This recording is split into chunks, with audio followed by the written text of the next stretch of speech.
Sneasler was the threat. The Rillaboom threatens the Primarina waiting in the back, but Sneasler was the main sweeper. So getting rid of that quicker, I think, is crucial for Lucas. One other possible adaptation here as a counterplay to Incineroar switching in freely is leading or playing with that King Gambit, right? I think it's running the Black Gases and Sword Stand set, so it can also boost up here. Defiant Boost will also stack up.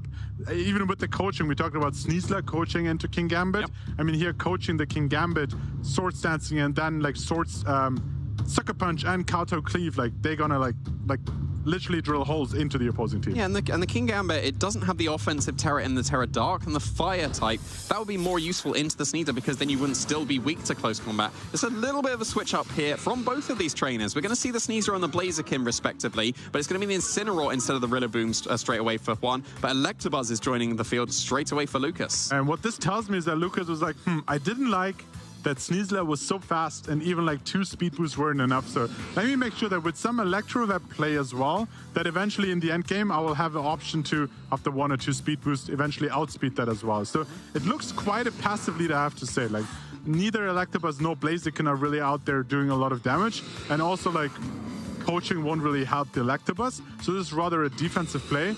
We'll see. I can see Fake Out going into Electabuzz here. Yeah, definitely can. You want to be breaking the sash on the Blaziken, and that was what Juan was prioritizing, because if you break that with the Fake Out, Acrobatics could follow up for the KO, and obviously will, if it's going for that Sword Stance, getting that boost once again. So throwing on a lot of offensive pressure, but it's going to be the Taunt into the Sneasler, so you don't have the option of switch into Rillaboom and protect anymore.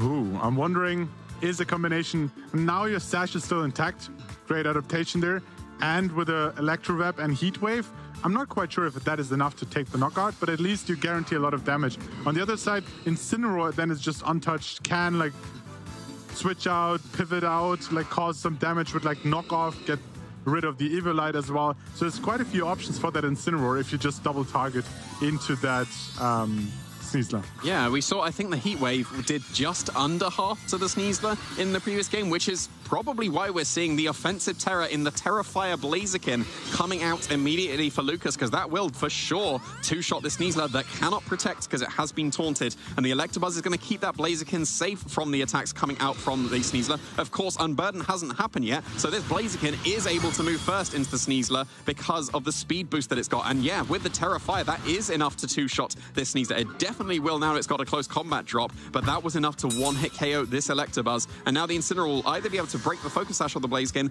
or reduce the damage output with that parting shot, and that might allow the Sneasler to survive, because we saw it do just over half, and that is the parting shot coming out. Sneasler might be able to survive another Heat Wave now. Especially if Rillaboom switches in and buys an extra turn with Fake Out, that extra recovery might then make the difference here, and that's exactly what I mentioned with if you focus on the Sneasler right now, Incineroar easily took the Heat Wave and was then able to pivot out, a +2 close combat, taking out that Vital, Spirit, Electabuzz, Vital for redirection here, no longer on the field, however. So, second speed boost happening as well. Rillaboom doesn't really want to face a Terrafire Heat Wave either. Not particularly, but the Fake Out pressure, I think, is the crucial thing here, because, of course, that Blaziken still does have its Focus Sash intact, so will need to be double targeted to be able to be KO'd. But like we mentioned, the Grassy Terrain coming on the field here, giving that little bit of recovery to the Sneasler.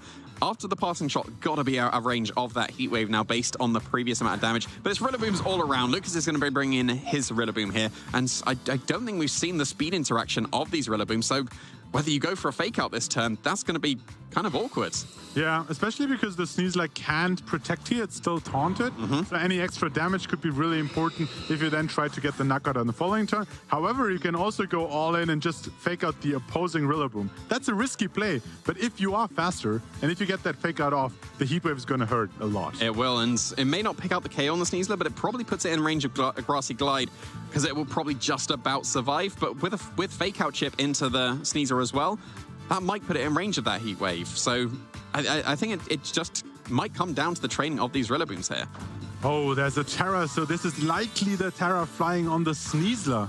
So, oh, it's actually the Rillaboom Terraing. Okay, it doesn't want to take the Heat Wave easily here, and it still comes down to the speed interaction, because if that Terrafire comes off and goes for a Fake Out first into That's not what's happening though. Oh no, Lucas went for the fake out into the Rillaboom. So yeah, it left itself open to this acrobatics, not even with a Terra flying, able to pick up the one-hit KO on that Rillaboom. So now we're relying completely on this Blaziken to get the damage done. It is still Terra Fire boosted, but it took that parting shot, and Sneasler got some recovery, but it is still enough to pick up the KO on that Sneasler.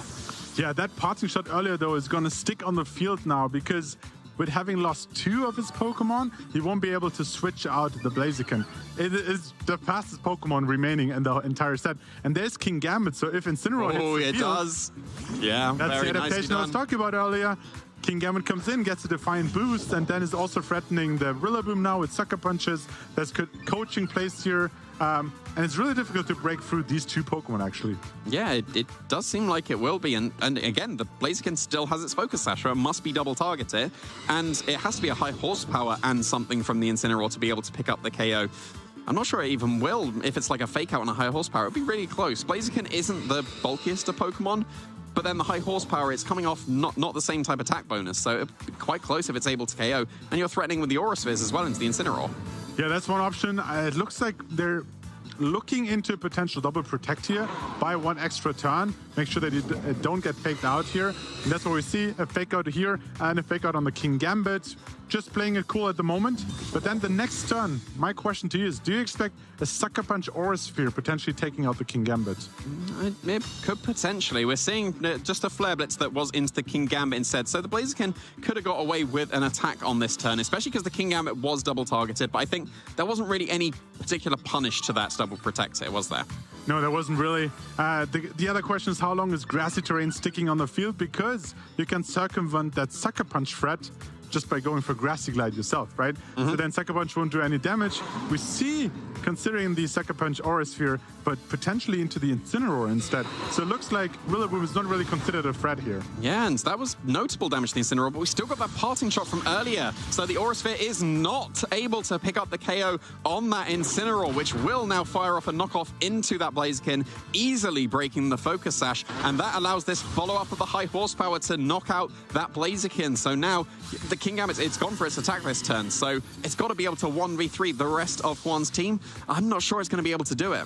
Yeah, I mean, eventually the Grassy Terrain will run out, but this was the turn that Lucas needed to take a knockout and prevent a double up into Blaziken. Unfortunately, did not work out here, and we'll have to see if he has enough left, but it's actually quite a speedy.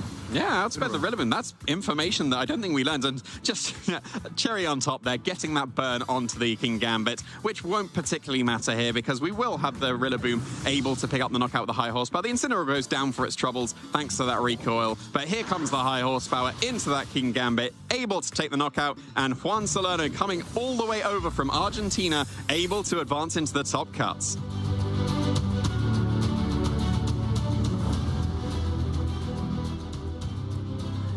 I know they've just fallen short last week in Lille with a 5-3 record. Must be feeling so good to come to the second regional here.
against it, and then applied with that fairy zone on the Lily. Oh, he's ready to just give up the game. It's over.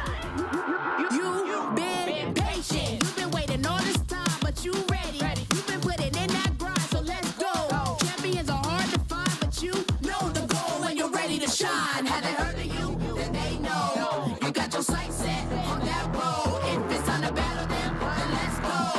'Cause you'll never stop. Show them what you got. Looking at this final HP to deliver the finishing blow, and just like that, your Pokemon World Champion! Show them what you got. Yeah, they already know. You got your sights set on victory road. Show them what you got. Yeah, they already know. You got your sights set on victory road. He goes on the ice speed! Resetting the bracket and then winning it in game number 5.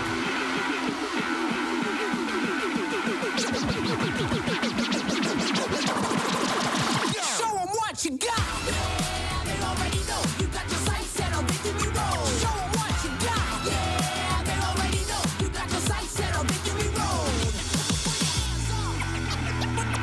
Put your hands up. What a beautiful city. What a beautiful day it is here in Gdansk in Poland. And we're getting started in day 2 of our regional championships here. And what a tournament we've had so far. Of the nearly 500 players that kicked us off in day 1, in phase 1 of our competition, we've whittled it down to just 60 competitors left in phase 2 who are battling out to make it all the way to the top cup. My name's Ben Kiriakou, and we're joined here by the wonderful Barish, the brilliant Boy, and the lovely Lou. And I cannot wait. I cannot wait to get day 2 started here. Now, we've got a few more Swiss rounds to play. We've got a few more competitors to whittle out. Then we're going to be going into our top cut. And that is where we get to decide who is going to be our Gdansk regional champion and fill in yet another spot on that regional championships graphic. Now, we're pretty much at the start of the season so far. We've had a couple of events already this year. Barish, what have we got to look forward to? I mean, we're currently in the first period leading into the international championships in Brazil, Sao Paulo, here in Gdansk right now. Before we then head into the second part, Stuttgart and Birmingham, before the European circuit is coming to its highlight, European International Championships in London. Quite a few more events leading up to New Orleans, the North American Championships, before Pokémon XP and Worlds is coming to San Francisco later next year in summer. Absolutely. I mean, and what a way to celebrate this season. Pokémon XP, Pokémon World Championships. I think we're all incredibly excited. And along the road to those World Championships at the end of the year, our players have got to get a few championship points on their journey. Jamie, take us through it. Yeah, of course, there's plenty of trainers that have already secured guaranteed championship points at this stage in the competition, but every single player that is still in is vying for that first place to be able to get that automatic qualification, and therefore you don't have to worry about the championship points anymore. But then, of course, the championship points will go towards the travel awards that you could get as well. Of course, in Europe, we need to finish in the top 80 at the end of the season to be able to get that all-important qualification, so every bit of championship points earning does add up. Unless you get, of course, one of those direct invitations, and that is really something that all of our trainers and all the ones that we've crowned champions so far will be able to sit a little bit easier across the rest of their season. Lou, it's not just championship points on the line, though. We've also got a lot of prizes up for grabs. I think that's one of the wonderful things as well. You can get your championship points, you can get your glory, but you can also get some incredible prize money as well. In addition to being able to take home a few pennies, you can also take home some booster packs. And regardless of what game you play, whether it's the Pokemon video game, Pokemon trading card game, Pokemon Go, everybody loves getting a booster pack, opening them up, and hopefully collecting one of their favorite Pokemon. Yeah, it's so many packs. And I think we can all say pretty comfortably that we love a good pack opening session. Oh, yeah. Whether it's just for yourself or whether you're gifting them to somebody else, it's always a fun time.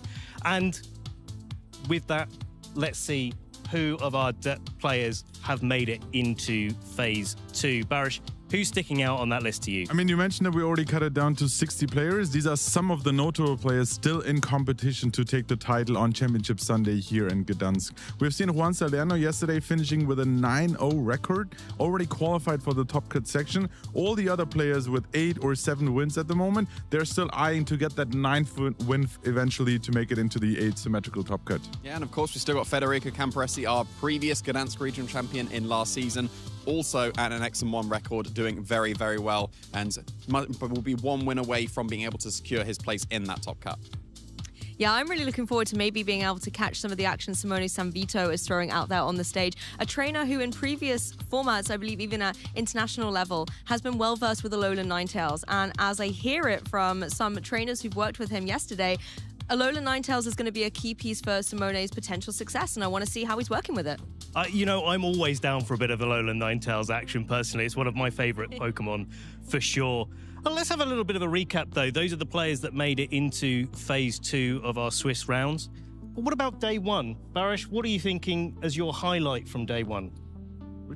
We talked about a few highlights yesterday, but I want to point out that there were quite a few people involved in making sure that we can announce the new regulation on stream. And seeing Boyd, Jamie Boyd, actually announce it on stream was definitely one of the highlights from yesterday.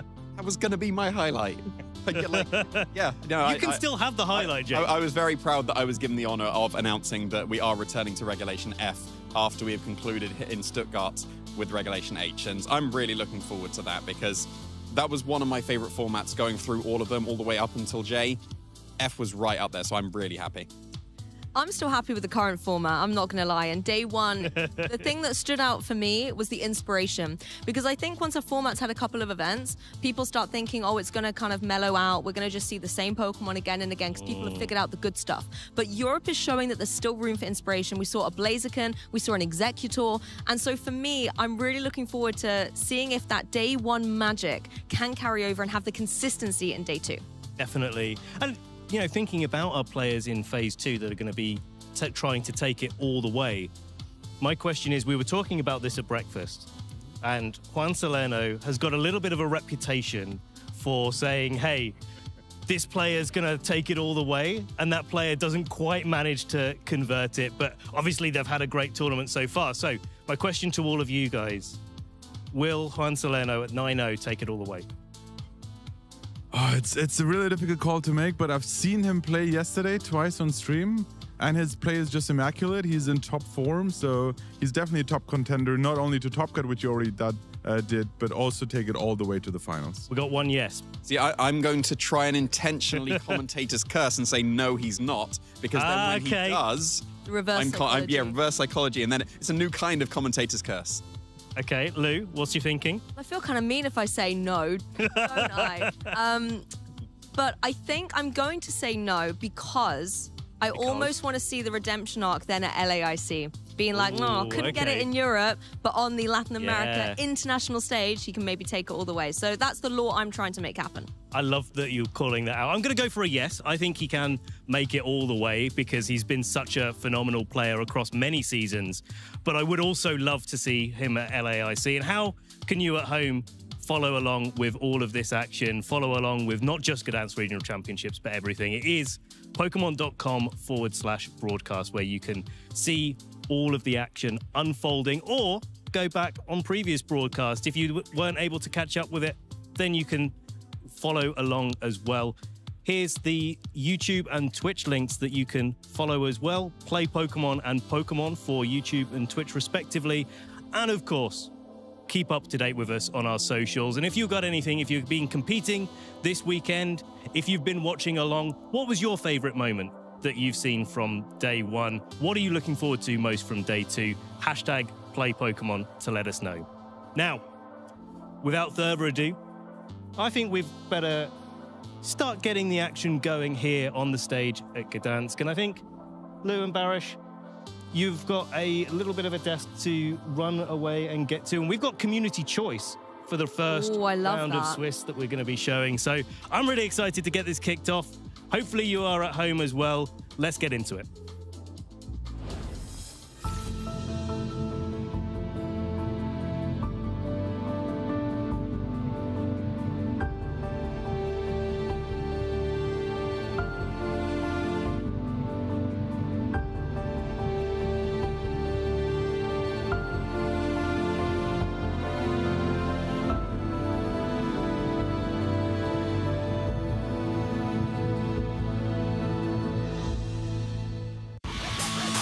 This weekend, the 2026 Regional Championships are bringing the electrifying action of Pokémon Scarlet and Pokémon Violet to the global stage. Top trainers from across the world have gathered to compete for a share of over $125,000 in cash prizes, travel awards, and the all-important championship points that could secure their spot at Worlds 2026 in San Francisco, California. The journey to the top is a true test of skill and strategy. This two-day event kicks off with Swiss rounds, where trainers face off in best-of-3 matches using an open teamless format. In this format, each Pokemon's Terra type, ability, held item, and moves are fully visible to the opponent, making every decision crucial. To advance to Phase 2, trainers need to rack up total match points to exceed the threshold for their division. In Phase 2, the pressure intensifies as the remaining trainers face off in more Swiss rounds to determine who advances to the top cut. After all Swiss rounds are completed, the top 8 competitors, plus up to 8 additional competitors with the same number of match points as 8th place, will advance into an asymmetrical top cut single elimination bracket. Win and you move on. Lose and your journey ends. Only one trainer will rise above the rest to claim the title of regional champion. Who will etch their name into the history books this weekend? And who will punch their ticket to Worlds 2026 in San Francisco? Don't miss a minute of the action. Stay tuned all weekend long to watch the battles unfold live. To stay up to date on future Play Pokemon events, visit championships.pokemon.com. And there we go, like magic, we're from the couch to the desk, ready to kick off Day 2 and the rest of Phase 2 here at the Gdansk Regional Championships. I'm Lou Akjosh-Kromi, and I'm joined by Barish Akjosh to continue all the incredible Pokemon action that we got to see yesterday, and I am sure will continue into today. Oh, I'm so excited for Championship Sunday. Sharing a name, but now also a desk with you here is really exciting. I'm looking forward to bringing all the action to you at home to give the players the stage they deserve. I think that's the most magical thing about Championship Sunday, because as Ben was saying earlier in the intro, we had around 500 players yesterday. Now we only have approximately 60 remaining. And at this point of the competition, every single round counts. That competition count is going to get lower and lower and lower until we finally can crown our champion at the end of the day. Yeah, we're here in Gdansk, and players are currently competing in the 10th Swiss round. Before we will have a community choice for the 11th round. There's going to be a win and in round. The winner is making it into the asymmetrical top cut, and then has the option, has the chance to take it all the way and crown the champion this weekend. And you can feel the change in that atmosphere, right? Coming into Day 2, you had a grueling day yesterday, so many Swiss rounds. You had to be able to have that endurance, that resilience, and that strength to be able to keep going through every single battle with your Pokemon by your side. And now it is that final test, a few more hurdles to be able to try and make it into that top cut. And the focus, if you thought the focus was intense yesterday, the energy right now is completely set down on one game at a time, one step closer to trying to get to that top cut you mentioned. Especially on Sunday, if you play on stream and you win, that is a great feeling, but you still have a long way to climb. But at this stage of the tournament, you mentioned it, every single game counts. It is now up for grab to go for that title. Let's actually have a look into the usage stats of Day 1 to give you a feeling of what the competition looked like yesterday. Yeah, well, I was going to say, we've been talking about the players. Let's talk about the Pokemon a little bit. And this was Day 1, so if you weren't able to tune into the broadcast yesterday, this is really a good snapshot into what we were able to show. And Barish, we saw a lot of Incineroar, we saw a lot of Golden Go, a lot of Rillaboom, but we also got to see some of the lower bracket there. We got to see a lot of Volcarona and Basculegion in action too. Yeah, I really liked how towards the end of the game, end of the day yesterday, we actually featured a game with a Choice Scarf, Adaptability, Basculegion. And the Volcarona setting up for Quiver Dances, like finding the right positioning against the Annihilate as well. So there was quite some action like beyond what we see in Incineroar, Golden Go, Rillaboom, and also the Dragonite and Blood Moon Ozaluna, of course. But on the other hand, yeah, I was just going to mention that we're seeing quite a defensive playstyle from like the top 6 Pokemon. But then we've also seen Juan Salerno take on a very unusual team composition in his opponent with the Blaziken and the Primarina. And he showed us that with your Sneasler, and especially if the opponent doesn't have Intimidate, if you position it right and get a Sword Stance off early on, you can actually sweep through the opposing team as well. So you have all the offensive capabilities as well. I think as well, one thing we discussed yesterday in comparison from Day 1 to potentially Day 2 was the concept of that Pelipper, because we see Pelipper and Basculegion paired together quite a lot in order to have that weather mode set up on the field. But what we noticed in a trend, for example, in Lille, when we moved across to like Day 2, Pelipper disappeared, but Basculegion was still reigning supreme. So I'm going to be very intrigued when we're able to get that insight insight into day 2 about how much that usage stat is going to shift and which Pokemon are going to be able to make it, whether or not they have the right partner Pokemon by their sides. I mean, you can assume that the top row will stay very similar, and then maybe in the lower half we will see a few changes in day 2. Actually, let's have a look at the usage stats. And that's what I mentioned. I think we saw a swap of Dragonite and Sneasler here. But yeah, we see Guts Ursaluna make an appearance and Pelipper disappearing. Yeah, Pelipper's gone. It's completely flown away in the sky. But Basculegion, as you mentioned, is still here to stay. When we compare this to what we were looking at in Lille, I'm seeing, I want to say, the exact same 12 Pokemon. The order's a little bit different, except that top row, we do see a little bit of a jump between Dragonite and the Sneasler. So Dragonite creeping forward. And I think that's testament to the fact that in this metagame at the moment, where trainers are maybe in Europe trying a few new different things, maybe some rogue off-the-meta Pokemon choices, a Pokemon like Dragonite that's so dependable, so bulky, and is able to still hit decently with the scale shot, can set up Tailwind, for example, it gives it a lot of flexibility. Yeah, I want to point out that we have both the Blood Moon Ursaluna and the Guts Ursaluna, and players can only pick one of the two variants, but combined they have over 60% usage. So almost 2 in 3 players are using either of these two Blood Moon or Guts Ursaluna variants in their team. They play completely different. One is like a special attacker. We've also seen defensive playstyles with the Yawn and with Calm Mind, and then the Guts Ursaluna, of course, with the Flame Orb. Exactly, and the other thing to kind of notice is the actual percentage number there. In day 1, Incineroar, that we know is always going to be the top kitty cat up there, was on 52.2%. Now it's at 56.7%, and this is really interesting because, yes, it's number 1 on the usage stats, but only about 50% of the tournament out there right now think it's viable enough to be on their team. That's not a massive majority. You know, we've seen it before with Fluttermane. There's like 75%, for example. There's absolutely room for improvement as well of more usage of Incineroar. I was talking about how it's just such a good switch-in, right? There were so many matchups. You play against Trick Room, against Psy Spam, well, Incineroar is there to help you. You have offensive attackers on your opposing side, get that Intimidate in, sponge in the damage, have Fake Out, Parting Shot. It is one of the best Pokemon for a reason. It certainly is. And the fact that it has that flexibility makes Incineroar such a reliable choice. And it has a lot of synergy with some good partner Pokemon as well. We get to see it often side by side with Rillaboom that can do a lot of the same things in the form of the Fake Out and be able to switch off the field with something like a U-turn. But if you check out Incineroar's stats and zoom in a little closer, the attack and the special defense are really respectable too.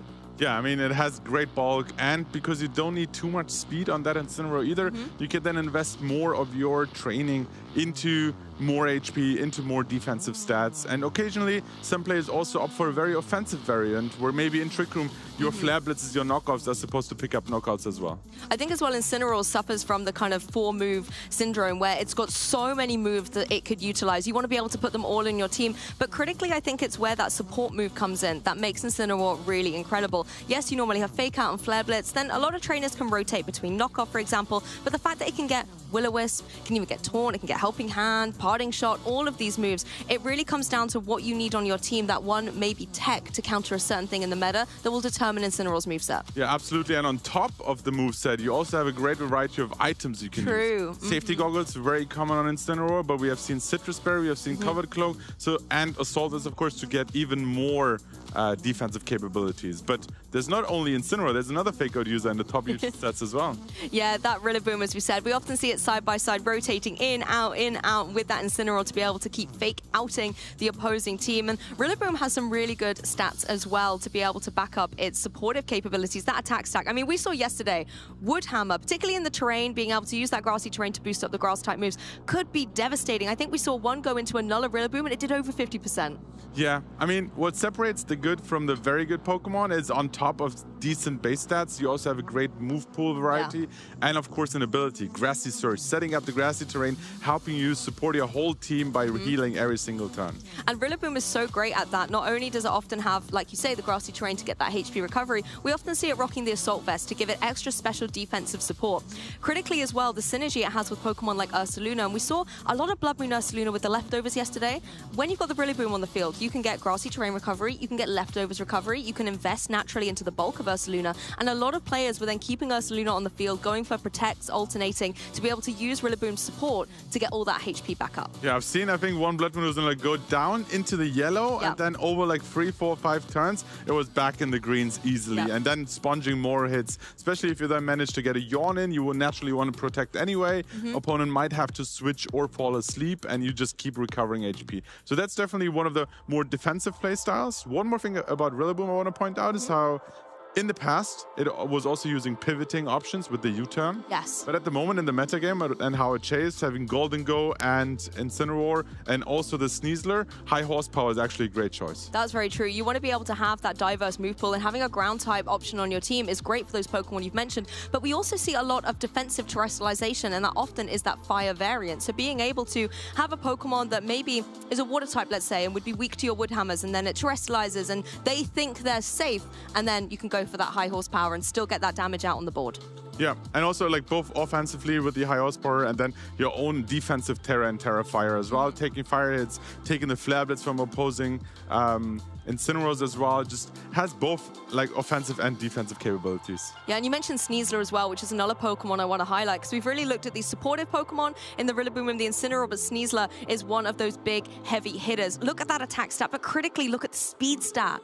Yeah, I think Sneasler is a really interesting choice where throughout the years of using it, throughout the metagame shifts, originally Diaclaw, a new... It was everywhere. It was everywhere, and every player was like, it's such an interesting move, I'm going to roll the dice, I'm going to use Diaclaw. But eventually, players have realized once you actually look beyond Diaclaw, you see that apparently the Grassy Seed, Sword Stance, Acrobatics, and Close Combat seems to be even causing more problems to opposing teams. I mean, we've seen that a lot yesterday as well. You know, a lot of these trainers going for that Terra Flying as well to be able to get the extra boost to Acrobatics as the Grassy Seed. With that Rillaboom we mentioned earlier, another good partnership here, activates that defense boost and then obviously unlocks, you can see its Unburden ability there, which makes its speed doubled once it doesn't have that item in play. Yeah, Unburden, one of great abilities, especially if you can immediately activate the Grassy Seed with that Rillaboom on the field. Some people also keep it for the late game where they have Rillaboom and Sneasler in the back and then switch them in eventually, get the defensive boost, get the speed boost. If you then also with Fake Out support get a Sword Stance up, you're like boosted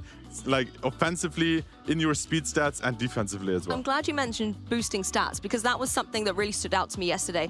Yes, the Sword Stance Sneasler is kind of all the range at the moment, but Nasty Plot Golden Go is out there, and we've seen Nasty Plot upon Nasty Plot in one game as well. We're also seeing Volcarona being bold and being able to set up things like the Quiver Dance and giving itself the boost there. But also, let's not forget about Tailwind and Trick Room. Speed control was definitely a factor yesterday. Yeah, we saw actually, I think Marcus was talking about it last week in Lille, that Volcarona not only has the option to go for Quiver Dance boost, but also as a supportive Pokemon with the Struggle Bug, with the Tailwind, with Flame Buddy, also has the options. And we saw one on stream yesterday. Was able to set up the Tailwind, potentially Struggle Bug and lower the special attack of opposing special attackers.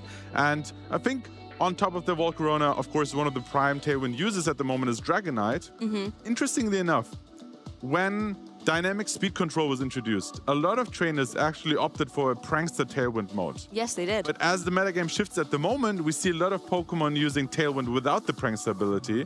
But thanks to their like natural fast speed, or maybe after a Scale Shot, they outspeed certain Pokemon. It's interesting to see the development, how non-Prankster Tailwind also plays a big role now. I think as well that stat manipulation was a really key thing. As you mentioned, trying to manipulate speed here and there. We saw Electrowebs, we saw Icy Winds coming through, particularly from those Alolan Ninetales, really trying to slow down the pace of play. And at the same time, Dragonite with the Scale Shots, it can drop its defense, but it can get that speed boosted up, which makes it a very formidable Pokemon to deal with. Dragonite very interesting with the loaded dice, with the Scale Shot, 4 to 5 hits, boosting your speed, lowering your defense. We saw how that played a role last weekend as well, where after 1 or 2 Scale Shots, suddenly Wood Hammer from Rillaboom that is double resisted still deals a lot of damage, and with a critical hit managed to actually take out that Dragonite in an endgame. I mean, we're talking about Pokemon that are going from one level to the next. Juan Salerno, a trainer who we were saying on the couch earlier was 9-0 coming into today. Formidable. Guess what? He's now 10-0 as well. 10-0? What an incredible run. We can take a little bit of a focus here. Juan has come over from the Latin America region and is really taking Europe by storm. I'm completely shocked. Especially he was playing back-to-back regionals. He was in Lille last weekend. He didn't do quite as well with a 5-3 record. Being able to bounce back, make it to Gdansk, go 8-0 in phase 1, win your first round of phase 2 on Saturday, guaranteeing a top cut spot. But now he's like, I'm not just want a top cut. I want to make sure that I'm straight into the top 8 competition with a potential bye in the asymmetrical top cut. And look at some of the trainers he's had to go through. And this is actually really impressive. Round 6, Emanuele. Round 8, Federico are 2 regional champions so far on the European scene. He's taking them down one at a time. And I really do think this shows that he's on a tear to be able to put his face on that graphic next to those 2 champions that he's taken down in this tournament. I like the great variety of teams he had to face as well. We see the Sun competition. He just played against another Sun. He actually also played against the Blaziken that was on stream yesterday. Yes. We saw Sun. We saw Hale with the Lola Ninetales. I think there was a Pelipper in there as well. There was a full Trick Room team that he featured on stream as well. Yes. So it looks like he's well prepared into the whole metagame. Honestly, being able to take down in Swiss Round 10 Federico's team, that is that Charizard and Torkoal combination that Marco Silva was able to win LAIC with, and Federico, the reigning Gdansk champ, is running in this particular tournament, shows, as you said, how well versed he is with the meta. If he can take down that team that I think currently is tipped to be the one to maybe take it all, that surely puts Juan in such a fantastic position. I want to see how much further he can take it surely throughout this weekend. But there's quite a few other players in Day 2 competition as well that are still looking for that one final win to make it into Day 2. All these players, we had 60 advance. They already have like close to the top 64 CP already guaranteed, but they're still aiming. Even if you're out of top cut competition, you can still sneak in with the X3 record into top 16 and get some sweet points as well. And that was the thing we were saying. The championship points are so important to be able to try and get to the Pokemon World Championships, but also getting the experience ready for your next tournament is also a critical thing. But speaking of tournaments, it sounds like our community choice is ready. The next round, the pairings are unleashed, so you guys at home have the power to choose the next match, the next hour of entertainment. Oh my goodness, I see a Gyarados Barish. That's already just drawn my eyes straight away by Arian's team here versus Robert with that Alolan, not the Alolan Executor, it's just a regular Executor, but really great to see it on that hard Trick Room team. Yeah, we saw, I think, the Executor yesterday on stream as well, so it's really interesting to see that Robert took it all the way to win and in. We have not only the Gyarados, but also Klefki on Arian's team. But we talked a lot about Italian players yesterday. We featured a lot of them, but there's 3 Titans on the left side with Flavio, international champion, Francesco doing really well, and Marco as well, like all still in competition here. I don't think we have mentioned Marco at all this weekend so far. Yeah, Marco kind of went under the radar a little bit yesterday. You know, obviously our Lille regional champion from just last week, already doing incredibly well, and is also rocking that team that he won the Latin America International Championships with. So great to be able to see him having such a throwback to a team that we know he's confident with, he's so well versed with. That might indeed be an interesting one, particularly against April's team. Yeah, April, I mean, rocking that Skeledirge here. One reminder for all fans watching the stream right now, make sure you go over to Twitch to actually be eligible to vote for your community choice, for your next game, for the win and in we will feature here. Back to the teams. I really like the Skeledirge picking out, but one more point. Marco, in his interview after winning, he said, I gave Ribombi and Komodo a chance. I succeeded. And I might be like open to explore more unique options going forward. But he brings back a trusted, well, like documented team. I love how we're calling Charizard not unique right now. You know, I mean, I know it's a lot of trainers' favorite Pokemon, but it's not a Pokemon that we often get to see thrive in the metagame, and it's great to be able to see it have such partnership with Pokemon like the Torkoal and the synergy on this team with the slow and the fast mode. Having a look at Flavio Del Pirio's team as well, that's the one with that classic rain combination with the Archaladon, Basculegion, and the Pelipper all together. And Anton running that Zoroark. Now, that's a Pokemon I've not yet been able to see from this perspective of the desk, but I can tell you as a viewer, if you guys are maybe trying to decide at home, watching the way that Zoroark plays is an absolute thrill. Yeah, we talked about Frisk Dusclops yesterday as a potential counter to the Zoroark, because by revealing the item, you know which Pokemon might potentially hiding behind the illusion there. There's no Dusclops on the field right now, but there's actually 2 Amoonguss on the win and ends. Okay, I see where this is going. I see where this is going. What were your caster predictions, Barish? Though, I mean, here's the thing. My caster predictions were Kilowattrel, Amoonguss, Gatsos-Luna. I see all on that on the screen right now. I don't see a Fergarov, but like 3 out of 4 is already amazing for a win and in position. Also, shout outs to our players from Brisbane, where Kilowattrel actually took the regional. Okay, so trying to set your caster predictions up for success here, and potentially trainers like Francesco Piopero, who is indeed running the Kilowattrel and the Amoonguss, but also critically that Tyranitar. We've spoken a lot about weather this weekend, but we critically focus on the sun and the rain because they're the most common cause, and actually the Alolan Ninetales as well, being able to bring that snow, not necessarily for a partner synergy, but to set that critical Aurora Veil. But sand is also out there. Sand is there. We've seen the action last weekend where Tyranitar hitting its own Kilowattrel, knocking it out, but still managing to actually take that game.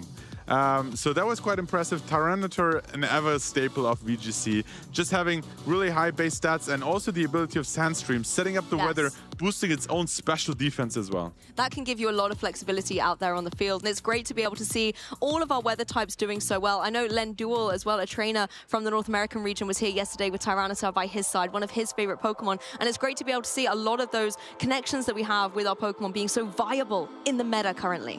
Yeah. So I'm really interested to see how this vote is going to play out. We don't have any insight what the current standings and how it looks like. You on Twitch might be able to see what the favorite match is right now. We'll eventually reveal it to everyone also watching over on YouTube to show you which match will feature, get the players ready, and have actually the results are in. Yep, let's go. I want to see what match we're going to be bringing to you guys next here and kicking off our Day 2 broadcast. Oh, a fantastic choice. Francesco Piopero versus Tier Team Masood. This is going to be a good one. Yeah, I think Tier Team actually had like an incredible season last year. Nobody had this name on their radar, and he came and he like top-cutted event after event, doing well at EUIC, doing well at regionals. And I think he's overdue to like a really high big finish. So I'm really interested to see how this French player is actually performing here against Francesco, who has actually already proven himself last season as well with a lot of great results. And we saw Francesco do incredibly well at the North American International Championships just at the end of the last season. And he's a trainer who is so, I want to say, so connected to the game. He really feels every single turn with every fiber of his being, and it's great to be able to see him focus down at this stage of the competition and look at every move and counter move that can be made out onto that field and will adapt accordingly. I'm looking forward to seeing that. Yeah, we'll have plenty of time to analyze the teams more in detail once we see players on the desk and have an open team sheet version looking at the moves as well. But just right now, looking at those teams, we actually talked in the Day 2, in the Phase 2 usage stats, how both Volcarona and Basque Legion were in the uprise. Yes. And seeing a Tier Team run both of these, really interested to see how potentially a choice scarf Basque Legion might maneuver their game plan around and then sweep in the end game with the last respects or potentially a wave crash. Now, I know Volcarona was on my caster predictions, and I think Basque Legion was as well. If it's not, we're going to pretend for this sake that it definitely was. But I think you make a really good point that these Pokemon, they have the flexibility to be incredible with a partner Pokemon by its side, like the Pelipper, for example, or even Volcarona can operate well in a sunny environment. But the fact that they have the utility to hold their own with a adjustment to maybe their ability or an adjustment to their item does give them so much flexibility in this metagame. And I'm looking forward to seeing how Basque Legion is potentially going to be able to take down two Pokemon that doesn't do so well against in the form of the Amoonguss and the Kilowattrel. Two of those Pokemon, absolutely. Tyranitar will also play a big role because it's really strong into the Incineroar, naturally into the Volcarona before they Terra, right? So you will have, and then also great against the Alolan Ninetales. By changing the weather, you also prevent them from using Aurora Whale, which you can only use if Hail is up. So I think Tyranitar might play a big role, but of course, the ever so great Incineroar is right there to intimidate Tyranitar and limit its options. Yeah, and of course, Francesco Piopero, as we mentioned, is a really well-known Italian player. He's had some incredible accolades. As I was mentioning, NAIC, a fantastic finish there in the top 8, as well as top 16 at the European International Championships this season. And in Stuttgart, was able to come so close to being a regional champion. It wasn't to be in Stuttgart, but maybe it will be to do in Gdansk. And these are only the accolades of the last year or the last season, we right? can only show 4. Exactly. Francesco has been playing this game quite for a while, and seeing that he can still compete on this very high level, taking it all the way to a top 8 finish and even a final in Stuttgart last year, he's still hungry. I know he wants that big win. And you mentioned as well the Tyranitar and how the sand interactions are going to be interesting in this match, but can we please talk about the Garchomp? Garchomp and Tyranitar, I believe they're a match made in, in good stuffs, let's say. I mean, the combination of a flying electric type next to Garchomp or Mamoswine, as we call it, the combination of Disquake, Discharge, and Earthquake. I'm having flashbacks. Right? Goes all the way back to years and years ago where this was already used. Seeing this new combination, back in the day, it might have been Zapdos, Mamoswine, Zapdos, Garchomp. But now seeing Kilowattrel potentially going for that Discharge next to an Earthquake Garchomp, you need to like position yourself really well to take both Discharge and Earthquake. Yeah, I can't wait to actually find out what the sets our trainers are running, so we don't have to speculate so much. I'm really looking forward to being able to see how that synergy is going to match up. But just looking at the teams, it's interesting to see the fact that, like you mentioned, you have these type immunities that can really come into play. The same with Kilowattrel and any potential ground type moves that are out there. It's a really good switch in being that flying type to be able to take those. So Pokemon like the Golden Go, like the Incineroar, like the Tyranitar don't potentially have to take a ground type attack. There's a lot of flexibility in the team. Yeah, let's actually talk about Teo Team as well. I think he has done really well last season as well. Let's look at some of his accolades and how they performed at those last regionals and ICs we had last season. I think EYC top 8 is in there, correct? Yeah, because he lost against the eventual winner, and that's always heartbreaking, of course. But on top of that, he also has 2 top 4 finishes. Yes, so much consistency, but again, very similar to Francesco. Lots of great finishes, but not that #1 coveted spot. And this could indeed be the weekend that history is made. I want to really focus on that World's Top 16 finish as well, because the World Championships every year get bigger and bigger. The players get more focused, they elevate their level, take it to a whole new state of the game, and to be able to get into the top 16 at such a prestigious tournament is such a great accomplishment. Yeah, absolutely. 2 medals in the last season now, and it's win and in for Top Cut here to take it all the way. We talked about the team. Volt Corona potentially set up Pokemon here with 2 fake out users on the field. You have a support Pokemon, Alolan Ninetales, potentially Aurora Wailing, Icy Wind, Encore Disable, a lot of disruption potential as well. Then we have to see what type of set they opted in for the Blood Moon Ursaluna. Yes, between Blood Moon Ursaluna and the Alolan Ninetales, so far this weekend, we have seen such a variety of moves coming through, particularly that Alolan Ninetales. We've seen some that, as you mentioned, are maybe really going all out on the supportive capabilities. Encore, Disable, Icy Wind, obviously Aurora Veil, but then we've seen some trainers just go for all Ice-type moves. We've got Icy Wind, we've got Blizzard, we've got everything capable to be able to look at what's going towards your way, and critically against like Annihilate. Sometimes you see the Icicle Spear. Doubt we'll see it on this team, so don't see an Annihilate, but it's great to see the capabilities of the Ninetales. I was actually going to point out how we had a non-loaded loaded dice Icicle Spear yesterday, hitting 5 times. Yes, increasing the power of Rage Fist and taking a crucial knockout there. Potentially not on this team, but yeah, there's like a lot of variety of ice moves. Some trainers also go for what was the ice type move I was thinking of? It'll come back to you. Yep. It'll come back to you for sure. Freeze strike. Sorry. There we go, freeze strike. Hitting water types also for super effective damage. Oh, that's always nice as well, where you can catch a potential water terrestrialization and go for that freeze dry into it and then deal that super effective damage. It's always a really nice moment, and it allows the Alolan Ninetales to shine. One thing I really like about Teo Team's team is that supportive capability between the Rillaboom and the Incineroar. Those Pokemon I feel like are going to be crucial to be able to set the bigger, heavier hitters up for success. Yeah, using like those tools to support your team, having the fake out options, having like pivoting options, bringing yourself into position. Of course, Intimidate potentially, but how about Intimidate into Kilowattrel? Oh, I mean, this is why Kilowattrel is on the rise. Because of that competitive ability, if you can catch the Intimidate coming in, you can then use what your opponent has done in your favor, and it really puts your opponent on the back foot. Incineroar's just like, oh, that's not what I meant to do, giving your opponent a boost. Yeah, and typically some of your like physical sweepers, you might think, Clear Amulet is really important because I want to avoid getting intimidated. But you can actually pair Tyranitar and Garchomp with a Kilowattrel. And then your opponent has to think twice. Do I really want to intimidate these Pokemon, risking Kilowattrel already being on the field or switching in the right time? I also really want to know what ability is on that Garchomp, because we've seen a couple of times previously in different years Tyranitar with Sand Veil Garchomp, which will make it a little bit more evasive while the sand is up. And if that is something that is potentially going to be in play, that's something outside of our players' control. And as the trainer, you have to be prepared for that. Yeah, I mean, at this very high level, if your plays at the highest level, if your teams are fleshed out, these very small differences, these very small factors might play a huge role. And suddenly avoiding one attack through Sandwave might make the difference between winning or like keeping your Garchomp alive. Yes, and both of our trainers, you can see, are now seated and ready on the stage, focused to try and get into this next round match, because everything is at stake for them. They want to be able to keep these records as pristine as they can as they go through the competition. They want to be able to become the Gdansk Regional Champion. There's a few more matches to go. There's a lot of pressure, a lot of eyes on these players right now as they prepare for their win and in here in the Gdansk Regionals. But of course, we have seen their accolades. We have seen that they've played on the biggest stages of the world, at the World Championships, at the ICs, finishing top 8, making sure you've been featured on stream before. You know what it feels like. You know, this calm moment. You know, the casters are currently talking through the teams while you get ready last thoughts. How do I approach this? Do I play the game? Do I play the player?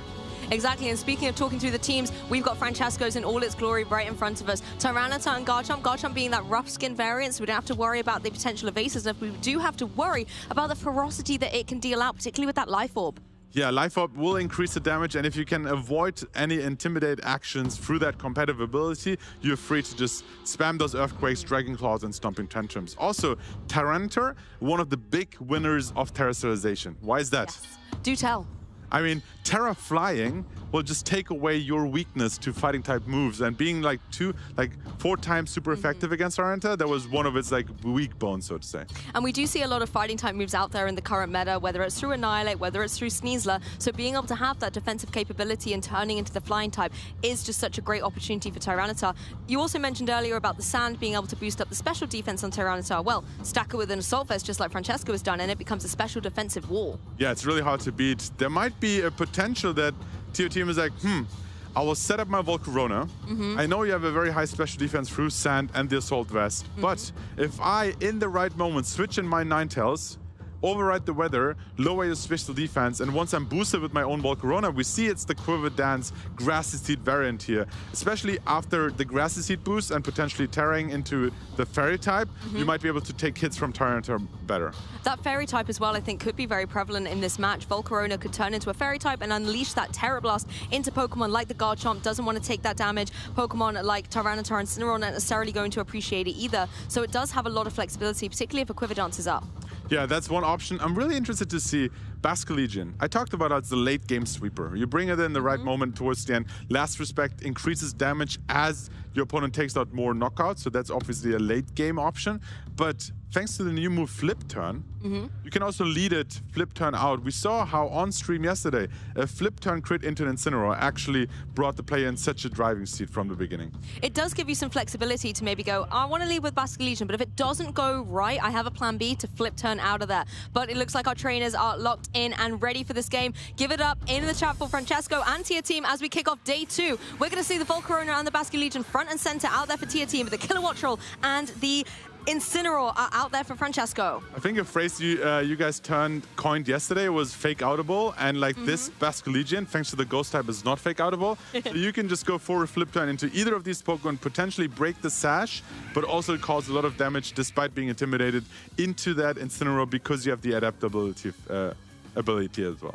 Yes, exactly, and that does give the Basculegion a lot of presence on the field right now. If you're Francesco, as you said, if you want to go for that fake out, it's going to have to be down into the opposing Volcarona, maybe try and stop something like a Quiver Dance from coming up. But critically, you could also maybe on your Incineroar try and get some damage out here. Yeah, I'm wondering how Tia Team is planning to overcome the potential speed control option in Tailwind and Parting Shot here. They could just set up Tailwind, have the speed advantage, and with Parting Shot, bring in any Pokemon of your choice. But we see a defensive play with the Protect here. Yep, Kilowatt Troll not wanting to take any unnecessary damage in this turn. Maybe going to try and go for some setup in the next one. But straight away, we're actually just going to see the Basculegion get a one-hit KO. Not messing around here in day 2, phase 2, with that Wave Crash. A lot of damage going down on the board. It takes a bit of recall, but I think it was worth it. I mean, oh, what a great turn. You get the KO with the Wave Crash. You don't even use Flip Turn, straight for the knockout, and get a Quiver Dance up as well, punishing the defensive play here.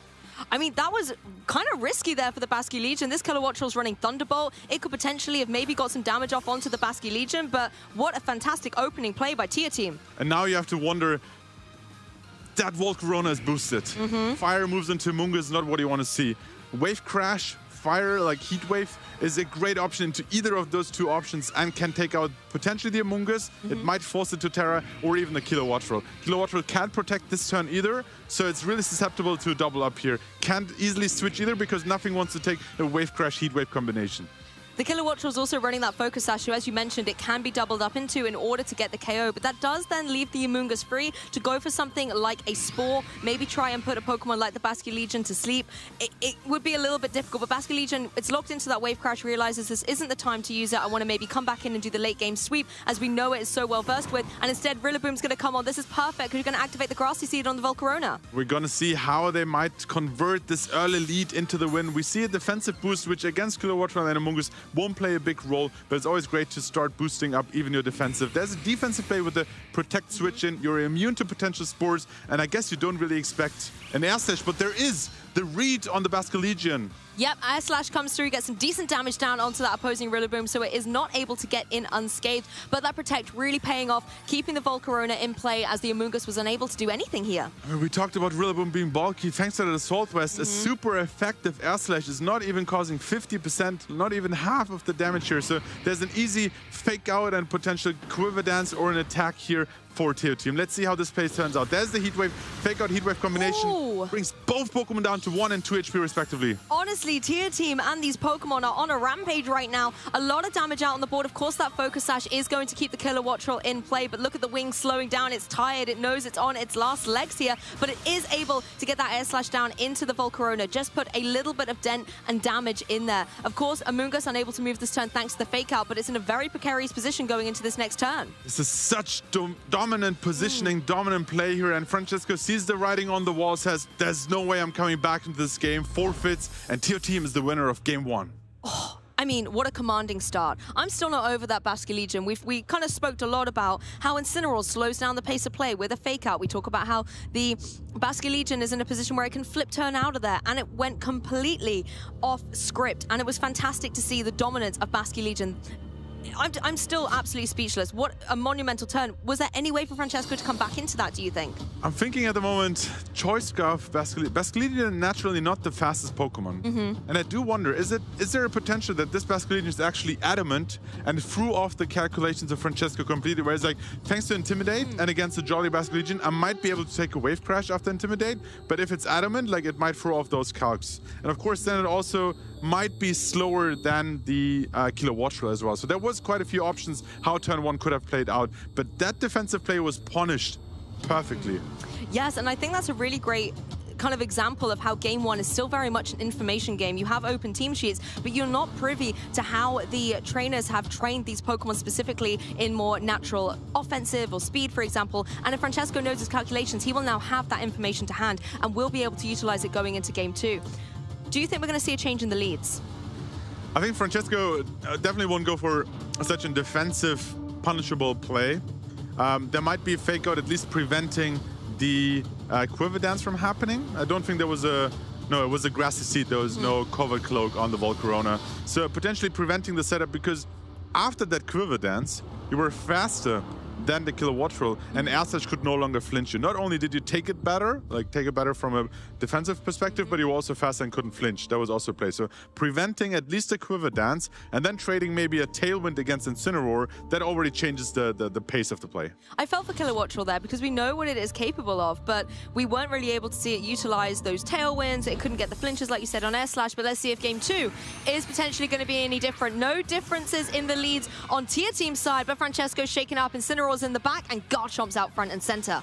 Not being weak to Wave Crash means that Garchomp is safe in this first turn, could go for an Earthquake, but Rillaboom, thanks to a grassy terrain, will also reduce the damage output of Earthquake as well. So Rillaboom seems to be a prime target to potentially flip turn into and prevent any damage coming into either of these Pokemon with the Earthquake. Yeah, Rillaboom would be great. You get that grassy terrain set up that activates the Grassy Seed, gives the defense boost to the Volcarona that does have to worry now about a physical attacker in the presence of Garchomp.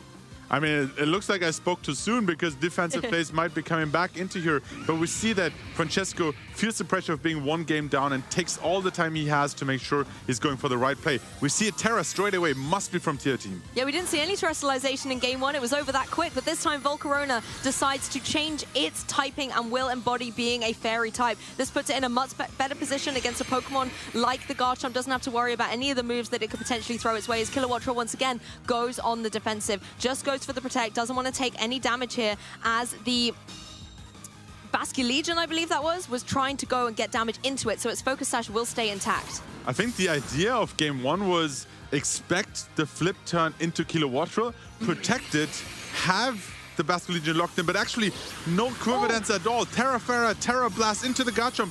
Almost picks up the KO. Yeah, this was a great adaptation by Francesco, bringing the Garchomp a little bit more reliable, gets damage down on the Basculegion, but critically as well, takes that Terra Blast, Terra Fairy, Volcarona damage. Yeah, and now because you have successfully protected yourself from Basculegion for one turn, you know which move it is locked into, and you can adapt your playstyle a little bit better here. So if it was a flip turn, then maybe protect your Garchomp, set up Tailwind, and we'll see how this plays out here. But now, Basculegion on the field, locked into move, either has to switch out manually or potentially use that flip turn once again. I think as well, Garchomp's now obviously a bit vulnerable to a flip turn KO. At the same time, it is that rough skin variant, so it's going to be able to deal a bit of chip back to the Basculegion. But Basculegion says, no, Garchomp, I'm not looking at you. I'm looking at the bird in the sky. I'm going to try and take it out. That focus sash is broken. It's now had its HP attacked, and Tier Team has the opportunity to bring in a Pokemon from the back, and it is going to be that Rillaboom. We talked about how grassy terrain will play a big role here in preventing any big damage out from a potential earthquake. I think the grassy seed now, thanks to the Terra Fairy and the Grassy Seed boost, Volcarona is in a prime position against that Garchomp. We see some speed control finally coming into play. Yes, Kilowattrel finally does what it wants to do, gets that Tailwind up as the Garchomp is able to go for another Dragon Claw. There's a decent amount into that opposing Rillaboom. It really cannot touch the opposing Volcarona at all, but that Life Orb recoil is going to be so detrimental. And there's another Heat Wave, and once again, Teo Team takes out early knockouts here, is in a prime position, still has all their Pokemon left, while Francesco has Tailwind and two Pokemon, Unreal Pokemon in Gholdengo and Incineroar. And now Gholdengo is looking into a Terra Fairy. Oh.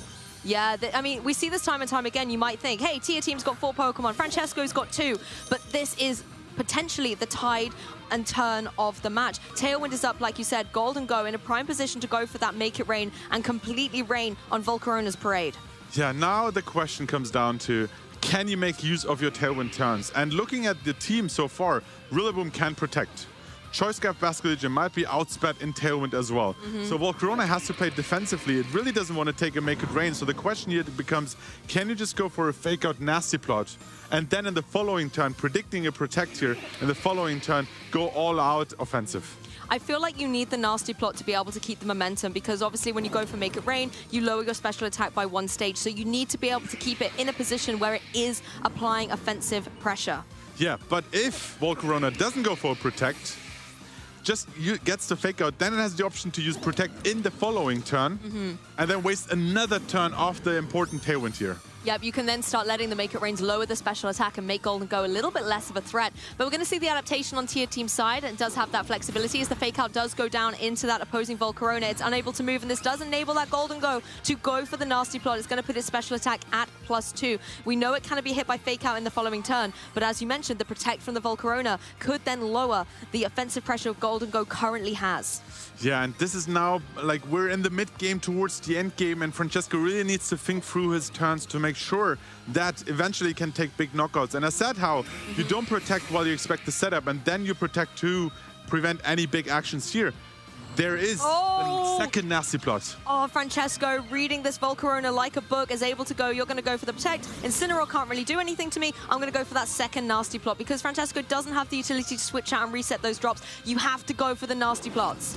Yeah, it's very rare that Incineroar wants to use Parting Shot without being able to switch out, but in this specific scenario, the goal was lower the attack of that opposing Incineroar to make sure that your Gholdengo is taking those knockoffs better. Yes, and knockoff, as you can see, Gholdengo was able to hang on. It lost its Metal Coat. That is going to make the offensive pressure of Make It Rain a little bit less, but at +4, I feel like you don't even need the Metal Coat. Yeah, Gholdengo is one of these Pokemon that once it's set up, it ignores the type chart completely. You don't want to face a +4 Gholdengo with Make It Rain, even if you're Incineroar. But you know what? Teo Team is like, I like my Volcarona. I want to keep it a little bit longer. Let me switch out here. Yes, and the Rillaboom comes in with that Assault Vest, but let's look at how much damage Make It Rain can do. That's a KO on the Rillaboom, and Incineroar that's normally able to resist these Steel-type attacks so incredibly well does go down over 50%. Obviously, the Make It Rain's going to lower the special attack, so Incineroar's going to have to put in some work too to try and enable the K out in the following turn. Yeah, and you see that Flare into the opposing Incineroar just won't be enough. Going for that knockoff early to get rid of the Metal Coat to reduce the damage, and now going for a Parting Shot, reset the option to go for a Fake Out. You can now switch in your Volcarona, potentially use Fake Out, and maybe set up or go for a Heat Wave because Tailwind is expiring. Yes, that Tailwind's going to put Volcarona into a better position to apply pressure to the Gholdengo. I don't believe Francesco's used Terrestrialization there, though. Am I correct? That is correct. Has not used it neither on Kilowattrel nor Garchomp, and both Incineroar and Gholdengo still have the option to go for that. Let's have a look quickly at what the potential Terras are. Yes, the Golden Go is running that flying Terra type. That could potentially put it into a bit of a better stead against something like the Heat Wave, but the fact that that knockoff still did a considerable amount of damage will make it a bit more vulnerable. I think in a way the grassy terrain from the opponent is helping Golden Go out. Absolutely. Looking at that Basque Legion, it is in this endgame positioning that I was talking about. Incineroar on the field can't terrestrialize any further. Yes. You can now choose, are you going for a Wave Crash? Are you going for a Last Respects? Are you pairing that up with a Volcarona or a Rillaboom? Has all the options, all the offensive pressure, and Francesco can no longer switch and Intimidate. So, full offensive pressure from that Basque Legion. I think this was the critical thing. Francesco got the Golden Go set up so beautifully, but those Tailwind turns were then critical. You had to utilize every single one effectively because there's no Killer Watch Roll to set it up again. And Tier Team played a fantastic game of going for those protects, going for those switches, and constantly letting this Volcarona evade being hit by that Steel-type attack.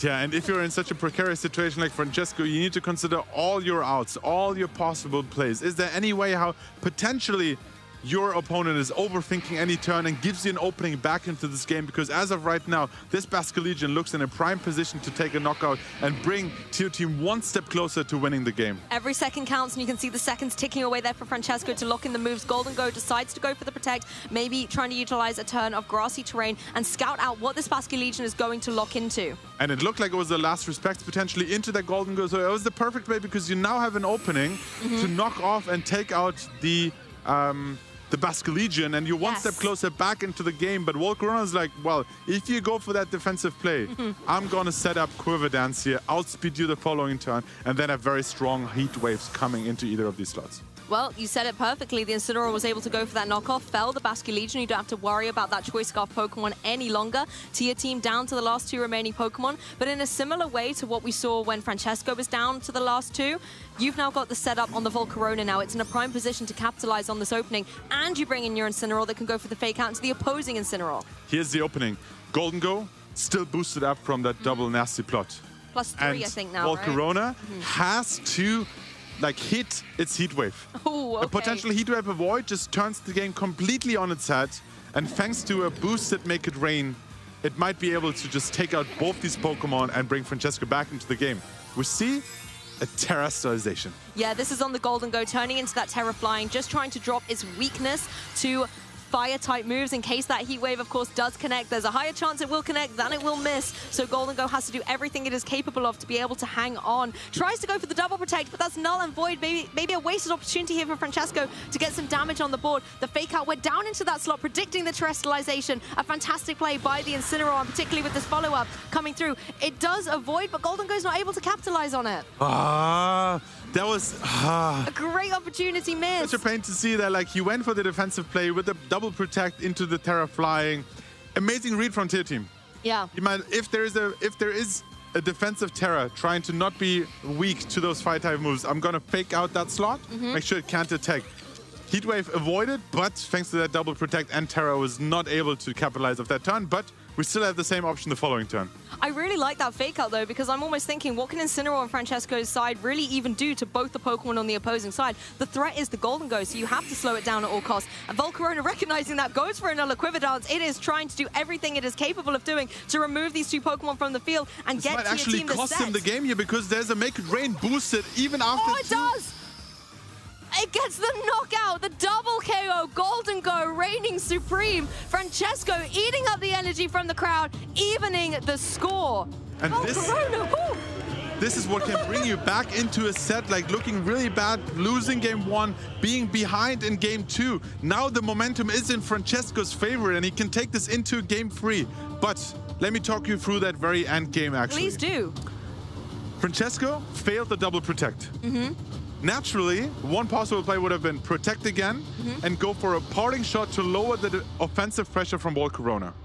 Tier Team was like, I see this option. He might protect again and parting shot, so let me make sure I boost up again so the following turn I still keep my offensive pressure. But Francesco's like, I have nothing to lose here. I'm going all out, Make It Rain, takes the knockout on both Pokemon and is being back into the set, which looked so daunting for most of the set.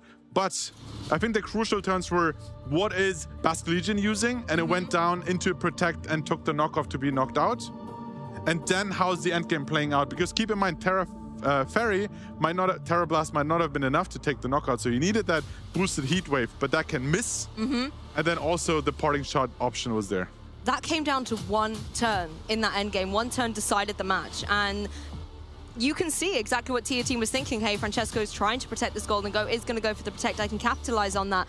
But it just wasn't to be. And the Terra Fairy that was, I think, so brilliant in the early game was then so damaging in the end. But I have to admit, I'm so excited because we've got a Game 3. I love a Game 3. I love seeing these trainers forced into a position where there's one game between them and the next round. And for Francesco and Tia Team, this is it. They're coming out into the leads, sticking with what has worked fantastically for Tia Team, that Basque Legion and the Volcarona. But Golden Go is out with the Killer Watch Roll for Francesco. Yeah, it seems like adaptability on one side and the ability to adapt and change your leads on the other side from Francesco, changing up the leads with the Incineroar in Game 1, Garchomp Game 2, and now the Golden Go there. Let's look at this positioning. I think Wave Crash is still potentially causing a lot of havoc here. So you want to make sure that neither of your Pokemon is taking that. So maybe you want to flip turn out first, reposition yourself later. But once again, a potential protect catching that flip turn then allows either Shadow Ball or Thunderbolt to take out that Basque Legion. So you want to make sure you get out if you really want to get out here. Yeah, well, Francesco has protected this Killer Watcher in Games 1 and 2, but possibly in this Game 3 is going to shake things up a little bit. Instead, the Protect going on the Golden Go, keeping it safe out there on the field as the Basque Legion does target down into it. So a fantastic defensive play by Francesco, keeping this Basque Legion in play as Killer Watcher can go for that Tailwind and get the speed momentum up straight away. And this is what I was talking about. Setting the right Protect, preventing your opponent from switching out, might be what is bringing the momentum back in Francesco's favor. There's a Heat Wave, but Golden Go was protected, now has a Tailwind support. Air Slash is faster than both Pokemon, and you really don't have great switch-ins either. You might go for the Air Slash, predicting a Rillaboom from switching in, but Air Slash and the Make It Rain is going to cause a lot of damage into these Pokemon. Yeah, at least your team was able to break the Focus Sash on that Killer Watch Roll and put a little bit of a target on it. But as you mentioned, the speed momentum is so strong on Francesco's side. You can go for that Make It Rain. You then have to even potentially have something like a Shadow Ball to threaten the opposing Basque Legion. Yeah, so we'll have to see how this offensive pressure now from Killer Watch Roll and Golden Go is actually playing into this turn and how you want to target. Are you expecting potentially the Basque Legion to stay on the field and go for another switch, like a flip turn, or is it manually switching out? Killer Watch Roll actually wants to preserve its option to go for offensive and Tailwind capabilities in the end game, so it switches out into Incineroar here. I think this is nice though as well. The Incineroar can get that Intimidate down onto the Basque Legion and maybe make things a little bit easier for the Golden Go. But Basque Legion's like, bye, I'll see you later. I'm going to do the hard switch out, and Tia Team can now utilize this opportunity to bring the Rillaboom back into the fray. And we've seen this time and time again throughout this set. Rillaboom switching in for Basque Legion, setting that grassy terrain, popping the Grassy Seed on the Volcarona to give it that defensive boost. But I wonder if we're going to see some Trustalization start coming through. I think there was an opening here because you had so much pressure on the Basque Legion. You can actually switch out your Killer Watch, bring in Incineroar, and set up your Golden Go to success here. Yes, and Golden Go is going to take to the skies once again with those balloons and turn into a flying type. It now has the defensive opportunities. It doesn't have to worry so much about those heat waves. It can go for that nasty plot in a safer environment. Francesco would have really loved to see a Protect on the Volcarona, but that's not what's happening. There's a Heat Wave here, not boosted with Quiver Dance, therefore not doing too much damage. One downside of Terra Flying, though, is you no longer get the recovery from the grassy terrain. And it makes you more vulnerable to something like a Fake Out from that Rillaboom that has just switched in, so you can be slowed down, you can flinch. This could give Francesco the opportunity to go for a defensive play, but at the same time, that enables Volcarona to maybe set up a Quiver Dance. Absolutely correct. I think Terra Flying is interesting against Rillaboom because you're resisting any grass type move it throws at you, but also that high horsepower that has been so prevalent in this metagame here right now. Thanks to the Tailwind, your Incineroar is very likely, or is almost guaranteed, to outspeed the opposing Rillaboom. I might fake it out to have Goldengo go for an offensive move here. There's no Quiver Dance in play yet, so a boosted Shadow Ball might also hurt a lot here. Yeah, the Fake Out from the Incineroar goes down into the Volcarona, and the Fake Out goes into the Golden Go. So we're not going to see any damage really coming through. No setup from either of our trainers in this turn. It's a little bit of a null and void turn. Yeah, keep in mind, Francesco still in Tailwind, has the Incineroar on the field. A Flabbits would really hurt into the opposing Rillaboom, but a Terra Fire might actually turn this whole matchup around where suddenly you resist the Flablets and you resist the Make It Rain. But I think Francesco correctly identifies that Volcarona is the big threat on the opposing team here and might want to focus on that Pokemon. Yeah, well, Rillaboom getting out of there, maybe not wanting to use that terrestrialization, wanting to preserve it for one of the other partner Pokemon, and Incineroar can rejoin the match. This is a really great opportunity. You can throw the Intimidate down against the opposing Incineroar, and once again, a pressure fake out on either of Francesco's Pokemon in the next turn. Volcarona leaving itself exposed to the Shadow Ball that's going to come through. This is going to be at +2, but it's not going to be able to get the KO. Incineroar going to be trying to follow up. Oh, it's not enough. Not enough. That Intimidate paying off so well from one Incineroar into the other.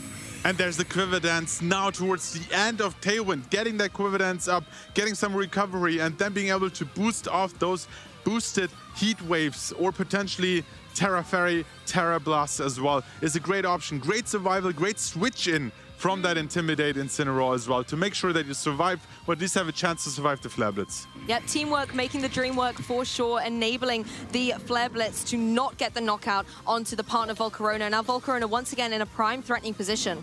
Yeah, we see how switching items between team members or like opting to go for a Metal Coat to boost your Make It Rains but no longer have the boost on Shadow Ball might play a big role here. We see the Life Orb being on the Garchomp, so it wasn't able to pick up the KO here with the Life Orb, potentially Life Orb boosted Shadow Ball. I mean, you mentioned Garchomp, it's here on the field. It wants to get in on some of this Game 3 action, and it is the target of the Fake Out, so that Rough Skin can do a little bit of chip. And we see Praying Hands. I think there's a Heat Wave, and it connects to both Pokemon. It does connect, and Golden Go goes down. Once again, the Volcarona is going to be able to be victorious against it, gets his revenge for that Game 2. Volcarona, the hero of this game, thanks to the Grassy Seed defensive boost, thanks to the Intimidate, surviving, being able to set up Quiver Dance, connecting the very important Heat Wave here, and bringing Teo Team back into the game, which looked a bit daunting at the beginning, thanks to the successful Protect positioning with Tailwind from Killer Watchful. So now Francesco really has to think, do I have what it takes to bring this back? Because the boosted Volcarona can still terrestrialize and has the pressure into the Garchomp now with a Terra Fairy.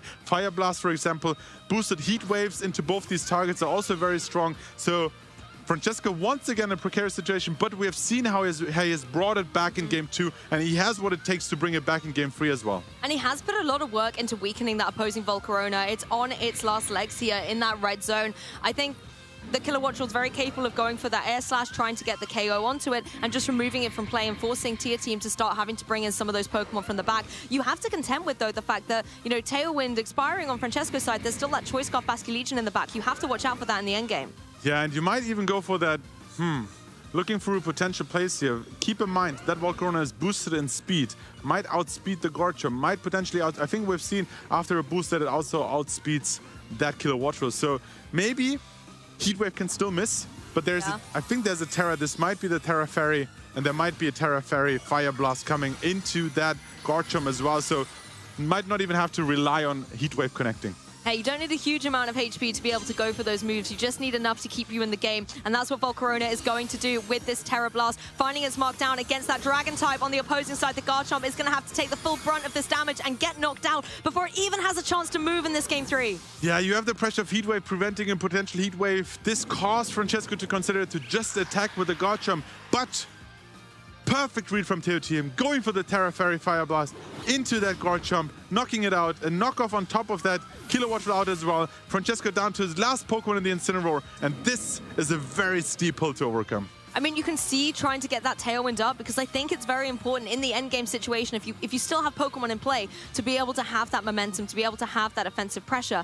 But as you said, it's just Incineroar now. That turn was incredible for Tier Team, getting 2 KOs, forcing this Incineroar back onto the field. Yes, it can go for a Fake Out, but only into one of them, and then you've got 4 Pokemon you've got to battle through. And there's the writing on the wall. Francesco's forfeiting, and Teo Team is the winner of your win in game. What a thriller of a set. Every single turn, I was on the edge of my seat, and I'm sure you viewers were at home. There were so many momentum swings, particularly in that Game 2. Game 1, I'm still not over the Basculegion having such a commanding start. And then what was incredible was to see throughout that set, even in the twists and the turns, T-Team was always able to gain some advantage. Yes, Game 2 didn't go well in the end game, but throughout that entire game, it was back and forth, back and forth. Seeing when you have to rely on Heat Wave and when you can go for that Terra Blast actually was a great adaptation from Teo Team throughout the set. We saw how crucial it was to connect some of those Heat Waves. Volcarona, definitely the star of this game. MVP for sure. And you have mentioned it. 1 My caster predictions. 1 HP in a dream. You can be very low, but if you survive at the right time, set up a quiver dance, connect your following moves, you can take this game on its head and bring it back. This is where we see the Heatwave miss, but there was a double protect attempted, so he couldn't take advantage. But then in the following turn, Quiver Dance being punished by a Make It Rain, bringing him back into the game. TO Team keeping composure for game 3, though, was huge. I think as well, we've got to remember in that turn, yes, the double protect failed, but I believe there was also the fake out going into that Correct. slot. So it was flinched anyway, it couldn't move, but Golden Go just wasn't able to do, I think, what it wanted in that turn. And until the next one, until it was able to get that Make It Rain connect. Taking a closer look here at game 3, this really was the moment where TO Team cemented that victory, being able to use that Volcarona that had been so incredible throughout the whole game to still do one more fantastic thing with that Terra Blast. And we spoke earlier in game 3 about the Rillaboom. Maybe going for the Terra Fire would have given it some great defensive capabilities in the face of the Incineroar and the Golden Go. But the Rillaboom didn't want to go for that. It knew that the Terra Fairy Volcarona was what was needed to win that set. We really couldn't have asked for a better game to kick off Championship Sunday here with the win and in round between Francesco and TO Team. TO Team now qualifying with a 9-2 record into this asymmetrical top cut. Still in contention for the title here in Gdansk. I think as well, it's always interesting to see when you get into this top cut that you're in the knockout side of things. And I almost wish we could go back and watch one of those critical plays from that match. There were so many monumental moments, and now these trainers have to carry forward into those knockout rounds every single moment, making it count. But I mean, there was a critical play in that. Do you want to talk about it a little bit? Yeah, let's look into this one specific turn in game 2 actually, where Golden Go set up on one side, Volcarona on the other side. We talked about Heatwave having to connect. Let's look at the positioning a little bit. This is what the end game of game 2 looked like. We had Golden Go going for that double nasty plot in Tailwind, making use of all those Tailwind turns while looking into defensive plays. And now +3 Golden Go. And I think we have seen like a +1 boost on the Volcarona here, so it has a speed advantage. Potentially, at this stage, a Terra Blast Terra Fairy might have already been enough to take out the Golden Go. Didn't want to rely on that. So first we see attempted double protect. Yes. Failing, and the fake out going into that slot. Golden Go still surviving for a turn. Neutralized. Now, because you failed your double protect, you have the option again to go for protect again. Protect and parting shot. So you could have like protected your Golden Go and went for the parting shot into that, lowering the special attack, then allowing you in the following turn to take another hit. TO Team is like, I see that potential play, respecting the option. And Francesco's like, No, listen, not today. all out. If I'm winning in this specific turn. He says, take it all away. I'm going for the play. I might avoid the heat wave. That was one option. It was not like I'm expecting it to go for quiver And it dance. had done it before. It was capable. Correct. So avoiding was an option, right? Maybe the wrong move being used is an option. Predicting the quiver dance was an option. If there's a protect, you at least take out the Incineroar. You can then protect the next turn and go for parting shot. So there's quite a few options. So in this turn, seeing the idea, seeing the potential to go for the Make It Rain and take out both knockouts here allowed it to to take that game 2 back. I thought he had all the momentum going for him, and like the early game of game 3 looked amazing. But this is why we love Pokemon. A thriller of a set, both players respecting each other, but going for those striking moves to take and turn around the game. As you said, you presented an array of options that Francesco and Tia Team had here. And what really separates champions from contenders is making the right call, the right decision in that moment. And sometimes there isn't necessarily a logical reason. Like, it can be a 50-50, and you have to go with that gut instinct. And as I said, that can sometimes separate the winner from the runner-up. I find it so interesting that in this set as well, that setup was so critical on both sides of the field. For Francesco in that game 2, setting up that Golden Go with the nasty plots was so critical. You wouldn't have been able to get the knockout if it wasn't already set up and in a position for success. And in the same time, for Tia Team, if that Volcarona didn't have the quiver dances, it was not going to get the damage out that was needed for those crucial knockouts. And usually, Volcarona is a great answer to Golden Go because you resist the Make It Rains, and after Quiver Dance, you look really great into Shadow Ball as well. But using the combination of Kilo Watt Roll and Garchomp, forcing the Terra on the Volcarona, looking like there's also an offensive option with the Terra Blast there as well. To then have Golden go in the back and be like, hey, I can take those knockouts in the end game once it went into Terra Fairy. There was a lot of play here, a lot of depth to the game, and there's so much more to discover this weekend. Honestly, that has, I think, really already set the tone for our tournament, and I'm looking forward to seeing every single match we're going to have coming forward. It was great to be able to see Pokemon that we're well versed with, like Incineroar and things like that, but also some of the talking points of the weekend. Basculegion and Kilowatt Troll, Volcarona really showing what they're made of, and a trainer who was able to showcase what they are capable of doing was Tia Team. So I think it's time to hear from him. Let's kick it to the interview. Yes. Here we are with our winner of round 11 and guaranteeing their place in the asymmetrical top cut, Tia Team Maso. Congratulations, how are you feeling? Félicitations, comment tu te sens? Je me sens extrêmement bien, surtout que la round d'avant avait quand même assez mal commencé. Et donc revenir et finalement passer en top cut, ça... Ah là, je suis très content. Là, ouais. I feel extremely good, especially since the last round was a bit hard.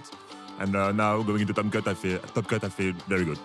Yeah, you should feel very good indeed. And speaking of very good, your first turn of the game, that was a very good first turn. Like, how are you feeling after getting such a good read on that first go? En effet, tu peux te sentir bien. Et d'ailleurs, en parlant d'être bien, le premier tour, qu'est-ce que ça fait de faire une read comme ça? Je me suis dit que le tour le plus obvious, en plus on avait parlé du fait qu'on s'était entraîné l'un et l'autre face à un bon joueur qui jouait l'équipe de l'adversaire. Et donc je m'attendais à ce qu'il fasse il couvre complètement le play le plus obvious. Et donc j'y suis allé complètement dans ce sens-là et ça a payé. I trained against a player that played my opponent's team. So I thought the obvious play would be what he did and I just played against it. And it worked out very well, and it was a very quick first game. But then that second game, a little bit more grindy, and came down to Francesco getting that position where he got the last spot, and then unfortunately that heat wave missed. So did you think that just going with the same strategy in the game 3 was the way to go? Because you probably had the game if the heat wave were connected. Donc la game a bien marché. Par contre, en game 2, est-ce que tu penses que le miss a pu te coûter la game? Oui, sans le miss, je pense que je gagne assurément. Après, il pouvait aussi passer le double abri, qu'il a tenté évidemment. Et aussi, oui, du coup, en game 2, j'ai gardé la même composition. Et je me suis dit qu'elle était trop forte pour même qu'il l'anticipe en fait. So yeah, I chose to keep the same 4 Pokemon for game 2 because it was very strong against this team. I think the heat wave indeed was a big hit, but he might also have hit the double protect, which would also have made him win the game 2. Yeah, the Volcarona let you down very slightly in that game 2, but in game 3, I think it made up for that with that clutch survival, the Grassy Seed really coming into play. What made you choose Grassy Seed over all the other items that we see on Volcarona? Et dans la game 3, du coup, la graine herbe t'a aidé à survivre. Qu'est-ce qui t'a fait choisir cet objet sur Pyrax? Moi, j'aime bien jouer autour d'un seul et même Pokémon. Donc avoir une graine herbe, ça permet d'être fort aussi contre les Pokémon qui tapent sur le physique et donc de pouvoir complètement jouer autour de Volcarona, et c'est ce que je préfère jouer. Donc j'ai vraiment mis un objet qui permet à Volcarona de rester le plus longtemps possible sur le terrain. I like to play around one Pokemon, so the Grassy Seed allows me my Volcarona to survive against physical hitters. So that's why I chose it in order to build around Volcarona, because it's the Pokemon I really enjoy to play. Yeah, and it absolutely clutched it for you in that game 3 and got you into the top cut, and congratulations once again. We want to let you go and get ready for that top cut game, so just before we let you go, are there any shout-outs that you want to give? Félicitations, maintenant on va te laisser y aller et bonne chance pour la suite. Thank you. Thank you. Yeah, and congratulations once again. As mentioned, that concludes our rounds of Swiss here in Gdansk. We're going to the top cut very, very shortly. My name is Rajan Ball, and I'm from Washington, D.C. The World Championships were in Washington, D.C. in 2014. So I wasn't competing then, but I participated. And after that, I was hooked. I saw some of the friends that I'd known online. It was right in my backyard. I took the metro there. I did go to the 2015 World Championships in Boston. That was my first actual tournament. And my friend Nick Navarre and we both top cut that tournament. And then I just remember thinking, I'm like, man, this game is really, really easy. It's not that easy. I've come to find out. He's come so close to winning regionals in so many different years. This might be his chance to secure his first championship title. The times in the tournaments I've done the most poorly have been when I felt tepid, when I was playing scared.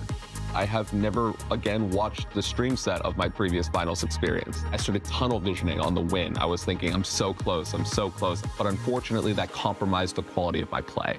I started to like really think about stream being like man, like I lost my mojo then, it's just been downhill from here. And this time, each stream set, each round today was just win. I was competing pretty actively as a full-time lawyer, and I just wasn't sure I could justify continuing. Folks are prepping more, they're playing better, they're just smarter, they're better players now. But if I quit, you know, I wouldn't have as many lifelong friendships as I do. This weekend especially, I didn't mind falling on my feet, and I didn't mind like messing up something because I was playing to win. I was not playing to not lose. Identifying the things that are costing you games. Lean in on what you're good at and then bring everything up to the extent that you can. It's been my goal for a very long time to win a regional championship. I mean, I'm over the moon. Rajan Ball, he's made it to the finals and now he's claimed his first regional championship victory. I had high expectations going into this tournament. The prep was coming together very well. I mean, the weekend could not have gone any better. I went 9-0 day one, won the tournament day two. I've been wanting this for a long, long time. So this just feels really good.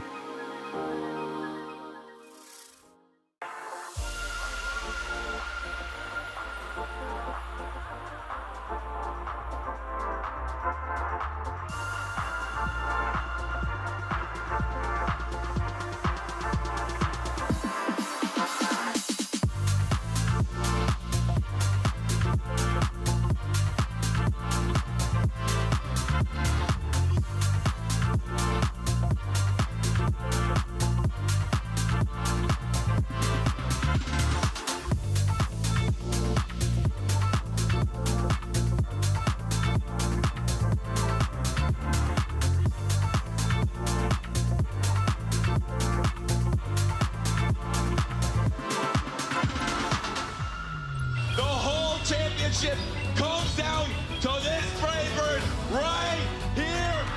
Azu holds on. Immortal has just reached Azumarill status. He might be the greatest of all time. Martin Gdansk, your 2025 Latin America International Champion.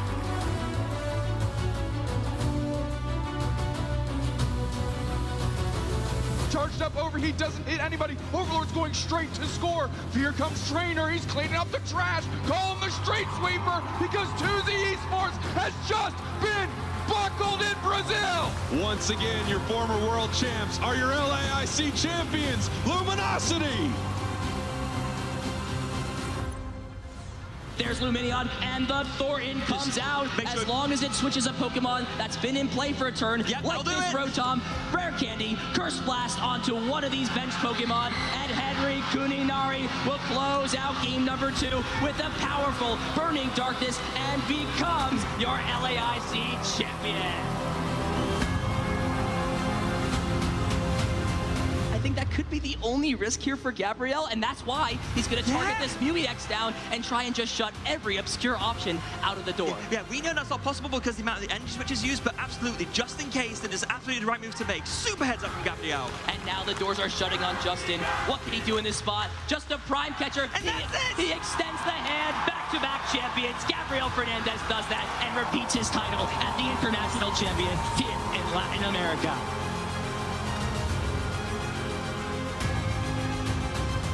It's just going to be the Haxorus going for a big knockout here with the Dragon Pulse. And I've got to say, Kyle, this feels like checkmate.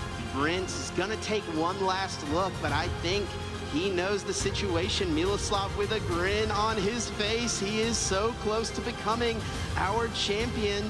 And Prince doesn't think he can do it, extends the hand, and Miloslav Posledny becomes the Latin American International Champion. Golden Go switches in, but Ursaluna's Facade will connect on Rillaboom, and that picks up a one-hit KO. Takumi's biggest offensive threat into the remaining Pokemon of Ismail Hoagie has gone down in a double KO. And we've got Ursaluna in Trick Room, fully ready to pick up the KO, and we have it. Ismail Hoagie is your Latin America International Champion of the Junior Division. It is really, at this point, just as simple as clicking the Rage Powder and the Expanding Force to pick up this KO on Sneasler. Pietro Nihal Caludora Silva will be your international champion here in Latin America in the Seniors Division.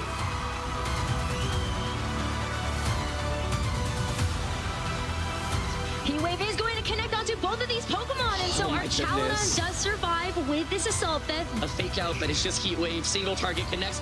It's just a one-hit knockout. Heavy is the crown as Marco Silva defends his LAIC title and makes history as the first three-time international champion in the Masters Division. I'm feeling great. I didn't expect to win the whole tournament again 2 years in a row. It's a dream come true. Very emotional. It was a big win for the team. This was a really nice win because it's my first win in senior division. Eu estou me sentindo muito bem, muito aliviado. A sensação de ganhar o evento é uma sensação incrível.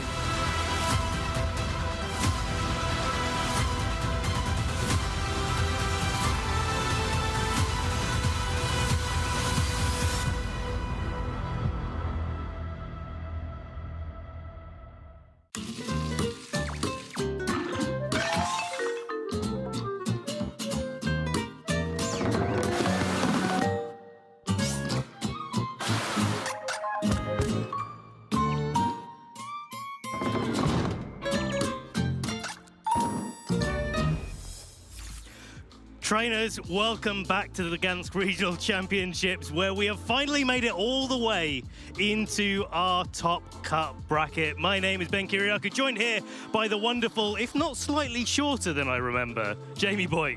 Yes, that's me indeed. Maybe you've just grown a little bit. Maybe I have. Maybe I'd take that. I'd take that. Jamie, we've had such a fantastic tournament so far. We've made it all the way through 8 rounds of our Phase 1 Swiss, going into 4 rounds of our Phase 2 Swiss. Now we're at the top cut bracket, where we will very soon be able to find out who our Gdansk Regional Champion is. And wow, what a tournament it's been.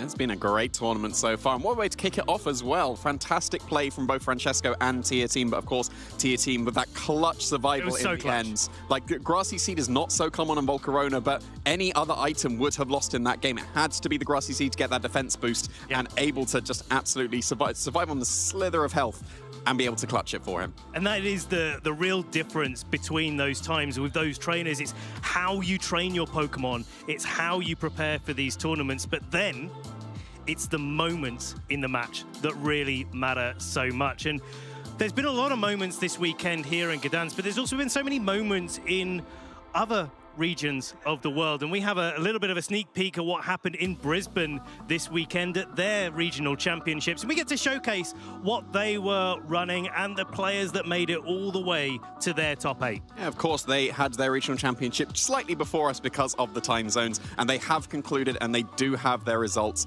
And it's a team that we had our eye on. And like, as we've been saying about the Killer Watcher, I know that Barish has got it as one of his caster picks, but it was actually able to take that regional championship win over in Brisbane. It's such a strong composition. The Porygon 2 Amoonguss Incineroar core is very, very difficult to break defensively, but then you also get the opportunity for speed control, and you've got that bear in the back. Maybe the wrong bear looking down position 2, 3, and 4 with the Blood Moon Ursaluna, but the regular Ursaluna with its Guts boost and its Flame Orb can really, really operate well in Trick Room. I think what stood out for me, certainly, at least with the matches that we've been able to showcase in Gdansk, is how the training of that Ursaluna really matters. Some of them are a bit more speedy to make use of the tailwind that Kilowattrel offers. Yeah, when you have the tailwind option, that is usually how you train your Ursaluna. And of course, we have Kaito Ari able to take that championship win, a previous Japanese national champion, and actually our first ever Japanese regional champion that we do have. So many congratulations to Kaito for being able to take that first ever accolade. I feel like, especially with the direct invites, the Japanese invitation structure to the World Championships is so difficult, where they play a completely different format. They don't have Swiss rounds or anything like that. They have a completely different system, and it's so difficult, not just because of the system, but also the quality of player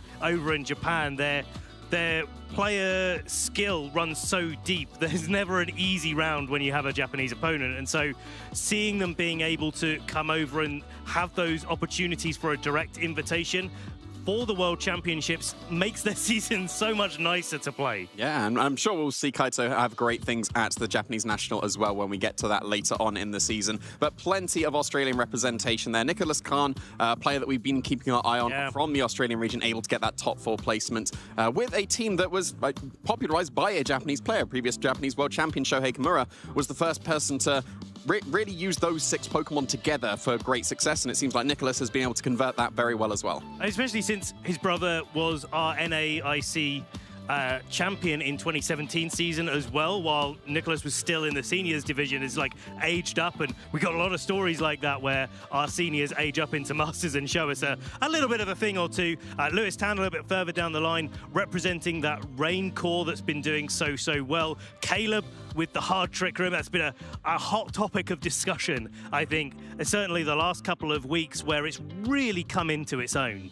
Yeah, I think that composition as a team of 6, like we've seen Hard Trick Room before, but those 6 together seems to have come out in this second round of the Regulation H, because I think when you think of Hard Trick Room, yes, you do think of Hatterene and Didi, and you think of Lilligant Torkoal, but then the Incineroar, such a classic Pokemon to put on a team, is not usually on that composition, but is able to actually make use of the Sun of the Torkoal. It's usually running that Clear Amulet, so it can actually be run really offensive and pick up some KOs, whereas normally it's a supporter Pokemon. Yeah, I really like the adaptation to running the third move not being a pivoting option, either parting shot or U-turn, but actually close combat.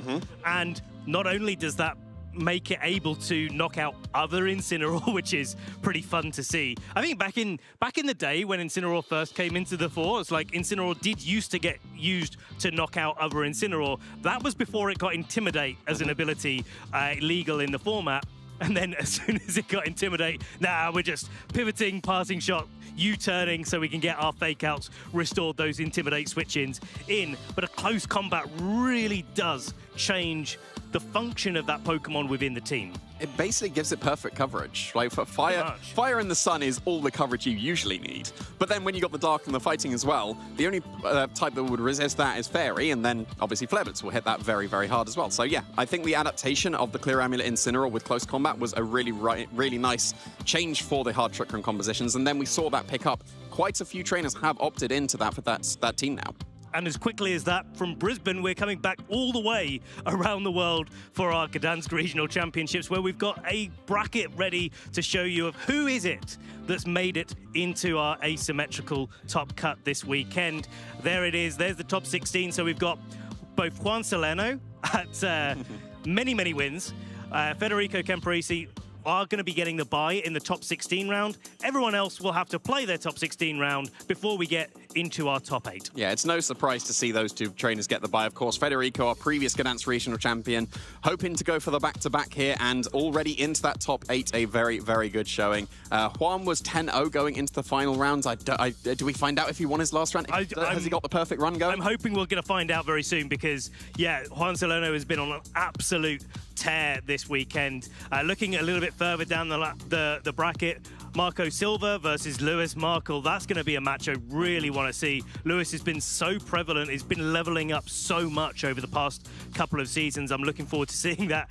We got a showdown between 2 international champions, Simone Sanvito and Flavio Del Pidio as well. And then Salvatore versus Lucas. The Blaziken made it through. Blaziken made it. Excellent. It's really nice to see. Mihao versus Robert Brewer from the UK. And Robert's running We saw a similar composition in day one, but running an Executor with Expanding Force and some Sun as well. I'm really excited to see what Robert, see if Robert can make it all the way through, because we will be streaming all of our top 8 matches. Yeah, I hope so. We've already been able to feature an Executor on the stream, which was very, very exciting, but not able to convert into that win. No. So maybe Robert will be able to achieve that with the Executor of his own instead. Really, really cool pick. It really is, and just showing again from the previous events that we've had so far over in NA, after Frankfurt, where Emanuele was able to take the win with that composition of Sneasler and Rillaboom and Ursaluna and all of those usual suspects, we saw that team just win after win after win after win until the Lille Regional Championships, where the metagame exploded into so many different forms of creativity. This is just one of them, and that's continued here in Gdansk. Yeah, it definitely has. I've appreciated seeing all the niche picks. Well, we had a Mandabuzz and a Chestnut on stream yesterday as well. We've got that Blaziken we've already mentioned that was 8-0 and did make it into that final bracket as well. So, yeah, we've had some really, really nice creativity. Of course, we had the Rabombi and the Smeargle in the finals of Lille, and that was just, I think, opened up the possibility for people to realize, well, yeah, there are these teams that are very established, and these are probably the ones that are the most consistent, but these picks have actually been quite successful, and that's what we like to see. And what else we like to see is who we have for our notable matches. And there it is. Executor is going on stream. Robert Brewer going to be representing that. And of course, we mentioned one of our players to watch, Michał Kwiatkowski, is going to be facing down that Executor. I am so excited for this, Jamie. I almost don't want to look at the rest of the standings, but we've already been through them a little bit so far. Salvatore versus Lucas. Good to see Salvatore really actually still doubling down into that Dondozo Tatsugiri combination that he ran pretty consistently over 2023, 2024.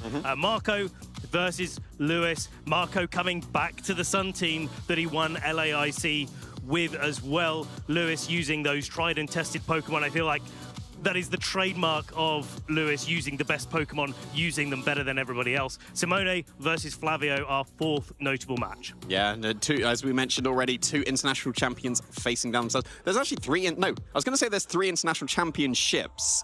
No, there's not. There's 5, because, of course, Marco's won 3 of them. But there's 3 international champions. Several, yes. Many. So even just the matches we can't feature will be fantastic. But, of course, we're going to have Michał versus Robert here. That's already going to be great. Michał had a really good showing in that round 2 that we're able to feature him on. Really, really consistent. And I believe he's been using this team a lot throughout Regulation 8 and has been perfecting his play with it. This is one of the things that I really love about watching Michał, is the way that he's able to make those reads, make those calls in the moment. And especially when you have those younger players that have just aged up, they're used to being able to make reads and get them right into the seniors division. Now, sometimes that's a little bit more tricky when you get into the masters division, but sometimes actually that's exactly what you need. No fear of what could go wrong.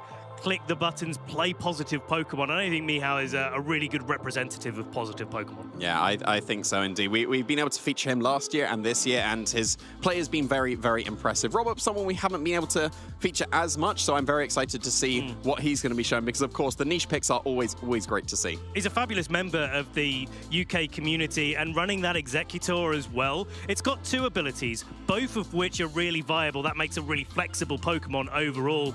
Chlorophyll, getting the speed advantage, going and doubling your speed. We see Pokemon like Venusaur do this more commonly, but look at that special attack. It's one of those Pokemon that can really hit hard, and it's access to both Psychic typing and Expanding Force with Indeedee and some sort of Sun setup. Even just Indeedee and a Trick Room setup, depending on how you train it, its speed is kind of in the middle. You can really make it flexible and work for you. I think its speed stat ends up being basically perfect. Because when you run a Focus Sash, you usually just invest in special attack and speed. And when you invest fully in its speed, it only just, by 1 speed stat, outspeeds a Dragapult, the fastest relevant Pokemon that we have in the metagame. Pretty relevant. So yeah, it's quite relevant. And the fact that you can do that while also just having your maximum special attack for the biggest damage output that you can go for, the stats work out just perfectly, because it's also slow enough that if you don't activate the Sun, it can benefit from the Trick Room as well. Definitely, especially against a lot of faster picks. And I do want to call out, actually no, I tell you what, let's call it out a little bit later on, because our players are sitting on stage. Michał on the left, Robert on the right. Now, Robert, was going to say earlier, is a really, really strong member of the UK community. He's done so much work to build up the UK community, making lots of grassroots team tours and other events for people to benefit from. He's way up in Scotland, so a little bit more isolated from the larger UK community, but up where he lives and around where he lives, he's always involved in the local scene up there too. Yeah, I've been able to take part in one of his locals back in the day as well. I can't believe I've said that to you, because you're the back in the day person. You're the old man. We've established that. Thank you, Jamie. Thank you for reminding me, because sometimes when I get so old, I forget these things. And of course, Michał, we've just spoken about how good Michał is as a player. He was able to get top 8 in Gdansk last season, so he's close. One more win, and he's going to be able to either equal or improve his record from last year. Yeah, we'll have to see if that is the case, but of course Robert is going to be standing in his way with that really cool hard trick room team with the Executor. So yeah, I'm really excited to see what this matchup's going to be, because you usually see hard trick room game plans established amongst the common team, like the meta teams. Yes. I would argue that having just Executor there as well will completely throw those game plans out the window, and you have to adapt. And that's I think, going to be the story of this match. Like, how are these trainers going to implement it? Will we see a great showing of this Executor Trick Room team? It didn't perform as well yesterday, but maybe Robert's got what it takes to take it all the way. Yeah, and we see here the accomplishments. As mentioned, Michał was able to get top 8 last season in the Gdansk Regional Championship with some very consistent results as well behind him. And then looking over at Robert, this is going to be his first accomplishment that he's going to be able to add onto there. Very, very nicely done from Robert. Can he improve this even further? I think, all of the eggs are in the basket, because I think once you get to this stage of the tournament... All the Executors are in the basket. Ah, you got it. Yeah, okay, love that. All the Executors are all the Executes maybe are in the basket. Let's have a deeper dive into Michał's team. We saw it yesterday, but if you didn't catch that match, Basque Legion, King Gambit, Sneasler, Magmar, Ninetales and Rillaboom. Yeah, so very, very classic Pokemon paired together. This was a very common composition that we saw in the first round of Regulation H, and a lot of trainers just did stick with this kind of composition. And I feel like it fell off just a little bit going into the second round of the Regulation H, but there are trainers that still believe in it and still are perfecting their play with it. And especially seeing the adaptation with the Ninetales, we saw how much damage that did when Michał was on stream before. That Moonblast, Michał was able to double target into the correct slots at the correct moment to pick up key KOs, carve out an advantage, and I'm wondering if that's going to be something that he can continue doing in this top 16 match. Yeah, the Ninetales might be a little bit of an awkward pick when you're going up against a Torkoal. Of course, if you lead with it, then Torkoal, whether it's led itself or switches in, will overwrite that Snow immediately. So I wouldn't be surprised if Ninetales is left on the bench here, unless you are really trying to counter those Weather Wars. But then if you do actually end up in the Snow, well then Executor, as we're about to see here, would not be able to get its Chlorophyll boost, and you'd be able to do that massive damage with those Blizzards. So, Robert's team, Torkoal, King Gambit, Gallade, Indeedee, Executor, Ursaluna. Jamie, what is sticking out to you most about Robert's team? I think the Assault Vest on the King Gambit is uncommon at this point. We usually see the Swords Dance set with the black glasses, or maybe a safety goals just to keep it Red safe. Plate, maybe? Yeah, potentially as well. But when you've got an Indeedee on the team, Sucker Punch is a little bit more awkward. It's still on the moveset, and when you're not in Psychic Terrain, it can still be used. But then the focus becomes on just the coverage that you're able to get. You've got to see the King Gambit. It's got the Assault Vest, so it's got the ability to have 2 extra coverage moves. Low Kick, going to be able to hit those Dark types that would normally resist. And then Terra Flying, Terra Blast is able to pair it with that Ursaluna that can go with the Earthquake. So but it doesn't even have Earthquake. It's got Substitute instead. It's kind of the King Gambit that's wanting to be a Tyranitar in this format, where going for Terra Flying, Terra Blast. But this is such a powerful team, and I think one of the things that I really like the look of with what Robert's running is just how much offensive potential that he has right off the bat, and it's going to matter most how they lead in this scenario. We're getting into it, trainers. Here's our top 16 round at the Gdansk Regional Championships. Basque Legion King Gambit versus Indeedee Gallade. Yeah, pretty classically coming out from Robert here. You've got Indeedee next to a Trick Room setter, so you do have the potential of getting that redirection so that the Trick Room goes up guaranteed. And of course, you've got the Psychic Seed activating on the Indeedee, but not going to matter at the moment facing down the 2 physical attackers. Galade's going to be threatening a Sacred Sword immediately into that King Gambit, so you might need to consider the Terrestrialization just to keep yourself safe. But then at the same time, I reckon a Helping Hand Psycho Cut in that Psychic Terrain would be able to KO the Basculegion as well. Do you consider just flip turning out so that you can keep your Basculegion safe, or do you go on the offensive with your Wave Crash, expecting that to be able to pick up a KO? Well, it looks like we're going on the defensive with that King Gambit, certainly fearing the ability for Sacred Sword to just be coming straight out here into that Pokemon and picking up a key KO. Double Terrestrialization, so we're getting things kicked off really fast here. The Indeedee playing on the defensive, going for its Terra Grass, making sure that if it goes for a Follow Me, that it's not taking neutral damage from a Wave Crash. In fact, would take resisted damage.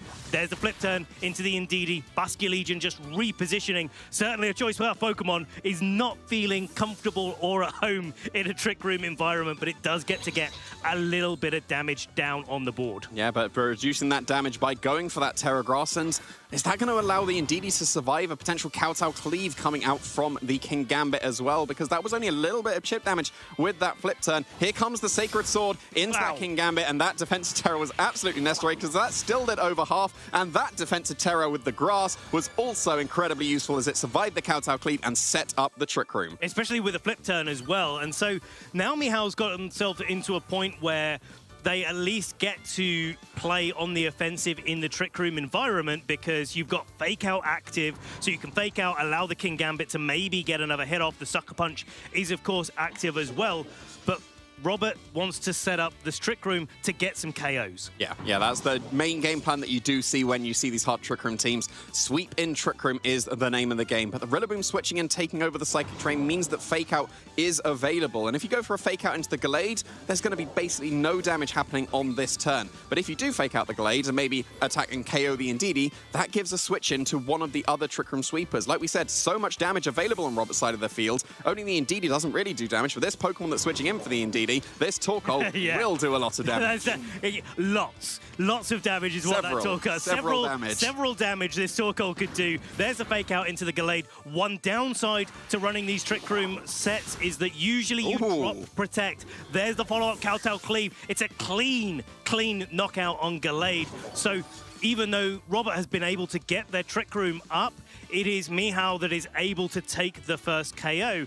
But at what cost? Yeah. Robert gets to bring another Pokemon in. Maybe it's that Indeedee to cancel out the terrain again, but that Torkoal is looking in prime position since it didn't even take any damage on the switch in. That is a crucial point because now the Eruptions will still be at full power, and yes, the Indeedee did switch back in for that KO'd Gallade, and now you got the Psychic Terrain. The Rillaboom will have to switch out and switch back in to overwrite that so that you can actually go for those priority moves. Of course, Sucker Punch cannot be clicked on this turn, and therefore you can just go for the Helping Hand Eruption. I don't see any downsides to this. The King Gambit is in range after taking that Sacred Sword, even with the resistance of that Fire type. I think you do need the Helping Hand to be able to secure that KO, but in fact, it's not even going to be a Helping Hand. I think this is the right play. Bringing out the Indeedee here, getting the Ursaluna in so that it can activate its guts on this turn while the Torkoal is pressuring the KO, certainly on the Rillaboom, if not on the King Gambit. Now, because it is that Black Glasses, actually, I wouldn't be surprised if it actually did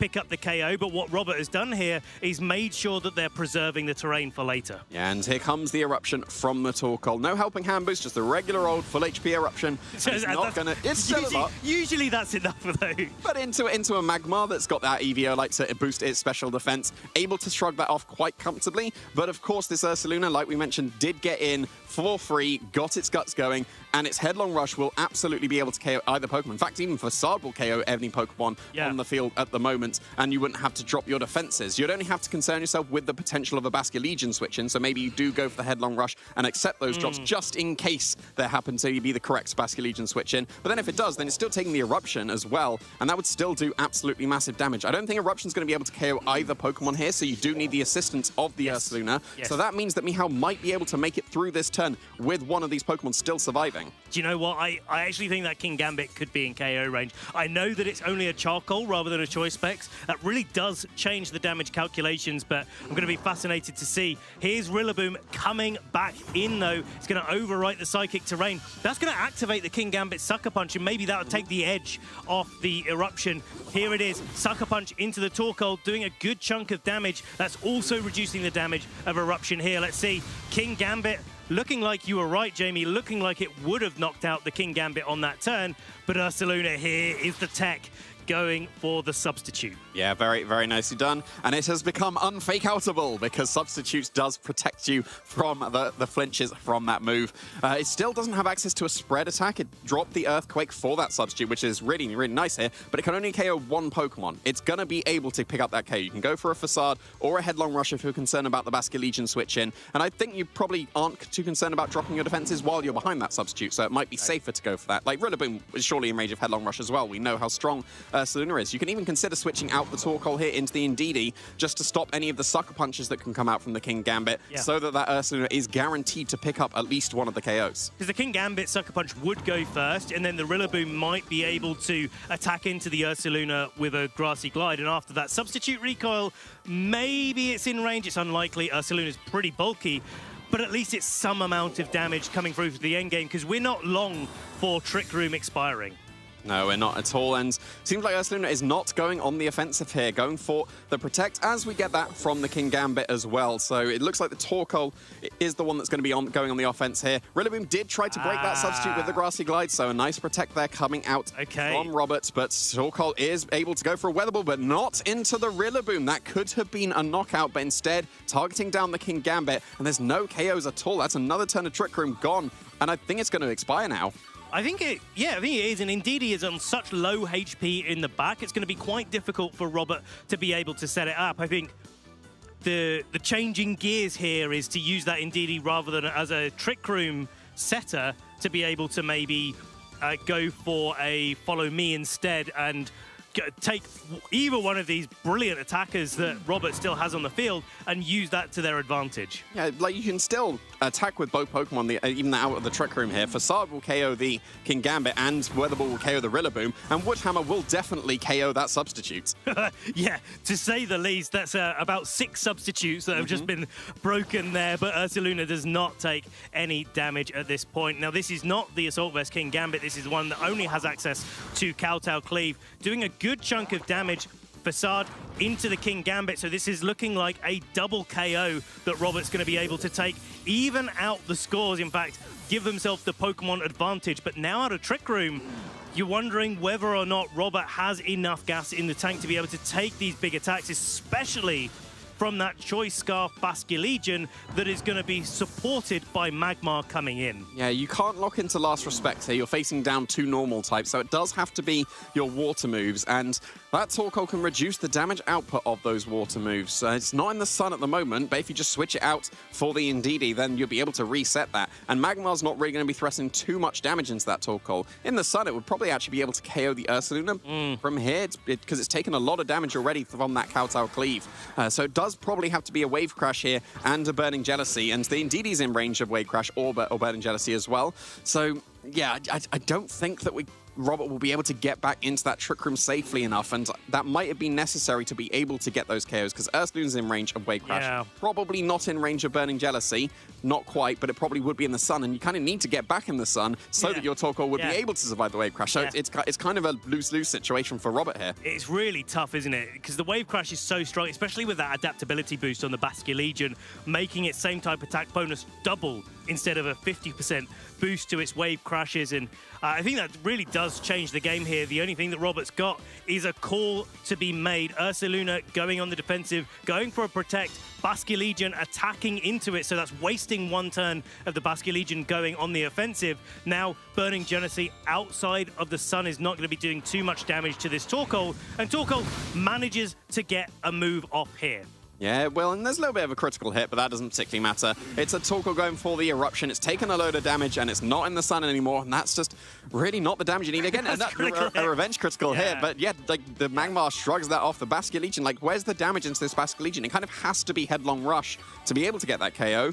but you're not in the position to be able to go for that. You either need to have the Indeedee next to it to redirect, or you need to be in Trick Room. And because the target of the Wave Crash went into the Ursaluna, not giving that switch into the Indeedee that maybe Robert was hoping for, then this Ursaluna is just in such an awkward position. It might need to consider the double protect here so that it can either get that Indeedee next to it or attempt to get that Trick Room going. Because a follow me would have been so crucial in this situation where if the Wave Crash was redirected away from the Ursaluna, at least the Ursaluna gets one attack off.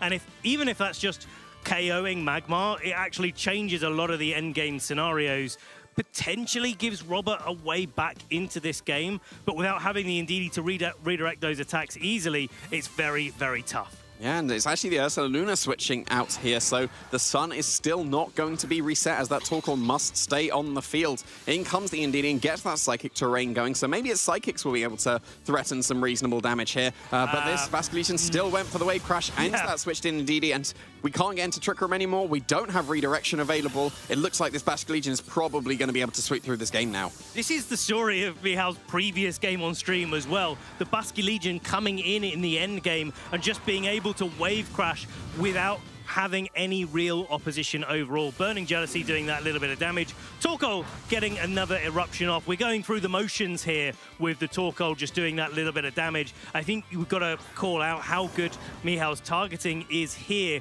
Even though there is the option for Ursaluna to protect itself, Mihal is staying firm and targeting down that Ursaluna. Yeah, there's no reason to target down the Torkoal here. The only way that you would be able to lose is if a Headlong Rush is able to connect with that Basculegion, so Mihal is just playing very smartly and not allowing that situation to happen. The Torkoal is not going to be able to take this game on its own, so yeah, no reason not to target that Ursaluna with the Wave Crash. No protect this time. It is KO'd, and this will be game one for Mihal. Okay, so Ursaluna's going down. We're going to see a Burning Jealousy coming out from the Magmar. That's going to do a little bit of damage. Eruption is whittling itself down in power as these Burning Jealousies and no grassy terrain stack itself up, but they are Robert's only chance of taking this. At the least, this is a great amount of thinking time for both of these players thinking about game two. Wave Crash into the Torkoal. Mihal takes game one. Very, very nicely done as well. Like we mentioned at the start, into hard Trick Room compositions, you usually have a game plan sorted out, and it seems like Mihal had that down to perfection there. The Terrestrialization immediately on the King Gambit, the ability to recognize, well, if I just take a load of damage from my Rillaboom, basically sacrifice that, just so that I reduce the damage output of the Eruption, that was enough, because then the Trick Room turns were stalled to the point where Ursaluna, the Pokemon that needs to be doing all the damage, didn't have the opportunity to. Do you reckon there's a world where the Executor is coming to this game? Based on the Pokemon that were brought against King Gambit, it's obviously not very effective against it, but if you force the Terrestrialization immediately, then suddenly there's no more Dark types, and everything would be taking neutral damage from the Expanding Force, and that could actually sweep through the game. So maybe that is something to consider. You do obviously have the Sleep Powders available into the King Gambit, so that, if that's on the field against the Executor, if it was brought, then that's an option to be able to stop the damage output into it, and then that would allow all the Expanding Forces to go off. Maybe, like, for example, if the Basculegion in King Gambit is led again, and you go with Executor Torkoal, Executor should be able to outspeed the Basculegion and get that Energy Ball off for the probable KO. Yeah, I think it's like, that's what I'm wondering about, whether or not Robert actually leans into the faster mode. Even just the slower mode in Trick Room is sort of okay if the King Gambit falls to sleep. And I think that's one of the key questions I've got coming into game two. The other one is whether or not Gallade needed to play a little bit of a stronger role in that game, in game two, just because it went down so early in game one. Well, let's see what our adjustments our trainers are going to bring. It's King Gambit coming out with Indeedee for Robert, Basculegion and King Gambit for Mihal. Yeah, I think this King Gambit from Robert is going to be a lot more effective in this first couple of turns because, of course, it isn't the classic Swords Dance set. It's got the Assault Vest. It's got the coverage of Low Kick. So that means it's threatening a one-hit KO into either Pokemon here. The Kowtow Cleave into the Basculegion or the Low Kick into the King Gambit. That might be forcing Terrestrialization once again from either Pokemon. But if you call the Terrestrialize, like for example, if you Terrestrialize your Basket Legion to survive the Kowtow Cleave and the low kick goes into King Gambit, well, that's a KO. And if you Terrestrialize your King Gambit and the Kowtow Cleave goes into the Basket Legion, that's also a KO. So I think there's a really smart adjustment from Robert because there's no safe path immediately for Mihao on this first turn. Well, the only safe path for Mihao might be a Terra Fighting because we also know that Indeedee can survive a flip turn followed up by a Kowtow Cleave. We are getting things kicked off here with a Terrestrialization, and it's Basket Legion that is going for it with its Terra Fighting, and that's going to change so many of the damage calculations. But hey, Robert has Terra Flying, Terra Blast as well at their disposal. Here's the first Terrestrialization for Robert, and it is again going to be on that Indeedee. So no Terra from the King Gambit to threaten that now fighting type Basket Legion, but Indeedee is going to be able to redirect some attacks. But it's not going to. That's a Terra Blast, Terra Fighting. But it's going into the Indeedee. Oh my, that is a critical hit as well. Kowtow Cleave going to be the follow-up. There's going to be no Trick Room in this environment. But now the Indeedee has gone down. That Terra Fighting, Terra Blast. Mihao predicting a switch out from that King Gambit, but Robert holding fast, going for the low kick. That's a one-hit KO into King Gambit. Yeah, KOs all around here. No follow me necessary as the Indeedee was already being double targeted. So yeah, Robert potentially got away with that because that could have been the fighting Terra Blast into that King Gambit, but instead going for that Indeedee and stopping the Trick Room. That might still be enough because the King Gambit in the Trick Room would be able to threaten a lot of damage here into the opposing Pokemon. But now, because the Indeedee was KO'd, Rillaboom gets to come in, and there's no Psychic Terrain for the rest of the game. It's been overwritten by this Grassy Surge, and Torkoal was the Pokemon that Robert has just brought in here outside of the Trick Room. So that means that Mihao is still going to be outspeeding both of these Pokemon here. We saw the Terrestrialization used immediately on the Indeedee. That means that you can very, very safely just go for Fake Out into the Torkoal, and it's an unstoppable Terra Blast fighting into that King Gambit. You can't tear it out of it anymore. Yes, you could switch into something maybe like a Galada if that's waiting in the back, or if it's Ursaluna, you can't switch that into the Terra fighting. So yeah, I mean, Executor could switch in as well. So there is definitely options. We don't know what that last Pokemon is for Robert, and depending on what is the switch in or isn't, maybe Robert's happy that King Gambit has done what it needed to do in that match. Now that there's a Terra Fighting Basket Legion there, maybe King Gambit loses quite a lot of its value since it can't Terrestrialize at all. Here's the Fake Out. No switch out coming from Robert's side. Terra Blast completely free, as we're saying, into that Torkoal, into the King Gambit. Apologies.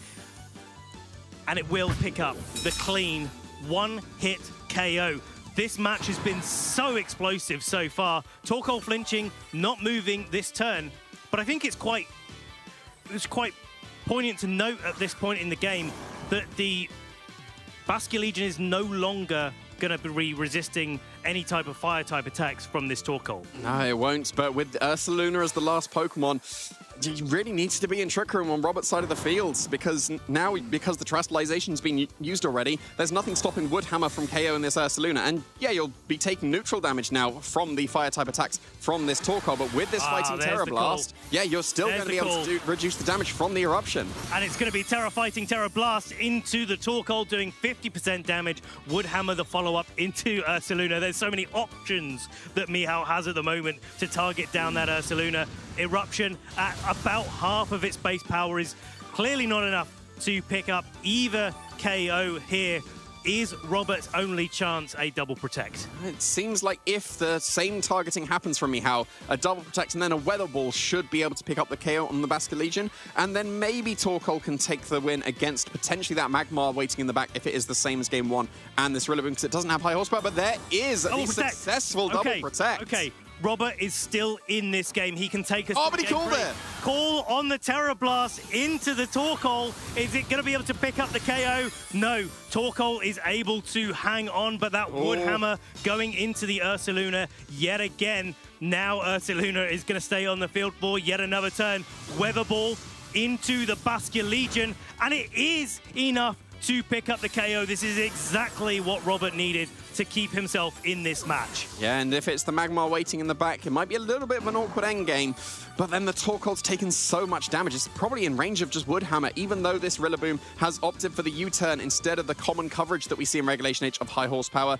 it just those 2 Terra Blasts have really added up into this Torkoal. Obviously, Eruption is not going to be very effective to use at this point, so it has to be Weather Walls doing the damage. And you probably need a triple protect to be able to survive through this turn with the Ursaluna. Of course, that is a very unlikely scenario now, but might be necessary because while we're still in the grassy terrain, Woodhammer should be able to one-shot this Ursaluna. But there is the Follow Me on the Magmar as well. That can keep this Rillaboom safe and sound. I don't think Eruption, even after all the recoil that Rillaboom would take from knocking out an Ursaluna from full, Ursaluna has so much HP, so the recoil is even more than usual.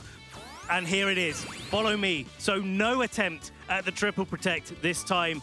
Magmar is the center of attention. Woodhammer down into Ursaluna for the nearly one-hit knockout here. Mihao just 1 Pokemon away from matching his result last year in Gdansk. Weather Ball going into that Magmar and going to be doing pretty respectable damage overall, but it's not the spread damage that Eruption would have been able to afford Robert in this spot. And now this Torkoal, even though it's managed to recover quite a lot of HP with the grassy terrain, is looking pretty dicey. Yeah, it seems like Torkoal might have been able to take on the Magmar potentially 1v1, but nope, this Rillaboom going for the Woodhammer and picking up that KO on the Torkoal, sending Mihao once again into the top 8 of the Gdansk Regional Championship.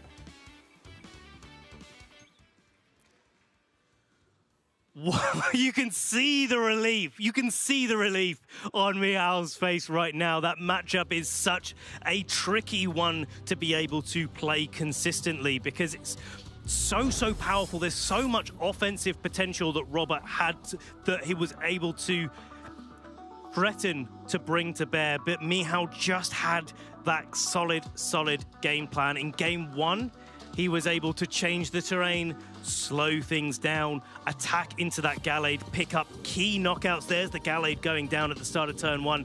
In game 2, he was just able to knock out that Indeedee turn 1 and give Robert no opportunity to get into Trick Room. Yeah, bringing only 1 of your 3 Trick Room setters to the game and losing it immediately was not what Robert really wanted to see there. If there was Executor waiting in the back over the Ursaluna, I think there would have been a very reasonable potential to be able to take that game. Yeah, because you would have been in the sun at that point. So Executor will be outspeeding. In fact, fun fact, if Executor is not investing completely in its speed and that Basculegion is as fast as possible with the Choice Scarf, they speed tie. So that might, because they both only just outspeed the Dragapult. So yeah, that might have been the thing that was putting off the Executor on Robert's side of the field, just in case that was the case. Wow. But a lot of these Choice Scarf Basculegions tend to not be trained as fast as possible. But maybe that's something for a different match that Robert can take into the future. For now, Mihao was able to take this match here. The final KO on the Ursaluna, the main damage dealer that Robert still had available. There it is. Rillaboom putting the hammer down and sending Mihao into our top 8 here in Gdansk. Who needs the coverage of high horsepower? Yeah. You got U-turn. Like, we see U-turns so much already, so yeah, high horsepower is the most common thing in Regulation H, but yeah, who needs that? Woodhammer doing all the damage. Absolutely, and this is one of those really good examples of how you can just play consistent into a little bit of a matchup that maybe you're not as familiar with. And one of the great testing grounds for playing against teams that you're not familiar with, it's going to local tournaments in your area. And we've got a little video to show you about what you can expect at local events.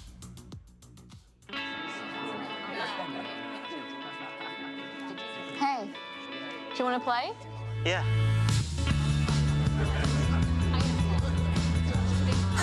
Nice. One shot? Wait, that card. Yeah.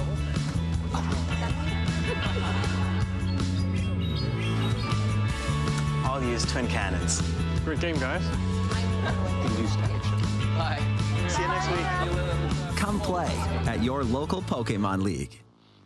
We mentioned on the stream yesterday when it was Lou casting next to me how going to one of our locals was probably one of the best decisions we ever made to just allow us to get that friendship going. I think that's one of the key things. We've mentioned the testing grounds, but the friendships that you can make at the local tournaments, I think, is the main reason why you should go. The testing ground is the friends we make along the way here. And Pokemon is such a community game. It's so important to be stress testing teams. We've prepared for the World Championships together more than once, and it's that bouncing ideas off of people. It's that ability to figure out what's working for you and what's not, but also just having some fun while you're doing it. And I think that's the biggest takeaway that I've got from my local events. I go there, I want to win. I want to do well, but actually, to be honest, I'm there for a good time, and have a little bit of fun with the local community. Yeah, it is always a lot of fun. So hopefully you did scan that QR code to be able to find where your nearest local is for you. I'm really lucky. I've got like 3 or 4 that are very reasonable driving distance away from me. I'm quite fortunate when it comes to my locals. There you go. If you are fortunate too, you can find out from that QR code and just see what you've got in the local area. Especially then in your transition to regional championships. Of course, we're talking about the top ATCP for those trainers that are really committing to trying to get that invitation to the World Championships. The local tournaments can be the difference between making it to the World Championships and not making it to the World Championships. So we can't say enough how important they are for the scene. Yeah, there's going to be times that you think, well, this is the game plan to go against certain things, and then you find out in your local scene, actually, no, that didn't work. I'll adjust. I didn't feel like that, yeah. And against the kind of the hard trick room teams, game plans are absolutely necessary, and we got to see Mihal's game plan come forward to perfection, and we're going to be able to hear from him now. So please take us away. Thank you so much, Ben and Jamie behind the desk. Good morning to players from all around the world. My name is Barish, and it almost became tradition at this point that I start my morning with interviewing Michał from Poland. How are you feeling winning this game here on stage? This is amazing, honestly. My first tournament ever in Masters was Gdansk last year, and I cut. I went so far. I went to top 8. Then I lost by, it was a bit of RNG and a lot of misplaying on my part. And then for an entire year, I came very close to cutting something. I just couldn't do it. I lost 2 win-endings in a row, and it feels so amazing to be back. Yeah, welcome back to the top 8 competition of our regionals here once again. You've just faced a Trick Room team, a Side Spam or Indidi combination team. I saw you had quite a few tools in your team, but can you tell me how you felt going into this matchup specifically? Okay, so I played a very similar team a few rounds prior, and Side Spam was something I always struggled with, but this is a huge shout out to Kuhn because he found a really safe line that worked into most Trick Room stuff. So yeah, that was the flip turn into Katao, the Indidi, and then I just get terrain control, and I'm okay with stoning out stuff. I was really scared of the Executor, and also, I don't remember who exactly, someone came up to me before the set and told me that they played, or a friend of theirs played my opponent earlier, yesterday, and that they played crazy good. So, I was a bit scared, but yeah, it somehow worked out, so I'm really proud of that one. I'm pretty sure any player qualifying for the top cut has a right to be there, and they have proven themselves throughout the whole tournament. For all the viewers at home who just heard the term Side Spam and are not quite familiar what that actually stands for, we have the Indidi setting up the psychic terrain, and then we have both the Gallade take advantage of that, but most importantly, you mentioned the Executor, who with expanding force boosted in psychic terrain can cause a lot of damage. Looking into your 2 games here, how did you feel about your Basque Legion and specifically about its Terra availability as well? Okay, so it's funny because this is the second time it comes up on stream. So okay, after game 1, I felt like I could probably punish the fact that my opponent really wanted to set Trick Room with Indidi, and flipped her into Katao just barely didn't KO. So I felt like, okay, Terra Blast and Terra Fighting Terra Blast into Katao should KO Indidi. I think even without the crit, it should have KO'd. And then I get met with a King Gambit lead. So I feel like, okay, this very likely is just gonna get rewarded. I double check my mons, the mons in the back to see if I can still win even if I lose Gambit. And I still could. So yeah, that was amazing. I mean, congratulations for qualifying for top 8. Any last shoutouts before we let you go and prepare for your top 8 game? Okay, I just have to say, because this is like the most insane storyline that I've faced throughout the weekend. In day one, I've played 3 out of last year's Gdansk top 4. I beat all of them, including Marco. And my opponent in top 8 is Fede, who is the last one remaining. The matchup is honestly tough. When I beat Marco, there was a lot of help from RNG. Well, not that much, but like, well, there was some. The matchup seems definitely tough on paper, but I'll try my best. Maybe this is the one tournament. Really exciting, and that is quite a crazy matchup or schedule as well going into that. All right, thank you so much sharing your thoughts with us. Good luck into your next round, and we'll see you on stream for your top 8 game. Thank you so much. Gavin Michaels, one of the winningest players in VGC history. I first got into competitive Pokemon by somehow convincing my mom to fly me, a 13-year-old at the time, to San Jose, where I then got top 4 in my first competition. It's become a huge part of my life. If I was a Pokemon type, I'd be a Steel type, just because I'm sick like that. I knew I wanted to take Pokemon very seriously after winning Nationals in 2013. I was just a 15-year-old kid, and all of a sudden I went from someone who played a video game as a hobby to the best in the country at something. And I don't think that's something that a lot of people get to say ever, especially so young. What I've learned through competing is that if you want it all, you have to be willing to lose. I would play so conservatively because I was so scared of losing. But now I've gotten over the fear, and my goal is to win. I remember after the end of the 2023 season, after being on the top of everything, going 0-2 at Worlds, getting banned for a year, I thought to myself, is this something that I wanted to keep doing? I decided I wanted to keep playing Pokemon for me. My strategy coming into this tournament was to make Rain work. I've had a lot of previous success with Rain, and I leaned hard into it. Rain ended up doing incredibly well this weekend. As the best Rain player, I benefited immensely from that meta shift. Very few other people, even if they were using Kyogre, used Bascu Legion, and I think that's what set my team apart. My overarching strategy was, I can go in and do early damage trades and know that Bascu Legion can clean up everything in the back. I knew that I was going to win the whole tournament when my Kyogre lived a Sucker Punch with 2 HP. Oh, it's for the 2 HP, it survives! And I knew at that point, it was done. The relief I felt through my body was incredible. This game is very likely over. It connects them both! A World Championship invitation for Gavin Michaels, your Portland Regional Champion. People should be afraid of me at Worlds because I have absolutely nothing to lose. My favorite moment at Worlds was 2019 when I played on stream versus Kazuki Kobayashi. I think it was some of the best that I have ever played. My goal this season is to play as much Pokemon as possible where I am trying my absolute hardest, and so is my opponent.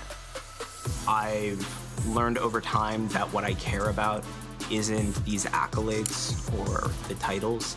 It's those moments of pure adrenaline when you're trying as hard as you can. This game lets me express a side of myself that I don't get to otherwise, that gets to go all out, and it's become so important to me.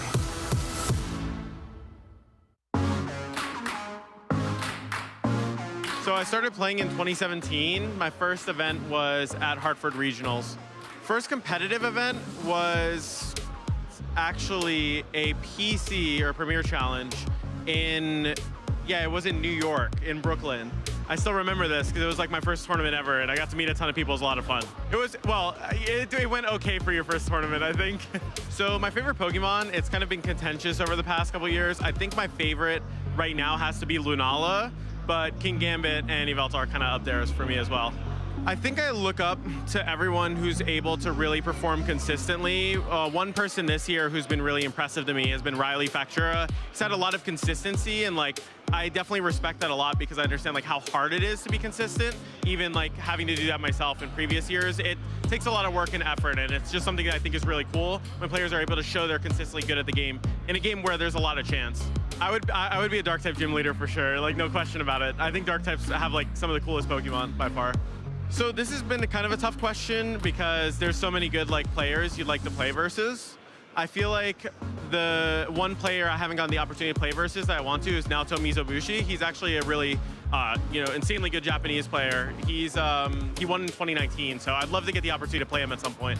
I think my favorite part about Pokemon events, so I've been going for a while, and the competition was always the main driving force for a while, but I really do think the friends that you make and the ways that you can learn things in ways that can impact your own life outside of the game are really important. I think Pokemon's actually really good in a lot of cases of teaching you life lessons, how to get back up when you have a bad tournament, how to keep pushing through, how to get through adversity, and I think it's actually really, it's a really useful ability to be able to take these lessons and kind of take them into real life. I think the go-to, I actually don't really eat anything during events for the most part, but if I'm ever getting a snack, it'll probably just be like a cookie or something. I don't typically like to eat too much just because like, I feel like it can kind of distract me sometimes, or like, your stomach gets a little like worked up because, you're nervous or something. So if I won the World Championships, I would definitely call my mom and my dad first. They've been some of my biggest supporters, and, I love them. I wouldn't have to call Sierra because she'd probably already be watching. So then, mom and dad would definitely be the first for me. Am I Team Rocket? Maybe.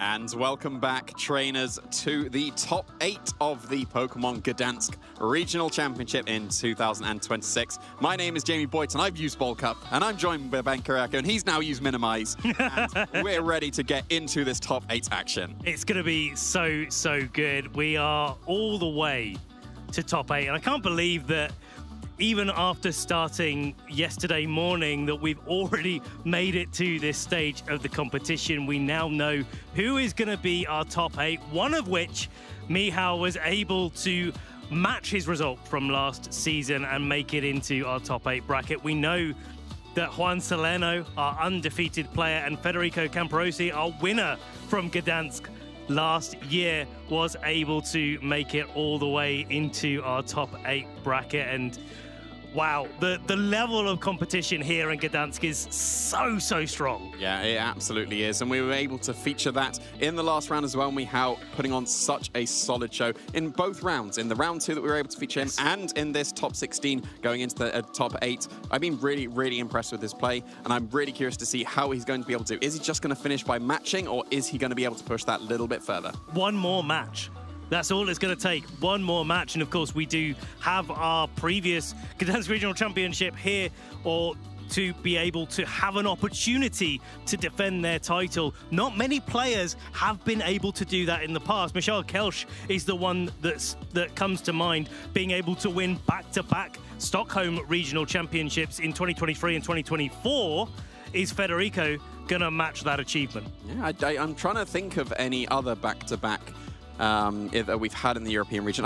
Marcus Silva was able to win back-to-back the Latin American International Championship. And you had Joseph Ugarte being able to do back-to-back Portlands. Mm-hmm. Yeah, true. So there's been smatterings of it about, but it is a very difficult achievement.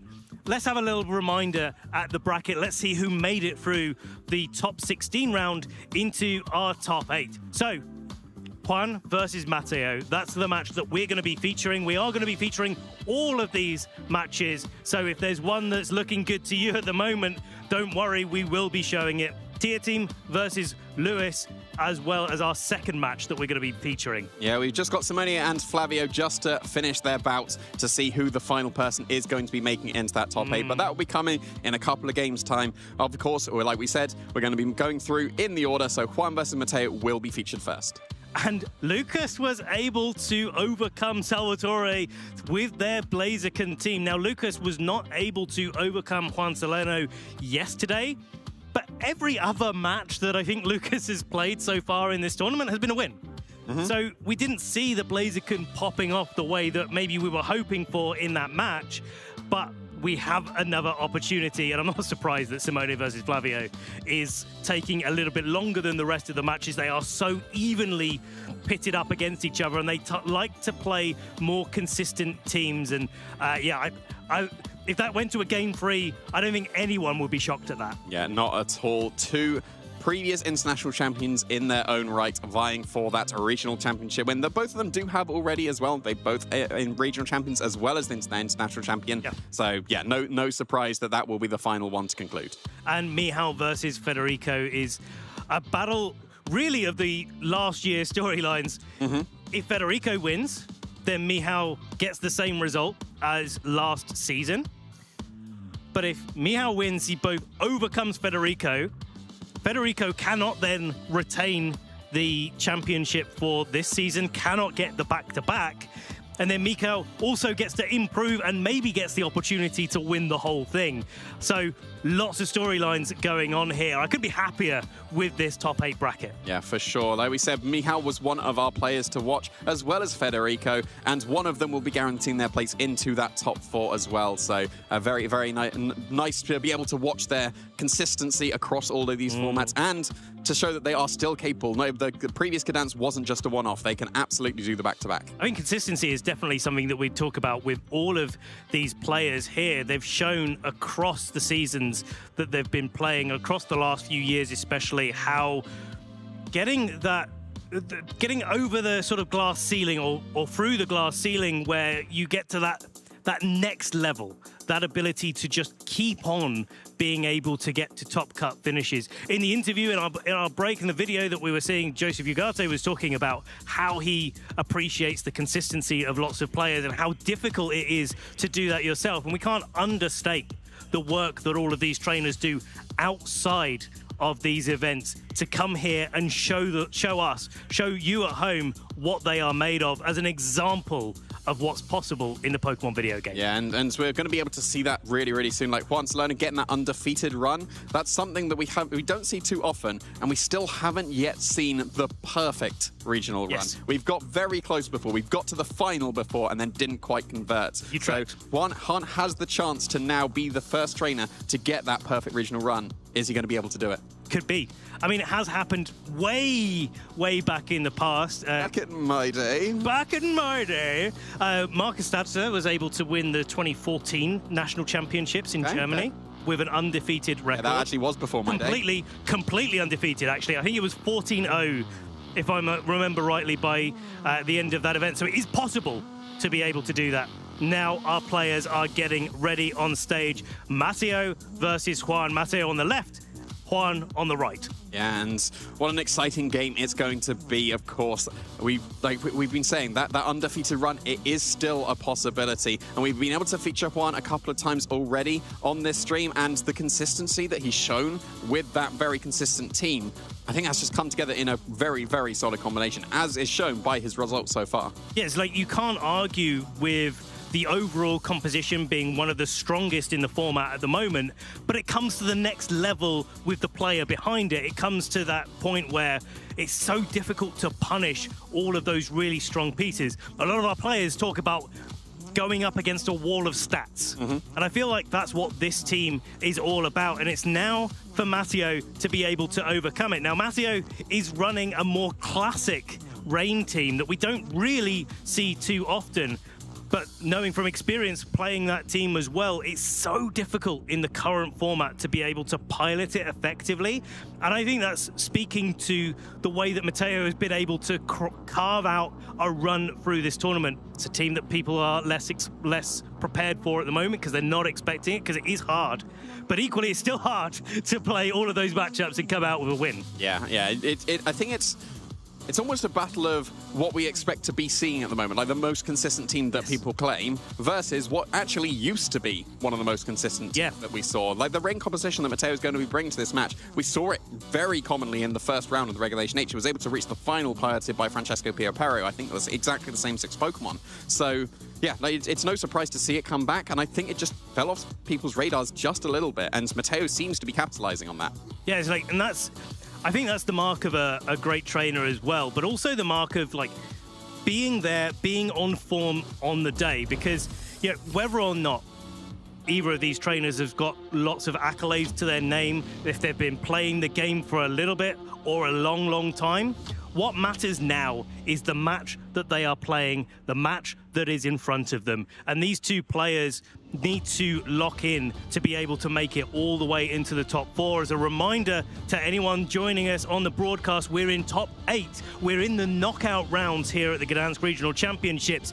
This is our players' tournament, lives on the line, but also their opportunity to carve out a win for themselves. Yeah, and Mateo's opportunity to get their first accomplishment as well. A very, very solid showing already. Top 8 at a regional. That is no easy feat, so Mateo doing very, very well there to get their first accomplishment. But we're looking over to Juan, as we mentioned already a couple of times on this stream. Very, very consistent player, has been playing for a little while now, aged up into the Masters Division, and immediately got that top 4 at the Latin American International Championships. Such a crazy run across the Latin American region, and being able to win multiple events over their career. Even recently, being able to get a top 16 as well. Now coming over here to be able to match that, in fact, improve it with at least a top 8 record. Now Mateo has nothing to prove at this point in the game. It's all on Juan Salerno overall. What's Mateo going to be running? It is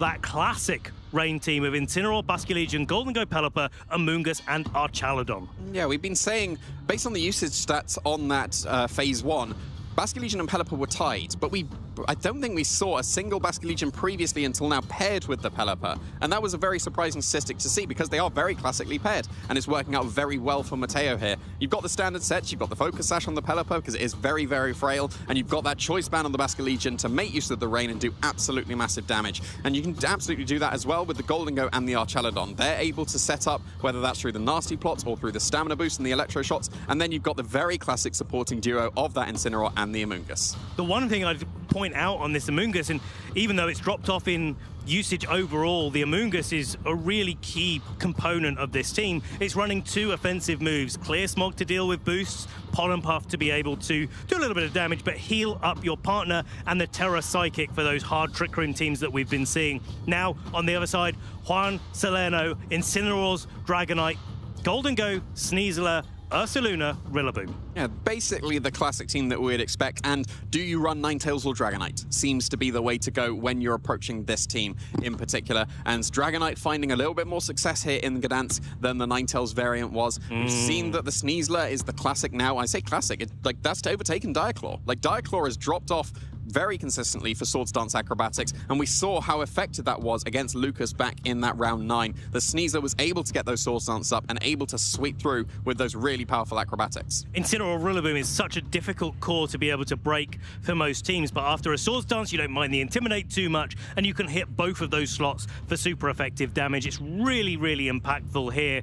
Dragonite gives you speed control, gives you Scale Shot. It's a really powerful move, and all the other components, especially that Ursaluna, grassy terrain, leftovers recovery. That Ursaluna is something that's really, really difficult to take down, especially with a Terra Electric. Now, looking at our matchup, Jamie, what are you thinking in terms of strategies for these two players? Well, we've seen before when the team that Juan's been using, going up against rain compositions, Ursaluna is important. And you wouldn't initially expect that based on the fact that it's going to be weak to the Pelipper and the Basculegion. But as soon as you go for the Terra Electric, that flips the matchup completely in your favor. And we're going to be flipping into our first top 8 match here at the Gdansk Regional Championships. It's Incineroar and Golden Go, Ursaluna and Dragonite. Yeah, there we go. There's the Ursaluna led immediately. If there was the rain, you'd probably be forced into the Terra Electric, but you may even be forced into it immediately as well because you're facing down the Golden Go. That's one of the main reasons why you have that Terra Electric available on your Ursaluna, and you're threatening Earth Power into both of these Pokemon immediately. Yes, you've got the Fake Out pressure from the Incineroar, but then if you go for Fake Out into the Ursaluna, well, then you can get the Tailwind on the Dragonite completely for free, and that would allow the Ursaluna to outspeed both the Golden Go and the Incineroar. So it's kind of an awkward situation for the Golden Go immediately because you want to fake out to get that nasty block going, but do you accept that the Tailwind's going to go up so that you don't take an Earth Power, or do you try and stop the Tailwind so that the Ursaluna stays slower, but you might take an Earth Power on the way? Well, let's see how these trainers react to this situation, because it can be quite nice in this matchup to knock out the Dragonite as quickly as possible, take away any option of speed control, and Golden Go is taking any option for that Ursaluna to pick up a key one-hit knockout with an Earth Power on it, going for its Terra Water. There's the fake out, breaking the multi-scale onto the Dragonite, and a nasty plot. This Golden Go is getting set up and ready to go. Now it's down to the Ursaluna. What move is it going to be locking into? It is that Earth Power, doing more than 50% to Golden Go, and I think more than 50% is very, very relevant here. Yeah, it definitely is.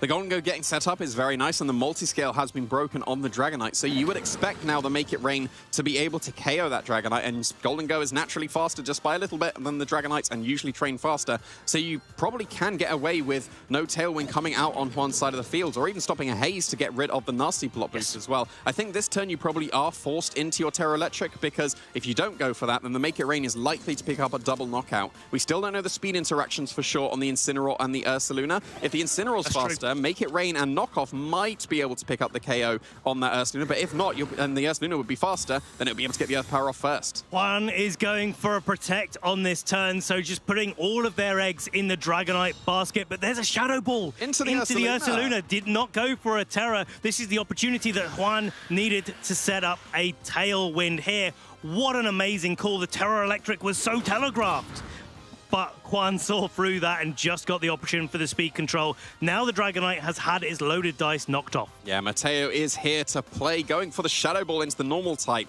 That is already a very, very good sign of a strong player. Yes, it didn't work out on this turn because, of course, Juan is very strong in his own right, and recognizing that could have been a potential play. Getting that Tailwind up, if that would have been the Make It Rain, you'd have probably lost the Dragonite and got no Tailwind for your troubles. So, yeah, nicely done there for Juan. Now the momentum is back in his favor. We've seen the Earth Power was a two-shot on the Golden Go, so you don't even need to go for Blood Moon. You can save that now. You can go for Earth Power to pick up the KO on the Golden Go, or if you're expecting a defensive play from the Golden Go, because it is threatening to be KO'd here, you could double into the Incineroar with Scale Shot and Earth Power for that KO. There's the Protect on the Golden Go, so definitely not going to be knocked out this turn, but Scale Shot coming into the Incineroar.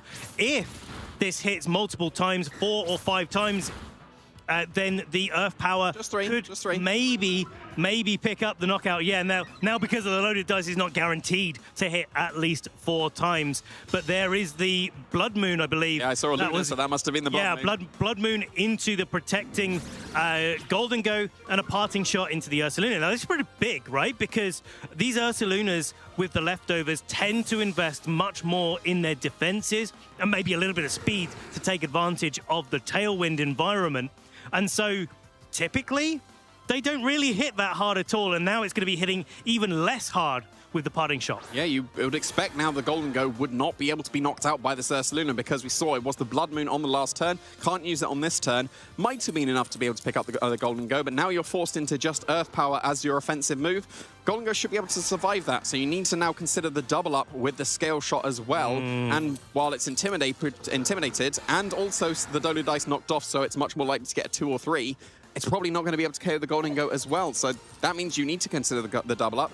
But then that would allow this Basculegion completely free reign to go for whatever it wants on this turn. And especially if the Pelipper comes in here, sets up the rain, because of the fact that Basculegion has Swift Swim, and depending on the training of this Basculegion, whether it's trained to be the maximum in its speed or not, it could even outspeed the Dragonite. Certainly will outspeed the Ursaluna. Maybe not after a Scale Shot, actually. Yeah, and it seems like the Golden Go is going to be switching out here. Here comes the Pelipper, and it is completely free to switch into this Ursaluna because it can't be hit by a Blood Moon on this turn. So if that was Earth Power, that's a completely free switch in for that Pelipper. Yes, it could take a Scale Shot for its troubles, but then it's got the Focus Sash and has decent bulk. You've got an Intimidated Dragonite, probably not going to be able to survive.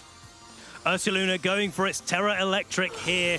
having a bit of a light bulb moment and making sure that it's not going to take super effective damage. Here's a scale shot into the Pelipper. Now, how many hits is it going to get? Only 2. Only 2. And as you said, Jamie, the Pelipper is not going to be taking any damage this turn from the Ursaluna.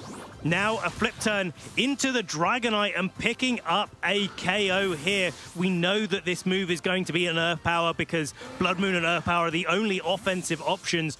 Could also be a Yawn, but Mateo does need to pick here what Pokemon that they bring in to take this attack. Yeah, if it was Earth Power into the Basculegion or Yawn into the Basculegion slot, then this is not a very safe switch-in for either Pokemon. The Golden Goal against Incineroar might be knocked out to this Earth Power. Yes, it was parting shotted as well, so yeah, the Golden Go should actually be able to survive that Earth Power if that was the target, but it was into the Pelipper slot. It was where the Golden Go was previously, so that Pelipper did get in. Its Focus Sash was broken, but it did manage to get in basically for free there. This is what I love about this level of competition. We've got to the top 8. Previous records mean almost nothing when all of these trainers have proved time and again this weekend that they are so on form. Yeah, for sure. And now we've got, one more turn of Tailwind on one side of the field, and the Golden Go just joined the field for him and can't Terra anymore. So if you do protect with the Golden Go on Mateo's side of the field, then you'd be able to threaten the KO with the Shadow Ball into that Golden Go, and then you'd be able to get the Tailwind going with the Pelipper. It could very easily just be a double protect here to be able to stall that last turn of Tailwind and to try and get that speed advantage. But then if you go for the double protect, we're in Golden Go speed tie territory. Yeah. And ideally you wouldn't be in that situation, but I don't really think there's any way to reposition properly so that you can get that Tailwind safely. So it might just need to be that double protect here. I think it depends if you predict the Blood Moon or not, but Ursaluna either way is going to be getting out of there, resetting that parting shot from earlier, making sure that later in the match it's going to be hitting as hard as possible. This is the downside to going for a Terra Water. You make yourself weak to a Rillaboom and its Grassy Glide. Not only that, the fake out that it offers on turn 1. Now, with this double protect coming out from Mateo, Juan's Golden Go gets an opportunity to do whatever it wants, and what it wants to do is Shadow Ball into the Pelipper slot and just force a little bit of extra damage onto that slot for later. Now, Basculegion and Incineroar, we know, are in the back. Jamie, how even is this matched up right now? I think the fact that Rillaboom came in and is threatening either Grassy Glide into the Golden Go or just fake out to stop the Tailwinds, I think that was still a very smart play coming out from Juan. The double protect was almost telegraphed there, because if you try and reposition and then you just take a Make a Rain or an Earth Power on the switch in, that would go very, very badly here. The Golden Go, like we said, is very threatened, and against a Rillaboom and a Golden Go, Incineroar seems like a pretty reasonable switch in. Incineroar coming in and getting that Intimidate onto the Rillaboom, making sure that it's not going to be doing too much damage. I think that Pelipper is in range of being KO'd by a Shadow Ball on the Golden Go, but we'll see if Juan has predicted anything or not. No, just the Shadow Ball into that Pelipper. That is a critical hit, but that critical hit did not matter whatsoever. The Pelipper goes down there and allows a paid switch for Mateo to bring in either the Basculegion, now that the Rillaboom has been intimidated, or to get back into that Golden Go. Yeah, the Basculegion should be able to survive Grassy Glide now that the Intimidate has gone down onto that Rillaboom. We're going to be saving that for the future turns. Golden Go's going to be joining the field once again. We might still just be in speed tie territory here. You can't fake out the opposing Golden Go, so it's going to be able to do whatever it wants on this turn. So the play, really, if you fake out the Rillaboom, you're just opting into the speed tie. You maybe need to fake out the Rillaboom first off, just so that you don't take a Grassy Glide on the Golden Go. With the Intimidate, you might be able to survive, but yeah, I'm not really seeing too many ways around this Golden Go speed tie. I think potentially for Mateo, just playing defensively and attacking with the Incineroar could be one of those routes where you can opt out of the speed tie, but that's a call that you have to make in the moment. And Juan has been playing so consistently, I'm not surprised to see him not opting into that speed tie whatsoever, just bringing in the Incineroar, but it is a fake out into the Rillaboom slot this turn and a Shadow Ball. So softening up that Rillaboom for later and making sure that it's, even though it's special attack, or special defense. That's right, that's so big. That might put it in range of another Shadow Ball now. I think it might, or maybe, what do you think? Maybe even a Make It Rain? Potentially, actually, yeah. And then that means you get the extra chip damage on the Ursaluna. I think that it's getting close to where everything is in range of Last Respects now from the Basculegion. Yes. But we do need to consider that the rain is going to run out and the Pelipper's gone, so we can't reset the rain. And that would mean that the Golden Go, when the rain is gone, the Basculegion will now underspeed. So it makes sense to preserve the Basculegion in the back. The longer you preserve it and get those knockouts on your side of the field, the stronger the Last Respects is. But then you're sacrificing your rain turns and your speed advantage, so it's a little bit awkward. This is where it makes a lot of sense that Juan is also preserving their Golden Go, knowing that the rain may be expiring, or will be, should I say, expiring very, very soon. And our players are going right to the last second there to decide on what they're going to do. Mateo going on the defensive with the Golden Go, making sure that that's not going to be knocked out this turn. Looks like a grassy glide into the Golden Go slot. And now we see the speed interactions between the Incineroar and the Ursaluna. The fact that Incineroar went first is pretty big here, going for the passing shot, getting on out of there, but also dropping the special attack at the same time, making this switch into Basculegion much, much more palatable. Yeah, if it is an Earth Power into that slot, it won't be taking too much damage, and it is going to be that. And you can see that, that's respectable damage, but... pretty good. Yeah, well, that might allow this Rillaboom to still be able to KO this Basculegion with the Grassy Glide now. If the Incineroar switches in for the Golden Go, you'll get a second Intimidate, and that probably allows you to survive that attack. But the rain has disappeared here, but you should still be outspeeding both Pokemon with the Basculegion, and the Golden Go is not yet on the field, so you are allowed that opportunity to go for that Last Respects. It's only at 100 base power at the moment, because you only have one KO on the Pelipper, but that might still be strong enough, because you've got that Choice Band helping you out. I don't think a Wave Crasher would be that useful here, because you wouldn't be hitting the Rillaboom very hard at all. But maybe you do consider that, because I was going to say, maybe you go for the Make It Rain and attack into the Ursaluna, but not going to be happening this turn. The Golden Go switching into that Incineroar, getting that Intimidate again. Yeah, I feel this does make sense as well from Mateo's side. You've got to kind of be thinking, I think if you're Mateo, about how you soften up that Ursaluna. Grassy Glide did need those two Intimidates to be locked down into it before the Basculegion was going to be able to hang on. There's the Wave Crash into the Ursaluna, but not enough to pick up the KO. In fact, the recoil is knocking out the Basculegion. So Last Respects got more powerful, but unfortunately, Mateo doesn't get to use it anymore this battle. Now Incineroar taking the Blood Moon into it and hanging on with a good amount of HP. It looks like Mateo's resources are dwindling here, and Juan is getting themselves into a position that this team loves to be in. Even though Juan's Pokemon have been chipped, and Rillaboom's got a special attack, special defense drop there, the Ursaluna has gotten its stats dropped as well. It's really, really difficult to KO them. And then this team just recovers off all of that damage and just keeps on whittling their opponent down. Yeah, well, at least you've got rid of the recovery from the grassy terrain now, because that has been stalled out. And the Golden Go coming in when the Rillaboom is still got its special defense drop. Like we said, that might be in range of Make It Rain. I'm not sure anymore. Yeah, it's taken a load of recovery. I think it might have been before, but it might be able to survive just on the sliver. We're going to be able to see on this turn, it is going to be able to shrug off that Make It Rain and survive in the red.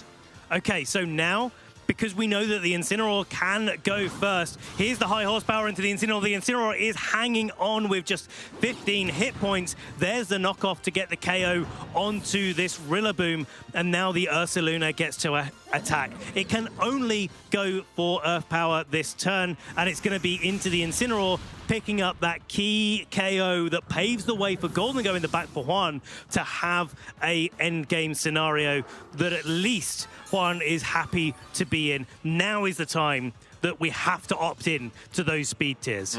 Yep, we have to have that potential speed tie as the Golden Go is joining the field. You've gone for a Make It Rain, so you're -1 special attack, so that might allow the Golden Go even to survive the Shadow Ball. And if it does, I think the Blood Moon's still probably going to be able to pick up the KO on the Golden Go. It did take a parting shot a few turns ago, so that might allow the Golden Go to survive, but I think you do really just have to go for that Shadow Ball into the Golden Go. But then at the same time, maybe that's telegraphed, and you can afford to potentially protect the Golden Go and go for the Blood Moon to guarantee it. We'll have to see. Nope, opting into the tie that was won by Mateo. Shadow Ball into this Golden Go, not quite enough to pick up the KO, not even going to be a KO after the Life Orb recovery. There is the responding Shadow ball, and Juan Solero has been on an absolute tear so far, is continuing that streak, winning the first game here at top 8 in our Gdansk Regional Championships. Yeah, some really nice positioning coming out from both of these trainers. Some really nice calls as well. I think maybe going for the wave crash to KO yourself for the Basque Legion, that could have been an opportunity for the slightly weaker at that point Last Respect, but then you still keep your entire Basque Legion. Yeah. And we saw the grassy terrain disappeared on that turn, so that would have meant that you can't be threatened by the grassy glide on that turn, and you get a guaranteed Last Respect into the Rillaboom, and that might have been enough to swing the momentum just in Mateo's favor. I think it's tough, isn't it? Because in that end game, you want Incineroar, if you're Mateo, to be able to deal with the Golden Go on Juan's side. And that end game is a really difficult thing when you're trying to use Incineroar, use its fake out to switch in, get those fake outs, get those intimidates onto the field. Like, it has to take some damage onto those switch ins. So a difficult end game for sure, but Juan piloted it really, really well. Looking at game 2, Jamie, what do you think is Mateo's potential route to victory here? I think the Pokemon he was bringing are very reasonable in this matchup, but the Archaludon, it's a little bit surprising not to see that. Going up against the Dragonite, that's when you scale shot an Archaludon, that's not a good time, because then you just give it 4 or 5 defense boosts. It would only be really the Ursaluna that would be threatening that damage. Against the Rillaboom, that's not going to be doing too much damage, so maybe that Archaludon is something to consider, and so long as you can deal with the Ursaluna, the other Pokemon that were brought to the match, maybe the Archaludon will be able to power through.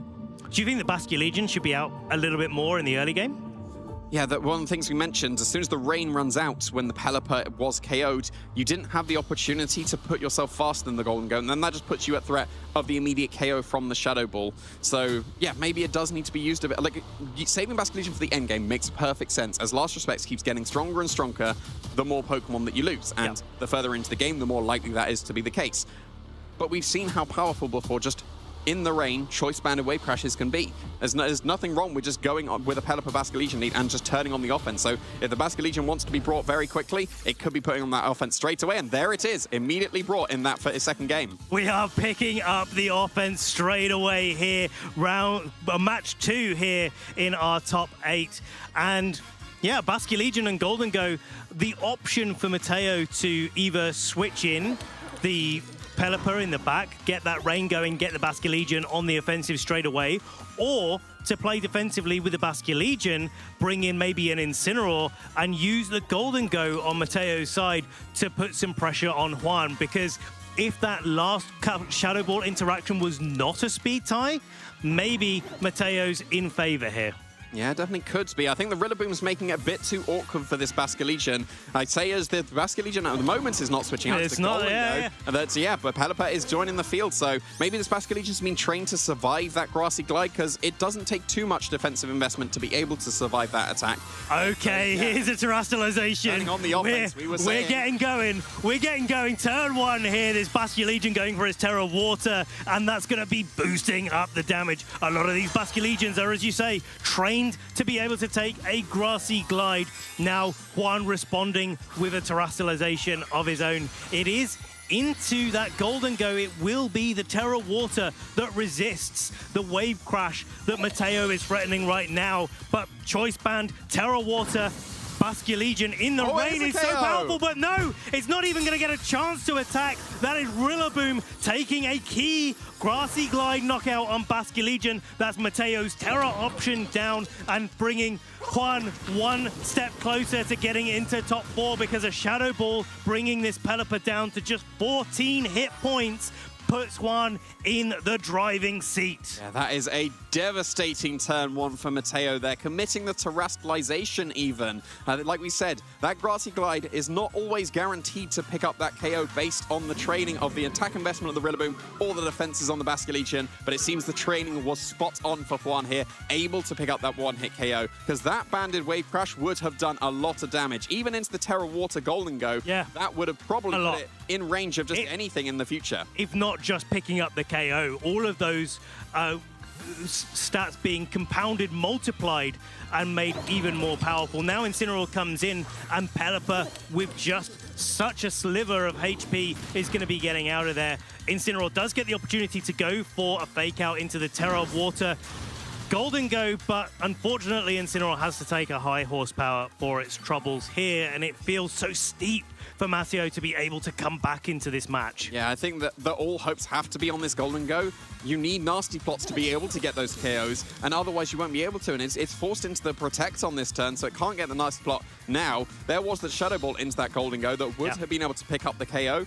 The Incineroar needs to reposition, maybe to get the fake outs to allow the nasty plots, but it's taken so much damage. There's 2 high horsepowers now that have hit it before it went for that knockoff into that Golden Go.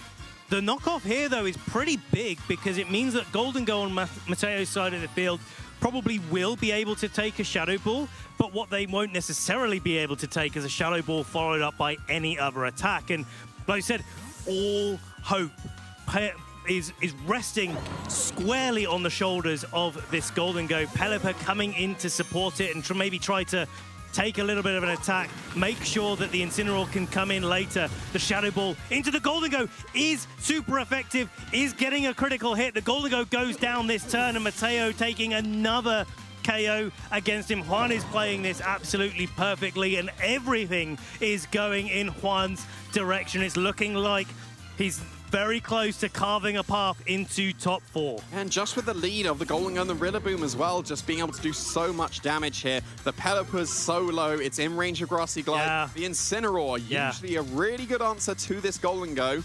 Well, it's not going to be able to do that. Like, it's got forced into the fake out on this turn, but then Rillaboom's free to just KO this Pelipper. And the fake out going into the Golden Go is the Hurricane in response from the Pelipper. Pelipper gets one opportunity, but high horsepower into the Incineroar, softening it up, getting ready for a Make It Rain to pick up a double KO next turn. Yeah, and then both Pokemon are in range. Golden Go outspeeds. This should just be the straight-up match win for Juan. Very, very nicely done. It was a very close game, game 1, that was really back and forth. But then Juan stepped on the accelerator and here it is. All the damage. Make It Rain, double KO, and Juan Salerno with that will be getting into top 4 here at the Gdansk Regional Championships. And his undefeated streak continues. 12-0. 12-0. Into the semi-finals, just 2 matches stand between him and a perfect regional championship run. Fantastically played from Juan. We've seen, 3 different games from him now, and every single game has just been showing why he is so consistent, why he is our undefeated player. It's almost like we need to go backstage with Juan and just remind him that Pokemon is a really quite difficult game, because every single turn he makes the call. In that game 1, we saw the Protect on the Ursaluna, protecting against a Shadow Ball coming out into it. The call makes so much sense when you think about how the different ways that turn plays out. It could have gone so wrong for Juan, but he predicted it so right. Yeah. Terra Electric is usually telegraphed on Ursaluna, so very, very nicely done there. And that reads, and Terra Electric in the future allowed this Ursaluna to be able to put on the pressure with all those Earth powers, and allowed that Golden Go to position to take that first game for Juan. And then, that is such a big KO. That is not guaranteed. No. That is not guaranteed in the slightest. So, No. That is a very, very big pick up the KO, because they've used the Terrestrialization immediately. That meant that this Golden Go wasn't able to defensively Terra against this Shadow Ball, and also was picked up with a 1-hit KO, and that just allowed the Golden Go on one side to sweep through this game. Yeah, I mean, it's so crazy, isn't it? At this stage of the event, you can have those games that go so well that you don't even need to switch. You can just come out with your leads, take 4 KOs. Good job. We're going into top 4. That's absolutely crazy to see. Now, when we say it's not guaranteed for that Grassy Glide from the Rillaboom to KO the Basculegion, it's not guaranteed both ways, right? The Basculegion can survive, but also it can go down. And I think we could spend a little bit of time thinking, like, what happens in that game 2 if the Basculegion lives on even 1 HP and goes for a Wave Crash into that Golden Go? It's a completely different start to that match. Maybe there's a chance for Matteo to have come back in that situation.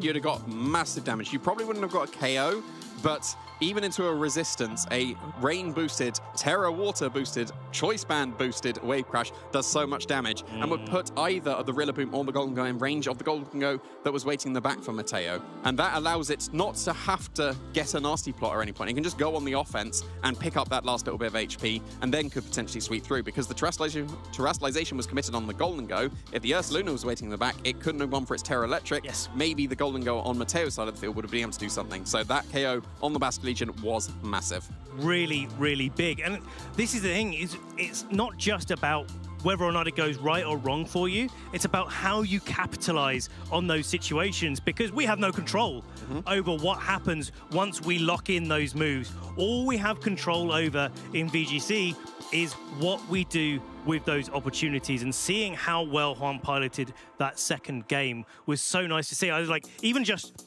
the small things, like the high horsepowers into the Incineroar. Even though it's really tempting to get a Grassy Glide down into a Pelipper on low HP, identifying that actually, if I just knock out this Incineroar, that's any form of fake out gone for the little bit of repositioning that was possible in that end game, but also so easy to pick off the Pelipper later. Like, you can do it at any point in the game. Maybe it protects itself, maybe it doesn't. But when you're so ahead, just making sure that every single turn that you have has the opportunity to improve your board position just that slight amount is a real testament to Juan's skill as a player. Yeah, for sure. We were able to see the repositioning in that game one. We were able to see just the explosive damage in that game two. So we had two very different approaches to the game. And like from Mateo's side of as well, like we were mentioning, Basque Legion, should it come early to the game to do some explosive damage, and it did. Like he was listening to us, and he probably shouldn't listen to us in the future. Just to clarify, he can't hear us back there. Of course. Just to fully clarify that.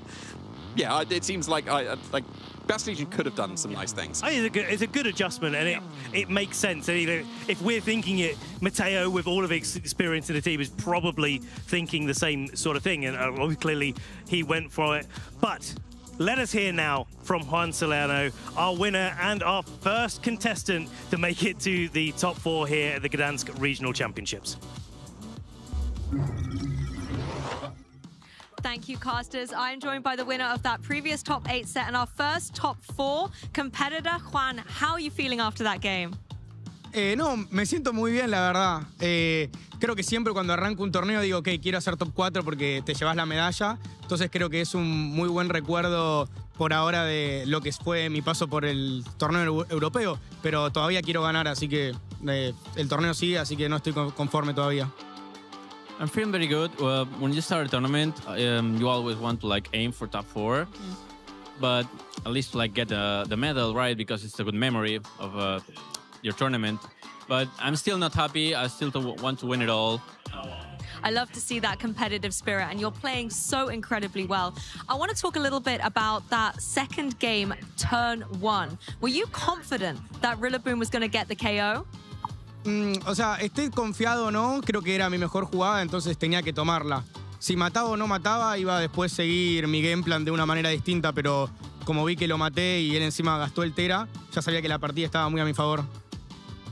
Regardless of whether that move was going to get the KO or not, that was still my best play, so I had to go for it. And I still had another move that I had planned in case that didn't KO, but since it KO, it went very smoothly from there. Yeah, it was a magical moment for sure. We all very much enjoyed seeing it. If we take a step back and look at your team generally, you often switch up your leads. It's very flexible. Has that enabled your success here in Gdansk? Creo que el equipo son los 6 Pokémon más usados del meta. Entonces creo que básicamente no me compliqué mucho la cabeza armando el equipo. Es como que sé que soy un gran jugador, entonces quiero usar las mejores piezas. Y básicamente ese es como mi razonamiento. Usar las mejores piezas de la mejor manera posible.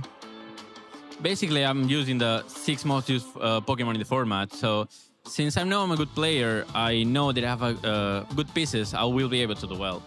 It sounds like a dream team for sure. We want to make sure you get a lot of rest before your top 4 match. So before we go, are there any words you would like to give to those supporting you ahead of your next match? No, a ver, ayer estuve practicando un poco el matchup con algunos amigos, exactamente este. Así que bueno, muchas gracias a Sufi que me ayudó con el tema de las listas. A Nani Roma, como dije ayer, que me ayudó a la planeación del partido. Y bueno, también a mi amigo Nico de Chile, que que siempre me apoya. Y bueno, por último a Konya y a Rodri, que son a mis amigos de Argentina que me hicieron el equipo in-game. I was practicing this matchup exactly yesterday. And yeah, I want to thank Sufi, who helped me with the list. All the names that were there. Yeah, Annie Roma, who helped me practice. Sí, and then Konya y Rodri por el team in-game. Yeah, and Konya and Rodri for the teaming game. It sounds like you've got a lot of support out there, and if you keep playing the way you're playing, maybe this won't be the last winners interview you'll have today. Best of luck in the rest of the tournament. For you viewers at home, Top 8 has only just got started. We've got a lot more matches coming up, so don't go anywhere.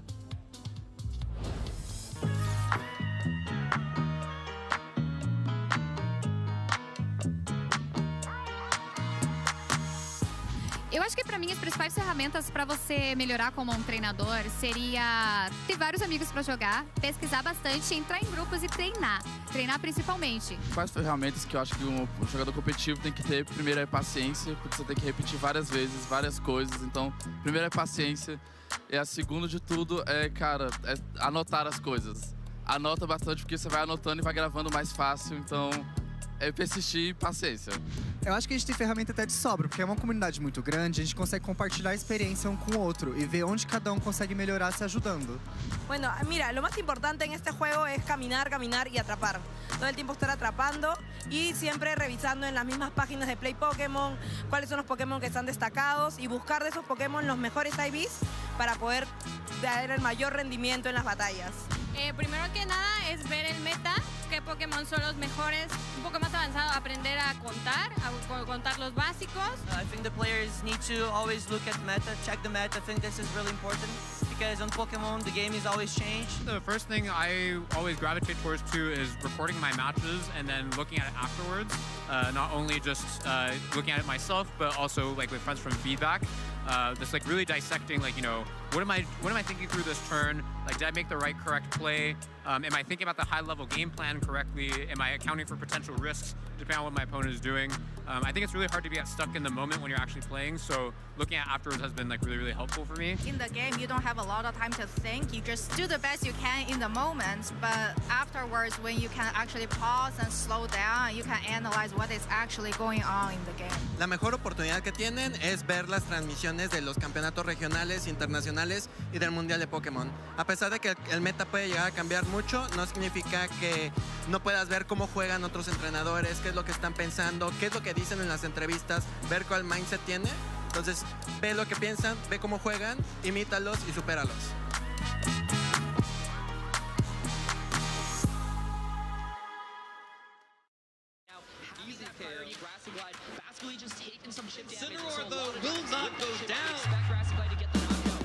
Welcome to Dazzling Duos, where we highlight a particularly potent Pokemon pairing.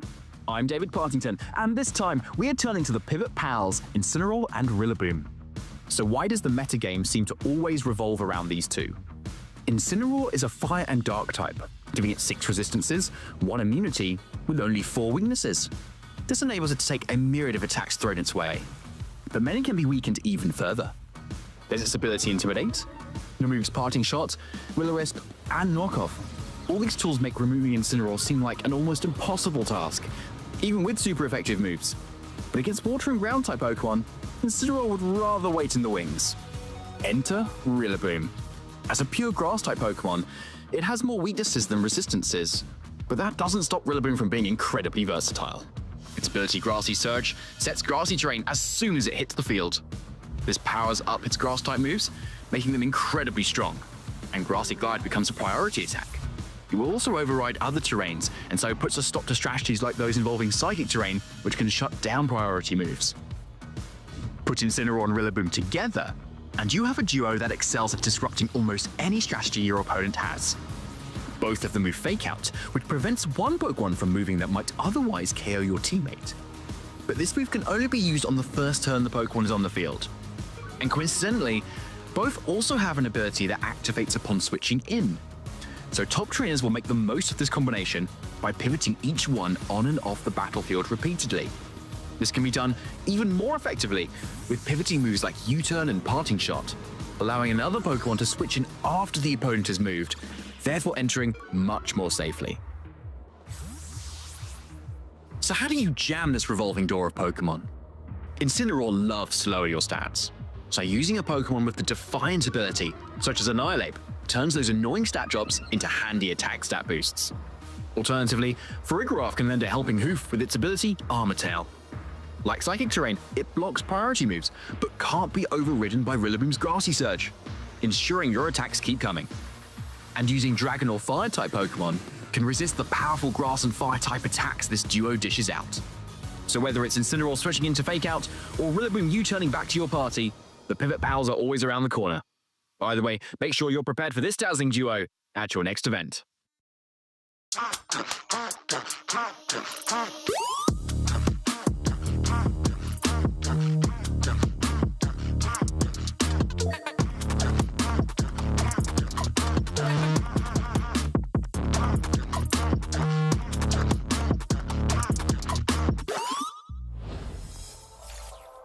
Hey, Pokemon trainers, if you think the first match of top 8 was epic, guess what? We got 3 more coming your way. So many incredible Pokemon matches out there. The pairings, the trainers, the Pokemon, they absolutely know what is on the line this weekend. Yeah, don't go anywhere. Grab your popcorn, get comfortable, and make sure you don't miss any of the action because we have all the matchups lined up for the rest of the day. We're going to cruise through all the top 8 games, top 4, and then, of course, the grand finals. And just touching on that last game that we were able to see, I just got to interview Juan Salerno, a trainer who is undefeated at the moment in the tournament, duked it out through all the games of Swiss yesterday, made it through those Swiss games of Phase 2, and now in the top cut is just taking down opponent after opponent.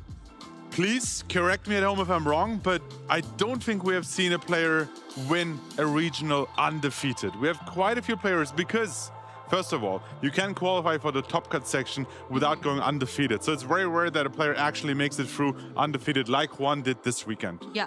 And then for the rare cases where this happens, I don't think we have seen anyone take it all the way, become the champion undefeated. So Juan can make history this weekend. But let's have a look at the top 8 bracket to see what else is coming up. Yeah, because we haven't got our champion yet. So let's have a look at the bracket and see who else is still within contention of that crown.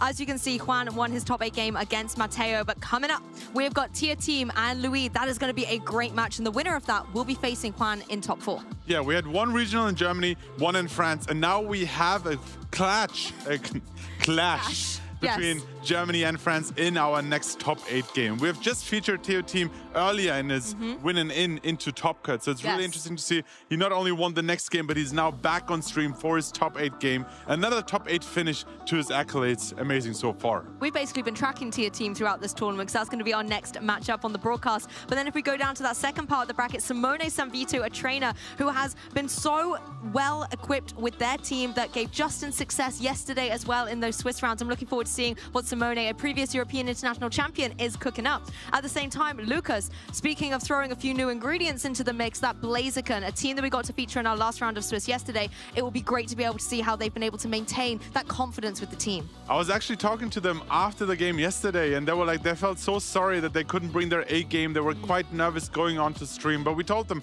listen, 2 more rounds the next day, you can still make it into top cut. And I think they started with a loss this morning, but then caught themselves, made it in top cut, won top 16, and really excited to see what Blaziken, Primarina, Rillaboom can bring to our stream game right after the current top 8 match. Yeah, I think everyone's looking forward to seeing every single top 8 match. So guess what? The trainers are ready on the stage. I'm really thrilled to be able to see this Basque Legion once again. But not only that, the Volcarona that was so pivotal in that match we had at the very beginning of today's broadcast for Tia Team was exceptional. Both these players had an amazing season last year, both in grassroots tournaments. Luis is actually one of my local players from my area. So I've seen him in the last 1.5, 2 years grow, develop to such a strong contender, making a mark, you could say, into the scene. And now in top 8, I think he's still missing that medal, that big finish. So let's see how far he can take it this weekend. How would you describe his playstyle? If you're familiar with him from locals, is he someone who will take those bolder risks, or is he more methodical with the choices? We talked yesterday, I talked with Jamie yesterday on stream about like playing Pokemon, actually playing Pokemon. I think Luis is one of those players who likes the the more defensive play style, like positioning, having options to set up different Pokemon. That's also why we'll see which, I guess, very familiar team he's running this weekend, which gives him all the options to use different setup Pokemon, different positioning. Rillaboom and Incineroar, of course, 2 prime Pokemon there as well. So we'll see how he can take this more standard-looking team, or very standard-looking team, into not only this top 8 finish, but now facing Teo team. I think that's an important thing to note, though. Being a trainer who is thinking turns ahead, has moves and counter moves, adapting to the board state in play, can give you such an edge over any team that you face down against. There'll be an option, there'll be a game plan, there will be a path to victory. And if you are that trainer destined for greatness, then you will be able to pilot the team perfectly. Let's have a little look at the accomplishments. Tier team there on the left-hand side has been able to get a world's top 16 finish in an incredible tournament last season, as well as getting top 4 at the Special Championships in Bologna. Yeah, I stand corrected. Luis actually won a medal last year, of course, when he made finals at the Utrecht Special But not this season. Not this season. Correct. So he's still out for another one, of course. But there's a top 8 finish in Stockholm, a top 16 finish. So Stockholm seems to be one of his favorite places to play Pokemon in. But also the top 32 finish. And we talked how big Worlds is getting and how much even a top 32 finish at Worlds means these days. Absolutely incredible. Considering the way that you have to qualify, you have to make it into the top Pokemon trainer CP count of your region, it makes it an even more intense competition. But let's recap on these teams. When we were able to showcase Tier Team earlier, it was all about that Volcarona, all about that Basque Legion, but there's some other key components there too. Yeah, I want to talk about the Ninetales. It is a like full-out support option here. It has the Blizzard, but Protect, Disable, and Encore. Free status moves, free supportive moves, especially the combination of Encore and Disable. Sometimes you face any Pokemon that is using the item Choice Band, Choice Specs, and being able to like disable any of their moves and they're like struck on the field, struggling throughout the turns. Also, whenever you have one of these fake out users, if you encore them into fake out, they're also like that weight on the field right now. So yeah, it's difficult for finding the right positioning and always threatening the switch-in of Ninetales to make sure, hey, if you played a defensive or setup move, I can actually encore that. I love seeing that, where you punish a play that your opponent has potentially made. And we talk a lot about Pokemon like Incineroar and Rillaboom slowing down the pace of play with a fake out, but the Ninetales is capable of doing that with the Encore as well. And Encore and Alola Ninetales is also what Louis is running on the opposing side. But I think these teams are very, very similar in some ways, but the adaptation I really like to see here is the Sneasler. Yeah, Sneasler, for a very long time in this metagame, has been running Dire Claw. Not only a stab move with the poison typing, but the secondary effect of being able to paralyze, poison, or potentially put a Pokemon to sleep was such a huge factor early on in the metagame. But these days, people have opted for a new set. It's the Grassy Seed Unburden combination. Yes. You boost your defense, you double your speed. Alone, just by having Rillaboom next to it, or even abusing your opponent's Rillaboom if they have one, which is the case in this matchup specifically. Double your speed, increase your defense, then being able to set up Sword Stance with the help of Incineroar or Rillaboom could make the difference in this game. And then, we've featured it before on stream, the Yawn or Zaluna. Yes, Yorna, Saluna, the Sword Stance Sneasler, these are a lot of the status moves that can give you an advantage in the match. But if you are Louis, you have to be careful. Tier Team is running a Taunt on his own Incineroar there, and that's something that can shut down those status moves. Yeah, that is one option, of course, the Taunt. Yeah, but looking into this matchup, the question is, can he find an opening for Volcarona to go through this matchup here? Not having Dire Claw means that a Terra Fairy Volcarona actually has a better time against the close combat from the Sneasler. Acrobatics, however, especially after Sword Stance and boosted with a Terra Flying, could also cause a lot of damage here. I want to see if Basque Legion's going to get up to any shenanigans as well, with that Choice Scarf being nice and speedy on the field. But let's jump into it. This is top 8 at the Gdansk Regional Championships, out straight away in this game 1. We're going to see an Incineroar apiece, but Tier Team has opted to partner it with the Ursaluna and Louis with the Golden Go. Yeah, the only thing we can tell so far is that Lewis's, or more so that Tier Team's Incineroar was not faster. Yes. It might still be a speed tie, and you never know exactly how these trainers have opted to train their Pokemon. But the fast Incineroar, of course, has the advantage that it can go for Fake Out first, and that can change the turn of this game here.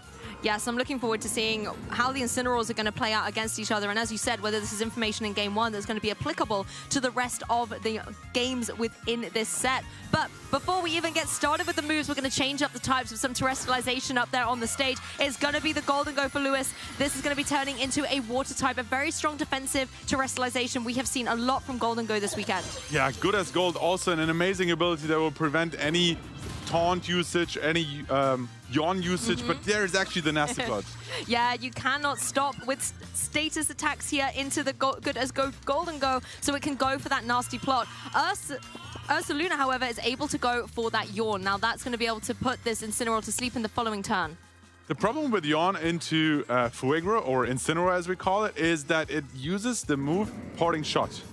And you have the option to switch out, prevent falling asleep while also using Parting Shot. So it is a very easy way to get out of here, especially if your opponent has Incineroar on the field, which will allow you to free up Parting Shot into that slot. Well, Golden Go's like, hey, I did it once, let's do it again. Is able to get another nasty plot boost up. It's now at +4 special attack. The Incineroar right next to it is deciding this is the time to get out of here. It's going to go for the Parting Shot into the opposing Incineroar, maybe give that Golden Go a little bit of respite on the field, but it does allow Lewis the opportunity to bring in a partner Pokemon from the back that's going to be perfect to support that Golden Go. Rillaboom is a fantastic choice. You can set that grassy terrain, enable the Golden Go to get a little bit more recovery, as well as slow the pace of play down in the next turn with another Fake Out.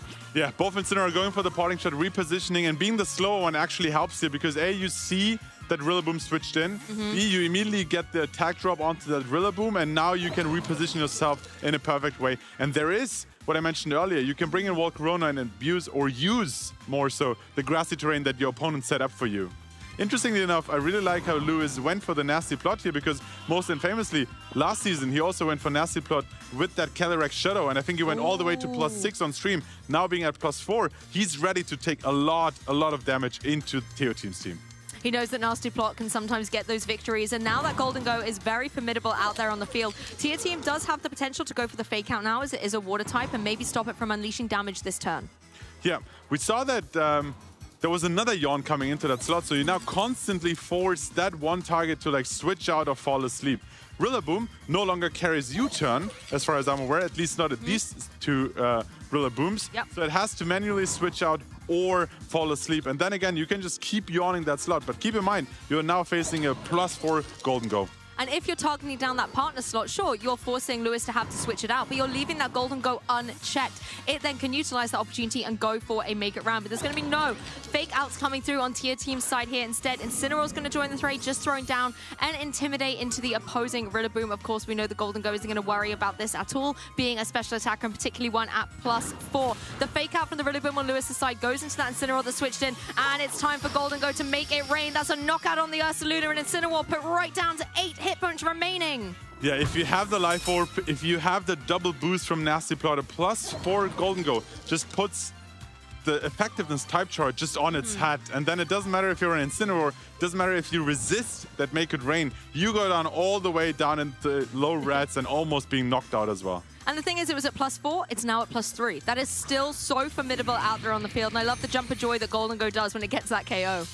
Yeah, and I'm looking at this Rillaboom. I think we don't see the status, but it should have fallen asleep towards the end of the turn because it was yawned before. Yes. Yeah, there we go. There's a confirmation. So, yes, you keep having those mind games where, yes, I yawned your Rillaboom. It might switch out, but did you see how like a simple combination of Fake Out and Make It Rain was bringing so much momentum back into Lewis's place, and he sacrificed the sleep? And I think, yes, the Fake Out went down as the Rillaboom went into the Incineroar that switched in, so you kind of feel like Fake Out didn't do a lot in that turn, but if the Rillaboom had stayed in, then that would have been a critical turn. And ultimately, it's not about the Rillaboom in that turn. Rillaboom can fall asleep. It's about enabling the success for that Golden Go. Rillaboom, however, as you pointed out, is taking a nap. So we've got to get it out of there and get someone awake and ready onto the field in the form of that Sneasler. And it also gets that defense boost thanks to its Grassy Seed. The Fake Out will find its mark down as the Golden Go now, so it's not going to be able to go for another Make It Rain. And the Volcarona can capitalize on this, saying, hey, I see you setting up the nasty plots across the field, but guess what? I can do something similar. I can go for the Quiver Dance. Yeah, Lewis might be looking like in the driver's seat here, especially with the pressure that Sneasler now brings onto the field. But we have seen in Teo Team's last stream game how Volcarona, once set up, once surviving a few turns, like can just turn the game upside down as well. So there's still potential, especially after one Quiver Dance, boosting its speed, now threatening that Sneasler. But that Terra Water looks really, really good into opposing heat waves. Well, Volcarona may have boosted its speed, but so has that Sneasler. The Unburden ability is online now that it's used up its Grassy Seed as well. So it's going to be a formidable force in terms of the speed. Yeah, and positioning your Sneasler into this Incineroar that is already on the field has a difficult time switching out because you're already down one Pokemon. Now means it's really hard to intimidate the Sneasler. We see the Terra from that Volcarona now, which indicates that, I mean, we already saw the Terra Water anyway, but let's see how much Terra Fairy, Terra Blast can actually cause here. Well, Sneasler is going to go for that Swords Dance as well. We've got a setup from almost every Pokemon except Incineroar. I don't think I got the memo in this particular match, as the Terra Blast will come down. This is going to go down into that Golden Go, not into the Sneasler that gets away with it. The Golden Go able to hang on as well and can retaliate with that +3, Make It Rain. Oh my goodness, both the Pokemon go down. That Terra Fairy being so devastating to the Make It Rain. Yeah, there was one possible out here. If you get the critical hit, it looked like that Terra Blast would have been enough to take out, and maybe being down so low in this game one, you might needed that crit to come back into the game. The Sword Stance might look like a little bit like salt to the injury at this point because you already took out all Pokemon and now you have a boosted Sneasler as well. So this game looks like almost locked up for Lewis at this point. Yeah, I mean, Sneasler's in a great position. It got the Swords Dance boost. It can go for the acrobatics, and there is not a lot that Rillaboom can do. But, trainers, this is why we play a best of 3. And Tier Team had a lot of utility on that. I just feel like the Ursaluna maybe wasn't able to show off the offensive pressure that it can do. But constantly, those Yawns pivoting the Pokemon back and forth was a really nice play for Tier Team. Yeah, we saw how some players who lost the first game or were about to lose, they would take all the time they can take to prepare for that second round. But Tier Team seems like, I've played this matchup before. This game didn't go to my favor, but I don't need to waste any further time. On the other side, however, I saw Lewis picking up the team sheet. He knows he got this first game locked out, but he wants to prepare for the second game because this is no easy treat. We're in top 8 here in Gdansk. And half the battle is the Pokemon on the field, but the other half is the player and how they are going to utilize the information to hand, make those split-second decisions in order to win the game. And you mentioned you played this matchup before. These two, they played in Swiss, correct? They did play in Swiss, and Lewis actually overcome and beat Tier Team here. So it looks like potentially might be a matchup issue, but also the play styles of both of these players comes into effect when establishing and seeing how this matchup plays out. From an outside perspective, I've got to say, it looked somewhat easy. You lead your Incineroar and your Golden Go. You immediately go for the fake out Nasty Plot combination. You're in such a commanding position you can go for a second Nasty Plot. And at that point, your attacks will really, really hurt. Yes, and we saw Golden Go do that so well. You mentioned Louis is well versed with going for these nasty plots and then applying a huge amount of pressure on the field, and Golden Go did that so expertly. As I was saying, I feel like for Tier Team, the Ursaluna, I really, really liked it. You can apply a lot of pressure to Golden Go with the Blood Moon and with the Earth Power. Yes, you can't yawn it, but the offensive pressure is still there. The issue was the yawns constantly going into the partner Pokemon were too passive against the Golden Go. You can't stop it from setting up with a yawn or a taunt, for example, thanks to that Good as Gold ability, but you've got to find a way to get the damage on board. Yeah, and it's so hard to judge what exactly your opponent, even with these standard-looking teams, which lead they will actually opt in for. And I said it looked easy, like the Fake Out Nasty Plot combination, but took a lot of training to identify into which combination can I afford to just keep setting up and then take the big knockouts. We didn't see the Terra Electric, for example, which would have allowed him to take even a boosted Make It Rain here. So there were a few choices from both players that dictated how this game would turn out, but it seems like we're about to enter game 2 and seeing how both of these players adapted into this game. This is top 8. These trainers are battling out for top 4 here at the Gdansk Regional Championships. The leads are out, Ursaluna and the Incineroar. Once again, for Tier Team. And on the opposing side, that Golden Go and Incineroar for Lewis. Yeah, and this is the second time that Incineroar on Lewis's side is actually faster. So that gives him just these options. Both you intimidated Tier Team's Incineroar. It doesn't carry Flablets. So you can easily go for a fake out into Ursaluna, for example, and just start setting up.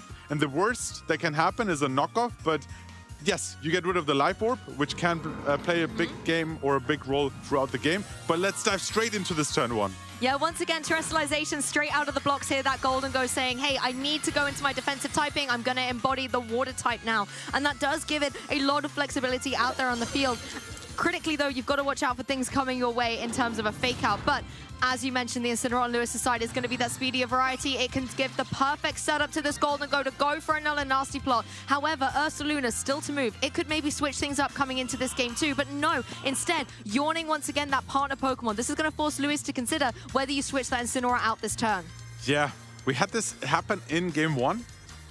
Maybe like expecting an immediate parting shot, and then you would have had the yawn into the switch in. But the way this first turn played out, you now once again have a boosted Golden Go on the field. Because the other alternative, instead of using the yawn, you could have just went straight for the Blood Moon into that Golden Go as well. Yeah, that's the thing. Blood Moon could go onto the offensive, and we look like we are seeing a change up from game 1 to game 2. It is going to go for that Terra Electric. So Ursaluna just changing up its typing, giving itself again some defensive capability out there on the field. Golden Go not going for another nasty plot, instead saying +2 is enough to get a dent into my opponents here, and goes for that Make It Rain now at just a +1. Yeah, we see that. I was saying earlier, maybe with the Terra Electric, you would have survived the +4, but we see how the damage here plays into effect, and further boost could have actually taken even a Terra Electric Ursaluna off the field. This time, Lewis is happy with one boost and starts going out for the damage, and maybe cleans up with Sneasler in the back afterwards.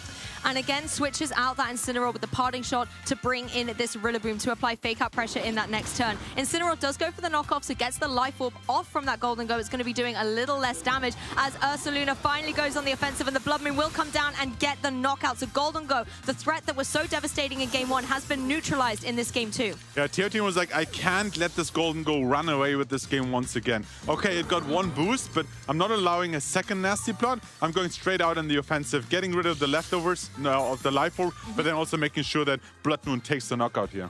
And I think Lewis identified that, thinking, maybe I could go for the solid nasty plot, but Tier Team maybe has no choice but to go on the offensive, so went for the Make It Rain then. Yes, it didn't get any KOs, but it's weakened up these two Pokemon on Tier Team's side from maybe a Pokemon like Sneasler to clean up.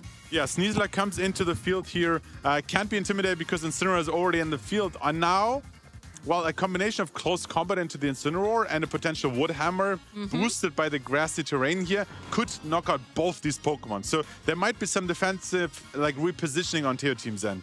Yes, and I think that's what we might be seeing here, getting a sneak peek in the back. We know that Volcarona is lurking, and it's a Pokemon that can really swing momentum if you can set it up beautifully. Yeah, not only is it a great switch in, but also thanks to its typing and its ability, if you have any contact move like a Wood Hammer or like a close combat, they can cause Flame Buddy to activate and burn both these physical attackers here. And that can be so detrimental to their game plan. The Volcarona does indeed join the field. Incineroar in the back to maybe later try and get that Intimidate down onto that Sneasler and the Rillaboom combined. The Volcarona is able to get that Grassy Seed activated as well. It's going to get that defense boost, and Tier Team actually completely shaking the board state is going to be bringing that Rillaboom in on his let's see if Lewis can take advantage of this. There's no setup move. It's straight to close combat into the Volcarona. It's a great switch in here. Lowers the defensive stats off that Sneasler, but most importantly, easy to sponge up the damage. Yes, and the Wood Hammer does come through and connect, even though it's not very effective. Just being able to have that grassy terrain boosting up the grass type attacks can do a significant amount. Yeah, and it was yes, it could have been punished with a sword stance here, but that's like a very risky move on Lewis's end. So the repositioning was very successful thanks to the grassy terrain, recovering some of the damage as well. And now a fake out and a Quiver Dance looks really strong here to boost up. But keep in mind, Sneasler is so fast thanks to Unburden, so a single Quiver Dance won't help you to outspeed it. Yes, at least the fake out will slow it down a little bit, and there isn't too much that the Volcarona is fearsome of on Rillaboom's side. You know, the Grassy Glide, the Wood Hammer not going to do too much. High horsepower will be a little bit annoying, but you've got that grassy terrain recovery as well, and that could be what Volcarona needs. It can take a little bit of damage, get that Quiver Dance set up, and even though it will still be slower than the opposing Sneasler, it might still keep it in the game. Yeah, it looks like Teo Team went for an all-out offensive move here with the combination of Heat Wave and the high horsepower, but amazing switching of Incineroar once again.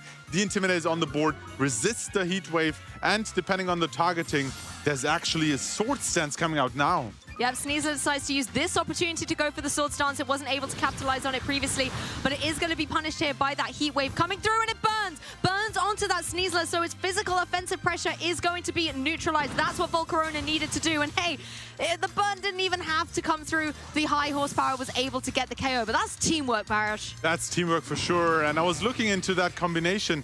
The Grassy Seed increasing the defensive stat, but at the end of the day, I mean, maybe there was a chance, thanks to the Intimidate and the Grassy Seed, that this high horsepower might have not been enough. And then the Swordsman would have looked amazing. But the way this played out, and TO Team going for the offensive instead of trying to set up, Lewis sees the writing on the wall and is like, nope, we're going to game 3. Oh, I mean, when there's a Volcarona, there's a way. That's all I'm going to say. It's done so incredibly well for Tier Team. Today on the broadcast, we showcased it earlier, where it was in the perfect position. In Game 1, it wasn't able to get the momentum needed, but in Game 2, it didn't even need that terrestrialization. It was in a prime position to get the damage down.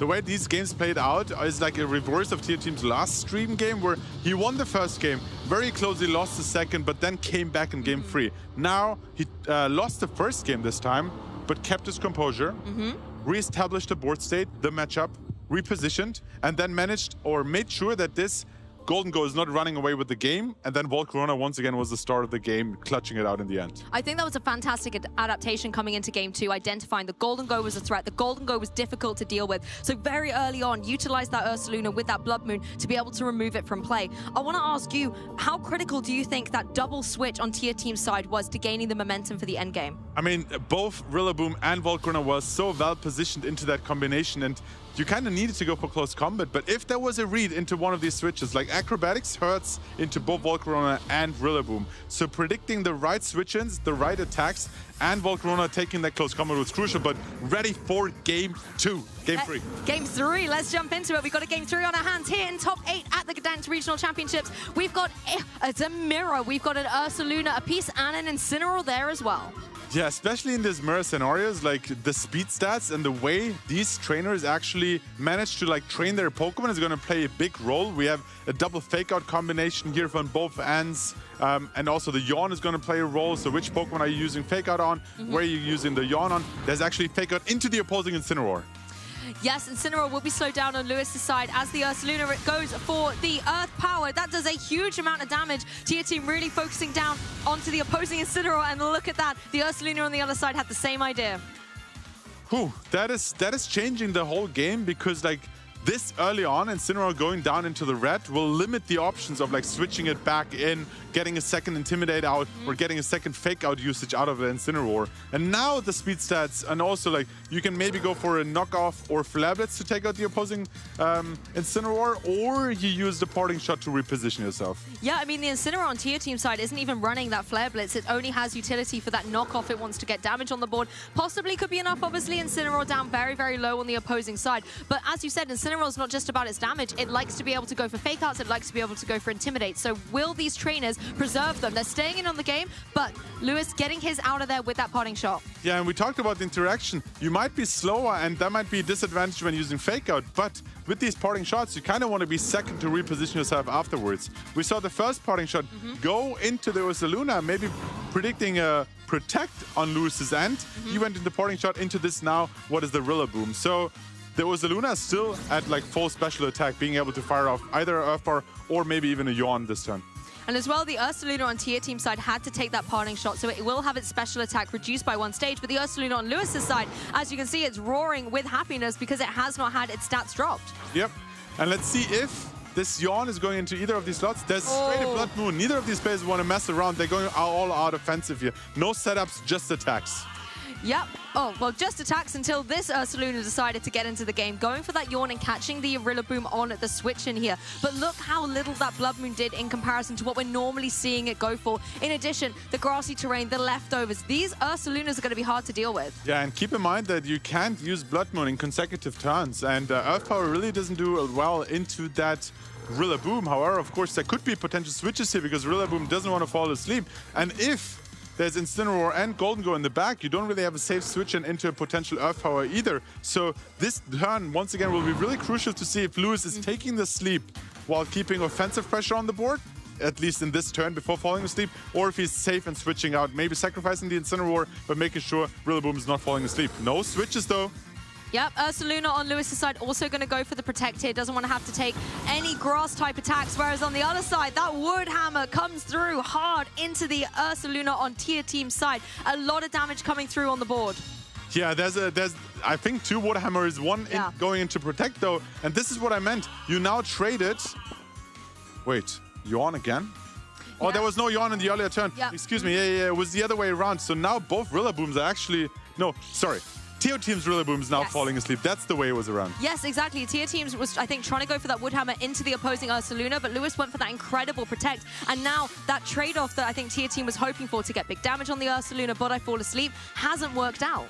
Yeah, first Rillaboom falls asleep. Second one is now yawned and has the option to either go for a big knockout here with a second Woodhammer or switching out to stay safe. It's going to be interesting to see how maneuvering around the yawn plays. Falling asleep, taking sleep turns. Also, because you just fallen asleep, you have at least one guaranteed sleep turn as well. Oh, that's true. And that's something Lewis can think about, thinking almost, I can leave that Rillaboom alone. I know it's going to sleep. I can try and target down into that opposing Ursaluna. But at the same time, if it protects, you've then lost that window of opportunity. Incineroar's going to rejoin the field for Lewis, though. Maybe saying, I don't want to go like the other Rillaboom. I don't want mine to fall asleep. Let's bring an Intimidate in against it as well. And there is that Protect on the Ursaluna. Yeah, Protect, leftovers, grassy terrain. Yes, this was low in the yellows, but turn after turn it will recover health so much that it might be easily back in the greens very soon. And that might allow it to go for a second yawn or a second attacks here.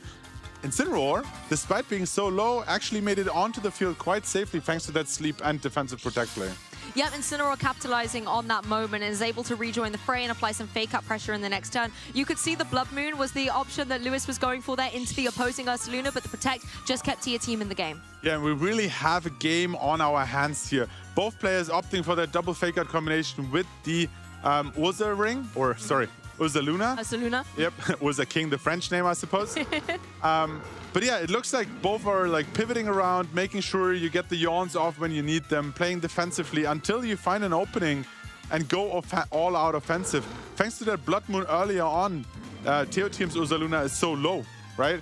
And this might be an opening for a second Blood Moon now to take it out. And you know what? This Game 3 is playing a little differently to Games 1 and 2. We're seeing a lot of the same moves and counter moves made by these trainers, but it is slowing the pace of play down a little bit more. We haven't seen a derisive knockout come through yet, but we are seeing the seconds tick down for Tier Team there. Ursaluna is going to get off the field, and this gives Tier Team the opportunity to switch up the board state, maybe give a Pokemon like the Incineroar into play, throws that Intimidate down against the opposing Incineroar, but maybe can have a fake-out, wake-up opportunity for this Rillaboom. Yeah, this wake-out opportunity is going to decide the outcome. There's a fake-out going into that Incineroar. Another Incineroar made it onto the field safely, but stays asleep. And now Ursaluna, what is it going for? Where's the damage? There's the safe Earth Power. Incineroar is going down. Was not easily saving this turn. Yeah, I think if the Rillaboom had been able to wake up, maybe go for something like the Woodhammer into that opposing Ursaluna, that could have been a very different situation for the Incineroar that came in.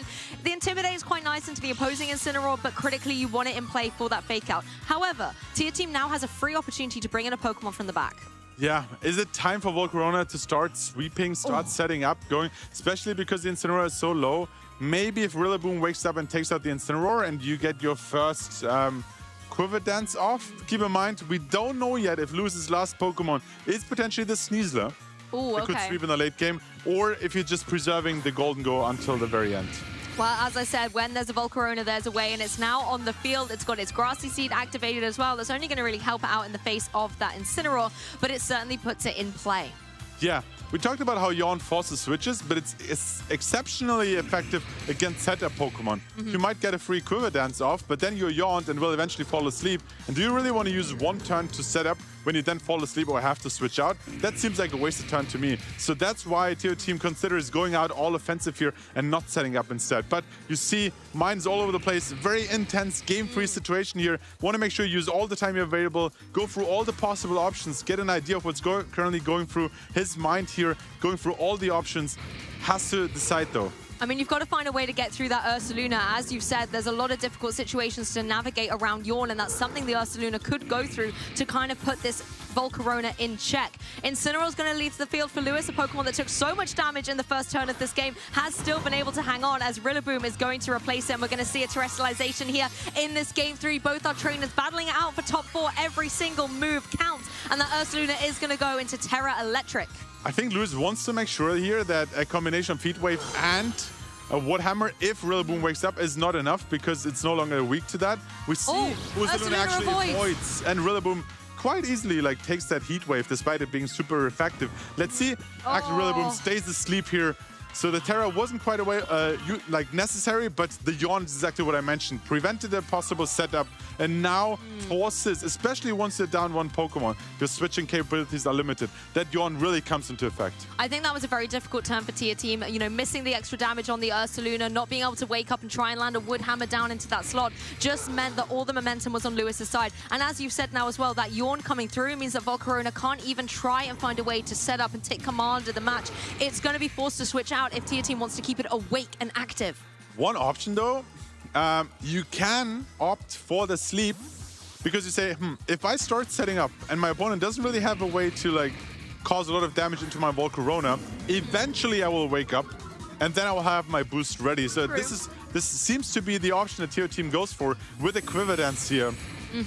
Sacrifices or is okay with falling asleep, but says I am against both Ursaluna, which is a special Pokemon, and Incineroar and Rillaboom. It's in a quite good position.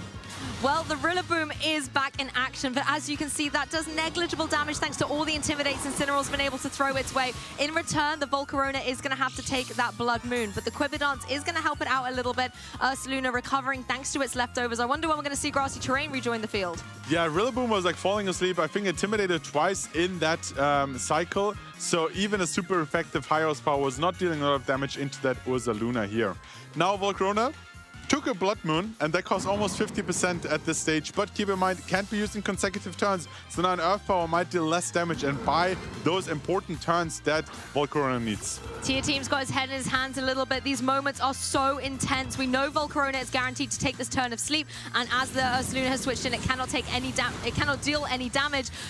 Incineroar on the opposing side can whittle away at this opposing Volcarona, takes a bit of recoil, but the double up into Volcarona means that it's not going to wake up in this game. When it does, it's going to be right back in its Pokeball. This Ursaluna just has it all. Has a disruption with Yawn, but also the combination of both Blood Moon and Earth Power. Very powerful moves here. So even though you don't have the Life Orb, you just are so powerful, manage to direct the game, cause the opponent to fall asleep or have to force switches while just firing off really strong moves. This is why Ursaluna is one of the best Pokemon in the current format and is here to stick and just perfectly maneuver from loose. Didn't even have to reveal his last Pokemon so far. Just a combination of Incineroar, Rillaboom, and the leftovers Ursaluna was enough to disrupt and cause enough damage. I mean, you do have your Rillaboom back on the field. It has got full HP, and it's removed all of those Intimidates, and that's something the Ursaluna still has to worry about on Lewis's side. If something like a Wood Hammer does come its way, that is going to definitely hurt. And you have your own Ursaluna on its side as well to maybe try and go for the Earth Power into the opposing Incineroar, or even try and land a Blood Moon on the opposing Ursaluna. I think there's still a Terra option because the Volcarona didn't Terra, so either of those, Rillaboom and Ursaluna, could Terra. We don't see any of that in action right now. It's just a defensive protect with leftovers and grassy terrain. Extra recovery here. Incineroar goes down though. Yeah, that Grassy Glide just able to KO the king of VGC at the moment. Incineroar has gone down, and we may indeed be able to finally find out Lewis's last remaining Pokemon. Or alternatively, you could bring the Rillaboom back in, apply some fake out and things like that. I see another king of VGC on the field, the Urza King, and both of them recovering with leftovers and grassy terrain. And my initial thought was, preserve the Incineroar, because now that Tia Team is down to their last two Pokemon, if you get another Intimidate off, that will stick onto that Rillaboom. However, it looked like just sacrificing Incineroar while protecting and healing up now gives you the option to bring in your own Fake Out user, and then you can start threatening big attacks with a Fake Out Blood Moon combination, for example. You got to keep an eye on the Ursaluna on Tia Team's side as well, because the leftovers, the grassy terrain, that's all stacking up. And for a Pokemon that had HP removed earlier on, it's now able to get itself back up to the green zone. It's getting itself healthier. And considering it is in a position where there could be terrestrialization, you might be able to deal with the opposing Rillaboom a little bit better. Ursaluna on Tia Team's side is indeed going to go for that terrestrialization. Yeah, wants to make sure that a Wood Hammer might not have the capability to take it out here. I don't think we have seen the interaction of two Terra Electric Ursalunas facing each other, because Earth Power suddenly becomes super effective. Well, the Wood Hammer goes down into the opposing Rillaboom. I feel like the Rillaboom on Tia Team's side is trying to get a little bit of revenge. It KO'd the Incineroar, it KO'd the Rillaboom. It is in a position to try and get Tia Team into the top 4. Trying to... Oh, there's the Yawn play here coming out. Okay, especially if you're down to your last two Pokemon, of course. Now the Yawn will stick. You have a safe protect in your next turn. Rillaboom falls asleep. You can then focus onto the Ursaluna and then eventually take care. So let's see if Golden Go or Sneasler are the last two Pokemon, or maybe like a completely different option with the but it is the Sneasler. Yeah, going to be the Sneasler, and that's not something that the Rillaboom wants to see, particularly now that Unburden is back online. It's used as Grassy Seed to get its defenses up, and critically can now apply a lot of pressure with those acrobatics. We know it cannot go for the Trestalization, though. Yeah, I think this endgame comes down. There's probably a safe double protect from Lewis's end here, and that Rillaboom will fall asleep. Uzaluna can really take advantage on Teo Team's end here, and Rillaboom will just target into either of those two protects. The following turn, Teo Team likely protects their Uzaluna to buy one turn for that Rillaboom. Then it comes down, are you just double targeting the Rillaboom, or are you reading a non-protect on the Uzaluna and take that Pokemon out? So that's, oh, no protect, I spoke too soon. Oh, no protect, instead the Grassy Glide just chipping away, and the Swords Dance coming up on this Sneasler. It is trying to set up for success to get Louis into our top 4, but Ursaluna can go for that Earth Power into the opposing Ursaluna. That's now super effective because it is the electric type. Tia Team swinging momentum back in his favor. Interesting. Going for an offensive option here. You have the Sword Stance. Rillaboom falls asleep. At +2 close combat is likely taking out the Uzaluna. But now this game comes down to when will Rillaboom wake up? Can Uzaluna survive long enough? And then threaten like double hits onto the Sneasler. I would have loved to see double protect, but I admire the offensive outcome here. If you KO'd the Sneasler, then likely your Uzaluna has taken the other Uzaluna out. Oh my goodness, it's got so intense. We saw Tia Team's Rillaboom sleep earlier, and I believe it took all 3 sleep turns. So has it learned from that previous experience? Is it going to be able to wake up and try and get through to Tia Team here? Or is the Sneasler in a position where it can KO that Ursaluna? With that Sword Stance, I feel like a close combat could be enough. It should be enough here at this point. Not intimidated and boosted stab move here. Keep in mind, you have to attack the Uzaluna here. Yes, because 100%. it has the Earth Power to KO you in return, which also means you need to protect that, which now buys extra turns. We will see an attack into Rillaboom, which would be risky.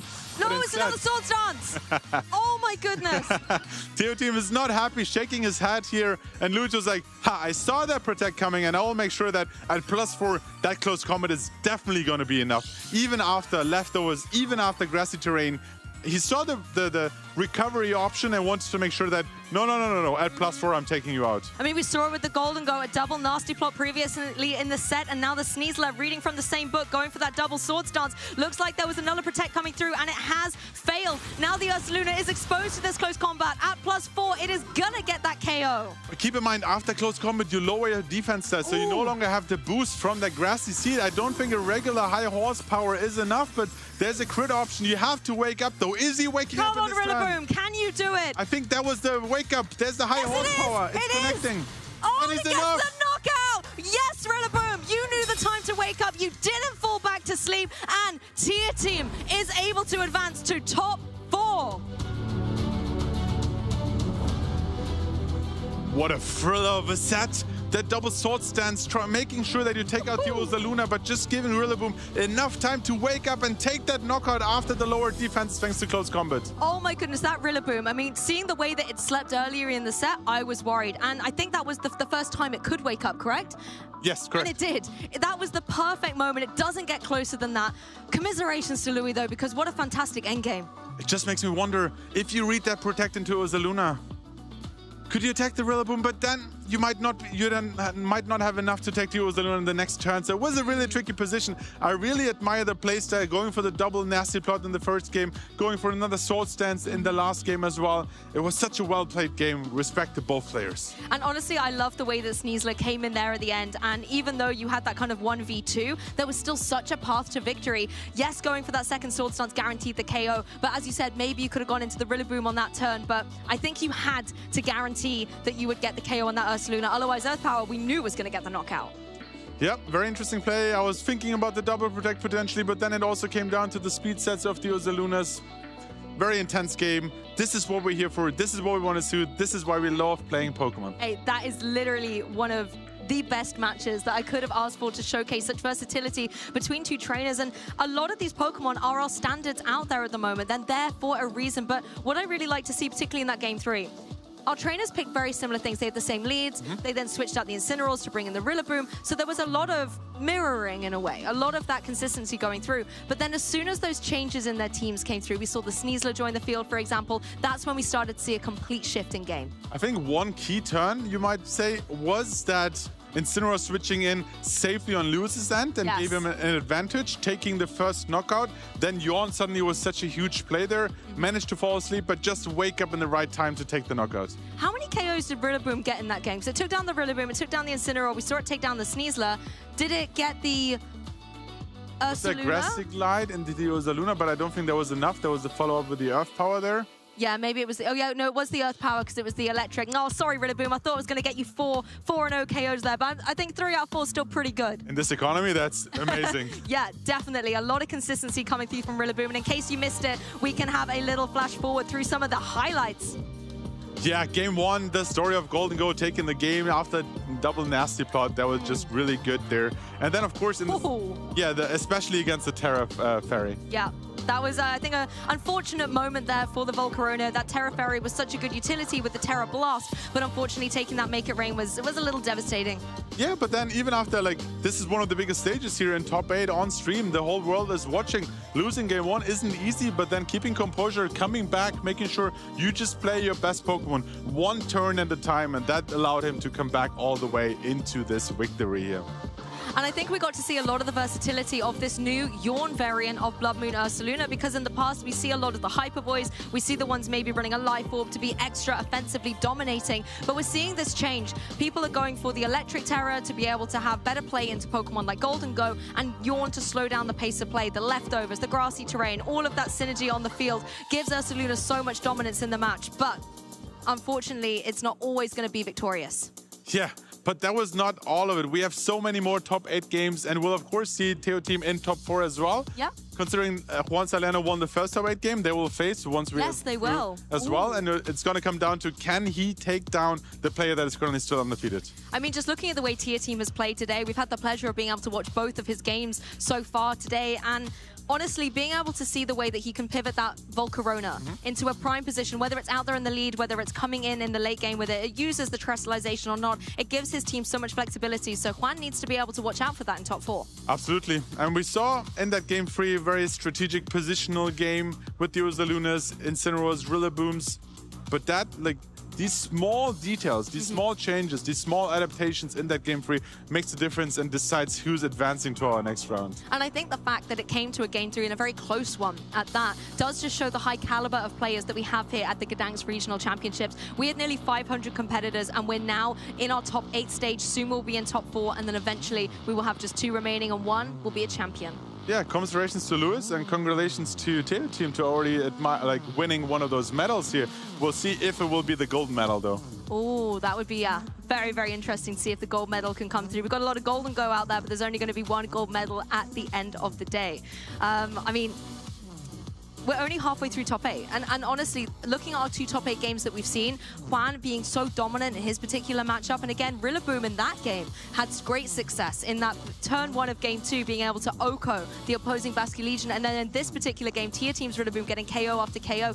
Even after it fell asleep for so long, it was still such a key point in the match. I think Rillaboom's the talking point right now. Absolutely. And I mean, winning any medal is good as gold here in Gdansk, but of course you want to make it all the way to the finals. But with how championship points work out, a top 4 finish is already very strong, gives a lot of points towards that Worlds qualification. But of course, not only a gold medal, but also the golden ticket is still on the line for all these players. Of course, if you are able to win this regional championships, you will lock your spot at the World Championships already. And from a competitive perspective, we're very early on in our 2026 season. To know that you already have that ticket locked in for San Francisco has got to be a good feeling. Yeah, especially with how best finish limits work. Getting those big finishes at regionals early in the season means you can be a little bit more relaxed when it comes to the rest of the season. Of course, there's still big tournaments, LAIC, EUIC, NAIC, all these big ICs are still yet to be played out with even more points on the line for all these players. But getting in your region one of these high finishes early in the season, potentially making it onto the graphic of the regional champions, that's where you want to see yourself. Yes, because that's something that will be shown at every event going forward. So you can always remind trainers, I've won one of these championships already, I'm already going to Worlds, maybe you'll be seeing me there. And that's always a really interesting thing to see come through. I want to talk a little bit as well about Teo Team's Incineroar, because Incineroar has been #1 in our usage stats, whether it's day 1 or day 2, and that's similar across a lot of our different regionals. But Teo Team was running a really interesting Incineroar Incineroar, it wasn't running Flare Blitz. It didn't have that offensive fire type move, instead opting for Taunt, Knockoff, Parting Shot, and Fake Out. Why is Taunt such a good move to have on Incineroar in this meta? It could potentially like shut down the Yawn play, for example, if you're faster than Ursaluna. It has play into some like setup Pokemon, but also into follow me users, so you can prevent or like stop them from using follow me the following turn. Of course, any status moves will be stopped by taunt. So even in Among Us, if you don't run the safety goggles, or if you want to prevent the Trick Room going up, or like a second Tailwind, you can taunt them in the last Tailwind turn. There's quite a lot of flexibility for that usage, and sometimes you just don't need the Flare Blitz, especially if you have Volcarona on the field that goes for strong heat waves. That's true. We kind of talk a lot about the Fire, Water, Grass core on a lot of teams, and often Incineroar fulfills that fire component, right, with its Flare Blitz. But as you have the Volcarona with its heat waves, I feel like that can check the box. Yeah, you have 2 fire Pokemon on your team. Typically, you want to like have a wide range of different types on your team, but Incineroar is just so strong, doesn't need Flare Blitz, and can allow a second fire Pokemon to shine on the team as well. And Tier Team has that core complete. We've obviously talked a lot about the Rillaboom, that's your grass component, and then that Basque Legion Speedy with the Choice Scarf as well fulfills the water element there. And that does give you such a nice triangle of offensive and defensive coverage. What we're actually seeing on a lot of other teams is, yes, Incineroar and Rillaboom are there, but it's a bit like, where's the water-type Pokemon? And sometimes you have to think, is Golden Go the water-type Pokemon? The amount of times it likes to terrestrialize into Terra Water? It doesn't have a water attack, but... Yeah, we've seen in the first 2 games, so like immediate turn 1 terrestrialization into water, because here's the thing. There was no Flare Blitz, but Knockoff is no longer super effective. True. Earth Power is no longer super effective. If there's a read with a Blood Moon immediately, but it comes down to read because you don't really want to use Blood Moon into a Pokemon that is currently a Steel type. That is true. But yeah, having a water option, you don't have the water moves that you would need to complete that core, but just defensively at least, you have the capability to take it and also switch out. And I think that's the flexibility of that core. Yes, you can sometimes have the offensive pressure, and considering that we are seeing a lot of Terra Fire terrestrialization, particularly on Pokemon like Rillaboom, it's sometimes really nice to have that water type move to be able to deal with it, where it thinks it's maybe a little bit safer, and then you're able to unleash some waves upon the battlefield. Yeah, I mean, the Fire, Water, Grass core has been around since forever. Yeah. But with terrestrialization, you have this really interesting dynamic that either of your Water, Fire, Grass Pokemon can Terra into another type of the Fire, Water, Grass triangle. And then suddenly a Rillaboom that is weak to Fire turns into a Fire Pokemon and then takes Heat Waves or Flare Blitzes really well. It almost takes its own weakness and makes it its own kind of strength. But speaking of strength, we've still got some great Pokemon trainers and battles coming up. We're only halfway through our top 8. It sounds like our next top 8 match is getting ready, so we're going to kick it to a very quick break and then come back with that match very soon. Hey Pokemon trainers, welcome to Pokémon Championships History, a series where we showcase important moments throughout the history of competitive Pokemon. I'm Jake Muller, and I'd love to take you back to the World Championships in 2015, the year Mega Kangaskhan claimed her biggest victory. But first, we need to go back one more year to 2014. Pokemon X and Pokemon Y introduced Mega Evolutions to competitive Pokemon, and Mega Kangaskhan dominated the metagame throughout the entire season. However, when the 2014 World Championships rolled around, Mega Kangaskhan fell to the wayside, failing to make a single appearance in top 8. Although Mega Kangaskhan surged back into the metagame as we moved into the 2015 season, its place at the top became crowded thanks to the introduction of even more Mega Evolutions from Pokemon Omega Ruby and Pokemon Alpha Sapphire. As the World Championships loomed, the community wondered whether Mega Kangaskhan would once again be pushed out of the metagame by a high presence of Pokemon that could counter it. Anticipating this, many players from Europe and North America opted not to include Mega Kangaskhan on their teams, fearing history would repeat itself. Japan, however, had something else in mind. Just 2 months prior at the Japan National Championships, Shoma Honami claimed first place with an early version of a team structure that would come to be known as Chalk, which featured Cresselia, Heatran, Amoonguss, Landorus Therian, and Mega Kangaskhan. This team composition boasted an unmatched combination of power and flexibility, leading Shoma and many other Japanese players to ride the Mega Kangaskhan wave all the way to Boston. As the 2015 World Championships progressed, it became clear that Chalk was the team to beat. even though the competition was full of teams with outside Mega Evolution picks, like Mega Mawile, does connect with the Garchomp and does pick up the knockout. Mega Charizard X, We go for the Flare Blitz here on the Thunderous. Mega Salamence, The Hyper Voice. and Mega Charizard We Y. go for the Flamethrower here. 6 of the top 8 players used teams that followed the Chalk guidelines, including Shoma Honami himself. While the extraordinary success of this team composition at the biggest event of the season was astounding, even more interesting was the variation seen within Chalk, just inside this top 8. While all 6 teams had both Mega Kangaskhan and Landorus Therian, many players opted for some alternate options for the remaining Pokemon. Heatran was substituted for a different Fire-type Pokemon on 2 occasions, with one player using Entei and one choosing Volcarona. The 6th Pokemon on the team ranged from Thundurus to Aegislash to Tyranitar to Scrafty. Sylveon made an appearance in place of Cresselia in one instance, and one player even gave up Amoonguss to run both Aegislash and Thundurus. The 2 teams in top 8 at the World Championships that did not make use of Mega Kangaskhan were both defeated in the quarterfinals, meaning that Mega Kangaskhan was guaranteed to have her day in the sun. Players shake hands, knowing that the game is over. Rotom Wash falls, and the crowd reacts, ladies and gentlemen. Yosuke advancing. We've seen him. This is the 2nd time on stream, playing incredibly well. After taking down Naoto Mizobushi in top 4, Shoma Honami would be met in the finals by fellow Japanese player Hideyuki Taida, whose Volcarona set him apart from the rest of the field. Oh my God. He's done. We get a medic in the field. The championship match was a back-and-forth affair. Shoma won Game 1 thanks to consistent damage output from his Landorus Therian and clever use of disruptive attacks like Thunder Wave and Swagger. And here we go. Will it be able to hit through Confusion is the question. No, it hits itself. Huge. Shoma very excited. But Hideyuki turned the tides and even the score at 1 game all after his Pokemon broke through Confusion on crucial turns. A lot on the line for these 2 trainers. Almost $20,000 in prizing here as it hits through with a big Shadow Sneak, and I think that will pick up the feint here on the Thundurus. It is definitely at this point looking like Hideyuki's taking it to a Game 3. In the deciding game, Shoma made expert use of Heatran's defensive utility and offensive power, proving that the original Chalk Fire-type Pokemon was still #1. Should do a ton here. Oh my gosh, picking up the feint on Hideyuki's Pokemon, as well as catching the burn, activating the weakness policy there, but the burn is absolutely huge, and it's only a matter of protects before this one is over. Fittingly, Mega Kangaskhan re-entered the field right before Hideyuki conceded defeat. Shoma's decision to stay true to his run to the Japan Nationals title with the original components of the Chalk team composition paid off as he became the 2015 Pokémon World Champion. Shoma Honami is your 2015 Pokémon Video Game World Champion. Thank you for watching, and let us know some of your favorite moments in VGC history by using the hashtag #PlayPokemon.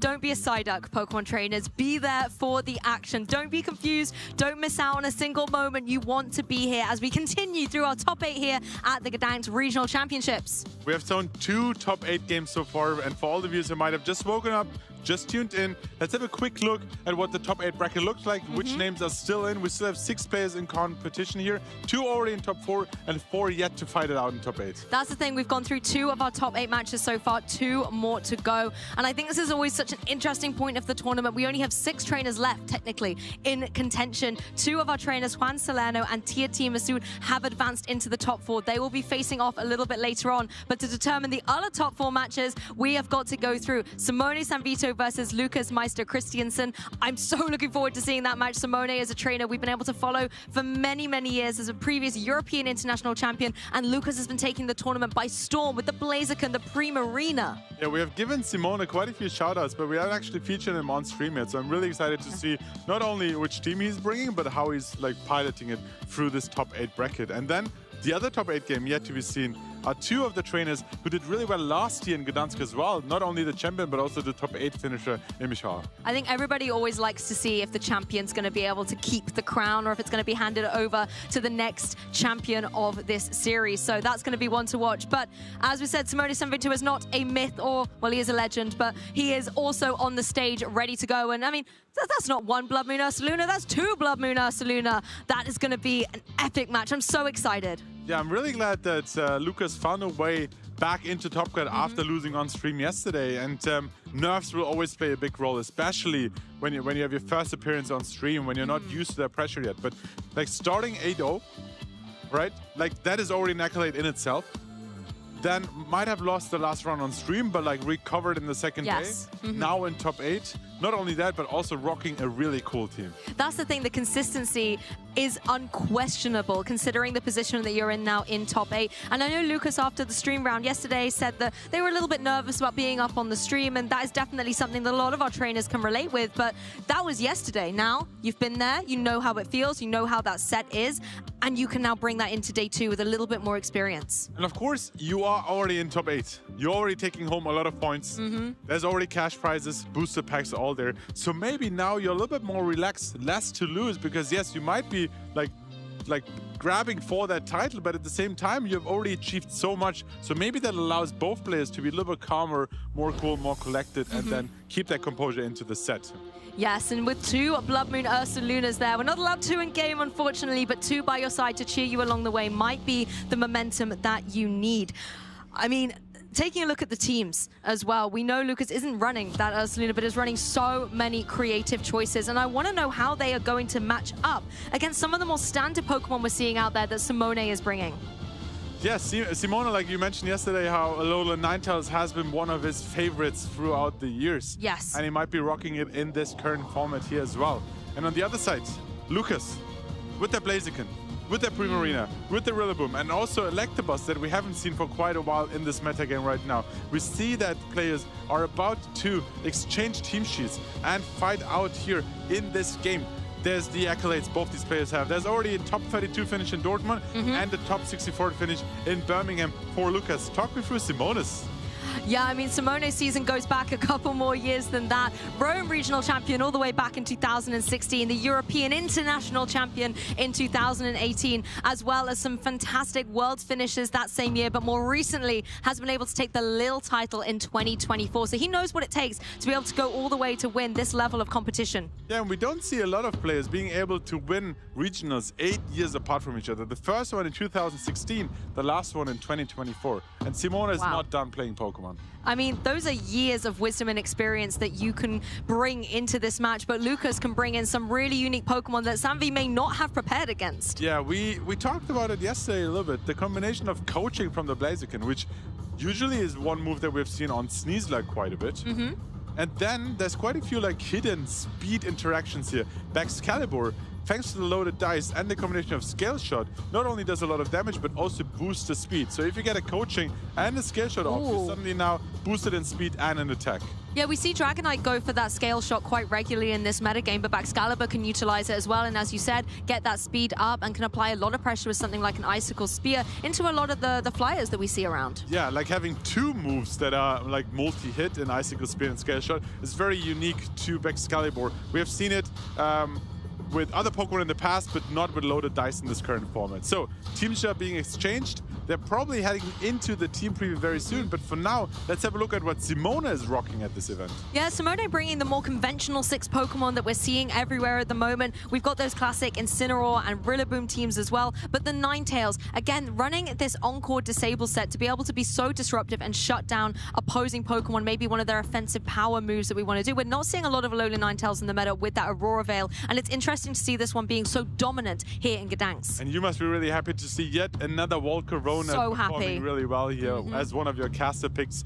We've seen a very similar team just on stream with Teo Team, I believe, right? Yes, very similar. Yep, and we also see no Flare Blitz on the Incineroar, so it might be like that they either have played or like tested together, built together, or developed a very similar core in their own rights here. Yeah, one team that we just featured on stream, going up into a completely new composition that it's taken this event by storm in a way. Yes, and that Incineroar running Taunt again. We spoke earlier about how it's great to be able to shut down a lot of setup. And on Lucas' side, you do have that potential. There's moves like Coaching. There's moves like the Swords Dance on the King Gambit. These are all attacks that can be stopped by Taunt. Yeah, and I'm really interested to see if and how this Ninetales with the Disable Encore ability, if it can come to this game and just disrupt the opponent, their setup, maybe the Coaching. You're like, if you're Encored into Coaching, you can no longer protect, and you're like forced to either switch out or like take any hits, because all you do at this point is coaching into your partner. Also want to make sure that ideally you coach into a physical attacker so they can take advantage of the increased attack.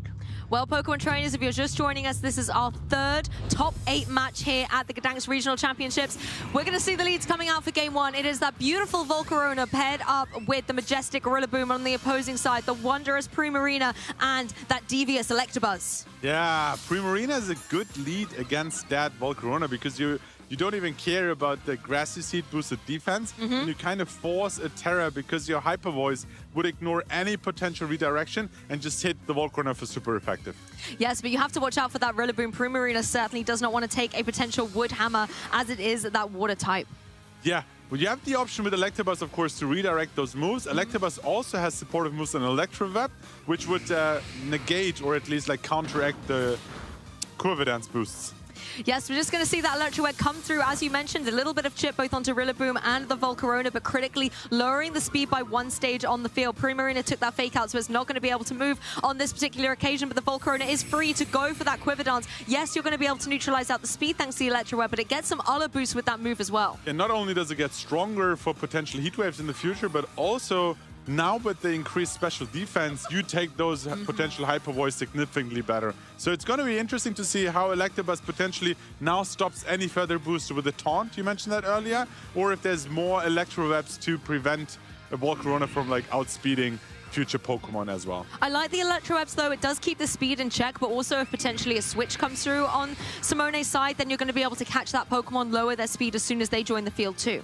Yeah, Primarina isn't really known for being like defensively very strong. Some trainers you opt for a defensive Terra, so that could be Steel or Poison, but it's actually an offensive one here in Fairy that doesn't allow you to resist any grass moves. So that could mean that Rillaboom is free to target into that slot. And something we've seen a lot on Volcarona this weekend is that Terra Fairy, and that's exactly what Simone has activated here. Primarina just going for the defensive play here, going for that Protect. Again, does not want to take any potential Grassy Glide or Wood Hammer coming its way, as Electabuzz is able to unleash that Taunt, so no more Quiver Dances are going to be able to be utilized by this Volcarona. Instead, however, it went for that Heat Wave, so it doesn't have to worry about not being able to attack this turn. It's going to only be able to potentially connect into that Electabuzz, but Electabuzz nimble on his feet is able to dodge out of the way, and that Protect is preserving the Primarina from the damage too. I mean, this turn played out really well for Lucas. Not only forced Terra on Simone's end, that is now susceptible to moves that Lucas might have in the back, like the Wood Hammer of the Rillaboom that we just seen there.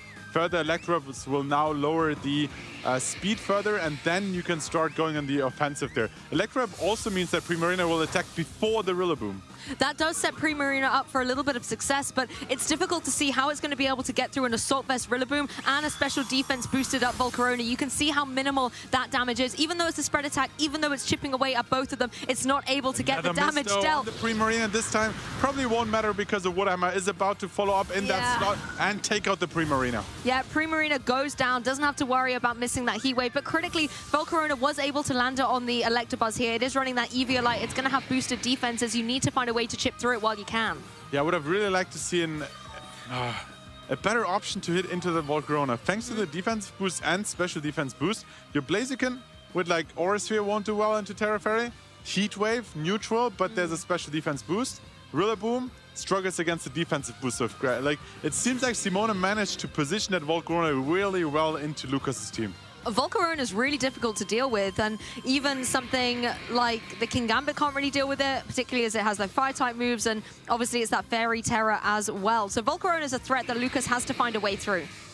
We see the follow me potential here, but yeah, coaching really won't help Electabuzz either, right? If you had a physical attacker there, start coaching and then eventually getting the damage out while you keep speed control with that Electab would have been an option, but it seems like Lucas wants to get the damage out with the Heat Wave here, because that might take out the Rillaboom, and in combination with Electrab, eventually tickles down the Volcarona. I also like the Terrestrialization. You're dropping your fighting types, you're dropping your potential weakness to a Fairy Terror Blast coming through from that Volcarona. Yep. But even if that was the target, the Follow Me is going to draw that into Electabuzz. Grassy Glide is going to be able to chip away at it, put it down into that orange zone as the Heat Wave comes through from Blaziken. So it's going to be really trying with the extra oomph it gets from the Terra Fire to get the knockout onto Rillaboom, but it is still far away from getting a KO on Volcarona. Yeah, the crit on Rillaboom probably didn't matter in this case, but we just see Volcarona with the first Quiver Dance it got into the game. Not only takes those hits really well, but a Terra Blast will easily take Electabuzz out of the game at this low HP here.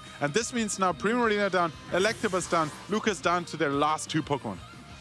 I feel for this Blaziken as well, because it's in a prime position, you know, it's able to do some good damage with the Heat Wave, it's got the Terrestrialization, it's also got the speed boost, so it's going to be trying to keep that pressure on the board. But now when you're bringing in a Pokemon like the Rillaboom, how do you find a way through this Volcarona with the grassy terrain and field in play as well? That Volcarona is getting HP back every turn. Rillaboom is actually well positioned here at the moment. Grassy Glide with that priority can cause a lot of damage into Basculegion, which doesn't have the option to Terra here out of the water type, but it is Terra Water anyway, so it wouldn't matter. Stuck. We saw earlier on stream how a Grassy Glide took out a Basculegion, but it really comes down to how these players have trained their Rillaboom and Basculegion specifically to survive non-boosted. Like, it is an Assault Vest, not a Grassy Seed or Miracle Seed here. So it really comes down, is there the chance? How does the math work out, and can you take out the Basculegion? Otherwise, a Scarf attack here will cause a lot of damage. But Lucas leaving the Basculegion alone here. It's able to go for the Aqua Jet. Does a huge amount of damage into that opposing Blaziken with its priority move. But Blaziken is able to go for this Heat Wave. It will find its mark on both the opposing Pokemon. But as you can see into the Water type and the Fairy type, it is not going to be able to do a huge amount of damage. Now you have the chip damage onto the Basculegion, and Grassy Glide might be enough. However, Grassy Terrain is also expiring exactly right now. And this plays perfectly into Simone's cards. That could be a missed opportunity in that previous turn for the Rillaboom to have dealt with that Basculegion. Also, Blaziken getting speed boost after speed boost is null and void when a priority Aqua Jet is on the opposing side, and you know that's what the Basculegion is locked into. Yeah, so you need to protect your Blaziken from a second Aqua Jet here. And then Rillaboom, well, it can take a knockout on either of these 2 Pokemon, likely with a Wood Hammer. The question comes down to, can Heat Wave from the boosted Volcarona connect? And how much damage would it do to Assault Vest Rillaboom? Well, there's the Protect, very wise in the face of that potential Aqua Jet coming through from Basculegion, and that's what Simone locked in. It was the obvious play. If there wasn't a Protect, you could guarantee the KO. So all eyes now turn to this Rillaboom. It goes for the Wood Hammer. It finds its mark on the Basculegion. That's an easy KO. But Volcarona now free to go for something like a Heat Wave. That could do some solid damage into that opposing Rillaboom. Yeah, this is where the Electroweb early in the game are so crucial. We see it connect into the Protect, or at least Protect. Is there an animation coming off? There's the Heat Wave. Connects to the Rillaboom and takes it out. I forget it got the Quiver Dance boost up as well, so that was going to be dealing additional damage. The Assault Vest really not being able to pay off there, and Blaziken, again, getting that speed boost, but it's got to get through 2 Pokemon on Simone's side. Let's see what the last Pokemon to be switching. It is the Ninetales. It only carries the attacking move of Blizzard.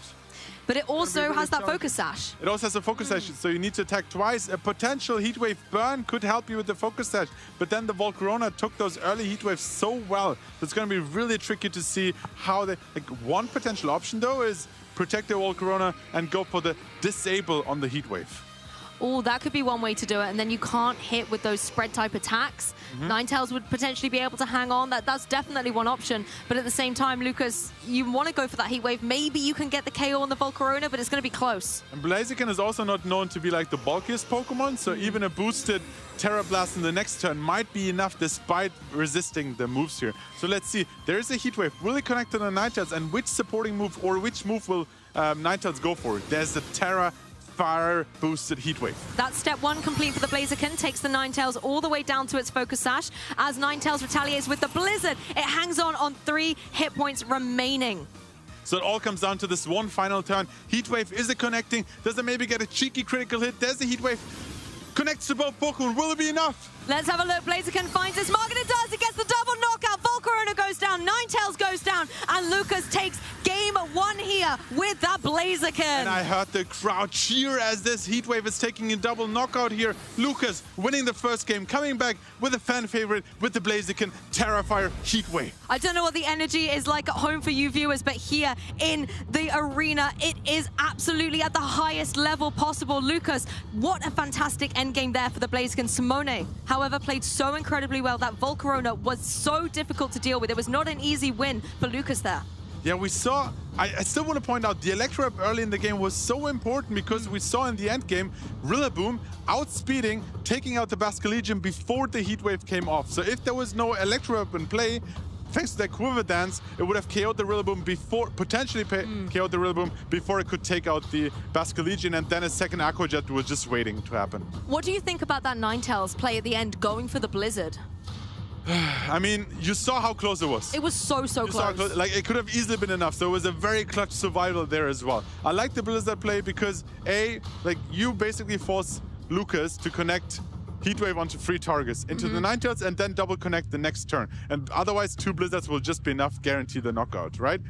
I talked about a potential disable play, but if you expect it to KO, you rather take the Blizzard knockout than going for the disable play. If there was a disable, then the next turn, there was only the options of Aura Sphere into either of the 2 targets. Aura Sphere, not super effective, might not take out the Volcarona and buys an extra turn for Simona, which could have been the difference in the end game. And I think that's a good observation as well. You know, the Aura Sphere would only be able to target 1 Pokemon. You needed a move that was going to take them down at the same time and clean out the game. But it's time for game 2. Can Simona get redemption for that Volcarona? We're going to see a ball change up here. We're going to see a Blaziken and the King Gambit out front and center for Lucas, and it is that Volcarona and Rillaboom for Simone. And this might be one of those, like, coaching into King Gambit, setting up the King Gambit, because once you have, like, a Sword Stance and a coaching boost, not only are you taking hits quite well from the opposing Rillaboom, for example, but also your Cardocles will really hurt. It certainly will, and you've got to find a way through that Volcarona as well. We saw how difficult it was for Lucas, but critically, with that grassy terrain on the field, thanks to Rillaboom, it's got that defense boost as well. King Gambit and Blaziken have got to be aware of that. Yeah, and you need to keep in mind there's no Electabuzz on the field, no place of potentially going for Electroweb.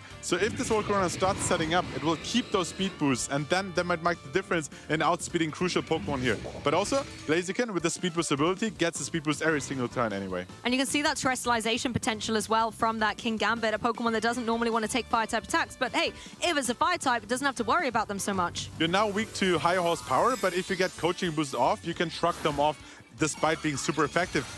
Simone, turn 1, goes for a Terra Fairy here.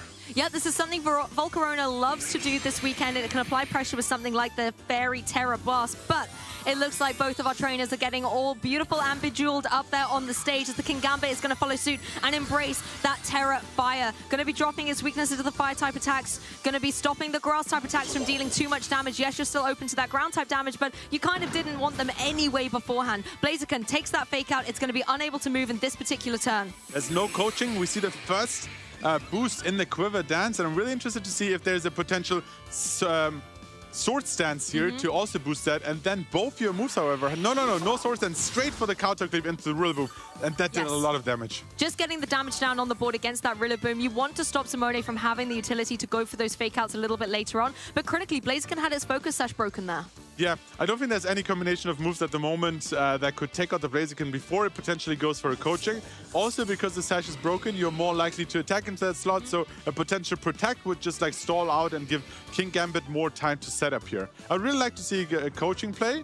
But keep in mind, both Sucker Punch and Counter Sleeve as Dark moves are not super effective into the Volcarona, which also has a Grassy Seed defensive boost. So Volcarona, once again, really well positioned into this game. Yeah, once again, Lucas has to figure out how to deal with that Volcarona, and coaching is one way to try and set up for success. King Gambit's going to appreciate the cheers that the Blaziken is giving it. It's going to get those boosts. Volcarona, however, speedier than the King Gambit, is able to go for this Terra Blast. This will be able to deal with the Blaziken. It hasn't been able to terrestrialize this game. That's what King Gambit was able to do, so it still had that fighting type, still going to take big damage from a fairy type move. Yeah, I spoke too soon. Thanks to that fighting type that Blaziken carries, that is a neutral Terra Blast. And I think Was this a critical hit? It was a critical hit, yeah. Because after the coaching, you should have taken that attack significantly better. Also, thanks to the Terrifier, at least you can't burn with Flame Buddy attacking into that Volcarona. That's true. I think the critical hit was unfortunate there for the Kingambit. You can see that Lucas is really trying to pivot that Pokemon into the great opportunity with its boost, making sure it defensively is able to take those attacks as well. So the critical hit a little bit unfortunate, but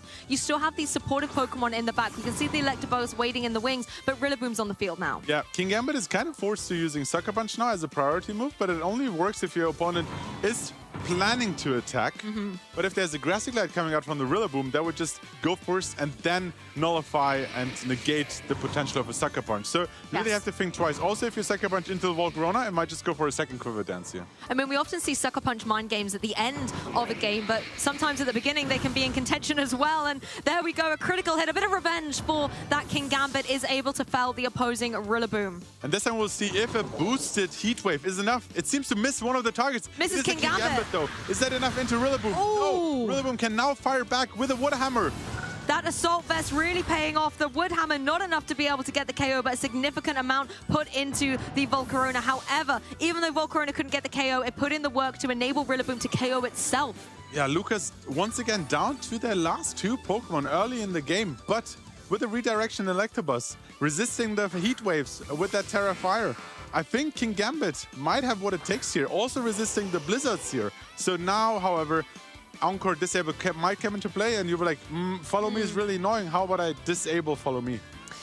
That's true. You could always go for something like a Taunt as well on that Electabuzz to try and shut down the opposing Ninetales, so it cannot go for Encore, it cannot go for Disable or Protect.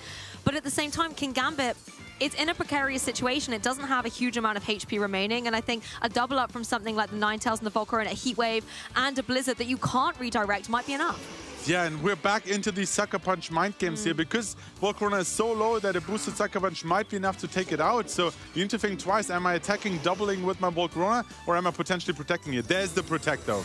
Yeah, Volcarona wisely going for a Protect, maybe trying to see if this Kingambit was indeed going for that Sucker Punch, and that looks like it was Lucas's target. So a nice play here by Simone as the Ninetales goes for Encore. Also, as well, Sucker Punch would have failed either way. That's a status move. Sucker Punch cannot go into a Pokemon that is not attacking. Electabuzz locks in the Taunt, though, so even though you've Encored the Sucker Punch, you cannot disable it. Correct. First that. Second, we're in a really interesting board state because you're locked into the Sucker Punch, but thanks to Ninetales being taunted, it has to attack or switch out. Right? So Ninetales is either susceptible to a potential boosted Sucker Punch. Volcarona doesn't really want to attack either here. So it's like a tricky situation where, like, yes, you're locked into Sucker Punch, your opponent can't take easy advantage because Ninetales is forced to attack, for example. I think that situation would be so much more beneficial if the Electabuzz was able to capitalize on it, because Electabuzz only has Electro Web as its attacking move. The Sucker Punch goes into the Ninetales. That does indeed break the Focus Sash. Volcarona... Another miss off the Heat Wave into Kingambit This is Kingambit again, just doesn't want to take down the Kingambit with any additional chip damage. Ninetales, however, goes for that Blizzard. And we just see how that Eviolite plays a huge role for Electabuzz, taking like these strong moves in Blizzard and a boosted Heat Wave quite well here. And since Kingambit avoided 2 Heat Waves, it is able to recover so much HP with that grassy terrain. It's almost like all the Pokemon at the moment are doing very little damage, but they are still chipping away at each other. The prime one you have to keep an eye on, though, is the Heat Waves coming through from that Volcarona, because Electabuzz isn't appreciating them, and Kingambit keeps avoiding them. Yeah, now Electabuzz, thanks to that Electro Vap, is like taking advantage of the speed order here, and further, like futures, Electro Vaps will then eventually allow Kingambit potentially to outspeed that Ninetales and not be encored again. The thing is, there's another Pokemon in the back as well for Simone, and that's something you can contend with those Sucker Punch games. Ninetales does leave the field. It wants to unlock the Taunt that was shutting it down previously, and it's the Incineroar. Yeah, that's not what I want to see in a Kingambit, because now the Find ability activates and gives it yet another boost. So the question is Volcarona brave enough to attack here? No, it's not. It's going for the safe route with a Protect. At the same time, though, it is locked into the Sucker Punch. You know if you're going for the Protect and switches, no damage is coming your way. And the Kowtow Cleave, it's not really the best move to go into a Pokemon like the Incineroar. Yeah, Incineroar now on the field.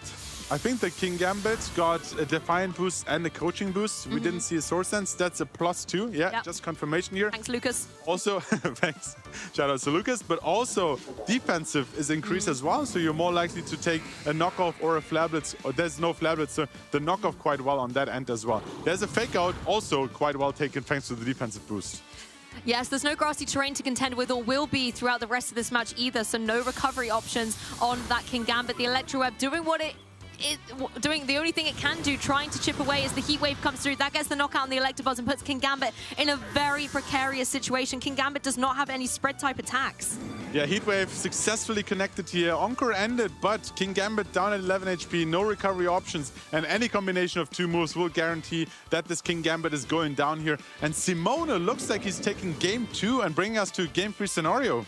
I think it was that Volcarona. He set it up so beautifully for success, getting that Quiver Dance up very early on, and particularly the Terrestrialization made it so hard for Lucas to break through it. Look at it, it's still here in the game, and it was out there in the leads. Yeah, it was threatened by the Sucker Punch mind games, but like excellently played by Simone, going for the protects when needed and also being a bit risky and going for an extra Heat Wave when it could have been Sucker Punched. We see how much damage the Sucker Punch is causing to Incineroar. That's a lot. But once again, any two combinations, there's a Terra Blast successfully connecting as it's guaranteed and takes out the King Gambit, securing game 2 for Simone. I mean, this is what we want to see, right, trainers? We want to see a game 3 when the competition level is this high, and that's exactly what Lucas and Simone have enabled for us. We talked about the Volcarona on Simone's side, but that Ninetales, the way he was able to play so well with it, identifying the Encore, locking in the Sucker Punch, that meant that Lucas just didn't have any flexibility on the field. I think in game 1, thanks to that Electabuzz, Lucas was able to like shut down or at least like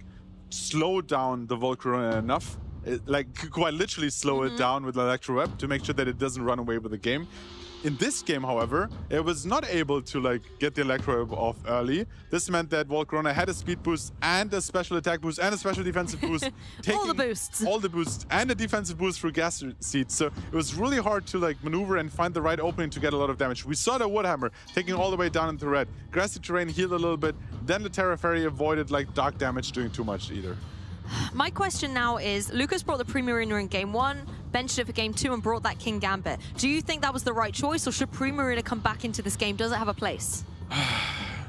Another thing I would like to see is somehow forcing the Terra on the Volcarona. Playing around with the Electro Web a little bit, and then bringing in your Icicle Spear Baxcalibur. Oh, okay, Baxcalibur. Maybe with 5 hits and an attack boost from the coaching. But then once again, like Volcarona is so well positioned thanks to that defensive boost as well. So it's really difficult to like play around and find the right opening to get a lot of damage into that like almost instantly Terra Fairy Volcarona. Yeah, so Primarina may be out, doesn't really have the way to work around that Volcarona, and also it poses a risk when you're against a Rillaboom, for example, as well, and that's another Pokemon that Simone has piloted so well throughout this game. The Baxcalibur could indeed be a very interesting choice. I like the idea of the Ice-type damage threatening the Rillaboom and then just being able to try and do something into the opposing Volcarona, but as a Dragon-type, you have to watch out for the Terra Blast. Viewers at home, viewers in the crowd, give it up for these players. We're here in Gdansk for game 3 of this top 8 set, and it is Rillaboom and Volcarona facing Blaziken and the Baxcalibur. Hey, Baxcalibur's here to play. So is the Blaziken, and on the opposing side for Simone, that Volcarona that has championed so through this set, paired up with that Rillaboom. Also keep in mind the ability of that Baxcalibur Thermal Exchange. If you are brave enough to go for Heat Wave, you will just increase its attack even further. So that is quite interesting to see how that will play out and potentially stop the Volcarona. But Volcarona with the Terra Fairy ability or option could then go for Terra Blast, forces the Baxcalibur to go for potential Terra as well. But keep in mind, Scale Shot also boosting your speed stat. Yes, as long as it doesn't go into a Fairy type, because as the Dragon type move, that's going to be null and void. So Volcarona has a decision to make. The choice that Rillaboom made, however, was to get out of there. We're going to replace with the good buddy Incineroar, can throw down a cheeky Intimidate, but I think critically has that Fake Out in play for the next turn. And Terrestrialization is indeed going to take to the sky. This is going to be critical on that Volcarona. It is the Fairy type, so if Lucas has gone down with that Scale Shot, it's going to be devastating. Yeah, devastating into that slot because you don't get the speed boost, you don't get any damage off. The coaching will at least negate the Intimidate drop here, but not getting an attack off and just allowing this Simone's Volcarona to potentially set up a Quiver Dance here. That's now, Baxcalibur is actually faster. So you would have stayed faster as well throughout after the Quiver Dance as well. So really unfortunate. A potential option was to just go for the Scale Shot into the Incineroar slot or into the Rillaboom slot to at least guarantee getting the speed boost and then being able to get that through the next turn. Now, another Fake Out user on the field. Might want to protect here, but then you give Volcarona another opening, right? Yeah. Keep in mind, one option is always protect your Excalibur, and coaching is still boosting your Excalibur even if you protect. That could be an option for Blaziken. I think if you're Lucas, you have to think about your Terrestrialization as well. Excalibur does not want to take a Fairy Terra Blast into that Dragon type, and at the same time, Blaziken won't appreciate it either. Yeah, let's see if Simona reads that protect and goes for a fake out into that Blaziken here, and that's exactly what happens. If follows up with a Terra Blast as well, that would immediately take out. That's not what's happening though. It goes into protect and buys yet another turn for the Blaziken to potentially go for another coaching, and that could then open up maybe a boosted, +1 boosted Scale Shot would take out the Incineroar, and if you're Terra, you survive the turn, then speed boosted as well on the Excalibur, and that could then help him run away with the game. Oh, so many options for these trainers here in top 8. We just saw a similar script to what happened in game 2 there with the fake out to the Blaziken breaking that Focus Sash, but it's still very near getting back to full HP if it's able to stay on the field, get some grassy terrain recovery. That Focus Sash could still come in handy later on. Yeah, but it looks like Lucas is all out on that Volcarona. Doesn't want to get rid of the Incineroar first. He says another coaching and Icicle Spear. This might be enough to take out the Volcarona. Boosted, getting 4 to 5 hits. It will come down, but keep in mind, their Grassy Seed boost will be crucial in this matchup here. It certainly will, but I think this Terrestrialization was critical. You do not want to have to contend with the Fairy Terra Blast coming through. Blaziken going for another coaching, getting it now at +1 attack. And Volcarona, the speedier of the two here, is going to be able to go for that Terra Blast. It finds its mark down onto the opposing Blaziken. It is going to be enough to be able to get the knockout, but I think Blaziken's job was done here. Gave its last hurrah to the Excalibur that now is in that prime position to try and deal with that Volcarona. Oh, that's quite a lot of damage. Let's see, 2 hits.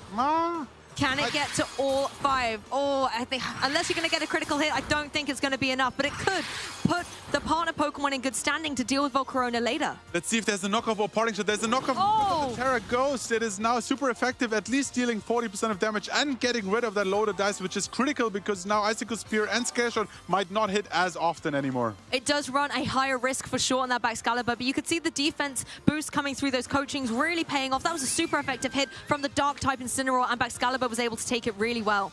Well done. Yeah, not only boosting the attack, but also boosting the defensive. That Excalibur, at least on the physical side, is quite sturdy here and might take even more hits from that Incineroar. The Primarina on the field, though, now as well, and Volcarona in such a dwindle position, possibly something coming through from the Primarina, like a Moonblast or a Dazzling Gleam, could try and chip away at it, but I don't think it'll be enough thanks to the Quiver Dance boost it got in special defense. Yeah, we also have the option of an Icicle, an Ice Shard as a priority move, but it looks like there's just a combination of that Icicle Spear into Incineroar, maybe followed up by Hyper Voice, might be enough to take out the Incineroar. I mean, this is still doing some decent damage, even though that Incineroar is a fire type, and without the loaded dice and the critical hit coming through, this Excalibur is not here to mess around. That's a huge amount of damage. That is 5 hits. Who needs a loaded dice when you are this Excalibur? Parting Shot is going to come through, though, and that's going to bring the attack back down to neutral. Back down to neutral, most importantly, likely brings the Rillaboom back, which is well positioned into the Primarina as well. But that Excalibur is slowly healing back up, and thanks to the defensive boost, would even take like any moves from Rillaboom as well, thanks to those defensive boosts. Primarina is able to utilize this Hyper Voice, obviously not going to be doing any damage into the opposing Volcarona here, and Rillaboom is going to be taking negligible damage as well. A fantastic adaptation here from Simone. The Rillaboom comes in really safely, and now you can apply some fake out pressure this turn. Yeah, there's still the Ice Shard, but I don't think it would be enough into the Volcarona here. Primarina threatened by the Rillaboom. Excalibur, as we've coined it, is not fake outable because it's a ghost time, so it will be immune to fake out, can't flinch this turn. Grassy Glide might not cause a lot of damage, so maybe this is the turn where you go for a Scale Shot to increase your speed and then be able to take the Volcarona on in the next turn. Yes, but if you predict that, maybe the Rillaboom could go for the Grassy Glide into Excalibur, and maybe then the Volcarona could follow up, doubling down onto that Excalibur and remove it from play. But those defense boosts are going to help out against that potential Grassy Glide chip. We know that the Volcarona is faster, so that's something you have to contend with if you're the Excalibur. Yep, and of course Incineroar is also an amazing switch in because it can get another Intimidate off and lower the physical damage output of that Excalibur. So yeah, Incineroar there for a reason, of course. But this means that Primera gets off another attack. That's true. Primarina can breathe a sigh of relief now. The Rillaboom's left the field. Excalibur going for that Ice Shard just chips away at the Volcarona as it is able to utilize that Terra Blast, turning into the Fairy type. It's going to go across the field into that Excalibur, focus all its energy down, but not enough to be able to get that knockout. Primarina follows up with a Dazzling Gleam, does get the KO on Volcarona, but Incineroar just hangs on. Wow, great turn from both players, opening up a lot of endgame possibilities here. That crucial survival was very important because you have that fake out pressure while you still bring in the Rillaboom.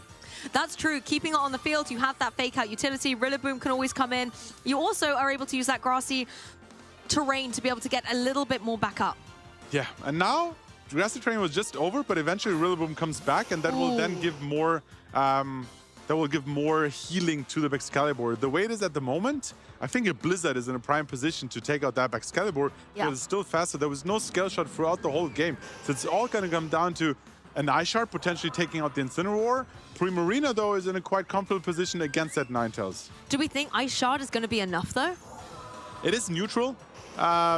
Excalibur has a quite high attack stat here. But it might or might not be. We saw how Icicle Spear was causing quite a lot of damage there.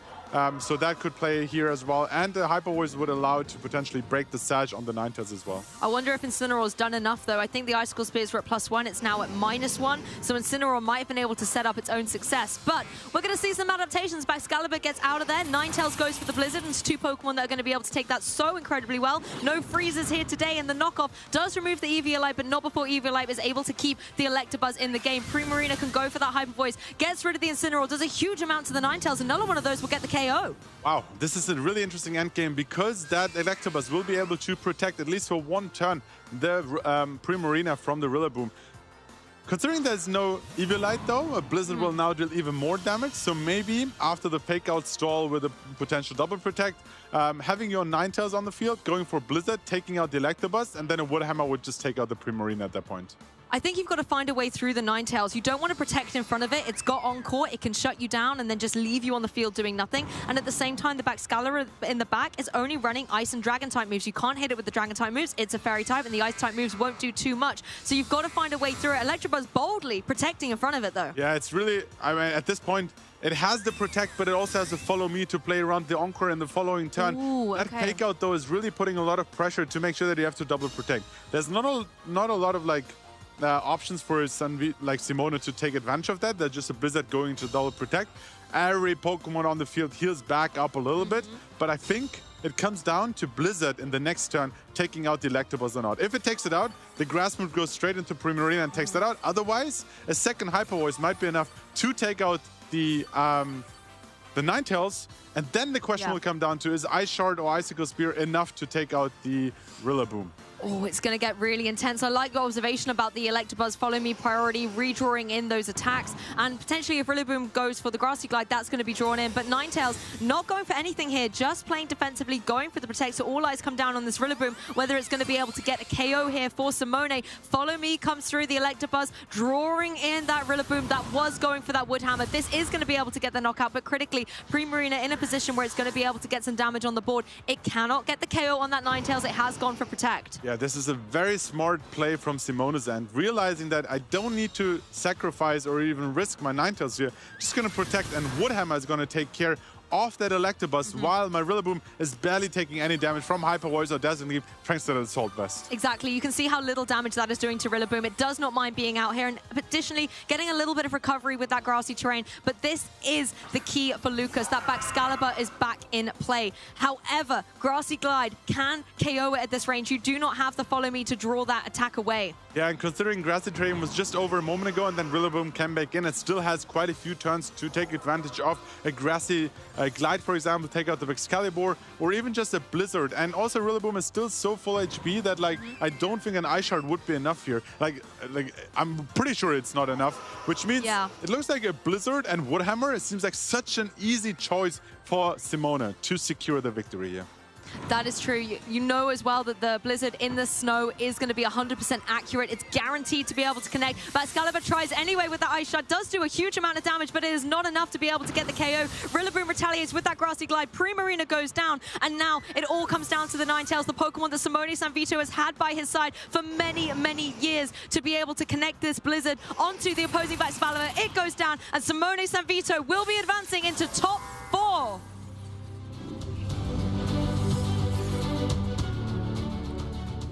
Commiserations to Lucas, losing on stream again, but what a well-played set from both players, taking it to Game 3, taking the fan favorites to the stream, to this big stage here.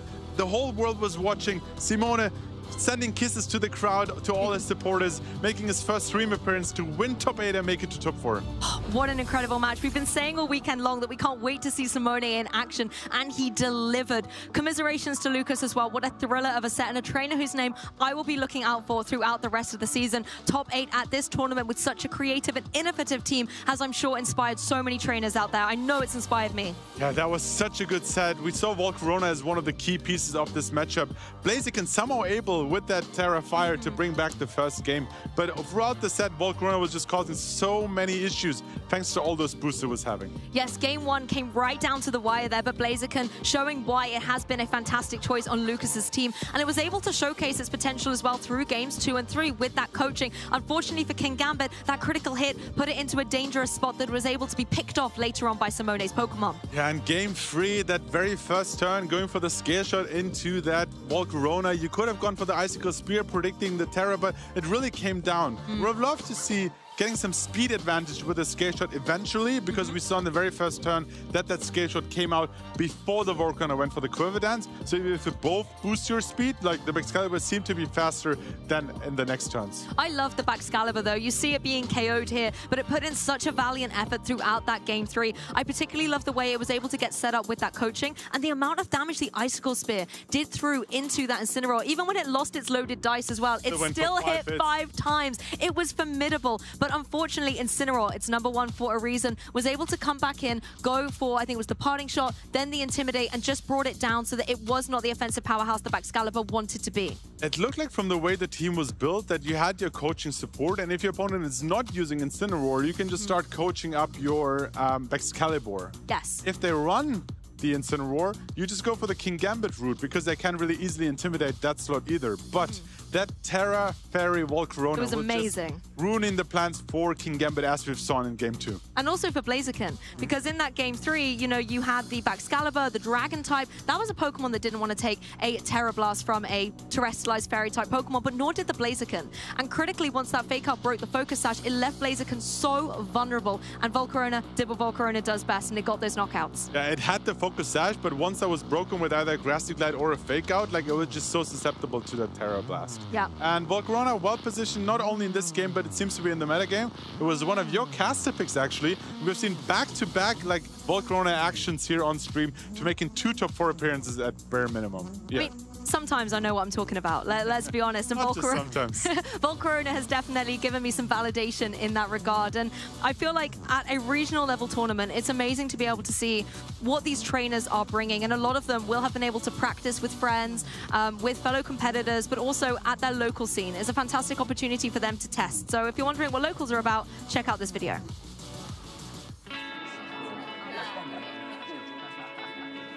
Hey, do you want to play? Yeah.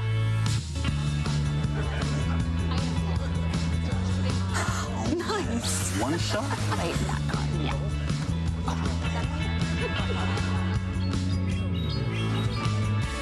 I'll use twin cannons. Great game, guys. Bye. See you next week. Come play at your local Pokémon League. Jamie and I were talking a lot about locals yesterday because it's where a lot of Pokemon journeys do indeed start. It's where I met Jamie and Ben for the first time, and now we've been able to go on so many years of competitive Pokemon memories, and it could be the same for you. Please do scan this QR code, find your local events, and see maybe if you're thinking thinking about starting Pokemon, you've been inspired, or you just want to see how you can take your love of Pokemon and turn it into a competitive adventure, you can do that at your locals. There's so many leagues all around the world.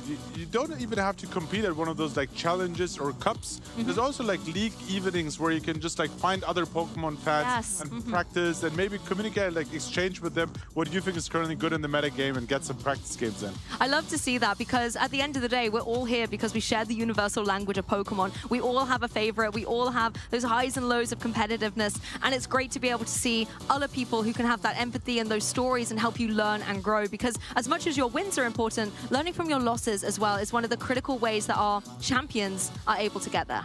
We talked about Sumino all weekend long. We saw his game, this game-free thriller. I would love to hear his thoughts about the matchup and how he's feeling going into top 4. So take it away to the casting couch. Thank you very much, Barish and Lou. I am, of course, joined here with our top 8 winner, Simone Sanvito, advancing into the top 4. Congratulations. How are you feeling? Thank you, Jamie. I'm feeling amazing after that win. It was a very close game. Versus the same player that beat me yesterday, he was my only loss. So it feels good getting the revenge on him. Yeah, it was really, really good. And we've seen Lucas have some success in the grassroots tournament with the same Blaziken team. Is this a team that you'd prepare for going into this tournament? I didn't really prepare for that team. I knew of the existence of that team, but I didn't really prepare versus it, if I'm gonna be honest. Yeah, that makes sense. And yeah, going into that game, the Blaziken is the most uncommon pick on his team, and it seemed to do very effective work in that first game. It was able to just clutch out that sweep. So after that happened in that game 1, you seemed to stick with the same game plan. So what was your thoughts going into that after the Blaziken was able to win? Given that I played versus him yesterday, I had some ideas on how he liked to play the matchup at the very least. The Blaziken sweep in game 1 was something I did not expect. He clicked Terrafire, basically walling my Volcarona. Of course, any Terrafire Pokemon can wall a Volcarona, even if at +1, even something as frail as Blaziken. And I had a guaranteed-ish win towards the end that I didn't see. If I just clicked disable on the heat wave, then I would have 100% won. I didn't. Truthfully, I was expecting my Ninetales to KO the Blaziken from that range. She didn't, so I choked that one, you might say. It was kind of a 50-50, you might say, but I don't know. But other than that, I just thought that Volcarona Volcarona with a +1 defense is very good into his team because he has a lot of physical attackers. His special output isn't that threatening. He has Heat Wave from Blaziken, which isn't.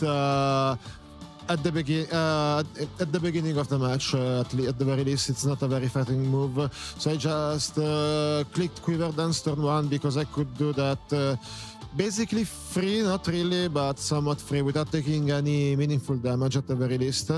And then had my Volcarona to do something. Like miss 27 hit waves.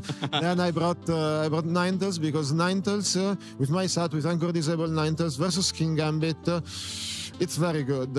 Fun fact, if the King Gambit sets up a Sword Dance, you can lose a 1v1 to Struggle because Struggles does well over 40%. I lost to him that way yesterday.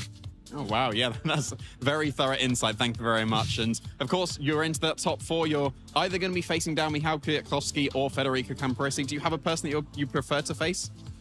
I would like Federico, honestly, because there's a lore between us that he never won versus me in a tournament setting. Today, he beat me, so I got to have that run back.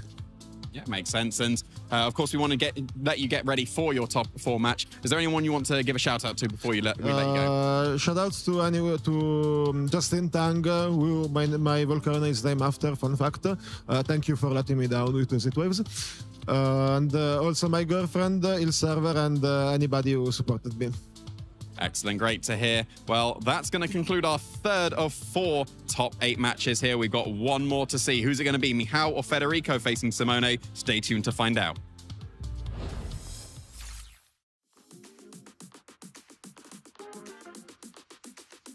My name is Federico Camporesi, and right now I'm also regional champion, and I just dedicate a lot of time to this game, so I'm just happy to be there. My prep was not really complete because I left for Gdansk 3 days before the tournament to get some days of vacation with my friends.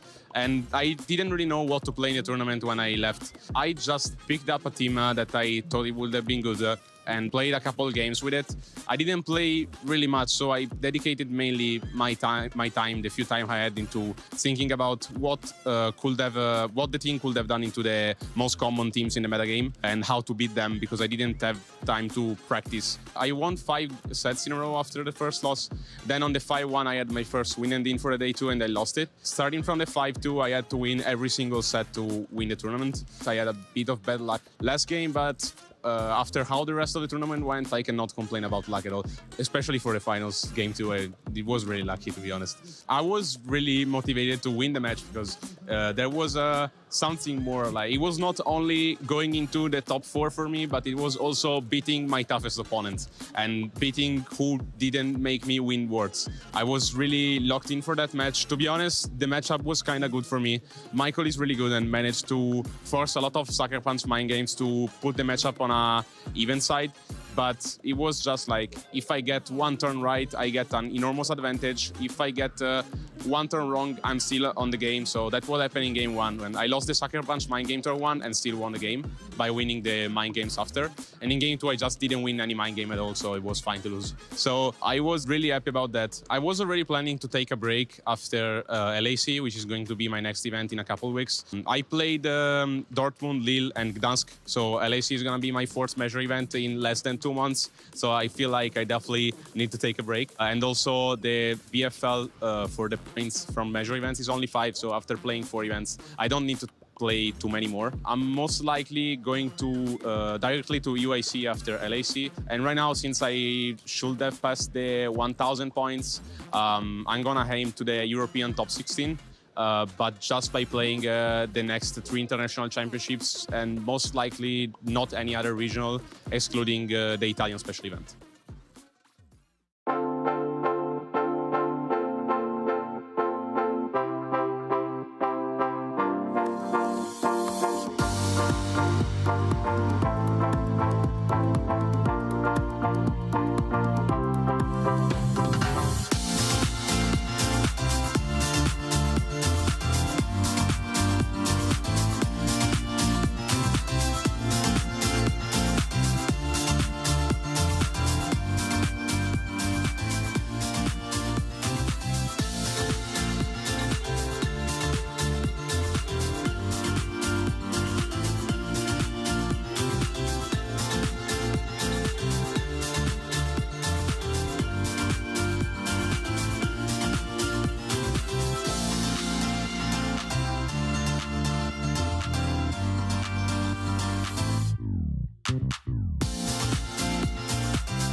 What a privilege it is to be able to see almost all of our top 8 bracket here at the Gdansk Regional Championships, and we've got one more top 8 to go. My name is Ben Kiriakou, joined here on the desk by the wonderful Jamie Boy. And Jamie, we've got a cracker coming up. We absolutely do. We've got our previous Gdansk regional champion of last season attempting to defend their title in Federico Camporesi with his opponent, who's the hometown hero, even from Gdansk himself, he said in his interview. So Michał Kwiatkowski, able to get top 8 last season as well, and has to take down the regional champion if he wants to progress further this year. If either of them want to equal or better their records this weekend, they're going to have to get past each other, and that is no mean feat. Both of these players are ones that we know so well, and without further ado, here they are sitting on the desk, getting ready for their match. Michał on the left, Federico on the right. Yeah, we've been able to feature them a couple of times, and they've been very, very impressive in their showing, so in the matches. clinical is a word I would use almost to describe a couple of matches that we've been able to see. It seemed like the game plan was planned far ahead and able to be executed perfectly. But also those Game 2 adjustments as well. I think that's something that stood out to me for watching Michał through this tournament. We've got to see him on stream a couple of times already, way back in round 2 yesterday, but also coming into his top 8, or in his top 16 match coming into top 8. And I feel like the way that he was able to adjust in both of those sets, played game 1, whether it went well or it didn't go well, he was still able to adjust going into the next turns of the game. And I feel like watching him adapt is just as much of a treat as watching him execute a tried and tested strategy. Yeah, it is for sure. And another nice little fact is that Federico's running the team as well that he ended up winning against in the final of the previous Gdansk region as well, and then has picked it up for this tournament and is finding some great success as well. So I don't think that's ever happened before, right? Certainly not for back-to-backs. Where you take the person you beat's team and then use it to success. It's like, hang on, right, okay, you clearly didn't do well enough. Obviously, he's talking, let me show you how it's done. But also, talking about Marco Silva in the you're not doing it well enough would be a very bold statement literally to make. The next tournament he went and won the international afterwards with the same team. So and he was actually running the team this weekend and made top 16, so a little bit of a run back. Yeah, so definitely Marco got enough championships points, so is Federico, so is Michał. All of them are up there in terms of their championship achievements. Hello there, Michał. We're going to be looking forward to seeing you battling up against Federico. And these two teams are probably the epitome of balance in this format overall, from old regulation set H with a couple of tweaks, with the team that absolutely in Reg H version 1.0 took the whole metagame by storm, where Marco Silva went on something like a 23-4 streak with it over several majors in a row. And now it's still proving why it's relevant in Federico's capable hands. Yeah, I wouldn't have been surprised if this was a matchup we saw last season, because the team compositions seem to be reminiscent of the strong teams that were able to do well in that. Like the team that Michał was using, he was using, I believe, back in the previous regulation as well, very, very consistently. And then, as we mentioned, Marco was able to have great success, and then Federico has taken that on. And Michał managed to get that top 8 in the Gdansk Regional Championship because of that. Now, a reminder for all of these players' accolades here. Michał on the left with top 16 at Frankfurt just about a month ago, getting top 32, top 64 and top 8. Of course, last season in various events, the top 8 being in Gdansk last year. Federico, on the other hand, is our defending NAIC champion, won the Gdansk Regional Championships last year, has made it to the top 4 of the World Championships, and just last week made it to Lille top 16 and has now bettered his record. And he was using Rain last week and then has switched to Sun, so a complete switch up in the team compositions, but still showing that consistency, even with a complete team switch up, able to advance even further this time. Speaking of teams, here's Michał's again. If you haven't seen Michał on broadcast already this weekend, where have you been? Basque Legion, King Gambit, Sneasel Magmar, Ninetales and Rillaboom. Yeah, and we got just a couple of twists with the Magmar going for that Burning Jealousy to potentially burn anything that's going to be getting those stat boosts. The Ninetales, a much more offensive one. They got the support of the Encore, but there's no Aurora Veil. It's got that Life Orb to do extra damage on top of its... and having the coverage of Moonblast as well. You usually only see the ice moves, so that could be quite nice coming out for the Ninetales. But it's always going to be awkward when you're facing that Torkoal. Do you bring the Ninetales to overwrite the Sun, or do you leave it on the bench, because when the Sun's overwriting the Snow, that's not a good time for the Ninetales. Yeah, and the Sun being in play is not so good for the Basque Legion either, where it really wants to go for those wave crashes as much as it can in the early game, but maybe the late game it doesn't really matter because there's that last respects, and we've seen Michał pilot that Basque Legion so well to come out in so many different end games and be able to pick up an advantage.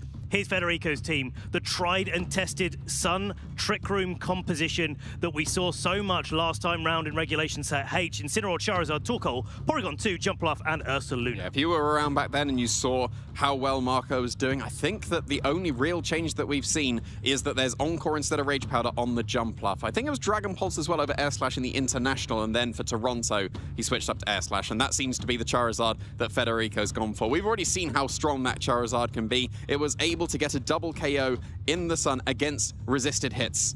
The heat waves, the solar powers, the choice specs, on top of that, it can just do absolutely massive damage. Let me open up the Jamie Boyd dictionary. We're going to add a new entry here. That Charizard does lots of damage. Lots, okay. I feel like that's already an establishment. Well, it's now in the Jamie Boyd dictionary. It's definitely not lotsable. That's not a word. It's not lotsable, no. But, I mean, this is such a consistent team. This matchup is going to be explosive, if nothing else. Trainers out there in the venue, give our trainers a round of applause. Top 8 here at the Gdansk Regional Championships. And we've got a very, very classic lead coming out from Michał to start us off. Sneasler and King Gambit. Very, very tried and true pairing. But you got the Torkoal led with the Porygon 2, probably trying to get that switch in, using the eject pack, going for the overheats to be able to get that switch in.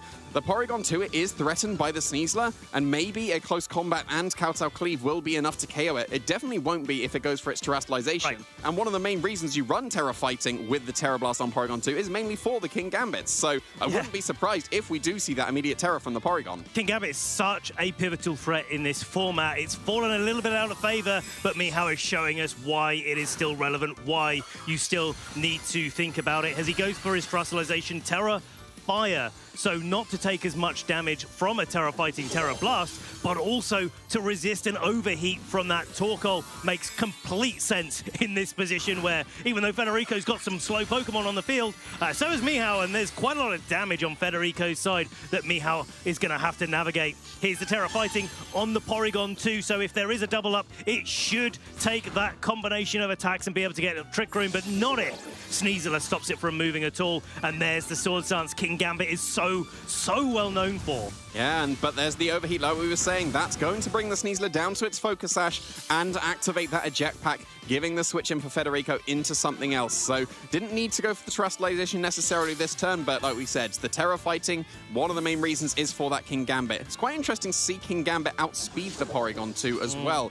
Usually on these compositions, especially when you've got the Jumpluff that can Tailwind, Porygon 2 runs a bit of speed. So the fact that the King Gambit actually outspeeds is quite significant here. And the sort of battle between the King Gambit and the Ursaluna is actually quite an interesting one here. The King Gambit has got a Swords Dance. The Ursaluna can knock it out now in one for sure, even though Terra Fighting the Headlong Rush is going to be able to do so much damage, but maybe with the boost and the black glasses, the Sucker Punch could be enough to put that Ursaluna just that little bit under pressure. Yeah, the King Gambit is incredibly strong when it's got that Swords Dance, and the Porygon 2 not feeling it, wants to switch out here. Maybe the double up of the Kowtow Cleave, and he's close to here, but wow, the Incineroar's coming in, intimidating the Sneasler. That's going to be useful. Intimidating the King Gambit, that's going to give it a boost. A little bit less. So the King Gambit gets another boost, but it does go on the defensive, goes for a protect. So this Incineroar switch-in is very good in this spot. Now, Michał praying that the Diaclaw is going to activate. We haven't seen so much of it this time round in Gdansk, but Michał is showing us that there is still a place when the chips can be a little bit in your opponent's favor. Yeah, that's a pretty good turn there for Michał, because that Headlong Rush went into the King Gambit. You would assume that the King Gambit, if it's able to outspeed the Porygon, it might be able to outspeed the Ursaluna as well, even though Ursaluna does run some speed because it wants to make use of Tailwind potentially. That could be crucial here. The Sneasler's obviously in Fake-Out range just to be KO'd, not even to be flinch. If you go for the King Gambit with the Fake Out, that opens up the close combat into the Ursaluna. You've been intimidated, it shouldn't KO, but there's no opportunity to go for the Terra Ghost to make yourself immune to that. So it's a little bit of an awkward position for the Incineroar, because the King Gambit's +3 now as well. Maybe even the Sucker Punch would be able to pick up the KO, but it can't this turn, because that was the Fake Out target. And a critical hit, just to add a little bit of insult to injury there. King Gambit flinching and not moving whatsoever. Close combat into Incineroar, picking up the KO. So there's no more Fake Out potential for Federico for the rest of this battle. He's going to have to win this if he's going to make it all the way to the end on the Pokemon's own merit. There's the Facade coming into the King Gambit. Not a headlong rush, so you don't have to drop your defenses, but you still also then cover a Pokemon in the back for a switch in, and that's a really, really clever bit of targeting there. The Ursaluna, so powerful, and Facade boosted up by the guts, boosted up by the fact that it's burnt as well. Clearly enough damage for the KO. Yeah, very nicely done there.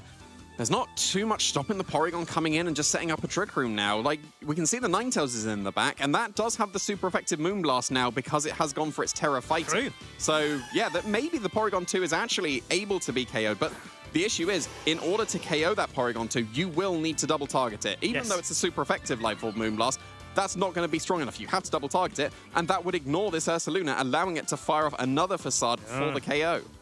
And that's the really dangerous thing for Mihao here, but I feel like that's something he's got to really consider strongly in this spot, because if the Trick Room goes up, we know that there's Torkoal in the back. We know that there's Ursaluna in the front as well. No Protect on the Ursaluna, just a close combat. Now the Porygon 2 sitting at about 65-70% of its HP range. This is a Life Orb Moonblast. It's super effective into the Porygon 2. It is enough to pick up the KO, so no Trick Room option now available for Federico, nor the option for another Pokemon to Terrasilize. So this does give a free swing from the Ursaluna, as it was not targeted at all. Here comes the Facade into that Ninetales, and even though there's that snow boosting the defense, easily enough to still pick up that knockout.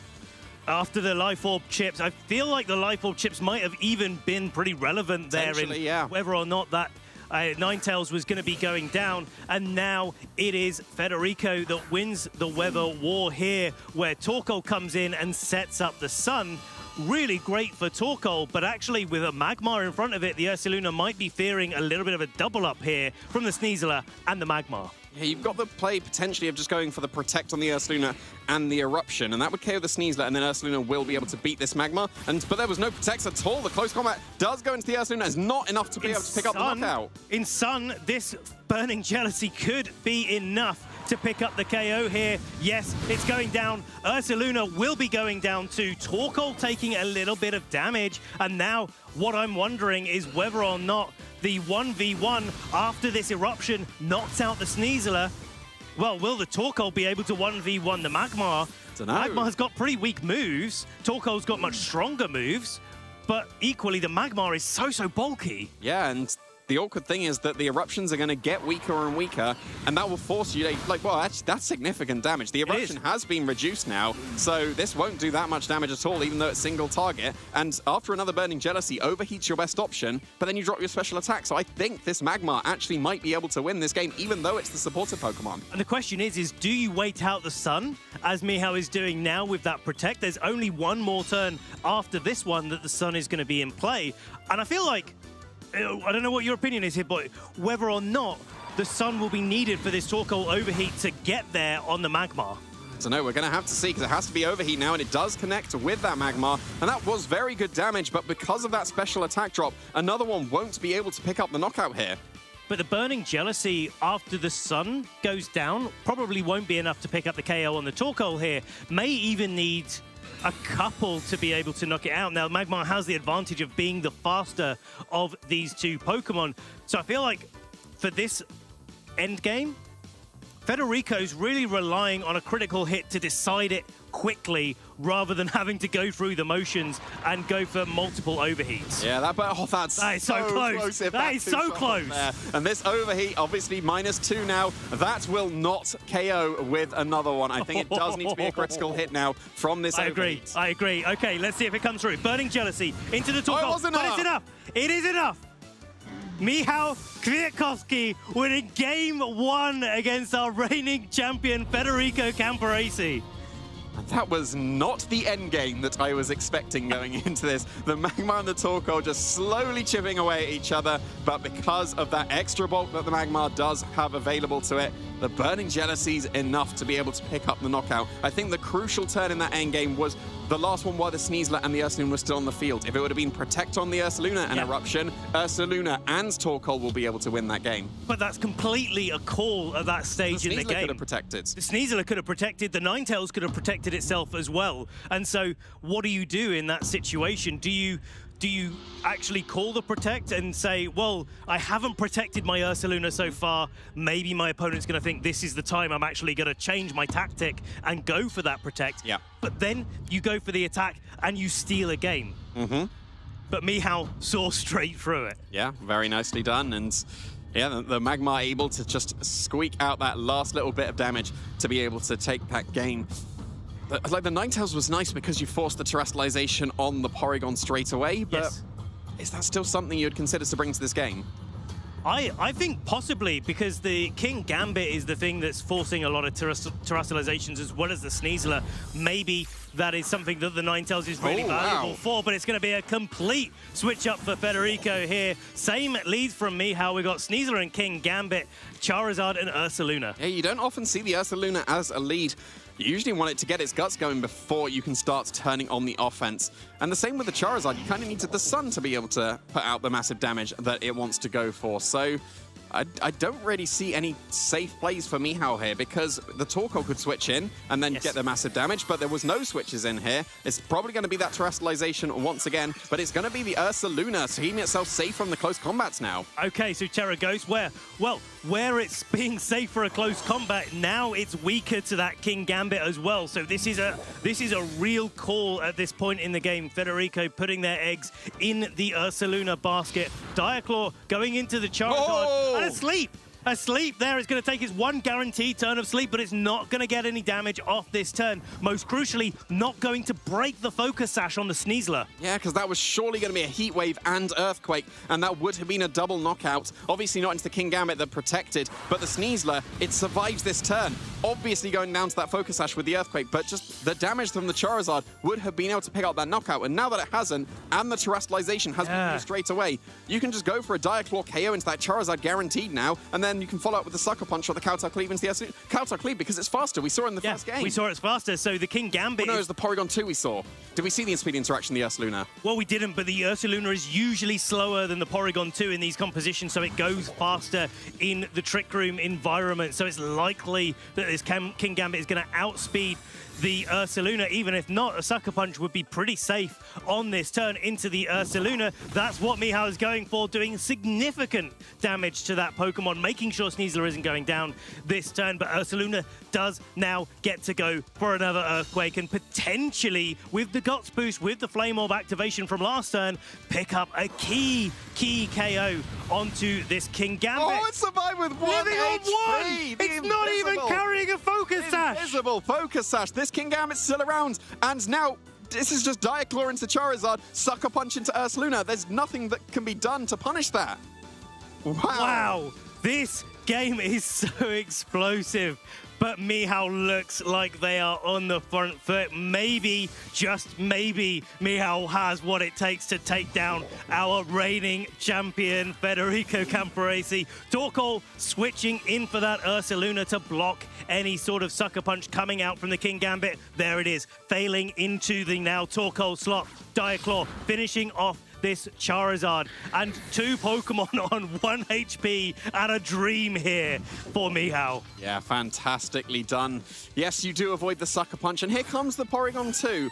But we've used the terrestrialization already, and we saw that King Gambit was faster than the Porygon 2. You can very safely just go for the close combat and Kowtow Cleave, and with the super effective hit from the close combat, you would assume that is enough to pick up the KO. And yes, you'd probably lose both your Pokemon to an Eruption, but then you've dealt with the Trick Room, and the Ursaluna is so low, you should be able to deal with it with whatever's in the background. Even if it was just the Magmar on its own, I reckon that would be able to take the game, and it probably has a partner helping it as well. Well, this is the thing. If you go for the close combat and the Ursaluna switches in here, yes, maybe the close combat is not going to be able to pick up the KO on that Ursaluna, but the Kowtow Cleave follow-up definitely would be. Here's the Porygon 2 switching out into Ursaluna, but we got a sneak peek. Mihao is giving Federico just that little bit of extra space that he needs in this spot to be able to try to play on the defensive. But Sneasler now, it's Terra Stella, and going for big damage here in Gdansk. The Porygon 2 cannot protect itself. So this close combat into what was the Porygon 2 would be the move of choice here. Yeah, that would, assumedly would KO the Porygon 2, but obviously not going to do any damage to this Ghost-type Ursaluna. And the Terastallization on Mihao's side has been wasted because it didn't get that Stellar boosted close combat and is now KO'd to this Eruption. You still do have the King Gambit, and that is going to threaten the Sucker Punch potential into that Ursaluna once again. If you bring in something like the Magmar or maybe the Ninetales, if they are the same Pokemon that have been brought to this game, you can instead just go for Blizzard and Kowtow Cleave, or Burning Jealousy and Kowtow Cleave. Well, it looks like they are the same Pokemon that have been brought to this game. And this is the really nice thing about playing Burning Jealousy on the Magmar. Yes, it's not as powerful as Heat Wave, but it does consistently, and I know that's something that you really appreciate, Jamie, it consistently hits both targets. Yeah, and this makes this Burning Jealousy and Kowtow Cleave very, very safe. The Ursaluna is for sure in range of that because the Torkoal is helping the Magmar out with that Sun boost. And I don't think that it would be enough to KO the Torkoal with the Burning Jealousy and the Kowtow Cleave, but there you go. There is that Burning Jealousy. There's no Protect. The Ursaluna is KO'd. Okay, so Ursaluna is going down. I'm wondering if we're moving closer and closer towards a Porygon 2 reverse sweep here, with the Porygon 2 being able to recover away so much HP damage. Here's the Eruption. It only needs to do the remaining 1 HP damage to King Gambit, and then it is just Mihao's 2 weaker special attackers in the Magmar and the Ninetales that are left standing. But that Porygon 2 is at full HP. It is, but I think I see a guaranteed path here for Mihao because there's Taunt available on the Magmar. You can easily just go for Protect and Taunt into Porygon 2. And even if there's Terra Blast and Eruption, or Overheat at this point because it's taking too much damage, the Magmar will survive that combination of attack because of the EVO light boost. And then you'd be able to follow up with Burning Jealousy and Blizzard, and that should be able to KO the Torkoal. And then because of this Taunt on the Magmar, you should be able to stop this Porygon 2. I guess it all comes down to this, doesn't it? What is the prediction from both of these players? Because if the Ninetales goes down to an Overheat on this turn, if a combination of Blizzard or Moonblast isn't enough to pick up the KO, then maybe this Porygon 2 can have something to be able to take into this endgame and just keep on attacking with the Terra Blast. As it stands, there's the Taunt. There's a Taunt coming down into Porygon. It's not going to be able to heal itself. And I think wisely, the Ninetales wanting to going for the freeze. There we go. Oh, is it going to happen? No, it's not. Not going to happen. Not going to happen. Yeah, okay. Protect has happened, gone for on the Torkoal as well. That's got to be in range of, even though they're both resisted, the Life Orb, Blizzard, and the Burning Jealousy. That's why the Torkoal is going for the helping hand here. It's assuming it's going to be KO'd this turn. Okay, Blizzard coming out, not enough to pick up the KO on the Torkoal, but it definitely puts it in range of a Burning Jealousy based on what we saw in that last endgame. Here's Porygon 2 taking a little bit of damage, and you can see how well Porygon 2 is shrugging off those attacks. It's doing really, really well. Here's the Terra Blast, though, into the Ninetales with a helping hand. Not quite enough to pick up the KO, but one more attack into that slot would be enough to pick up the KO. Yeah, and Federico knows it, throws in the towel, and Mihao takes down our previous Gdansk Regional Champion and advances to the top 4.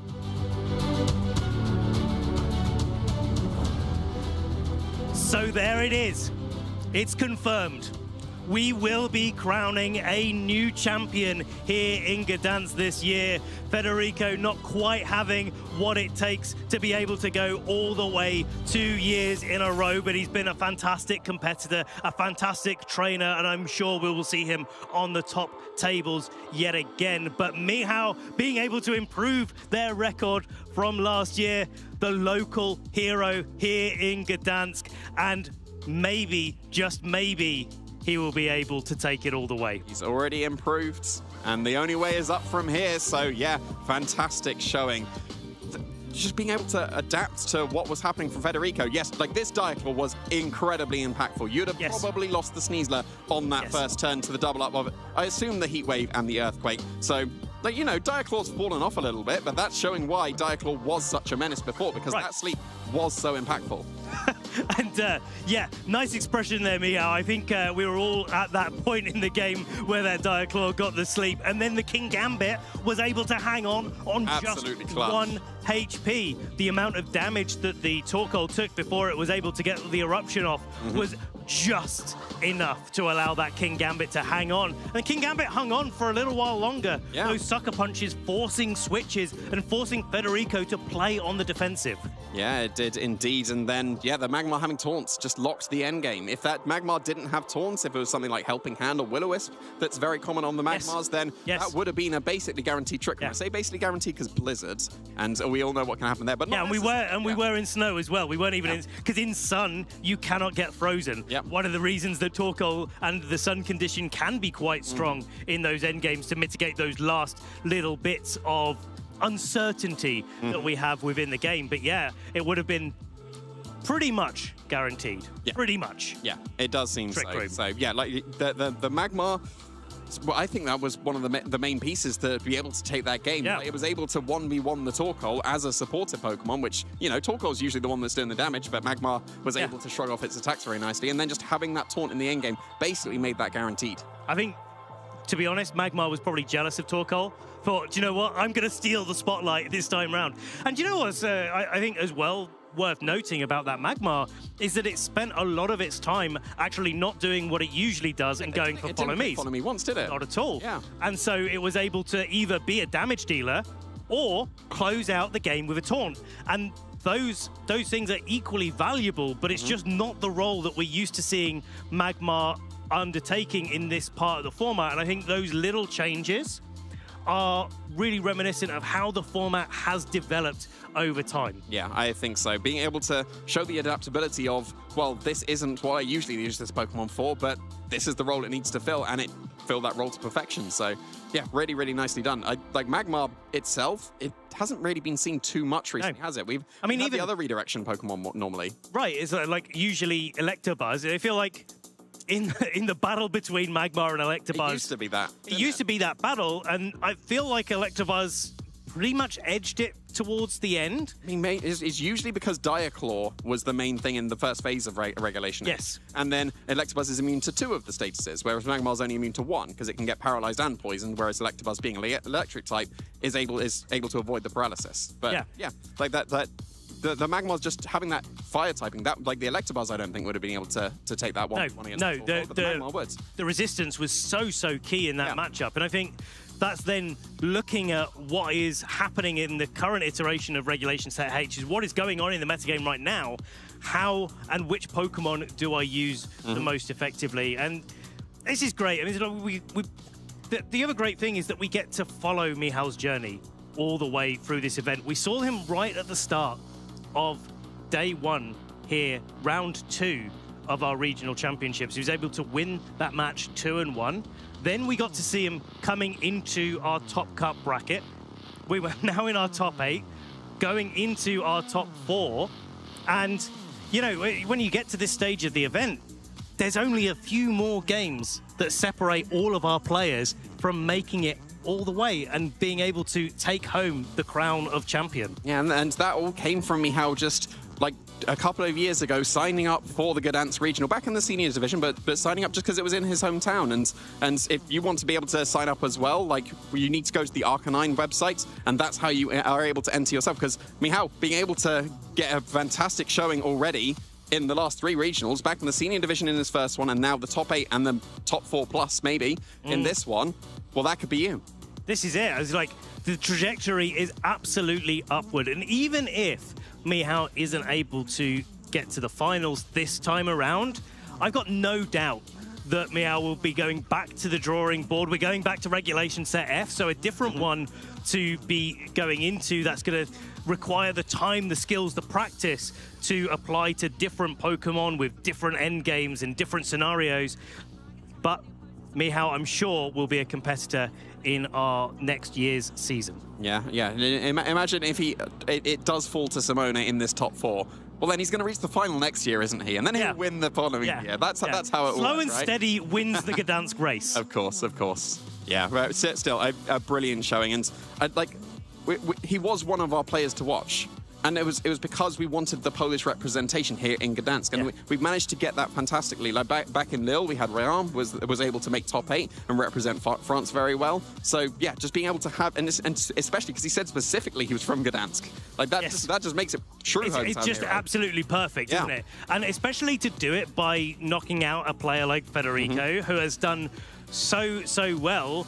Just a reminder, our NAIC champion, and watching back those finals against Marco Silva, we know Marco is just such an amazing player. He's already won a regional championships in Lille last week. Federico is now overall at a 3-1 record in tournament play versus Marco Silva. Michał just took down Federico. So, without further ado, let's hear a little bit more from Michał before we get into our top 4 bracket. Thank you so much, Jamie, and it's become a pattern now. I'm now back with Michał here on the couch sofa, once again winning on stream here in top 4 in Gdansk, winning against the former champion. How are you feeling right now? It feels absolutely unreal. Like, so I said this in the previous interview. I beat 3 out of the top 4 of Gdansk of last year's Gdansk before this set, and now I beat the entire top 4, including both finalists. So yeah, that's incredible. Yeah, in that match specifically, we have talked all weekend long about the Sneasler and how it adapted to a sword stance, close combat acrobatics. You are still rocking the Diaclo. How has that served you all weekend long? Well, so, okay, Diaclo is a funny move because it's like just on paper, it's a strong move regardless of the side effect. And you just spam it so much that it's gonna happen at some point. And also, I don't know which friend exactly told me this, but basically, if you do the Japanese pray, which is going like, then you always get the RNG unit. And like, game 1, I did it. Well, it didn't give me anything, but I guess Sneasler was just saving itself for game 2. Also, I just want to mention that like that roll for Gambit to survive was like maybe 10%, so that's also insane. The invisible sash on the King Gambit surviving there, leaving both your Pokemon down to 1 HP, but clutching it out throughout the game. Another interesting set you have is the Life Orb Ninetales, and it looked like Federico was quite surprised that Moonblast took out, despite this being super effective into the fighting type Porygon. How did you feel in that turn specifically? Okay, that was, I'm almost sure that was also a roll. Like, yeah, Life Orb Ninetales is just incredible, but I'm sure like Fede had these calcs in his head. Like, I think it deals like 60 to 70 something. I'm not entirely sure. But yeah, that was for sure a roll, so I wouldn't be surprised if Fede like just thought this wouldn't KO. I always like myself a local hero story, coming from a top 8 finish last year, now qualified already for top 4, taking home 1 medal. I hope it's going to be the gold one. I will leave you back to your preparation for your top 4 set. Thank you so much for joining us here, and good luck in your next round. Thank you very much. We're gonna approach. 私の名前は木村翔平です。東京出身です。 Pollen Puff will take out the Chien-Pao, and all Michael Kelsch has remaining in this matchup is a sleeping Dragapult. Now Dragapult is in a very nasty situation as Shohei still has 3 Pokemon remaining. Michael throws in the towel, and Shohei Kimura will be your 2023 Pokemon World Champion. まだ実感が湧いていないです。1戦目はもうその想定していた選手と違うものが出てきてしまってかなり厳しい状態になっていたんですけど、パオジアンのつらら落としに助けられて1戦目を取ることができて、2戦目は、想定していた対戦内容だったので、その想定していた通りにことが進んで、勝利を収めることができて嬉しかったです。相手のパーティーのリキキリンとウーラオスをどのように倒すかが鍵となっていて、それらに対抗するためにテラスタイプを変更したモロバレルが、鍵になると考え、臨みました。なんだろう、勝利することも大事ですが、その対戦相手がいることによって、得られる、友情だったりコミュニケーションが僕の中では一番、このゲームの大切なところだと思っています。次の大会も、参加して、もう一度2度目の、ワールドチャンピオンを目指して頑張ります。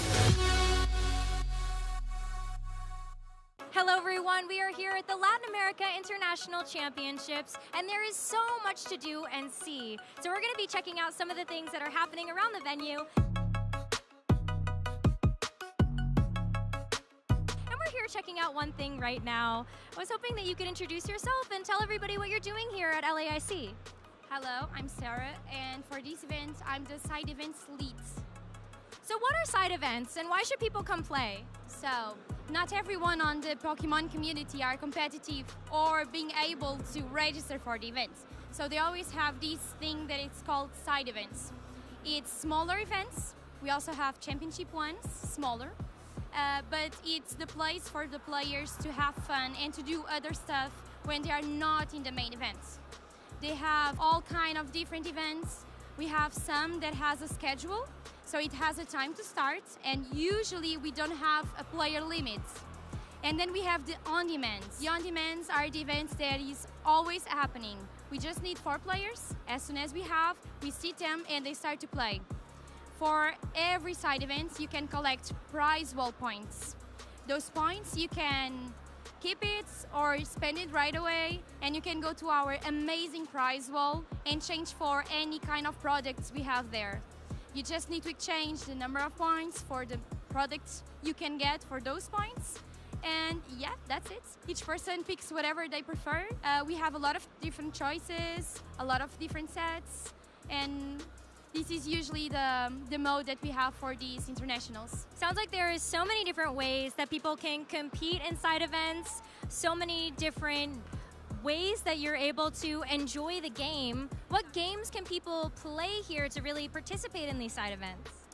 So in side events, we always have TCG, VGC, and GO, of course. In TCG, we have a lot of different formats. I can tell that some special ones we have, it's the raids format, that it's a bit of new here, not new in America or Europe, because it's a very popular format there. We also have the Journey. The Journey is a format that it's being done for the first time, and it's in the first event ever on the planet. The idea is to be fun without all of the big Pokemon, you know. For the VG, we have the regular standard format, but we also have the Chaos Cup that some of you may know. You also participated in one. So the Chaos Cup is very fun. We usually have people that do rental teams, and the players need to sit to play to see which team they will play in that round. So it's very chaotic, that's why the name. For Go, we also have all cups. So imagine you're a Pokemon Go player and you already played the Great League on the main event, and you just want to do something different and fun. We just need 4 people, and you can pick whatever league you want to play. It's very flexible for them, and they can get prizes for that. That's the biggest part, because they are not just playing for fun, but to get the prizes, to get to the prize wall and the products, yeah. There's so many amazing products back there to be able to win at the prize wall, but if you had to pick one to go for, what do you think that would be? It's difficult, I didn't decide it. And most of the products are in Portuguese, because this event is run by Copag and it's Copag products. So to be honest, I don't know, but you guys can pay attention, but we will have some special Cosmic Eclipse boosters, so maybe that. Sounds like that might be the prize of choice. Sada, thank you so much for joining me to discuss side events. It sounds like there are so many different ways that players can get involved, so we hope to see you there at some of the side events.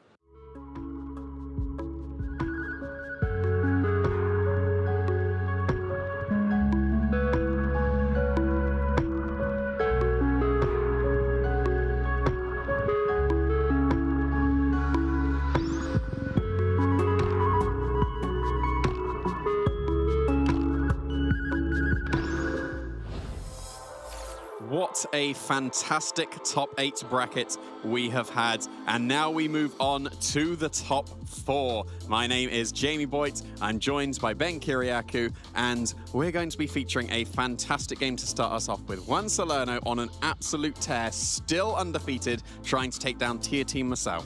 Only one time in the regional championships can I remember anyone having the opportunity to take down a regional without taking any match losses. That was Aurelian Sula in Utrecht last year, but that was cut short by the infamous Articuno team piloted by Nikhil, and maybe, just maybe, Juan Salerno will be able to take it all the way this time. Let's have a reminder for anyone that's just joining us coming into our top 4 what our bracket has looked like so far. Yeah, as mentioned, Juan versus Tier Team is going to be the match we will first feature, and they were able to take down Mateo Sodero for Juan and then Luis Michael for Tier Team respectively, which were both absolutely fantastic games. Just Juan showing the consistency that he's built with this team, the team that most people expect to be doing well at this format, but then Louis was running basically the same team and Tier Team was able to take that down.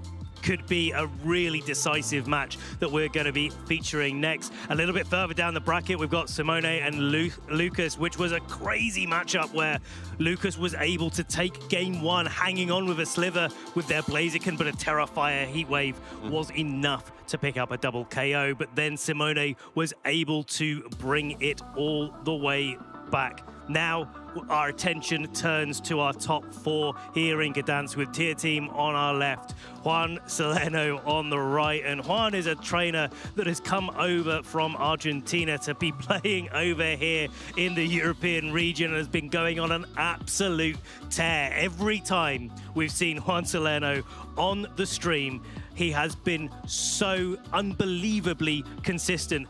At least didn't drop a game until at least round 11 of Swiss. Yep, that is so very impressive. And he's just 2 matches away from being able to be that first trainer that I can remember that will be able to get that perfect regional run. Just Tier Team and then just one more match potentially could be in his way. Now, Tier Team is a trainer that we've also had the pleasure of having on our broadcast. And the match against Luis Markel was so difficult.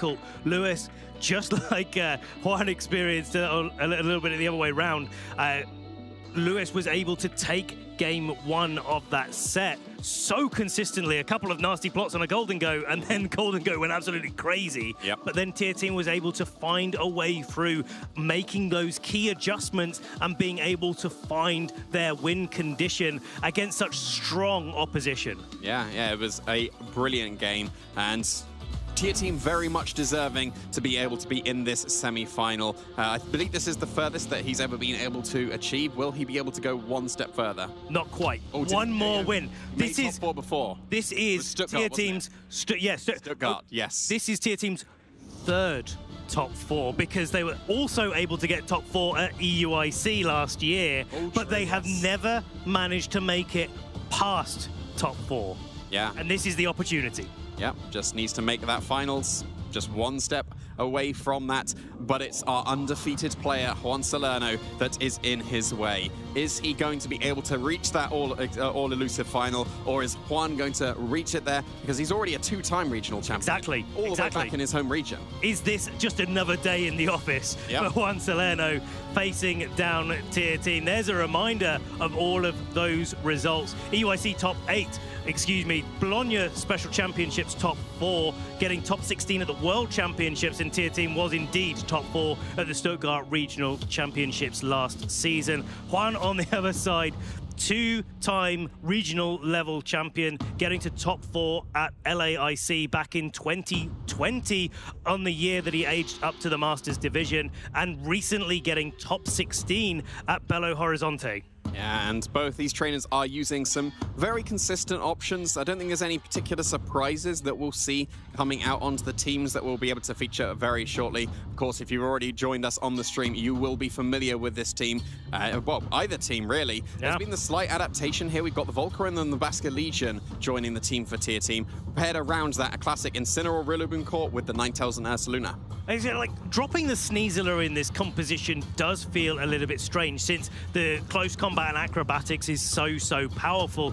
But I like what Tier Team has been able to do here. And when you look back at the stream games that Tier Team has played this weekend, the Volcarona has been the absolute linchpin with that Grassy Seed. It's been able to take so many attacks, get Quiver Dances up, get the speed control, but also that power boost, the defensive boost that it needs to break through his opponent's team. And if that's not enough, the Ursaluna there, supported by the Rillaboom and Incineroar, we've seen it so many times, is just able to take out teams on its own. Yeah, it does have that potential. It's got great recovery with the leftovers and then potentially the grassy terrain as well. But that is also an option that's coming out here for Juan. Going with that very classic combination. We've seen Ninetales over the Dragonite in the Frankfurt regional win, but instead going for that option. The other 5 Pokemon, we've come to expect that they will do well in this regulation. I mean, you can't go wrong, really, with this composition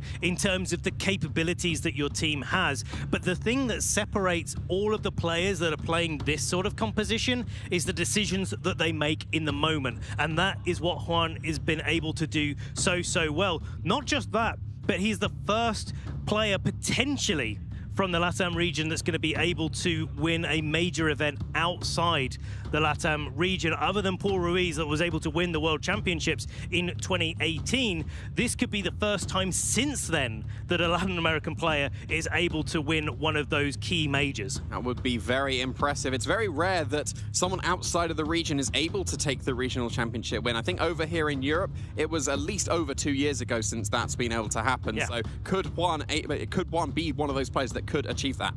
Well, if you could say that Juan was on the journey, definitely the case with him being undefeated. Now Incineroar and Ursaluna are going to kick us off here in our first top 4 match of the Gdansk Regional Championships. But on the other side, it is Volcarona and Incineroar. And one of the key things just to pay attention to, which Intimidate goes first, and it was Juan's. So that means that the fake out advantage does go on Juan's side of the field. That means that if you did want to, you could fake out the Incineroar and get that Yawn into the Volcarona, which you would assume wants to be starting to get those Quiver Dances to keep itself safe from the attacks that can come out from the opposing Ursaluna. You've got the Intimidate onto the opposing Incineroar to keep the Volcarona safe. So it's just whether you want to fake out the Incineroar and get that guaranteed Yawn potentially into that Volcarona, or do you stop it from going for the Quiver Dance, but then that could allow maybe just a trade of fake outs or Parting Shot to reposition. Okay, so it's a fake out into Incineroar from Incineroar, and Volcarona does get its Quiver Dance going. Now, if it does get yawned, a lot of what Tier Team was able to do in previous rounds was to say, yes, I'll go to sleep, but I've got those Quiver Dances up. I don't actually mind, because eventually I'm going to wake up and target my opponent back. Now the Yawn going into the Volcarona is feeling a little bit tired. Yeah, so the Volcarona getting that Quiver Dance and will be going to sleep here, and it looks like that is the option that Tier Team is committing to. Get maybe another Quiver Dance, go to sleep, and then you hopefully will be bulky enough to wake up in the future. After a second Quiver Dance, the Ursaluna won't be doing much damage at all. The Incineroar is intimidated, and it could go for the knockoff into the opposing Volcarona, and I think that's why we're seeing not just the Parting Shot, because otherwise the knockoff could go first, because we've seen that once Incineroar is faster. That's why the Rillaboom is hard switching in here to get that Grassy Seed activated. Absolutely, make sure that your Grassy Seed goes off. That also weakens the damage that knockoff from Incineroar could do. So Tier Team is making sure this Volcarona is set up to its best of its ability here, getting that second Quiver Dance up, getting the fake out to stall for time so that it's able to wake itself up. And there we go, we see the Parting Shot coming out from the Incineroar into the Volcarona, trying to keep it a little bit in check, making sure that Volcarona isn't just going to run riot when it wakes up from its next nap. And then we're going to see what is joining the field here. It would need to be the Sneasler to outspeed this Volcarona after 2 Quiver Dance boosts. Otherwise, whatever comes in will not be able to outspeed that Volcarona. And there is that Sneasler. And very kindly from Tier Team side of the field, bringing in a Rillaboom also activates the Grassy Seed on the Sneasler, so that is now unburdened and should be faster than the Volcarona. And a Yawn coming out onto this Rillaboom as well to make it drowsy. We sometimes call this the Yawn Vortex, where you just keep going for Yawns, and if your opponent doesn't switch out, well, they go to sleep, and then you can take advantage of that. Now, Volcarona is going to have to take its guaranteed turn of sleep, but this Rillaboom can switch out and reset that Yawn. If Intimidate comes back in here, actually it's looking pretty good still for Tier Team's Volcarona, and while it doesn't look like we're making lots of progress, while it looks like the damage isn't racking up, we're just setting the board state ready. We're getting ready for all of those big turns later down in the match. Yeah, and helping out the Volcarona even more is that Incineroar switching in to intimidate that opposing opposing Sneasler. We are going to see a terrestrialization coming out here, and it is going to be the Sneasler to try and get that extra damage on its Terraflying Acrobatics. Yes. Now that is active thanks to the Grassy Seed already being used up. And that would threaten super effective damage into the Volcarona. Oh, here's the Swords Dance. Swords Dance coming out from the Sneasler, making sure that it not just deals with that Intimidate, but actually goes to +1 stages of attack. And there's the Earth Power. The call there from Juan, seeing that Incineroar coming in. It was the obvious play. It was completely telegraphed. It wasn't the wrong play at all from Tier Team, but Juan taking advantage of that. Yeah, if you go for the Earth Power into the Rillaboom and it stays in, it goes to sleep because it did get that Yawn on the previous turn. So that covers for Rillaboom staying in and also switching out into the Incineroar very, very nicely. At least the Yawn Vortex has been broken now, and you can now go for Fake Outs into the opposing Sneasler on this turn. And Volcarona has taken at least one of its mandatory turns of sleep, so we'll have to see now, is it able to wake up in the future turns? A Heat Wave is probably going to be enough to KO the Sneasler because it's got +2 to its special attack, so it'll be really, really close if it is. Ursaluna not going to be wanting to hang around here whatsoever. Instead, just Incineroar switching in to set up a Fake Out for next turn. If the Volcarona does not wake up,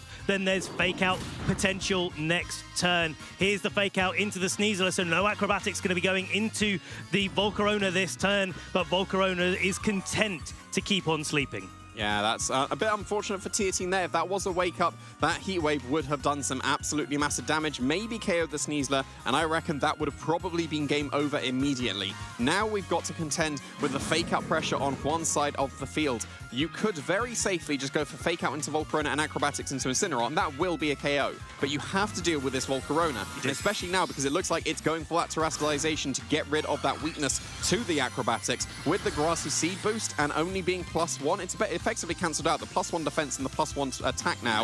The Volcarona should be able to survive this Acrobatics quite comfortably. It's going to be so difficult to be able to deal with here. Fake Out going into it, so it's not going to be targeted down this turn with a KO, but there's the Acrobatics you mentioned into Incineroar. So Juan saying, instead of trying to deal with a Volcarona this turn, I'm just going to suppress it. It stayed asleep anyway, so it wasn't already necessary. But if the Rillaboom switched in there, you're covering it with an Acrobatics. If it didn't switch in there, you get a KO on the Incineroar, and that breaks this Rillaboom Incineroar cycle from going on and being able to stop you from doing any damage over various turns. Yeah, we're not seeing Rillaboom switch in here for fake-out pressure. It's going to be the Ninetales instead. And with the Focus Sash, that should be able to survive any attack that the Sneasler does go for here, and should be able to respond with a Blizzard KO because that Sneasler has now committed to that Terra Flying. The Incineroar's still pretty safe on this turn. The Volcarona's only at +1 because it Quiverdanced twice but got Parting Shotted. So it won't, like, you aren't threatening the Incineroar this much this turn. It's probably pretty free to go for a Parting Shot if it wants to reposition, or it can just go on the offensive here. Like a Flare Blitz, super effective damage into the Ninetales, or pretty reasonable damage into the Volcarona could be the option as well. I think that's the question, is do you actually try to break down the Focus Sash on this turn, or is this the time that Juan needs to deal with that Volcarona? Because even though Tier Team has the Pokemon disadvantage, actually overall, because of the Volcarona having so many boosts, it's actually Tier Team in a pretty good spot, especially since it can hang on from that Acrobatics there. Gonna respond with another Quiverdanced. So after the third Quiverdanced will be now faster than a Sneasler, but if this is a double target in from the Incineroar, but it can't be. Encore coming into the Incineroar, so Tier Team absolutely locking down that scenario. It has to go again for the Fake Out, but Fake Out only works on your first turn. Yeah, and now does a +3 speed boosted Volcarona outspeed an unburdened Sneasler? I kind of think it does. It comes down to the training. Like, you don't tend to invest as much in speed on the Sneasler because you'll get basically a guaranteed speed boost. So you invest a little bit in bulk, but yeah, +3, that's only a 2.5 times boost. Is that going to be enough to outspeed the Sneasler? That's going to be incredibly crucial on this turn. We'll have to find out very, very soon here as we get the Ursaluna switching back in. It does! It is the Heat Wave that's coming out. 2+ KO and a burn on the Ursaluna, doing so much damage, putting Juan Salerno in a precarious situation here, especially since the Ninetales has yet to act this turn, and it's maintained its Focus Sash. There's the Blizzard, single target, double KO for Tier Team Masu. Fantastic turn there for Tier Team. Outspeeding was so crucial there. If the Sneasler was faster still, it would have been able to get that KO with the acrobatics, but no, the Volcarona able to get that KO, followed up with the Blizzard. We're now down to the last two Pokemon on one side of the field. That is going to be the Rillaboom that was unrevealed, paired up with that Incineroar. And now you can just double protect on the Fake Out turn, and then there's probably nothing stopping you here from getting that sweep going.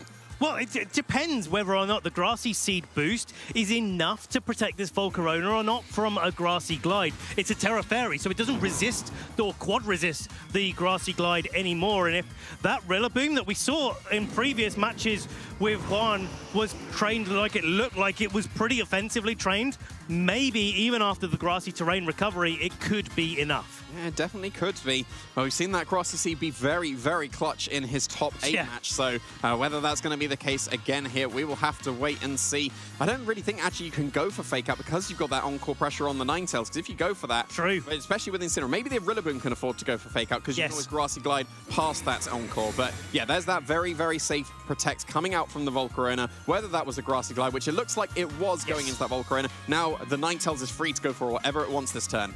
Okay, so Ninetales gets to go for a Blizzard here, and it will be enough to do a good chunk of damage to that Rillaboom, but it doesn't look like it's a 2-hit KO. Now, Parting Shot from the Incineroar gets to lower the damage that the Ninetales is able to do. Yes, there is the opportunity for Flare Blitz, but I think Juan is just thinking about the HP recoil that he would take from a Flare Blitz in this spot, maybe thinking that the Incineroar just needs to hang on with all of the HP possible. Here's the Grassy Glide. Not enough. Not enough to pick up the KO. This Volcarona is going to be able to get a Terra Blast off. Yeah, and that basically seals up the game. Even if this doesn't KO the Rillaboom, which it did end up doing, the Incineroar going for Parting Shot means that it is encoreable. It's now another word I get to add, because now it will be stuck doing no damage for the rest of this game. There it is. The Incineroar is completely locked down, and Tier Team has locked down this game 1.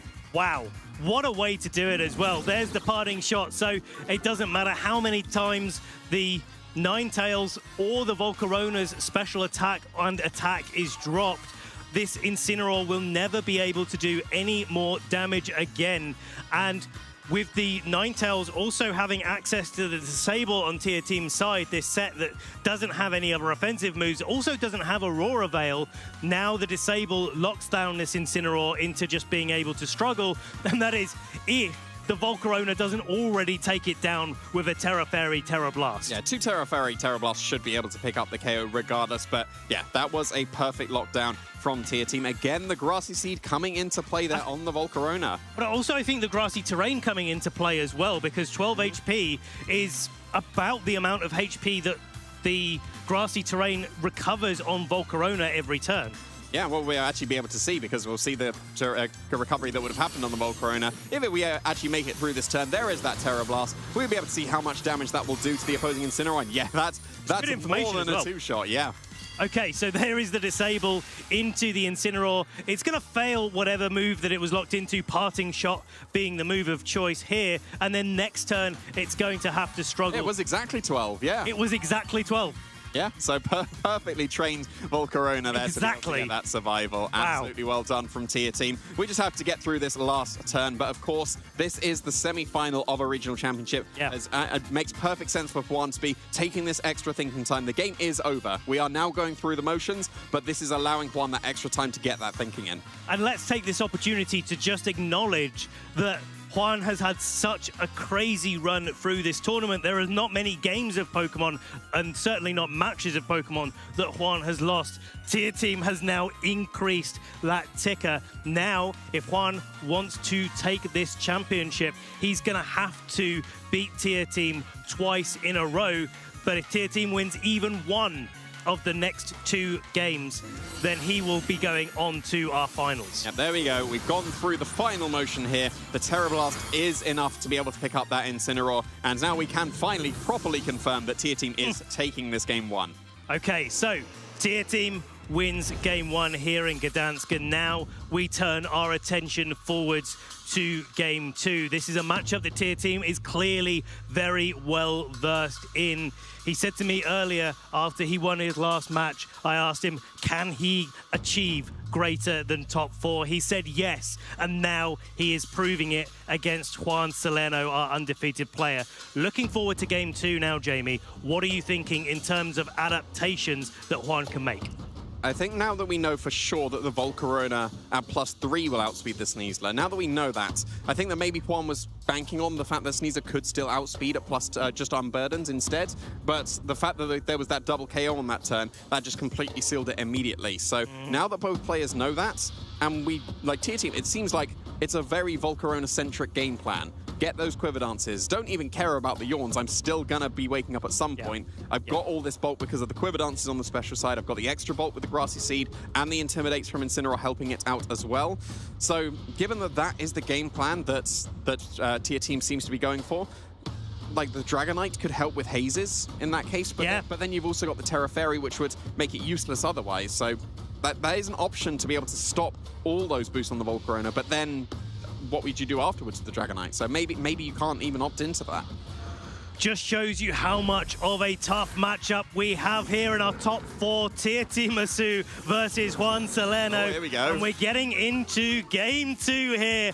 And it looks like we've got a mirror between these two trainers because Incineroar and Ursaluna are on both sides of the field. Yeah, and the Intimidate still going first on one side of the field, still most likely going to be the faster Pokemon. I don't think we've seen the confirmation of which Ursaluna is faster though, so that's always an interesting thing to see of how much speed do you commit and sacrifice your bulk or special attack, because lots of Ursalunas, especially the Yawn leftovers ones, do opt into a lot of bulk, and then just how much faster you go. We'll have to see on this first turn. Well, we may not be able to see because we might just see him Protect here instead. Well, Incineroar on Tier Team side switching out for the Rillaboom, knowing from game 1 that Juan was very confident to go for the fake out into this Incineroar. Now a Protect Tier Team not wanting to take any risks. Already a game up, maybe doesn't feel the need to play this one quickly. Yeah, there we go. There was the fake out into the Ursaluna on Tier Team side of the field, and there is that Yawn coming out. We're already in the Yawn Vortex on Tier Team side of the field, but because we had that fake out and just the Protect as well, the Yawns haven't started going on one side.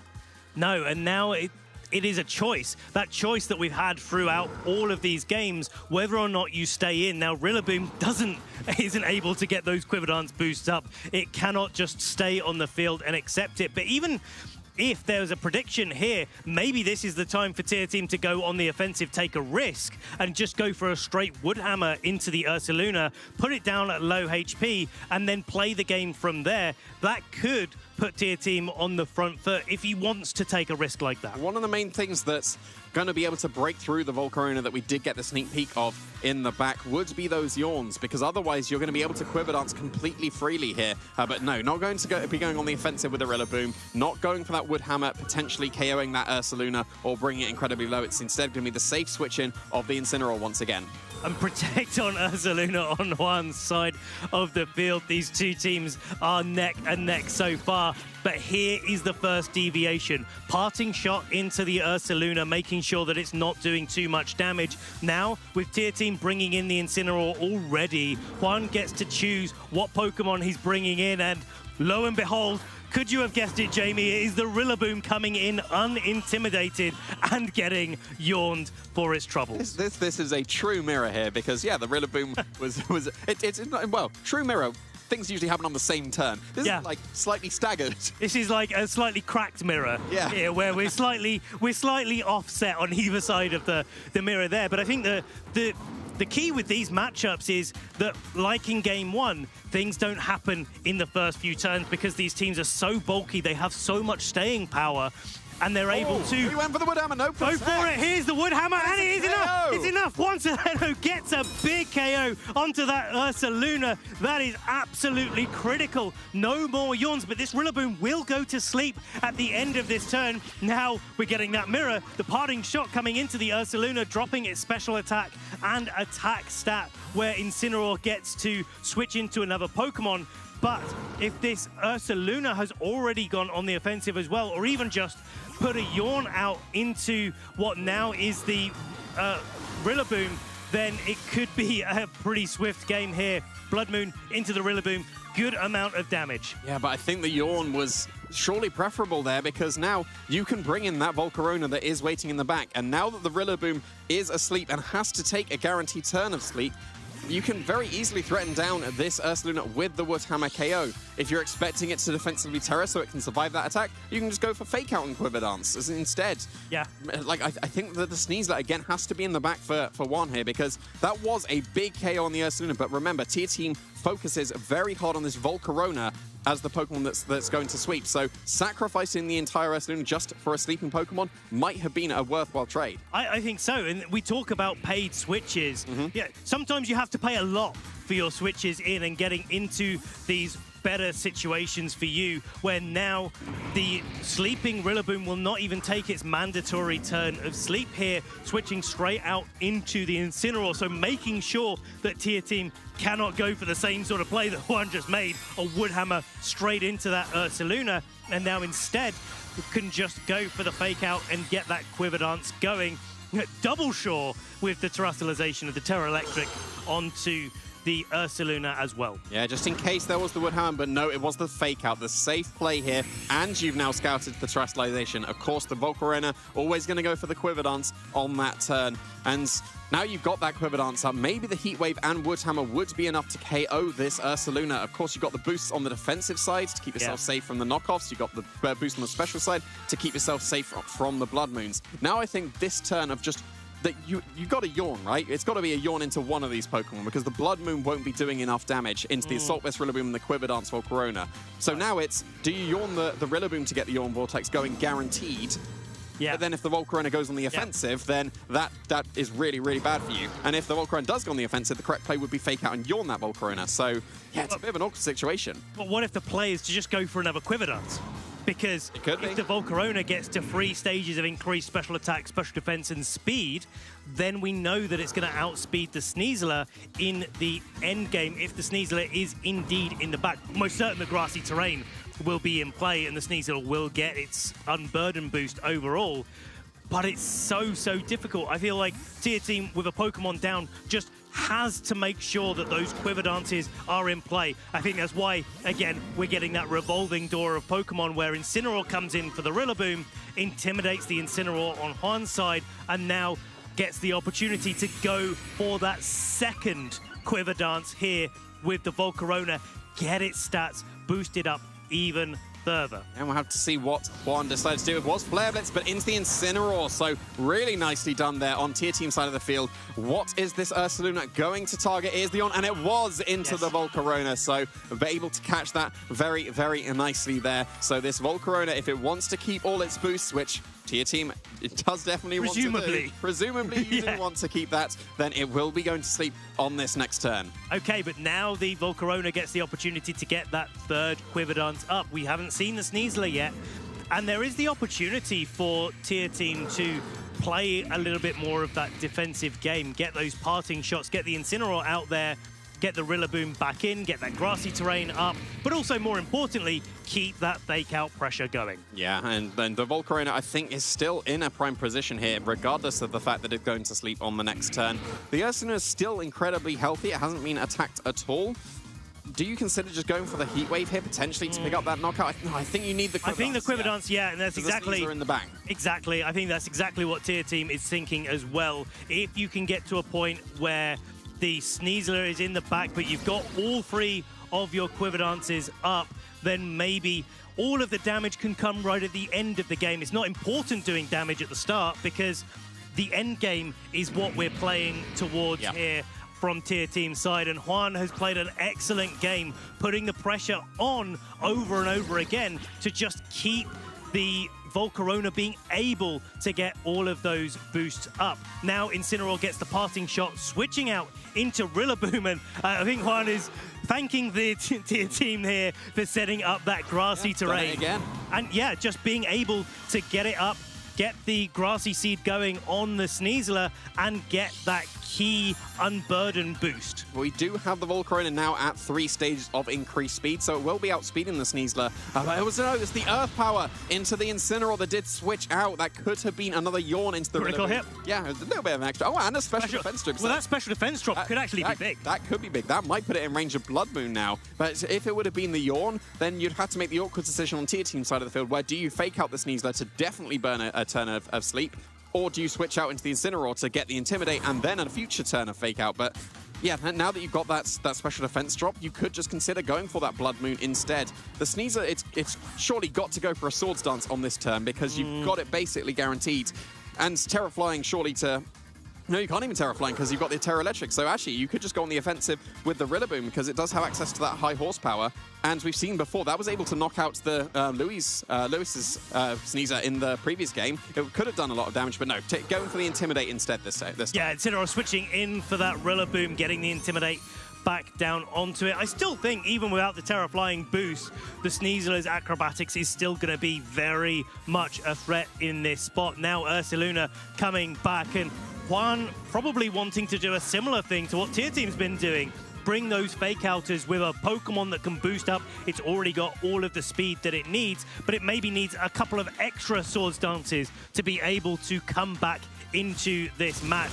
Now the acrobatics going into the Incineroar. I feel like this match has been just a story of Juan just attacking into slots and just trying for something that's in front of him, making Tier Team have to switch out, conditioning those switches in the match. And the first one, the Woodhammer, came off, but everyone since Tier Team has been able to deal with. Yeah, it seems like Jawan's going for the oh no, it doesn't even matter here because we've got the wake up immediately from the Volcarona, and it's a 4th Quiver Dance coming out from this Volcarona. Wow, it is incredibly boosted right now, but that was the fake out into the Sneasler to put a stop to any of the Swords Dances or acrobatics, but they've got the parting shot at least from the Incineroar that's going to cancel that Quiver Dance. Yeah, so effectively, at the moment, this Volcarona is at 2 increased stages of special attack, but 4 increased stages of special defense and speed. It's certainly going to be the fastest thing out there.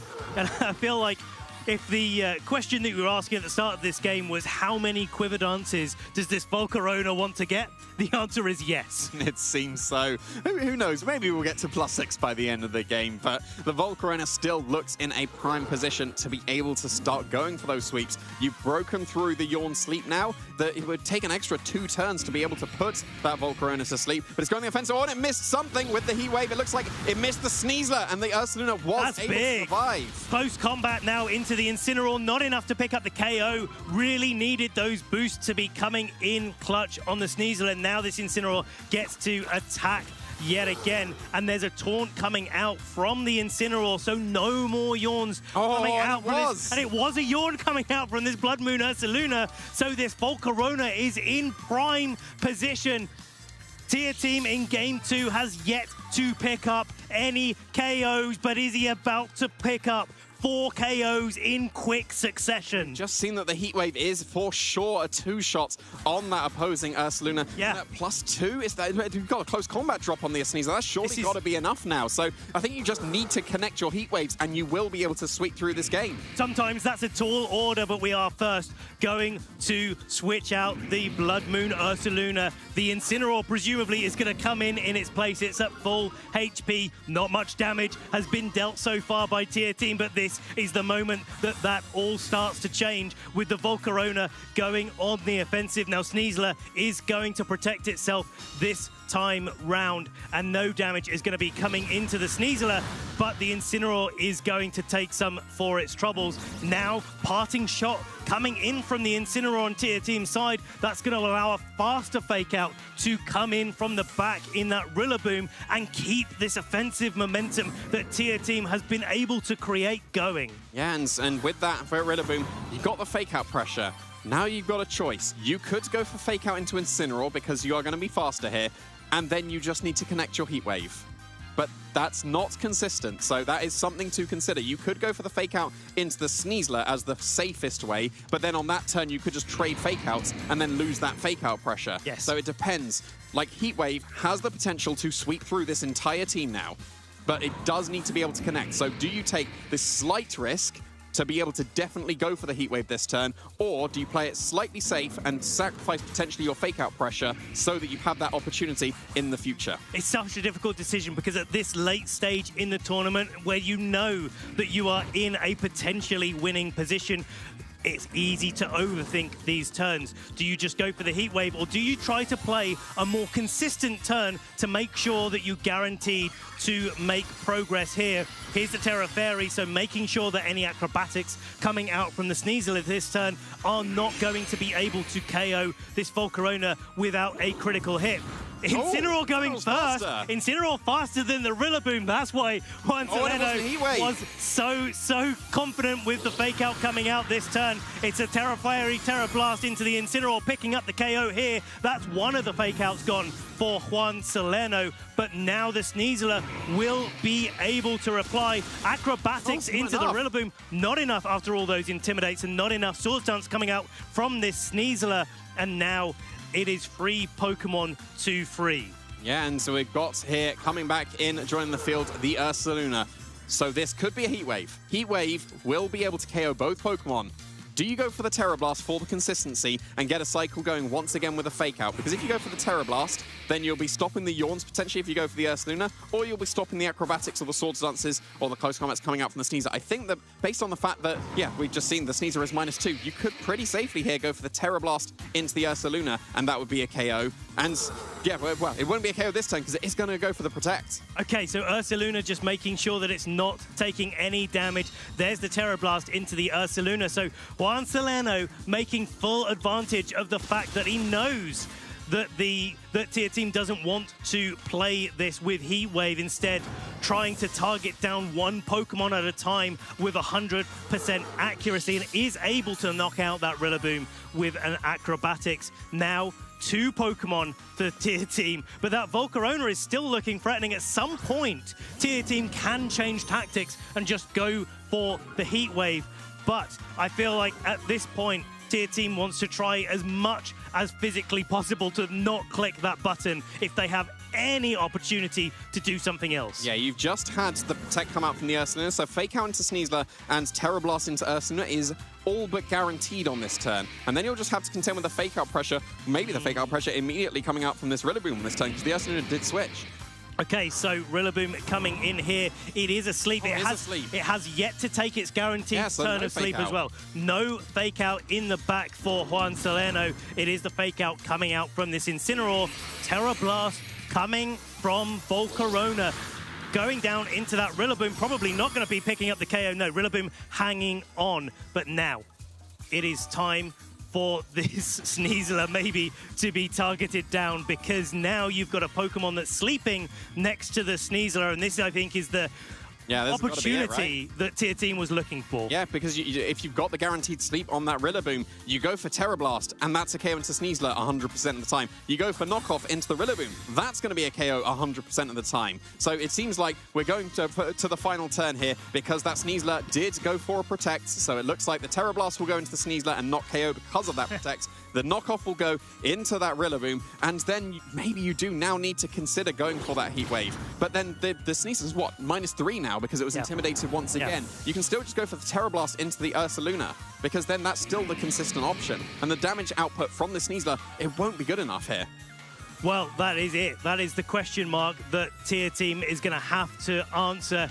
He is so close, not just to knocking out our undefeated player, but there's 3 minutes left. We're actually 3 minutes left at the time, but this is going to have to resolve very, very quickly here. And only 2 Pokemon stand between Tier Team Masu and being able to be in our finalists. Is this possible to win on time if you're trying the consistent option of Terra Blast into Ursaluna? Because you could go for close combat here into Incineroar. Yeah, right. Advantage. So is it possible with maybe a double or maybe necessarily a triple Protect that Juan could actually win this on time? Like, you want the consistency of Terra Blast is 100% accurate, and I can just do this. If T-Team had 10 more minutes, game over for sure at this point, unless there was, I think even with the critical hit acrobatics, it would KO the Volcarona. So T-Team should have this, but the fact that we're so low on time now, that might come into play here. But the Sneasler actually went for the Protect on this turn. Okay, so Protect on the Sneasler, that's not going down. Oh no, it targeted the Sneasler! Terra Blast into the Sneasler. If this Ursaluna is picking up the KO onto the Incineroar this turn, we have a taunt. This Ursaluna cannot protect. 2 minutes left of this game. Now the Incineroar it's now the goes 2v1. down 2v1. Is this possible? It is possible, but I think the Sneasler is going to have to go for a bit of damage here because now that the Ursaluna has been taunted, the KO on that slot is almost guaranteed. If the Sneasler does not go for damage, if Juan does not get any damage onto this Volcarona, which is, I mean, it's not going to do much, but it could do something to shift a battle in your favor. But then, what if you just get the Sneasler knocked out this turn? What if this is the turn that Heatwave comes out from tier team Masu? This is so close. The Heatwave has been locked in here. Yeah, it seems so. Wow. Are you going to be able to dodge or maybe get the triple protect? This is it. This is so close. And Juan is still trying to consider what he's going to be doing, what moves he's going to be locked in. One more minute. This is the final turn of the game, for sure. Final turn of this game. Here we go. The moves have been locked in. Double connect here, and Tier Team Masu will be taking down Juan Solano and becoming your first finalist here in Gdansk. He's done it. He's broken through our undefeated player and has reached his first ever final at a major tournament. What a game to conclude here in this semi-final. That you could see. Tier Team, like, he had it. He had it most of the time. It was just most of the time. Yeah, but most of the time. If he clicks Heatwave at any point and double connects in those like last 6 turns or whatever, he wins. But Heatwave is not consistent. He was trying as much as he possibly could to get that consistent way. The Terra Blast would KO every single Pokemon, but it KOs one Pokemon. Heatwave would KO both. And even after all those 5 turns, he had to click Heatwave because of the time. If he had extra time, he could have 100% won the game. But of course, the Heatwave did double connect and did clutch it for him. The Volcarona that Tier Team has been relying on so much this tournament came through and has reached the final for him. Third time the charm. Getting into top 4 for the third time. Third tournament. Now he's been able to overcome it. Will be our first finalist here in Gdansk. And looking back over this match, looking back over the matches that we've seen Tier Team on stream, how important has that Volcarona been to his success? How important has that been for Volcarona to carve out a path to victory? Doesn't matter how slow that path is. Doesn't matter if there's 1 more minute left of the match. Doesn't matter if you sacrifice your entire Ursaluna to get that switch to the Volcarona. Yeah, because if the Ursaluna didn't go down and get that position of Volcarona next to the Rillaboom, then Volcarona wouldn't have been able to get 18 Quiver Dances and be able to win the game. Imagine 18 Quiver Dances. I can. After that match, I can. I mean, he might have even clicked close to closing in on that across his... how many Quiver Dances do you reckon he's clicked in his tournament run? It might be closing in on 100, do you reckon? Because that's the Pokemon he's focusing on, Jamie, right? I can't count that high. Lots. Lots is the answer. It was lotsable of Quiver Dances. Lotsable Quiver Dances, yes, absolutely. Even though the Incineroar was fake-outable through the entire tournament, Quiver Dance, too strong. Yeah. Very, very nicely done from that Volcarona. It seemed like it was the main adaptation on the balance, right? Because the focus of previously, and we've seen on Juan's team, the focus is on the setup are going to be the Golden Go and the Sneasler. Yes. And Volcarona does very well against the Golden Go and has to have Quiver Dance at least 3 times to do well against the Sneasler and was afforded that opportunity in both games. So that was really, really nicely done from that Volcarona and obviously the star of the show. Especially since as well, we saw Terra Fairy Volcarona in previous regulation set H and in the metagame recently, but I feel like it's that trade away from Diaclaw that we see on the Sneaslers that allows Terra Fairy Volcarona to actually really shine. Acrobatics just doesn't have the same punch that Diaclaw does when a Volcarona goes for its Terra Fairy. Yeah, very, very nicely done and has allowed Tier Team to reach his first ever final. Wow.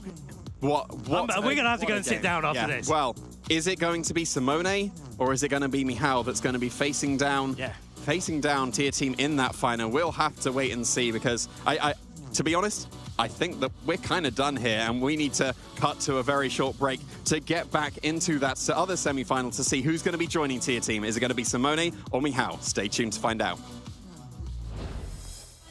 Luminosity Gaming. We have the champs looking like the champs again. My name is Overlord, and I am from North America. Curious from Fairfax, Virginia. Slashcan from Minnesota in the US. I think my starter Pokemon in any game would be Bulbasaur. I started with Piplup, just stuck with it. I think I'm just a fan of penguins in general. I just like the vibe about Lotad. He just chills all day. I had always played Pokemon as a kid. I played like almost every game in every generation, even the new games I get.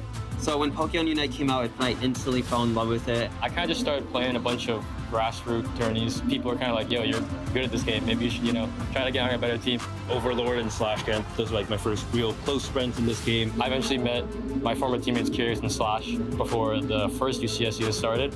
And we really liked the team chemistry, so we stuck together, and yeah, the rest is history.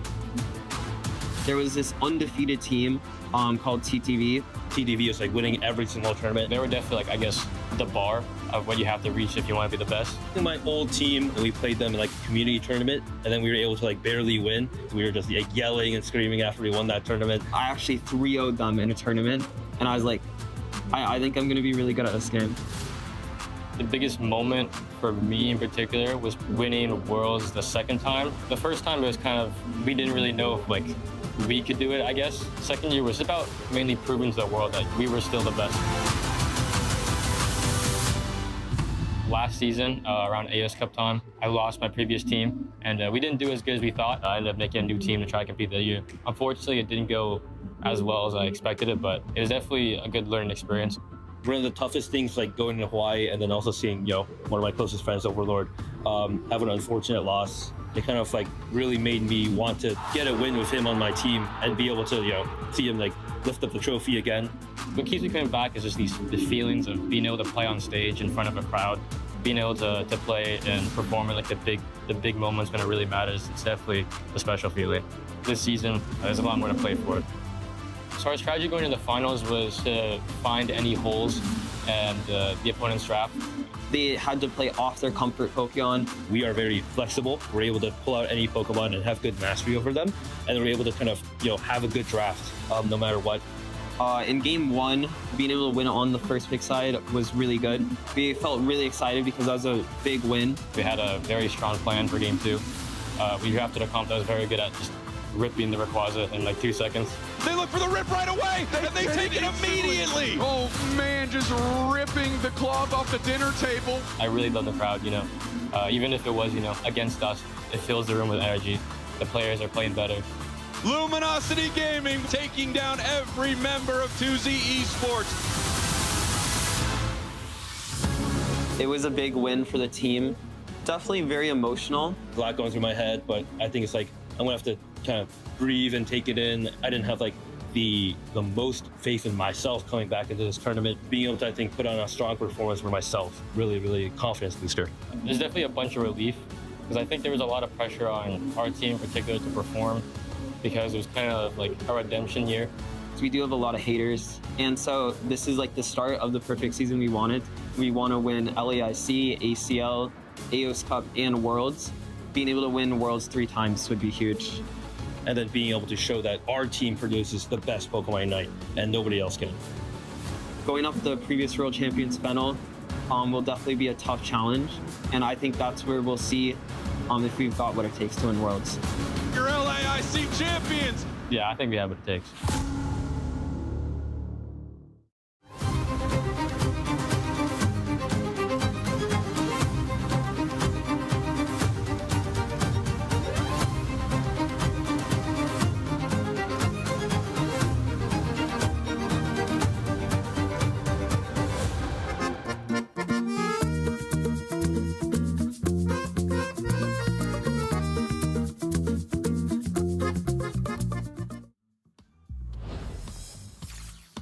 Hey, Pokemon trainers, we've had one top 4 match, but there's still one more to go to find out who our next finalist will be, battling it out in grand finals later on to become our champion. One more top 4 match to go, and it's no one else than our local hero from Poland playing as well. I had the privilege to interview him twice this weekend. I love that, twice.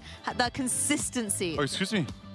3 times. 3 times. 3 times. Wow. And they've mentioned how they beat all 4 top 4 finishes from last year in this tournament alone to overcome their own best finish last year, the top 8 finish, now in top 4, but not done yet. I mean, that's making a statement, right? If you're able to go through and beat the best of the best, then you definitely have the potential to go all the way and become the champion at the end of the day. But we still have another top 4 match before we'll find out our finalists and who that champion will be. Yeah, let's have a look at the bracket to remind everyone who made it to the top cut section and who won those battles on stream so far. So currently, in our first top 4 game, we just saw Teo Team take it 2-0 against Juan Salerno, who was undefeated until this game. Oh, honestly, my heart broke for Juan in that match. You could see how Tia Team was completely in control with that Volcarona that he has played so incredibly well with this entire tournament. Juan, however, what an incredible run through here, just falling short at top 4. So Tia Team will be waiting in the wings to find out who in our next match out of Simone and Michał is going to be joining him in finals. I mean, who thought that all you need is 4 quiver dances and then you'll be set up to take the game, even though like taking a nap in between those setup moves and then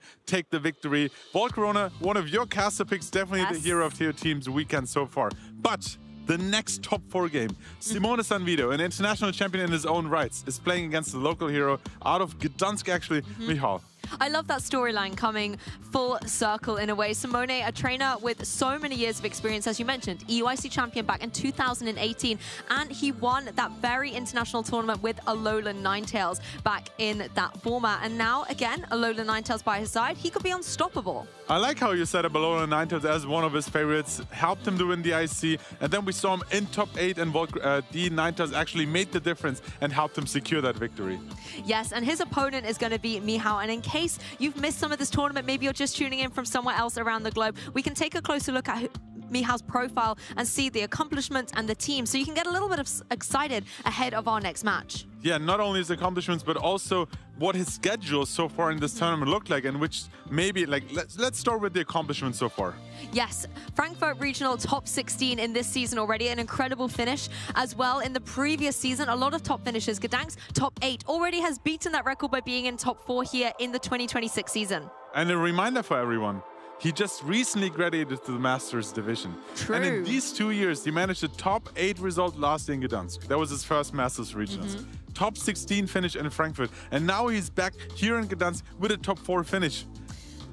I mean, that's incredible consistency, and I love seeing these stories of trainers who have battled it out in the seniors division. A very different metagame sometimes, a very different dynamic out there in the competitive sphere, but being able to bring that expertise and level up into Masters and battle against all of these other competitors is just such a tremendous achievement, and with an interesting team, no less.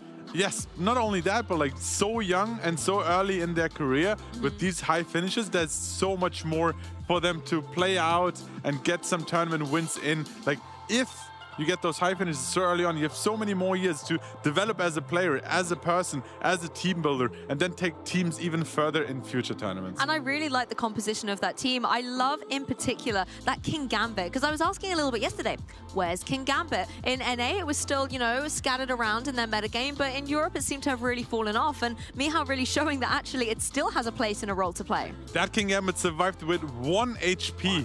1 HP in his last set against Federico. Yeah, against that Earthquake from the Gatsu Zaluna. I think it was like a 1 in 16 chance to survive, and that secured him in help with some Diaclaw shenanigans to secure the win against the Charizard team. Well, that was something he spoke about in his interview with you about Diaclaw Smeargle in our meta at the moment, because a lot of trainers have dropped that Diaclaw. They're running a different set, but instead he's trusting in it to maybe shake some things into the match that are outside of his opponent's control. And it was so emotional to see how he took the top 8 win in. He was like, yes, took that moment in for a second, looked into the crowd, saw his family, his friends supporting as well, and just be like, I've done it. One medal in, let's make sure it's the golden one. And I think in that moment as well, knowing that you finished top 8 in the previous Gdansk Regional Championships, knowing you're now in top 4, you're one step closer. You're one step further. And now for these trainers, it is just one more set that determines whether they are a top 4 or a runner-up or potentially a champion. But they've got to get to those finals first. And of course, there's so many championship points on the line as well. With this early on in the season, with the top 16 finish in Frankfurt, now at least the top 4 finish, like you have positioned yourself really well to also get that invite for Worlds. And you know, we've spoken a lot about Mihal's accomplishments here and how top 8 last year, but the previous year, as you said, Barish, he was in the senior division. Guess what position he finished then? He won. He won the whole thing. So he knows what it takes to be able to take this very championship in a different division, now already on a great track to try and take it in Masters. But now, playing against an IC champion in Simone Sanvito. Sending more kisses into the crowd, having his Il Serva shirt on, having the support from the Italian crowd. I think Italy was actually the most represented region here at this regional in Gdansk as well. I think in our top cut as well, they had over half the competitors. I believe 8 Italians made it through, and they always have been a formidable team building force. And what I really like to see is the variety in which teams they decide to bring to the tournament, and Simone bringing this very interesting team with the Alola Ninetales. But Mihal on the other side also has Alola Ninetales, has Pokemon like the Magmar and the King Gambit to make things a little bit different. Yeah, Meow was telling me how like the Burning Jealousy has helped him really throughout this tournament. If your opponent sets up any any boosting moves and you get the Burning Jealousy in onto that turn, you immediately burn them, and that can be really helpful. For example, against the Sneasler, they can't easily Sword Stance against you, and even the Grassy Seed activation will also cause it to burn. You've got to be so self-aware of all those different interactions, and with accolades like this, you know that both of our trainers have that capability. Mihal, as we've already discussed, has the Gdansk Regional top 8 previously, as well as a host of other accomplishments in the recent seasons. He's been in the Masters divisions, whereas Simone Sanvito, European International Champion, as well as a Lille and Rome Regional Champion in previous seasons. We have seen quite a few Scarf Basket on stream so far, but this one in particular is Terra Fighting, Terra Blast. And we have seen how that had really helped against an Indeedee earlier on stream today. But also, you're weak to dark type attacks usually. For example, a knockoff. If you go for Terra Fighting, not only can you hit dark types with super effective damage, but you're also resisting their moves in return.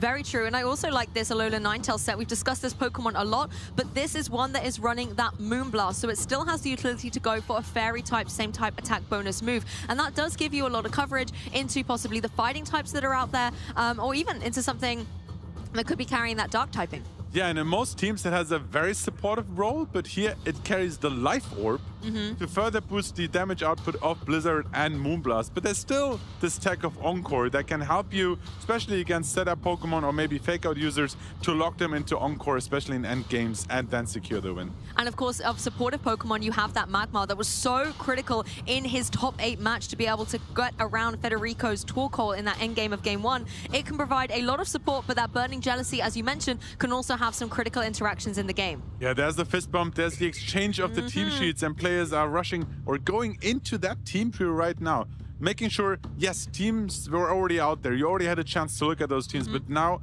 with being locked in, focused into the game, that gives you a different perspective on the opposing team. I want to take a look at Simone Sanvito's Ursaluna here as well. This is the combination that we've seen quite a lot, being able to go for those yawns, slowing down the pace of play, maybe forcing your opponent to switch out. And that's something that if you are Mihal, you're going to want to make sure that you can work around, that you maybe have a way to shut down that Ursaluna using Taunt on your Magmar, for example. Yeah, the taunt we saw earlier from the taunt Incineroar, how that came in clutch against opposing Yawn setup Pokemon. Yeah, we'll have to see. I'm really interested. Mirror of Basque Legions, he is the other Choice Scarf variant, but it is using Flip Turn, Aqua Jet, and Wave Crash together with the Last Respects. Typically one for the late game. It can come in as the lead, Flip Turn out, and then eventually get the Last Respect or the strong Wave Crashes in. I think if you're Simone as well, you've got to watch out for the potential sucker punches coming through from that King Gambit. If Mihal is able to get that set up with a Sword Stance as well, they can be destructive. Sword Stance for sure. Maybe with the help of Burning Jealousy you can overcome that. But, of course, Burning Jealousy is on the Magmar and won't help you against the King Gambit. But here are the leads. Yep, it's top 4, the second one here at the Gdansk Regional Championships, and we've got some interesting leads. Volcarona and Basque Legion out there for Simone, whereas the Sneasler and King Gambit for Mihal. Sneasler with the Focus Sash. Not only is it running Dire Claw, but Or maybe because it is running Diaclaw, it doesn't need the Grassy Seed. And no time wasted, straight into action here. No Flame Body activation. Wave Crash is going to cause a lot of damage into King Gambit. Yes, there's a huge chunk into that King Gambit. Does take a little bit of recoil for its troubles. Volcarona, having taken that fake out, is going to be unable to move. And King Gambit able to follow ahead with the Kaltan cleave into that Ghost-type Basculegion and is able to get the KO. That was such a swift turn. Both players had a good idea what they want to do against these leads. Fake out, no Flame Body activation, Wave Crash, and Kato cleave in return to take the first knockout. Simona, this early on, down to 3 Pokemon. I think as well this trade, though, it does enable the opportunity to bring in that Rillaboom from the back freely. You can set that grassy terrain, have the natural synergy with that Volcarona, and activate that grassy seed. That's going to give you that defense boost in the face of these Pokemon. Yeah, but now the Diaclaw, not only for Diaclaw shenanigans, but also it's super effective against the Rillaboom. And has options to play into the Volcarona because the Poison, for example, goes a very long way against a Pokemon that wants to stay on the field for so long. Yes, you have to contend with the fact that this is the Diaclaw Sneasler. That is something that the Rillaboom does have to worry about, as well as that Fairy Terrestrialization potentially on the Volcarona. An adaptation on Mihal's side, though, we're going to see the Basculegion join as the Sneasler just plays defensively, goes for a Wise Protect while Rillaboom is on the field, and it does have that fake out. So a fantastic opportunity for Mihal to keep that focus sash intact for later on in the game. Volcarona, however, capitalizes on this passive turn on Mihal's side and goes for that Quiver Dance. First Quiver Dance down into the game, and it looks like Volcarona is trying to set up, making sure it outspeeds the opposing Pokemon. Because there's no unburdened boost on the Sneasler, you have a chance to outspeed it faster and might not need 3 or 4 Quiver Dances in this game.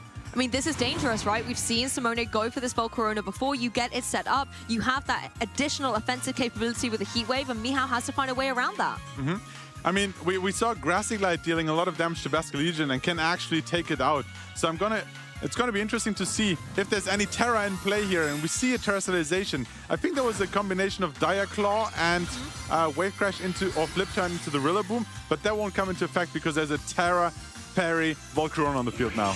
Well, let's see how this Volcarona is going to navigate through this match. It's gone for its Terrestrialization. Rillaboom is able to break that Focus Sash on the Sneasler thanks to the priority Grassy Glide. And Volcarona, with the speed boost it was able to get from the Quiver Dance, can follow up with this Terra Blast going straight down into that Sneasler, and that is a knockout. It's a knockout and a half, and Sneasler is off the field. It would have been really nice with the Poison type Diaclaw into both Rillaboom and now a Fairy type Volcarona. Flip Turn not doing a lot of damage, but allows it to reposition. Potentially, once there's a few more knockouts taken, Last Respect is going to cause a lot of problems for these Pokemon. But now, once again, Terra, Fairy, Volcarona seems to be really well positioned into this whole team.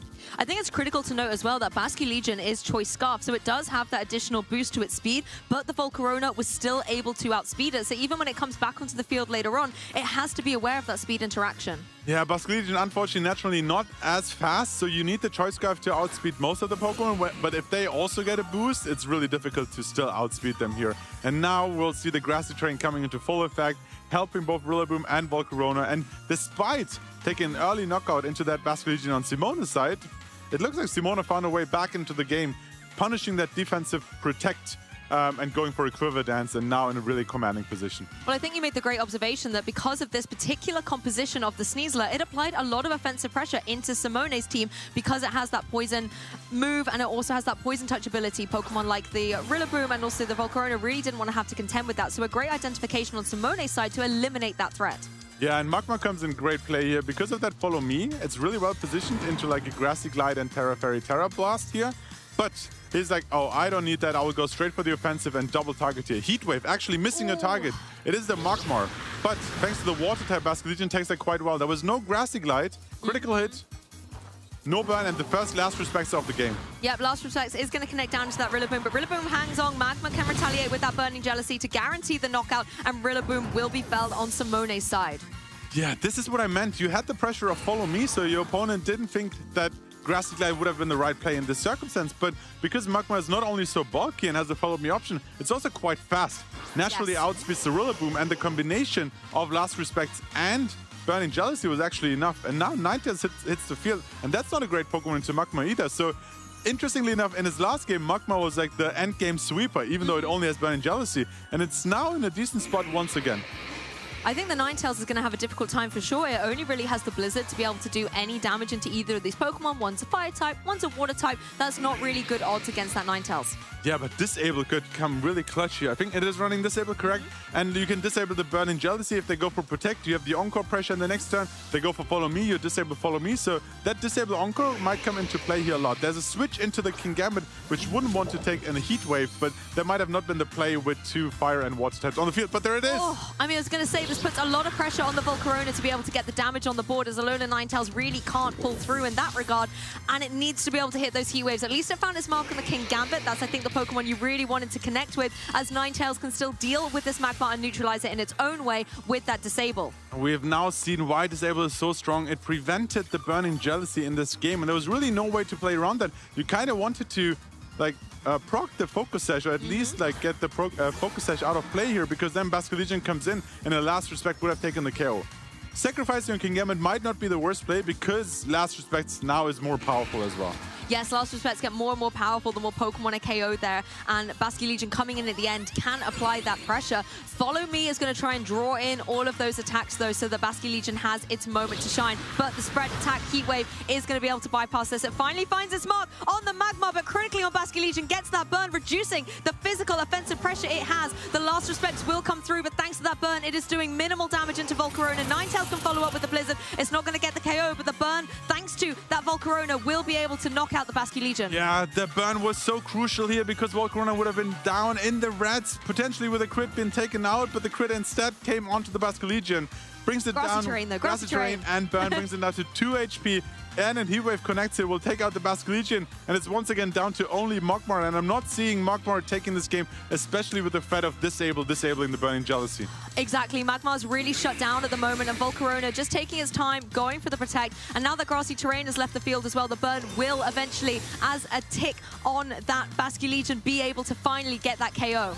Yeah, very safe, just double protect here. Great analysis. The burn will just take care of that Basculegion, so no reason not to double protect, and then it's going to be Magmar left. So, once again, really well played from Simona, positioning themselves with the Terra Fairy Volcarona. Such a great call into this meta game, and has performed really well in this first game. And I have to say, I love the way that both the Volcarona and the Alola Ninetales, 2 heroes of his team throughout this tournament so far, have showcased in this top 4 Game 1 match why they have carried him this far in the tournament. Yeah, and now Magmar really, it's really difficult. You can't really attack, you only have supporting moves. You can be encored into one of those as well, and then it's only a matter of time until Volcarona will take you down. Can even go for the non-effective Terra Blast, because Magmar has no offensive threat here. But we talked about this. Game 1 didn't look great for Michael, but he takes all the time he has to just think through, like, what went wrong in this first game, how can I improve, how can I adapt going into the next game. And as you were mentioning earlier, sometimes at the end of Game 1, when you know the game is lost, you still have some precious seconds to start thinking about Game 2, because yes, you lost Game 1, but you haven't lost the set yet. So you still have the opportunity to use your information and readapt and change up the end game situation. We have seen so many games, so many matches going into a 3-game thriller set, and both players, even those who lost the first game, still managed to come back and win 2 more sets to clinch the victory in this set. And that's why we'll see if Simone's experience, he won his first regionals in 2016. At this point, 9 years ago. He won another regional just last year, right? But this years and years of experience in the Masters category specifically might be the difference here against his opponent. That's very true. Something that Simone can bank on is that wisdom, is that experience. Let's think about Game 2. One thing on Mihal's side that I felt was a little underwhelming was that King Gambit. Do you feel like it's a good choice coming into Simone's team, or would you maybe make an adaptation? I mean, it prevents Incineroar from easily switching in and gives Basculegion like one better way to deal with Incineroar, but like the Rillaboom was really effective. Magmar didn't help too much in the long term. It's difficult, like how do you prevent that Volcarona from sweeping through your team? I liked the Sneasler in the lead as an option, but once they had one Quiver Dance up, the combination of Grassy Glide, breaking the sash, and then a Terra Blast was just enough to take it out. So you need to preserve and get more value out of your Sneasler. I think that's a great observation and something to watch out for. When that Volcarona sets up, that spells danger for your opponent. We're not going to see Volcarona in the leads, however. We are going to see King Gambit paired up with a Sneasler from Mihal. But on Simone's side, Rillaboom and Ursaluna. This is what I really like about these team compositions. You can vary up your leads. Even if you win with a commanding Volcarona game, you can just catch your opponent off guard. If they focus too much into Volcarona, you can be like, well, let me start defensively with a fake out yawn potential here. So there's like a lot of play, a lot of flexibility, and if your opponent like focuses too much onto one specific lead, you can mix it up. Well, in the face of a fake out, we're going to see the Protect coming through on that King Gambit. Sneasler, however, just goes straight for the close combat into Ursaluna, puts it right down into the red, leaves it incredibly vulnerable for the next couple of turns. It is going to lower its defenses, but it does have that Focus Sash in its back pocket, so the high horsepower, reducing it down to 1 HP, is going to be able to keep it in the game. However, Ursaluna in a position where it can follow up. Oh, it goes into that King Gambit Protect. I was wondering if maybe Sneasler would be felled in the opening turn. Yeah, Sneasler down to its Focus Sash, now recovering some HP, but naturally very low in HP. We saw only 9 HP recovered. And it makes me wonder if after 1 Protect going to 19 HP, is that enough to potentially withstand a Grassy Glide coming into that position? Because once your Pokemon are low in HP, that Rillaboom is happily clicking Grassy Glide. Yes, and I feel like Rillaboom could easily clean up against that Sneasler. But if you're Mihal, you have the opportunity to capitalize on that and think, hey, if I've got a Pokemon like Magmar in the back, my Fire type, my bulky Pokemon, then it can easily come in, eat up that Grassy Glide, and Rillaboom kind of has a null and void turn. I think the Pokemon you got to watch out for is that Ursaluna. Yeah, Ursaluna could go for the powerful Earth powers that we just saw going into the Protector. It could also go for a more defensive option with a Yawn. But we see a Black Glasses Kowtow Cleave going into that slot. And if that's not protecting, then at least you're trading damage and taking out the Ursaluna. Yep, the Black Glasses boosting up those dark type moves as well as the same type attack bonus King Gambit gets does make it a formidable threat. There's the Grassy Glide that was trying to get the knockout on Sneasler, but instead is going to find its mark into the Magmar. Kowtow Cleave, however, will clean up the Ursaluna, so we don't have to worry about any Yawns or any Blood Moons for the rest of this game. That's quite a speedy King Gambit, actually. Like, depending on how trainers have opted to train both the Ursaluna, more defensive Pokemon, but also the King Gambit, not really known to be a fast Pokemon. Like, it was quite crucial that it outsped, prevented any Yawn action, and also the Earth Power. Like, King Gambit's still on full HP. I mean, this is the formidable threat that's just joined the field. The tail of the tournament so far has been Volcarona and those Quiver Dances. Yeah, here's the thing. You didn't lead with the Volcarona, but you brought your opponent, you forced them to switch into King Gambit and Magmar. And now Volcarona is well positioned, but we saw the Taunt coming into effect, or Taunt being on the Magmar set. So if you are, and typically Magmars are quite fast, if you outspeed the Volcarona and taunt it at least can start setting up. That's true. There's no fake out and play on that Rillaboom. And if you are able to get the speed advantage, you can shut down those Quiver Dances. But is that something Simone can read into? Is it an opportunity for Simone to try and capitalize on that? But first of all, Mihal's going to send the Sparkles onto the stage as we see the Terrestrialization on that King Gambit. It is going to turn into a Fire type, give it a little bit of defensive support in the face of this Volcarona that does go for the Quiver Dance. No Taunt being able to get the edge to go into that Pokemon here. So it seems to be actually faster than the Magmar here in this set.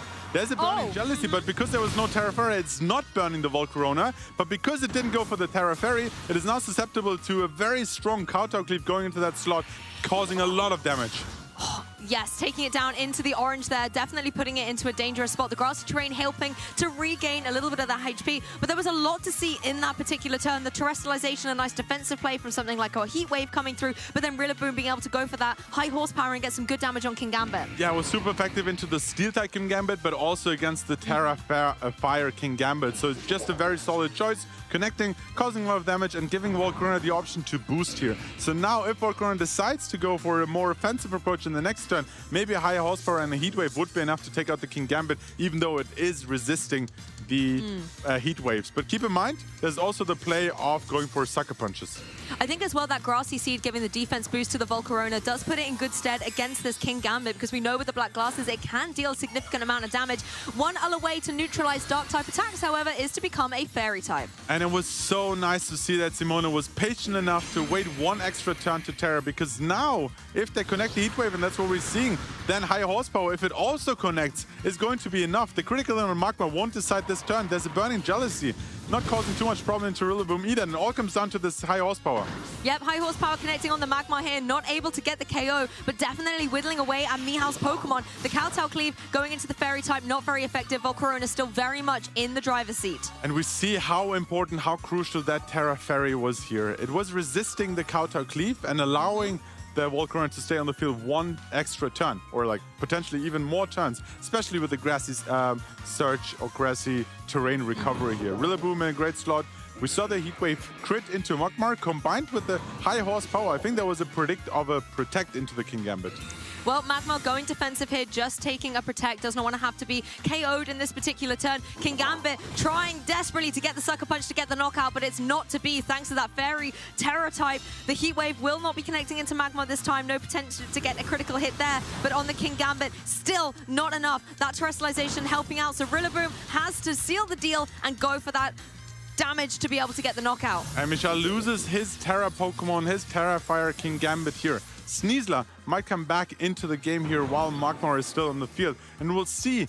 Volcarona so low in HP. I feel like if you get any decent move, maybe not the Burning Jealousy because of the boost, any other move I feel like might be enough. Even an Aqua Jet could be enough here to take it out. And since Grassy Terrain is over, you don't have priority on your Grassy Glides anymore. So Basculegion is a little bit safe. It could even go potentially for a flip turn KO there as well, and make sure that it doesn't have to take a Wood Hammer. But of course, you also have the Follow Me support. Yeah, Follow Me to help redirect those attacks, but I think you're right that the speed that Mihal's able to utilize with something like the Basculegion could be really nice. But we saw in the previous game, I believe at +1, Volcarona does outspeed. So if you're Basculegion to get that edge, you might have to go for... it doesn't even have the priority Aqua Jet. So yeah, Flip Turn might be its only choice to reset that board state. Yeah, Rillaboom is switching out. This might be an indication that Simone is going for a more defensive approach, might protect the Volcarona here, and then get Rillaboom back in eventually with some fake-out support and Grassy Terrain recovery. That's exactly what we've seen from Simone's end. Yeah, perfectly called there. The Protect coming through on the Volcarona, keeping it in the game as the adaptation comes through from Simone, switches out that Rillaboom and brings the Ninetales to play. Magmar trying to draw any potential attacks that we know are not coming in this particular turn, and poor Basculegion not able to find its mark with those last respects either. Also, a really dangerous play here is the disable into a Scarf Pokemon.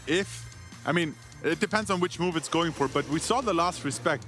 And if you can sacrifice the Volcarona, but if you take out the Magmar and disable the Basculegion, then that's a big play. But there's a Heat Wave miss. Misses the Basculegion, no potential chance for a burn here, and Magmar is still going to be able to hold on. Basculegion with that Choice Scarf can go for the last respects. Ninetales in position to go for a disable, but no, instead goes for the Blizzard, manages to get the KO on the Magmar and chip away at this Basculegion. Yeah, the last respect into Volcarona would have been great, but we see the stash being broken on the Ninetales, and this is going to be a really, really close endgame here. Sneasler hits the field, but it's down to 10 HP. Doesn't have any further recovery. Volcarona, the fastest Pokemon now.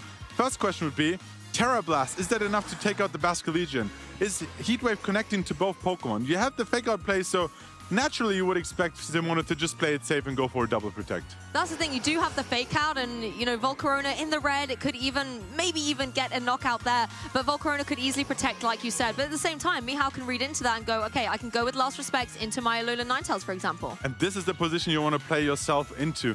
Endgame, you're up one Pokemon, you still have a Rillaboom in the back. Both your opponent's Pokemon in danger here. We see the protect from the Volcarona, very likely another protect from the Ninetales to just outplay that fake out potential. That's fair. You don't know where the fake out's going to go. You might as well just go for the double protect and just remove that option for Mihal's side, because you can't use fake out after that first turn. So now you could go for a Heat Wave, but also the Sneasler could just protect.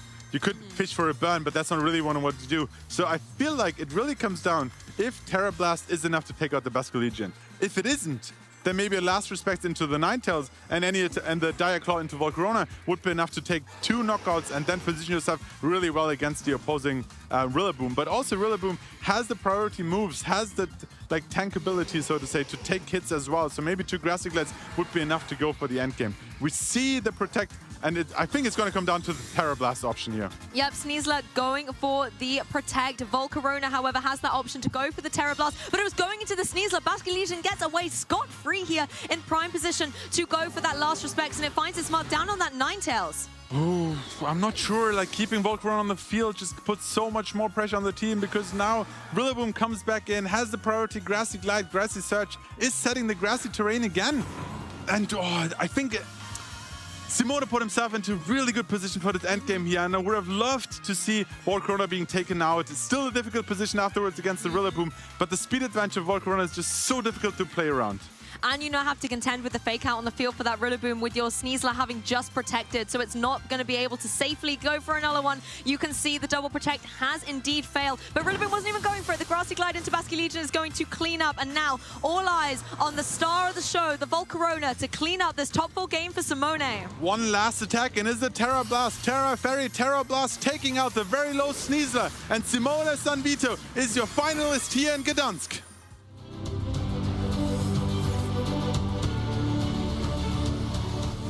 What a match. Simone advances to our grand finals to face down against Tier Team Masu. What a fantastic finals we have got ahead of us.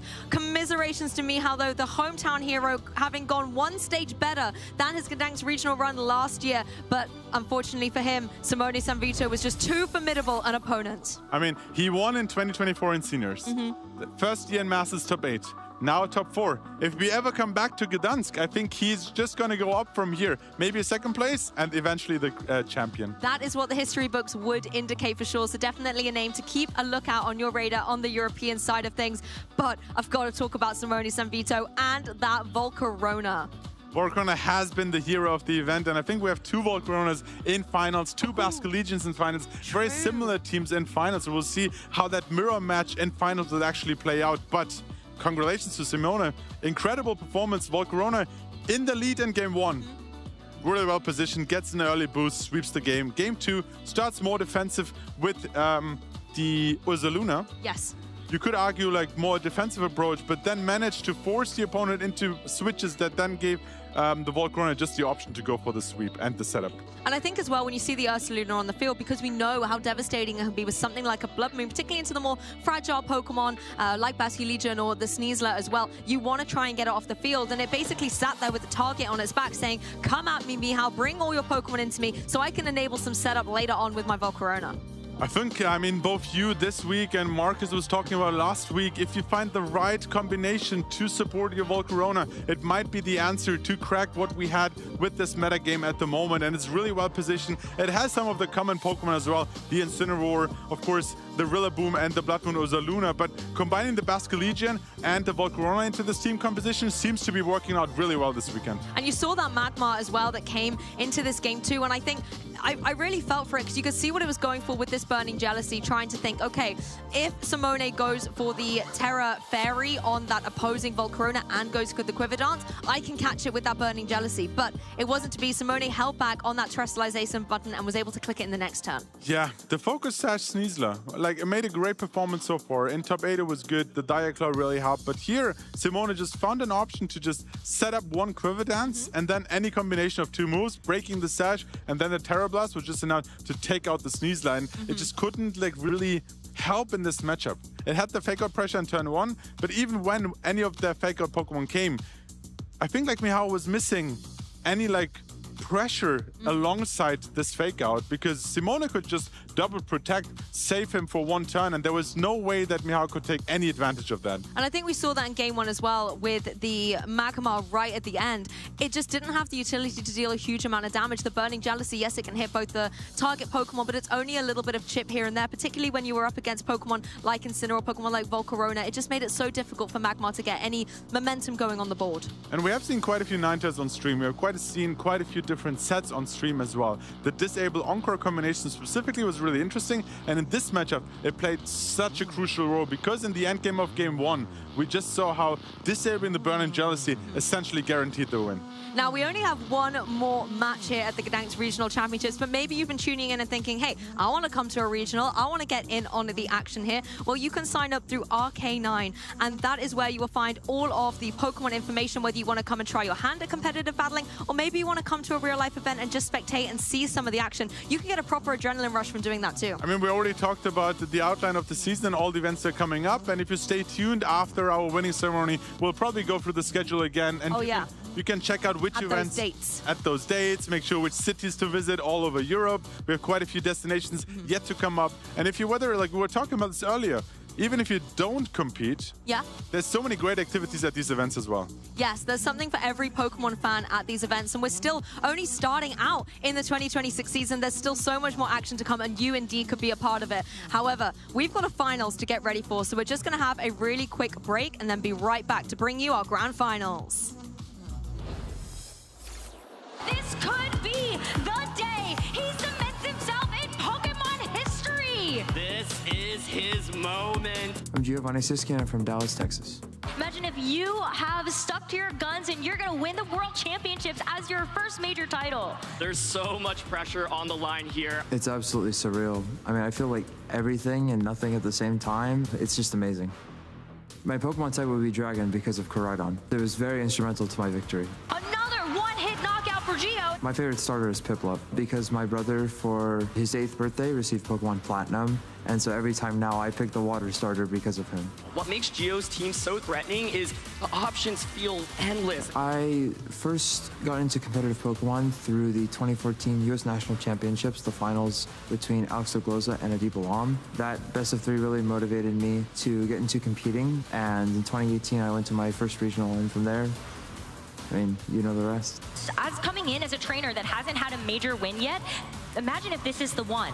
I've never really considered quitting. I've been through some disappointing tournaments, but with the support of my friends, they've always encouraged me to keep on pushing, and they've always believed in me since day one, and I'm glad that I could repay them in this way. I was more so worried about strong players than strong Pokemon into my team because everyone's strong at the World Championships, and no matter the team you play, you're gonna have to give it your best and prove that you deserve to win every single round. I would say my most difficult match was the grand finals, actually. It was a very stressful team to prepare against because there were so many options that both myself and my opponent had, and so many different ways it could play out. It's an extremely stressful, high-stakes match. All eyes are on you, so you have to go out there and do your best. At the World Championships, I plan to use Koraidon and Lunala together to utilize both a very offensive, threatening strategy with fighting type attacks and ghost type attacks, combined with Choice Scarf Chiyu that can both abuse the sunlight with set by Koraidon, and provide Beads of Ruin to combine with Lunala for devastating attacks. The MVP was certainly Koraidon. It was incredible in all my matches. I believe that I brought it to every single match at the World Championships, and it was consistently my best Pokemon throughout the tournament. The deciding moment was when my Terrastellar Shadow Ball and Beads of Ruin, combined with Sun Boosted Heat Wave, was able to claim the knockout on the Koraidon, and my opponent was not able to come back from that because the Incineroar had also been knocked out on the same turn, and it was just a Calyrex Shadow against my Fluttermane Chiyu and my Koraidon, and my opponent had no way back into the match from there. Just like that, Giovanni Siski is your 2025 Pokemon World Champion! My favorite moment was lifting the trophy, of course. I mean, there's no other feeling like it. Words can't really describe that kind of moment, and I'm glad to be part of the game's history forever.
It's time, trainers. Get ready for the grand finals here at the Gdansk Regional Championships. We have battled it out across 2 days of competition, and now we are down to just Tia Team or Simone. One of them will be our champion. I am Luat Josh Cromie, and I'm joined by Barashak Josh to take you through this grand finals. Grand finals time it is.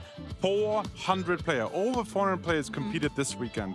We already crowned a champion in the juniors division, a champion in the seniors division. We've played 8 rounds through phase 1, 3 more rounds on phase 2, asymmetric top cut all the way through, and now we're here in finals in Gdansk, Simone against her team. I think that's the awesome thing about this phase 2, day 2 situation, where they are just knocking players out throughout this top cut, and now we're down to just our last 2 remaining. So in case you're just joining us, we do have our bracket, and we can have a little recap of how our top cut has gone down here on Sunday in Gdansk. There was a big Italian participation in top cut, 8 out of 14. Simone, still the last standing Italian player in finals, and on the other side, Tio team.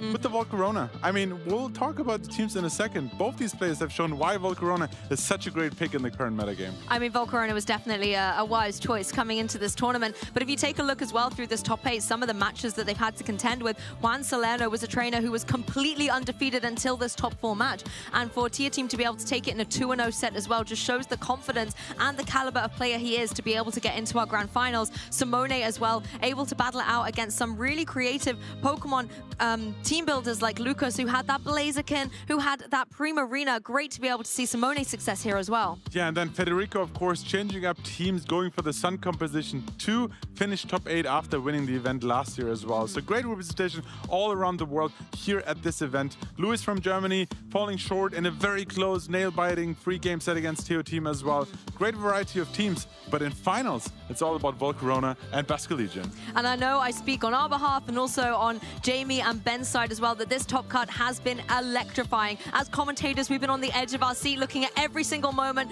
jumping up and down, feeling the heartbreak, and that adrenaline has been taking our 2 finalists right to this point. And I know that our grand finals will be an absolute spectacular showcase. I mean, Tio Team had such a strong season last year. Yeah. Such a breakout performance, right? Top cutting at EYC, top cutting at regions as well, but now taking it all the way into finals, such a great accomplishment, and definitely a player to look out for the rest of the season. And we can have a look at how Tia Team's tournament has gone as well. So if we take a look at the player run right back in Swiss round 1, was able to get a victory against some really interesting teams as well. We've got Annihilate there in that round 1. Then we've also got that team with the Ndidi in round 3. As well, yeah. Oh, yeah, and the Espathra. Side spam combination that we don't see too often here. Also, the only loss in phase 1. There was a 7-1 record qualifying for the next phase. Really interesting teams. We see Como, we see some rain action as well. The Sinistra is there.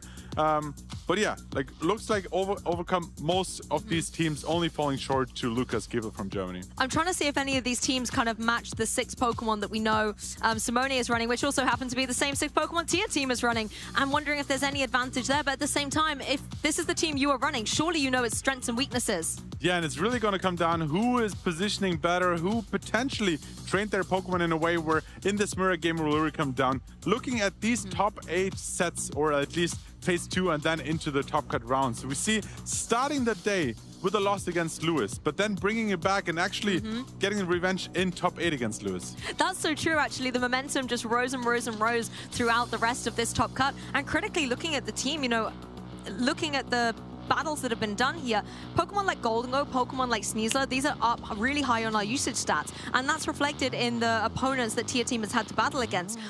This team has been able to go through such high-level competitors. I think as a team, it's one to watch not only in this tournament, obviously, but in future tournaments in this regulation as well. Yeah, I mean, we have the composition looking at Davide and Luis here, the composition of Incineroar, Golden Go, the Sneasler, Alola Ninetales, Blood Musalooza, and Rillaboom. Like, there was also a mirror match at the Milwaukee Regionals, and seeing that he's actually quite comfortably taking wins against those players at those big stages here. I mean, consistency is key, right? And you have to come into a tournament not only with a team that you are very confident with and that you know all of the ins and outs of, but you need to make sure that it also has flexibility and diversity into the meta that is out there. And judging by that record, it looks like Tia Team really made an excellent call, but clearly so did Simone. Yeah, like there's some familiar faces, of course. Originally, we were talking about this Dragonite, Ursaluna, Golden Go core. Yes. But now the only Pokemon left on the team is the Blood Moon Ursaluna. No Golden Go to be seen.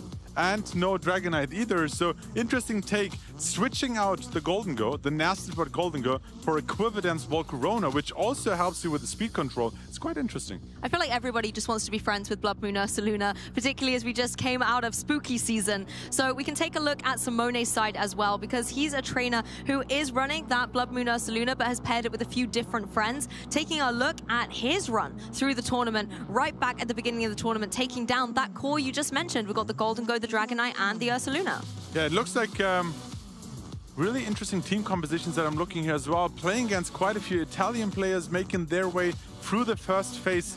I think against Lucas, considering Lucas was 8-0 on stream in phase 2, I think there was actually a loss against the Blaziken in round 7, which brings him at a 7-1 record after phase 1. Lucas was undefeated in phase 1. So really struggling against this really innovative combination of the Blaziken, of the Primarina, and the Excalibur. But I think as well, when you then look at the fact that Tia Team also has had success into this team, that they have this flexibility and can be prepared for anything due to the reliability of their 6 Pokemon. I like as well taking a look at the fact that there's a lot of Porygon to Ursaluna, a lot of that Trick Room mode potentially that Simone had to contend with to get to this point. I mean, my caster pick was the Kilowattrel Amoonguss and Guts Ursaluna combination, and seeing that Simone found a way to successfully defeat all of them, or like all he faced in this tournament, well, makes me quite sad, of course. Another Amoonguss failing to beat Simone here in that top cut match against Flavio.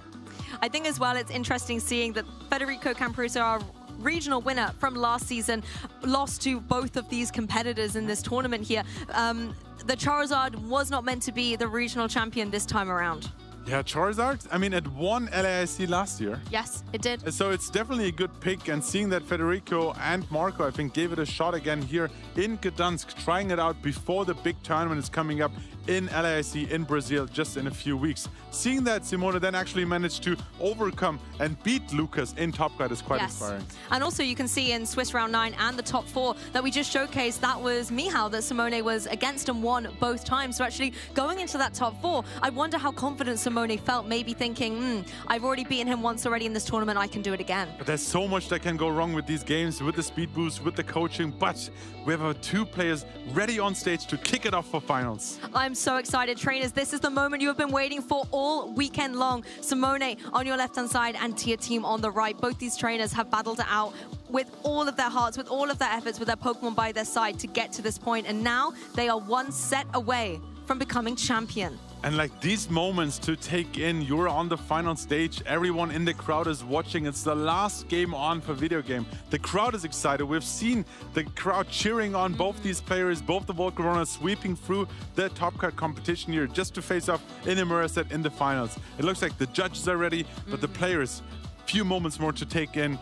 Keep their composure, stay calm and cool and collected. And I think a lot of their Pokemon choices have told the tale of this tournament, not only because they're in grand finals, but because they've given us so many critical moments, whether it's Volcarona going for those quiver dances, whether it's the Ursaluna getting KOs with the Earth powers. Both of these trainers have given us many memorable moments, but one more is going to be the pinnacle of their memories here in this championship. And I would really like to hear from the players afterwards, specifically from the winner, how they came up with this team composition and how they actually managed to run the exact same team on the stage. Let's look at the accomplishments these players already have throughout the years of competing in Pokemon. Yes, just to set the scene even more, Simone Sanvito, a previous European international champion in 2018, 2 years previous had become a regional champion in his own right in Rome, and then more recently in Lille, he became the regional champion in 2024, but in 2026 he wants to add a regional title to that roster as well. Yeah, he's not quite done playing Pokemon yet. It's really inspiring seeing Pokemon players being able to take regional titles back in 2016, over 9 years ago at this point, but also competing at the highest level at Worlds 2018, EUIC Champion 2018, and just recently, maybe after taking a longer break, in 2024, winning a regional, now being back in finals here. Yes, and Tia Team on the opposing side also has some incredible accomplishments from 2025. So only last year can already add these 4, a regional top 4, a top 4 at the Special Championships in Bologna, as well as EUIC getting top 8 and World's top 16. To be able to get to the top cut of those tournaments is no easy feat. It is such an accolade to be able to be proud of. Yeah, it is the story of David against Goliath. One player has won it all, has played for over 10 years at this point, and then your newcomer, your upcomer, with an amazing season last last year, performing on the highest stages, including a top 8 finish at EYC, now facing off in finals against a player who has been playing this game for quite some time. And in case you're wondering what team we've been talking about all weekend long, those 6 are on your screen. We will be going into a mirror, but we can recap some of the highlights on this team. We've spoken a lot about Volcarona being able to set that quiver dance up, and I think critically, not only thanks to its special attack being able to hit hard, but getting that speed advantage that it gains from quiver dance as well has been so monumental in matches. We've seen how after a quiver dance, Volcarona typically outspeeds the Choice Scarf Basque Legion as well. So it's really going to come down to who can position their Volcarona better. Maybe you have to use parting shots to prevent them from increasing their special attack too much. Reposition yourself. Who is using fake out better? Maybe threatening a fake out, switching out into another fake out user to prevent this double safe protect coming from coming out. And also Yawn might be a very defensive play with the Ursaluna here as well. But we've seen Ursaluna utilize that Yawn so beautifully this tournament, forcing one of the Pokemon on the opposing side to have to make a decision. Do they switch out? Do they stay in? And obviously risk going to sleep a bit. But could they get the trade-off in that turn? Another Pokemon I want to talk about is Rillaboom. This has really been the king of consistency throughout this tournament, setting that grassy terrain, having that priority grassy glide to enable some knockouts when maybe Volcarona or Basque Legion have put in some work to whittle away at opposing Pokemon, has guaranteed a lot of knockouts. Yeah, you have quite a few resistances to the Heat Wave spam. That is one option here after a few Quiver Dances. Your Incineroar is quite well. Basque Legion might burn, but beyond that, it takes the Heat Wave quite well. Rillaboom, as long as it's Terras into Terra Fire with the Assault Vest, even without the Terra Fire, the Assault Vest already helps it to take at least one boosted Heat Wave. Yes, it certainly does. And that Alolan Ninetales as well has been on form this weekend. The Encore Disable can be so disruptive. We're not seeing so much Disable necessarily. It's really about the Encore forcing opponents to think twice before they go for a Protect, before they go for a setup move, because otherwise they're not going to be able to utilize it. But trainers, the moment is here. Our grand finals of the Gdansk Regional Championships are about to unfold. Give it up for these two finalists as Volcarona and Basque Legion take to the stage. And on the opposing side, it's going to be a Volcarona and a Basque Legion? Yeah, both trainers opted for the same lead, but there's a lot of danger here because none of these Basque Legions are intimidated. So if you just manage to get Incineroar in, you can prevent big damage. Otherwise, a Wave Crash could cause fundamental damage into the opposing Volcarona. Yes, these Volcaronas have not gone for a Quiver Dance yet. They do not have the speed advantage over Basque Legion. But we also saw that Incineroar is not a safe switch either, because even at -1, an adaptability Wave Crash just can take out the Incineroar as well, so it's not a safe switch in either. Maybe a Terra Fire helps you to take that, maybe switching in Rillaboom to activate that Grass's Heat as well. Yes, adaptability, pushing that same type attack bonus even further to make Basque Legion even more formidable. But straight out of the blocks in Game 1 here in the Grand Finals, we're going to see Terrestrialization take to the stage, and lo and behold, it's going to be on that Volcarona. Going into that Fairy type, now it has the utility to unlock Terra Blast into a Fairy type move. Neither of these Pokemon players have switched out here. We see a defensive play from Teo Team with the Protect. Let's see what Simona has opted to go for. There's a Wave Crash going straight into that Protect, so let's see what instead we see from Teo Teams.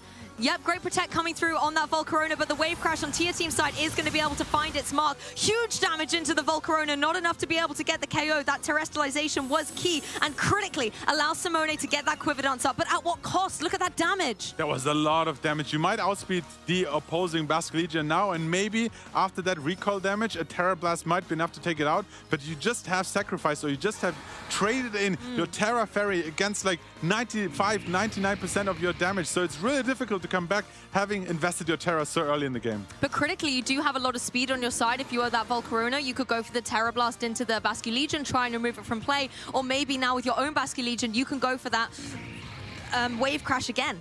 Yeah, and also this has given you now information on how much Volcarona is taking from a Wave Crash after a Terra. So now Teo Team knows if I go for a Terra and also bring in my Rillaboom, I'm in a somewhat decent position because my Volcarona will take the Wave Crash better, might also have the option to switch out. But instead, it is the Volcarona switching out. Yeah, it was so close. Doesn't even want to run the risk that maybe the Volcarona with that Terra Fairy would be KO'd. Instead, let's bring in the Rillaboom, a Grass-type Pokemon that is well-versed to taking Water-type attacks, even from an adaptability Basque Legion. Critically, however, this is going to be able to activate the Grassy Seed on the opposing Volcarona, so it's going to get a little bit of a defense boost, but I don't think that matters. The HP is so low. Wave Crash, however, goes into the opposing Basque Legion, but it is able to hang on despite the critical hit. This is a really interesting speed interaction because so far we thought that after Quiver Dance, Volcarona would be faster, but on Simone's team, Choice Scarf Basque Legion was still faster than the Volcarona.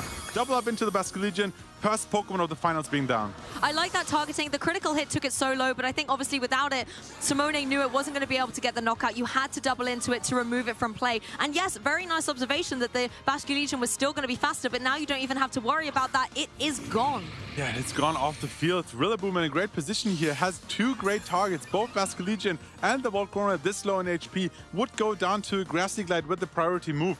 But if you attack into the Volcarona, Basculegion just gets a wave crash off into the opposing Volcarona. So maybe that's what I want to see. The Terra Fairy, this time though boosted with the Grassy Seed before it takes the wave crash. Anything you can do, I can do too, says Volcarona, as it adopts that Fairy terrestrialization. So it is now, like you say, going to be able to have a little bit more defensive capability, particularly with that Grassy Seed activation into the potential wave crash. The Grassy Glide finds its mark on the opposing Volcarona, but critically for its trouble, the Flame Body activates that. Rillaboom is now burned. That means its offensive pressure is going to be weakened for the rest of this match. Specifically for the following turn, where you would want another Grassy Glide to pick up the KO onto the Basculegion. This no longer is an option. We see a wave crash going into with a critical hit, takes out the Volcarona and one hit. What a beautiful turn here for Simone Sanvito, getting the burn on the opposing Rillaboom, getting the KO down on that Volcarona with the critical hit. This Basculegion knows it is in the grand finals. Such an unfortunate turn for Tier Team, because this could have looked completely different. If you withstand that move, then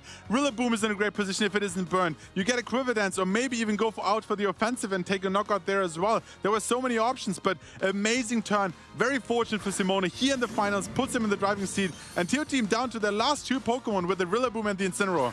Now that Incineroar coming in on Tier Team's side, knowing that it's in there, the Intimidate would have been so great maybe down into that Basculegion in the previous turn, but no, it's here now and it has some options. It can go for the fake out into the opposing Incineroar, but my question, Barish, is Basculegion in prime position to just go for another wave crash, no? Another wave crash, take out another knockout. You can also swap out and get it back in, refresh from that Intimidate. But Incineroar is not in a great position here. We see the fake out as well. Intimidate now sticks onto both Rillaboom and the Incineroar. There's the wave crash. Incineroar goes down. Despite the Intimidate, Basculegion is here to try and get the champion title. It gets another KO. I love how Simone leaves the Rillaboom alone, going, you have been burned. You've also been intimidated. So you're not going to go for a Grassy Glide. You have to go for the Wood Hammer in order to get the KO, and that enables the speedier Basculegion to have got that Wavecraft off. Yeah, eventually Basculegion faints and is out of battle here, but it has done so much work in this game. Caused like two big knockouts there with the critical hit, with the Incineroar being down to one shot as well. And now Rillaboom hits the field. Incineroar Rillaboom against the burn Rillaboom. That's a great position to be in. You just fake out knockoff, and yeah, Tier Team sees that. There's no way to come back into this game. Simone takes game one. I mean, we've been kind of asking the question all weekend long, how do you stop Volcarona? And it turns out that these Titans who have been using Volcarona to great success had the answer on their own teams the whole time. In both situations, the Basculegion was a critical Pokemon to weaken the opposing Volcarona, but in the trade-off, in the comparison, Simone's with that critical hit was able to be victorious. Yeah, it's really not what I expected from this mirror match here, that it would be so all-out offensive from the very first turn, both leading with the Volcarona, with the Basculegion, trading off damage there. Not going for the Rillaboom switch in, which felt very safe. Also to give yourself a booster, maybe with the Terra Fairy. But we've seen, even if you go for that play, you might be crit and out of competition. I mean, going into game two now, you've got to be thinking of your Simone, that your confidence is sky high. I love the way both these trainers led with the same leads. You can see they're well-versed with their teams. They saw that Volcarona and Basculegion were optimal. But I have to ask Barish, going into this, do you go with the same leads? Or is there something that Tier Team can do to throw Simone off his game? Yeah, it's difficult. Maybe either of these players now opts for a more defensive playstyle, and we might see something like a Rillaboom and a Ozaluna lead, maybe take the defensive route, fake out Yawn, and then try to set up eventually. You have your Volcarona in the back, switching in the right moment, and Basculegion just waiting to take those big knockouts. But I once again want to point out how this was the first time that a Scarf Basculegion on stream outsped a Quiver Dance +1 speed Volcarona. That's true. It was interesting information to take from game one, and now that game two is underway, these trainers are going to have to utilize this. Simone Sanvito, one game away from becoming champion. He sticks with the same leads, but it looks like Tier Team is shaking things up. Volcarona is still here, but Incineroar's here to play. Yeah, but keep in mind that Incineroar is not safe on the field, because a Wave Crash, even at -1, was able, with fake out chip in the last game, but we also saw on stream that even without the fake out damage, is enough to take out that knockout. And I mean, if you don't Terra the opposing Volcarona either, it also might go down this early on. But I think Intimidate bring in your Rillaboom, Grassy Seed activation, that could get TOT what he needs. Maybe Basket Legion is going to pick up game 2 as it ended game 1 and just go for those wave crashes and get a lot of damage out on the board. But no surprises to see Terrestrialization come forward from these trainers. The Volcarona is going to be going into that Terra Fairy once again. This does give it a little bit more defensive capability against those wave crashes. But as we've seen, it's barely able to hang on if that wave crash is able to connect. Basque Legion takes to the seas, turns down against the Incineroar, but it is not enough to get a knockout. Yeah, it seems to be Teo team saw that this particular Basque Legion is faster than Volcarona, which might indicate that it's a Jolly variant, and then Incineroar might have a better chance to survive here. We see that he traded that damage into the Incineroar for making sure that he has a full HP Terra Fairy Volcarona boosted with 1 Quiver Dance and potentially gets a knockoff or a padding shot into the Volcarona here. Well, there's the parting shot, connects into the Volcarona on Simone's side. Both Volcaronas went for the Quiver Dance. I believe tier teams went first. That could be an indication of how the speeds are going to interact in the following turn. Yeah, we might also be fooled, and maybe this Volcarona is just really slow from Simona. Maybe. Right? Yeah, there's a lot of things. That would also allow the Volcarona to be outsped by a Choice Scarf Basque Legion. So potentially, despite looking at a mirror, these Pokemon might be trained completely different, and maybe tier teams Volcarona is actually faster than the Basque Legion after this boost. Well, we know that Simone's Basque Legion is locked into that wave crash, and now the Basque Legion on tier team side has joined the fray. Do you feel like there's any reason to change it up, go for the wave crash again? Yeah, you probably just go for the wave crash again. I mean, can't really count on the crit once again. We have yet to see if the Volcarona from Simona is faster than the opposing, but he plays it safe here and goes for the Protect play. Yeah, maybe feels the wave crash was going to be the target into that slot, goes for the Protect, but the Basque Legion on Simone's side is going to be able to get that wave crash off first, does just over 50% to that opposing Volcarona, putting in a precarious situation for the next turn potentially, as the Volcarona has to try and hit its marks. Is able to connect the Heat Wave on the Basque Legion, not enough to be able to get the KO, but does get the burn. A little bit of redemption for that Rillaboom in the previous game. Yeah, very crucial burn here, because I was going to say, if you don't take the knockout and allow that Basque Legion to attack once again in the next turn, that might be really important here. Heat Wave connecting, making a mark, making a burn mark more so. Definitely, but I think critically, you now don't guarantee, I believe, necessarily that wave crash will get the Volcarona this turn. Yeah, it was around 60%, so half that is 30, 60, and 30. Might not quite add up to 100 in this case here. So this, like, except for a potential crit, this might not be enough and gives the Volcarona of their team just another turn. It certainly puts a question mark on those calculations, and Simone now has to think about the Volcarona. You've gone for the Protects. Is it now time to unleash that Terra Fairy to be able to protect it from the wave crashes from the opposing Basque Legion? Yeah, and then, like, Kax we haven't talked about is like the Heat Waves into opposing Terra Fairy Volcaronas. Especially if both of them are boosted, it's going to be very close to see if that Heat Wave is enough, and also which Volcarona is faster. Well, here we go again. Volcarona shedding its bug and fire type and instead becoming a beautiful fairy up there in our grand final stage. Just having that defensive capabilities from the wave crash, but its partner Basque Legion is going to be first. As you can see, the burn, meaning it's not enough to be able to get the KO. So Volcarona on Timote's side is going to be able to go for this Terra Blast. It's finding its mark across the battlefield into that opposing Volcarona, knowing that if the wave crash is following up from this Basque Legion, it's going to be able to get the KO. Volcarona is able to get the Heat Wave off, but Basque Legion still in play. Really interesting speed interactions, even between the same 4 Pokemon on the field here. Volcaronas and Basque Legions outspeeding each other. Maybe with the combination of Wave Crash and the Terra Blast is enough to take out the Volcarona. Great play from Teo Team here, but another Flame Buddy burn. I feel like I've seen this story before. Both Volcaronas go down, both these trainers trading them in a way to be able to remove the threat from the field, but both the Basque Legions are burned for their efforts. Critically, however, I think Simone's one has less HP remaining. Is it going to be KO'd? Yes, it is. It's gone. Yeah, Simone down 2 Pokemon here. From what we've seen, I think the last 2 Pokemon are both Incineroar and Rillaboom. And Teo Team still has an Incineroar themselves that they can switch in at any point to put Intimidate onto those 2 physical attackers. So it really comes down to what is the last Pokemon on Teo Team's side?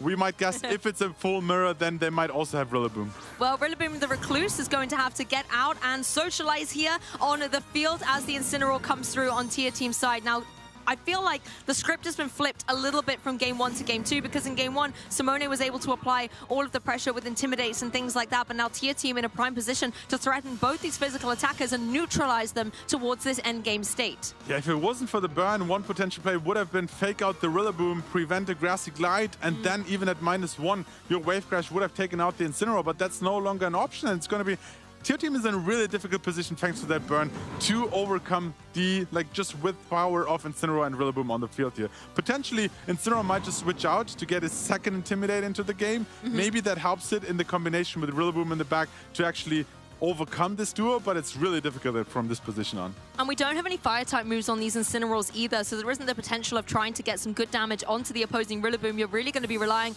on a move like Knockoff to be able to get that damage in play.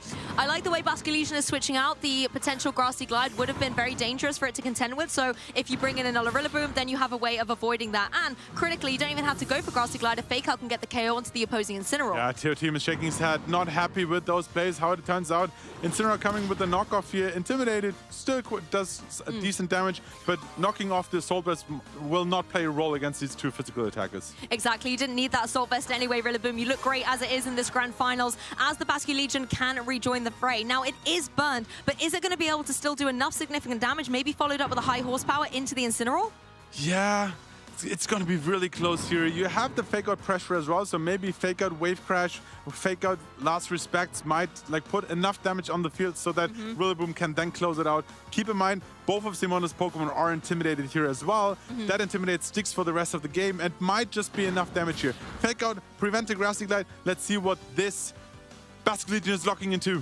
It goes for the Wave Crash, and this might indeed be its last hurrah into the Incineroar. Huge amount of damage despite that burn. Does take a little bit of recoil, but Incineroar is still here in the game. It can go for that knockoff into the Ghost type and get the KO. Now there's just the Rillaboom on Tear Team side to contend with. Yeah, both these Rillabooms, I mean, this game is far from over. Tear Team still has a full HP Rillaboom on the field. It's not intimidated. You have a free KO into that Incineroar, but then the question is, Rillaboom against Rillaboom, who's going to come out as the winner? They've both got the grassy terrain recovery until it expires. You know, there's no opportunity to start switching them out. And I think, has it expired already? No, it's still in play. Still 3 more turns. Still there.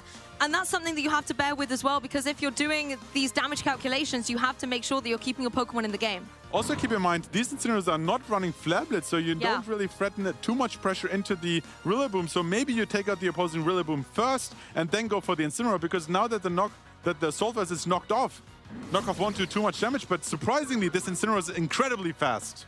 Simone's Incineroar setting up for the end game. It cannot intimidate anymore, but it can still lower the attack with that parting shot. And Woodhammer, we've seen time and time again this weekend in terrain, still dealing significant damage into opposing Rillaboom. High horsepower, however, is going to take care of that Incineroar. And here in our Grand Finals Game 2, we are going to see two titans of the metagame, Rillaboom versus Rillaboom. I really love the adaptation of this really fast, speedy Incineroar, outspeeding opposing Rillabooms on teams as well. We've seen Michael Kelch in the past running a max speed Incineroar, but now it is Rillaboom against Rillaboom. First Woodhammer coming out here. We'll see how much the unintimidated Woodhammer will do, though. Yeah, Woodhammer coming down into the opposing side. It did take that drop thanks to the parting shot, but you can see how minimal this damage is, and critically, they're getting that recovery. But also, one other thing to bear in mind is the more damage you deal to your opponent, the more recoil you are taking. But Simone's looks to be in the stronger position right now. Not only that, but it also seems to be fast attacking first twice. Another Woodhammer coming into, not quite enough. We'll see if the recoil is enough, or if potentially this Woodhammer crits to get him back into the game. Woodhammer does come down. It doesn't look like it's going to be enough. Simone Sanvito, if that Rillaboom is indeed able to outspeed, is going to be able to take the victory. There's one more game dividing us between winning this regional here. Let's see if Simone's, I mean, even without the grassy terrain, this Woodhammer should be enough. You know what's coming. Woodhammer goes down into Rillaboom. That's a knockout. And Simone Sanvito, with Rillaboom by his side, with the Alolan Ninetales in the team, is your 2026 Gdansk Regional Champion. Yet another regional title, 2 already in the books. He joins the exclusive club of multiple regional title champions here in Europe. 3 championship titles. Incredible season just this early on. Absolutely incredible to be able to see Simone so dominant in that game. Commiserations to Tear Team, but in that end game state, watching the Rillabooms face down against each other, trying to show which one is going to have the edge, the advantage, the difference between a runner-up and a champion, Simone's Rillaboom rang true. I really didn't expect this pure offensive mirror match in the finals. They both have some defensive capabilities. Neither of them opted for them. Full-out offense, Flame Buddy coming into effect, changing the outcome of the game slightly as well in both favors here. There was the first Rillaboom burn, and then later on, the critical hit as well, getting Simone back into game one. So much fun. There was action left, right, and center throughout this set. As you mentioned, that critical hit in game one was such a momentum swing, but these Bascu Legions, both of them doing so much damage, whether it was into Volcaronas, whether it was into the Incineroars, was just so monumental. But these Volcaronas put in some work. The defensive Terra types kept them in the game, and they were still able to burn those Bascu Legions. And I think this one little crucial detail of outspeeding both of the Volcaronas, even after Quiver Dance, is what gave Simone a few more options into this mirror game. Yes, Rillaboom was definitely a superstar in that match, as well as the Volcarona. And I know the Alolan Ninetales didn't come to this match, but I have to highlight it because it really is a signature Pokemon by Simone Sanvito's side. All the way from 2018 to 2026, it is still getting him champion titles. 2016 first title, 2024 second title, and now in the 2026 season, he gets his next regional title and the golden ticket to Worlds. Of course, World Championships locked in for Simone Sanvito. Huge congratulations. He's definitely a contender I'm looking forward to seeing in San Francisco.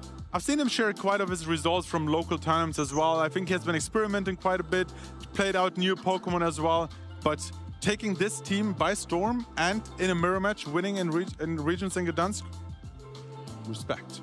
Yes, to our champion indeed. And what a run Simone has had through this tournament. We can recap again every single battler who has stood in his way and all of those victories that he's been able to take down. His run through Swiss was particularly impressive, only taking that one loss to Lucas and that creative team, but eventually getting redemption against Lucas later on in day two. Not only against Lucas, but also I think the second phase started, or the second day started with a loss against Lewis. That was then also later on overcome as well. So seeing that you can learn from your losses and come back into this tournament is quite impressive, quite inspiring. This was something we were saying earlier. True champions don't just look at their wins, they look at their losses, where they maybe made mistakes, oversights, so that they can learn, they can grow and adapt for the next time they face that team or that opponent. And that's something that Simone Sanvito has showcased so beautifully here at this regional championships, losing to certain players, but later on getting that redemption. I mean, some of the names on here as well are so well credited as trainers. So it's been a tough run for Simone, but hey, he's our champion at the end of the day.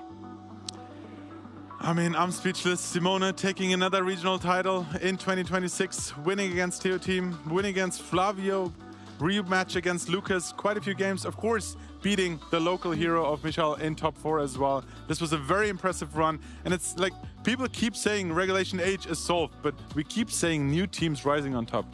And I was there when Simone Sanvito won his European title. I spoke to him in the winner's interview, and I just remember that heartfelt moment where I saw a trainer who finally was really believing in himself. And Simone Sanvito is a trainer that's well known in our community. Sometimes he has bad days, and you can see that that is something where he wants to grow from and he wants to learn. And to see him on top, to see him confident and flourishing once more, makes me so proud as a member of this community to see. And it's another Italian player taking a title as well.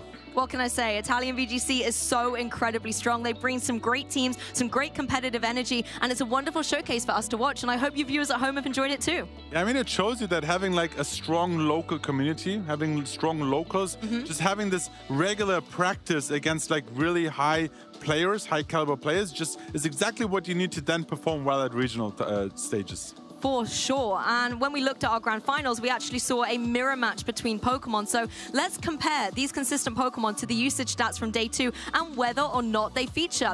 Let's have a little run through Simone and Tia Team's team. We've got an Incineroar, we've got the Rillaboom, we've got the Ursaluna, the Ninetales, the Basque Legion, and that Volcarona. Look at that, 6 for 6. Yeah, 6 for 6, but most importantly, they found a way to replace the Dragonite and the Golden Go with 2 new options that also helped them succeed in this format. So the top row is no longer the top contenders by themselves. That's true. It's actually a little bit more of a mix that has been shuffled around to create that winning combination. Of course, Incineroar and Rillaboom are just such a tried and tested combination, but the fact that Basque Legion, not with the Pelipper, and this is something we discussed where in day 1, Pelipper and Basque Legion are side by side, but in day 2, Pelipper kind of takes the skies, flies away, and leaves Basque Legion on its own. But I think it's because the Basque Legion that is that Choice Scarf adaptability version is maybe the more dominant compared to its Swift Swim counterpart. Yeah, it's really interesting to see. I think we had one regions of our Basque Legion on a rain team succeeded as well. I think it was Pittsburgh. And now seeing like the Choice Gap variant, I think here's the thing. players, especially if you play a lot of games, you have like a good feeling of damage calculations and how much certain moves, super effective, base power, you get a feeling for them. Adaptability is one of those abilities that like throws off your calcs because you don't really understand easily what like the damage multiplier is and how it affects damage calcs. So we see that a wave crash KOs even at -1 and an Incineroar from 4 HP, unless, however, of course here, potentially a Jolly loses that little bit of extra power and Incineroar was able to survive. And that's those high-level team-building techs that you can start looking at, how to train your Pokemon to be speedier, more offensive, more bulky. And those little details, those small changes, even amongst Pokemon that are the standard 6, let's say, by name, can be what determines a victory at the end of the day. I want to talk about Sneasler a little bit as well, because this is a Pokemon throughout this regulations. It's got a lot of love, a lot of support, but I really want to credit Mihawk's particular version of Sneasler being that more tried and tested focus sash with the Dire Claw, still trusting those secondary effects, giving him that little bit of an extra edge in a match compared to maybe the more traditional, not traditional, but I suppose the new form of Sneasler that we're seeing out there with the acrobatics. It's really interesting to see how the metagame develops. We had Milwaukee with a mirror match in finals. Now we have a new mirror match in finals, and people will have to adapt. They will have to find answers into that Volcarona, into that Yuan Blood Moon Ozaluna as well. Two new Pokemon rising on top, not quite on the radar for last weekend, where it was all about the other composition. So we'll have to see how people react. Let's have a look at the top 8 graphic to give you an idea of all the teams that did well in this tournament. Particularly if maybe you're planning for the Latin America International Championships, you have to take note of these teams and all of the teams that were in our top 8, because you may very well be facing down against them, or maybe they have inspired some inspiration for you to pick up and play yourself. Yeah, Basque Legion, 3 out of 4 in top 4. That's quite an impressive statement here from Gdansk. Juan Salerno traveling all the way over to play Lille and Gdansk finds himself with a top 3 finish, as he would like to say as well. Yeah. Other teams sticking out is, of course, the Sun team from Federico and one Rain team with Pelipper in top 8 as well. I honestly think that Sun team is going to be one to watch for the future. It has a lot of potential offensively if you can get that Charizard in the Sun, as well as having the flexibility with Porygon 2 and Ursaluna. And I feel like that mode of the team, that slower mode, and Trick Room in general, is not something we've seen dominate here in Gdansk. It's really been more about speed control manipulation from Icy Winds or Electro Web, or even just those abilities being unleashed. Yeah, and it doesn't really matter where you're watching from. I think it's really inspiring to see so many different regions being represented here at the event. It is the local hero that I mentioned a couple of times. Lucas from Denmark also making a mark here at the event with their favorite Pokemon in Blaziken and the Excalibur. We have Rain and Sun, Matteo, a few Italians, of course, big names like Simone and Federico, but also Matteo finding their way into the top 8 competition here. And let's not forget about Juan either, all the way from the Latin America region, and just showing us Europeans how it is done by being in our top 4, going undefeated to that point as well, really establishing himself as a contender for the Latin America International Championships. But before we can start thinking about the future events, we've got one more thing we need to do here. I think it's time to crown our champion. So Ben, over to you. 2 fighting energies in the discard, plus the lunar cycle. Trainers, we have had such a fantastic competition here in Gdansk. We've had so many moments, so many situations where new trainers have been able to make it all the way. We've had the local heroes, we've had trainers traveling from all across the globe to compete here in Gdansk, where 440 trainers started us off at the start of our competition. 60 made it into phase 2 before we whittled it down to just 14 competitors. Now we've had a mix of experience being very, very prevalent here in our top cut. We've had new trainers making waves here, and after getting top 8 in EUIC, a top 4 in 2 regional championships, he's finally made his way through to his first finals. Give it up for our finalist here at Gdansk, Tier Team Masu.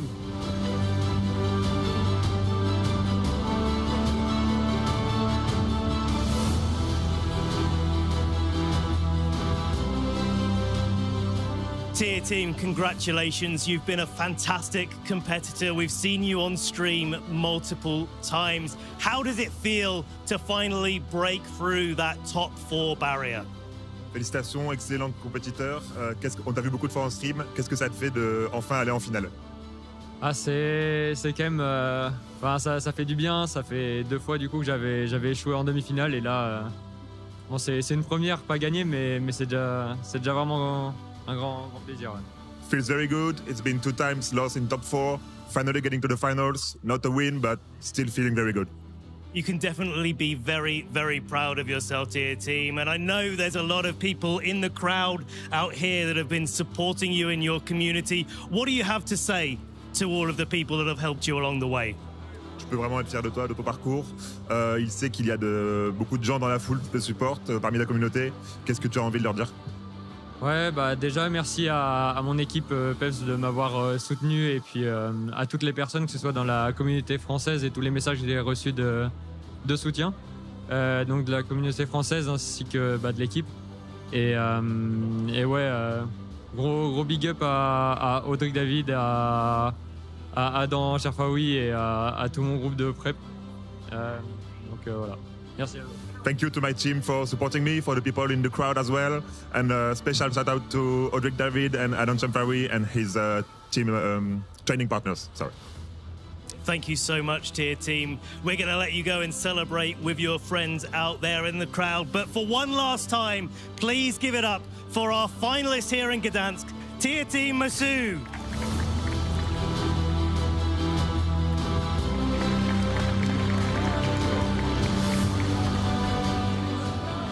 Now, it wouldn't be a competition without a winner, and our winner is a former international champion. He's been able to make 2 regional finals already, but why not a third here? Give it up for our winner of the Gdansk Regional Championship, Simone Sanvito!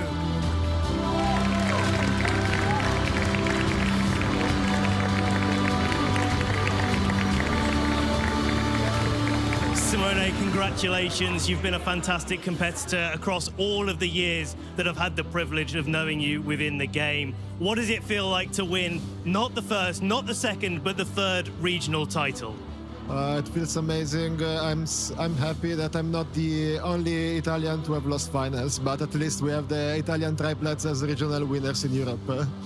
You're doing very, very well, and I'm sure your whole community is proud of you. Now, you've been playing for a long time. You've had tournament results stretching through all of your career. What advice would you give to players at home that are just getting started in the game? Just get yourself out, don't be afraid of losing, and ask advice. The community is very helpful with... I guess what I'm saying is don't be afraid to get out there and lose and look bad. Nobody's gonna judge you. Nobody's gonna remember your bad plays after 2 minutes. That does happen. The important thing is to learn from your mistakes and keep going. There's always room to grow in this game. There will always be someone better than you in this game. So strive to be your best possible version of yourself. It's absolutely perfect advice, and I hope all of you at home can take something away from Simone's success here. Now, Simone, you've also got a lot of friends out there in the crowd here, all of the people at home that have been supporting you. What do you say to those people that have helped you along the way?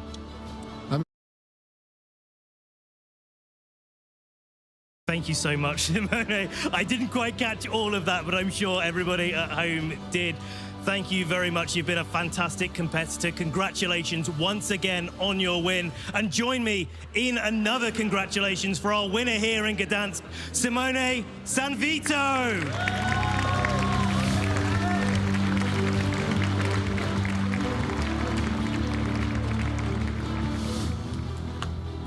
What an amazing competition we've had, but it's not quite over yet. So, without further ado, we're going to get over to the couch where we're going to be wrapping things up here in Gdansk and just tying a nice, neat bow on the whole experience we've had this weekend. There's so much that we can all take away. So don't go anywhere, trainers, because we'll be right back very soon.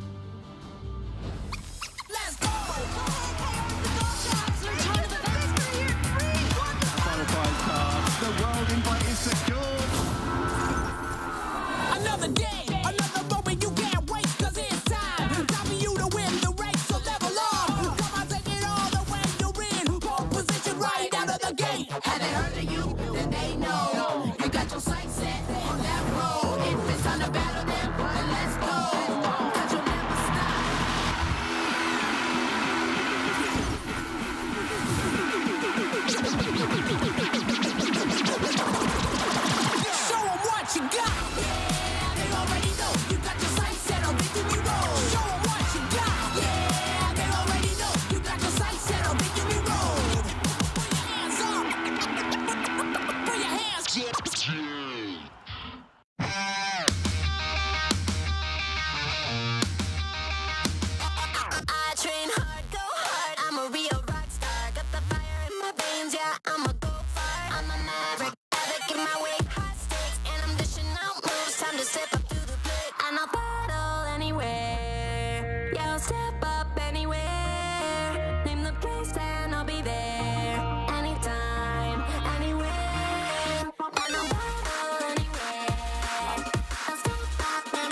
Well, what a tournament it's been so far here in Gdansk. We know who our winner is.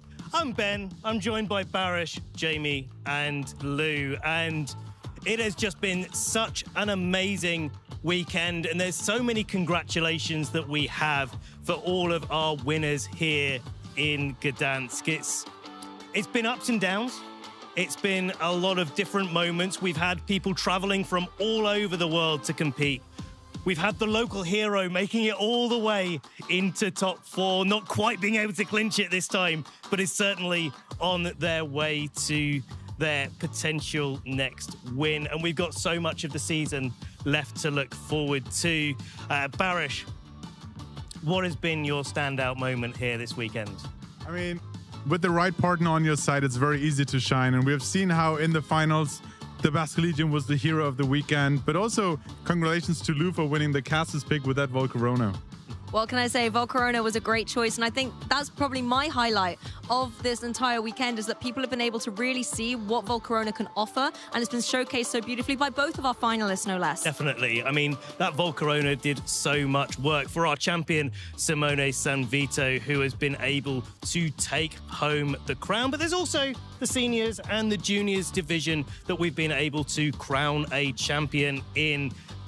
Jamie, these champions are absolutely fantastic. Yeah, congratulations to Magnus in the junior division and Alberto in the senior division. And of course, we were able to witness the victory of his third regional championship, Simone Sanvito, being able to take that. It used to be my thing, but there's too many great trainers that catch up. Right. It's quite frustrating. We were talking beforehand, Jamie, and you said the words, "I used to be special, now I'm 1/10 special," because all of these trainers have been able to catch up. Simone is absolutely worthy of that accolade, as well as the many other trainers that have been able to clinch multiple regional titles. And let's have a look at those regional winners here this weekend and see who already has clinched their direct invitation to the World Championships. I love that we're able to fill this graphic up more and more after every event. Emanuele, Marco, and Simone. I feel like, Ben, I'm seeing a little bit of a theme between our trainers here, and I have to say, Italian VGC is going to be unstoppable at our next events, but also at the Latin America International Championships just around the corner. They certainly are, and speaking of which, we have so many highlights coming up on our EU regional calendar. We've got 3 in the books here in Europe, but there is so much still to look forward to, especially since we know what the next format is going to be. Yeah, but for one more time, we have the International Championships in Brazil, in Sao Paulo, also featuring the Regulation H, and then one more event in Europe with Stuttgart in Germany to give Regulation H one last hurrah. Next year, though, we start in Birmingham, eventually end up in London for the European International Championships. Quite a few more events, and actually an Italian event. Like, these Italians are winning all these regions so far. They still have their own special event coming up at the end of the season. New Orleans for the NAIC, and of course, Pokémon XP and Pokémon Worlds coming to San Francisco in August next year. It's going to be absolutely unbelievable. We don't know exactly what to expect from Pokémon XP, but the fact that there's something else going on there is absolutely crazy. I cannot wait as we get through the season to learn more. It's going to be epic, right? I mean, the World Championships are always my favorite thing to watch of the season, but with the XP, there's going to be even more action, right, Jamie? Oh, yeah, for sure. And just the World Championships themselves, we had that massive step up. The arena experience was fantastic. And we're going to be going to an even bigger arena in San Francisco. So it's no surprise why we've got so many trainers vying for that World Championship qualification. It's all about Worlds at the end of the day, but it's not just about Worlds. It's about the journey that we've been on across the season long. Now, if you want to keep up with what's going on this week, we've got our Twitch schedule here on Tuesday. We've got Pokemon Master Quest going on before we have a rerun of what happened in the LAIC TCG International Championships on Wednesday. Bit more Master Quest before we go back on Saturday. We get a little bit of movie night going on there on Twitch as well with Pokemon Jirachi Wishmaker. I'm looking forward to movie nights. Always a good time. Definitely, particularly with Jirachi, you can make some wishes, maybe ahead of your next Pokemon tournament. Wish to be that next champion. Could be successful for you, eh? Well, what next champion are we going to crown? I think Las Vegas is going to be the next event that we're going to be finding out what is going to be going on in Regulation Set H. In Europe, we only have Stuttgart left. But across the pond, on November 14th to November 16th is Las Vegas. I mean, Las Vegas is a great city to be in. It's, I think, the first time we actually have a regional there as well. I've seen a lot of players excited to visit the city and compete in one more regional before we eventually head to LAIC. Well, we've already teased it as well. There's not just the Las Vegas Regional Championships. There is also the Stuttgart Regional Championships that are going to be going on very, very soon. And that's going to be after LAIC. So really looking forward to how things are going to be shaping up there. Yeah, because it's going to be our last tournament of Regulation H, and we'd have had our Latin American International as well to see what develops there. I'm really curious to see, do the trainers stick with, well, this is the consistent team and this is just the last time I get to go for that consistency? Or are they saving for the very last moment some extra spice? Well, if you want to find out what extra spice our trainers are going to be using across the last tournaments of Regulation Set H, then do make sure that you follow along with Pokemon.com/broadcast. That's where you can find out what's going on our next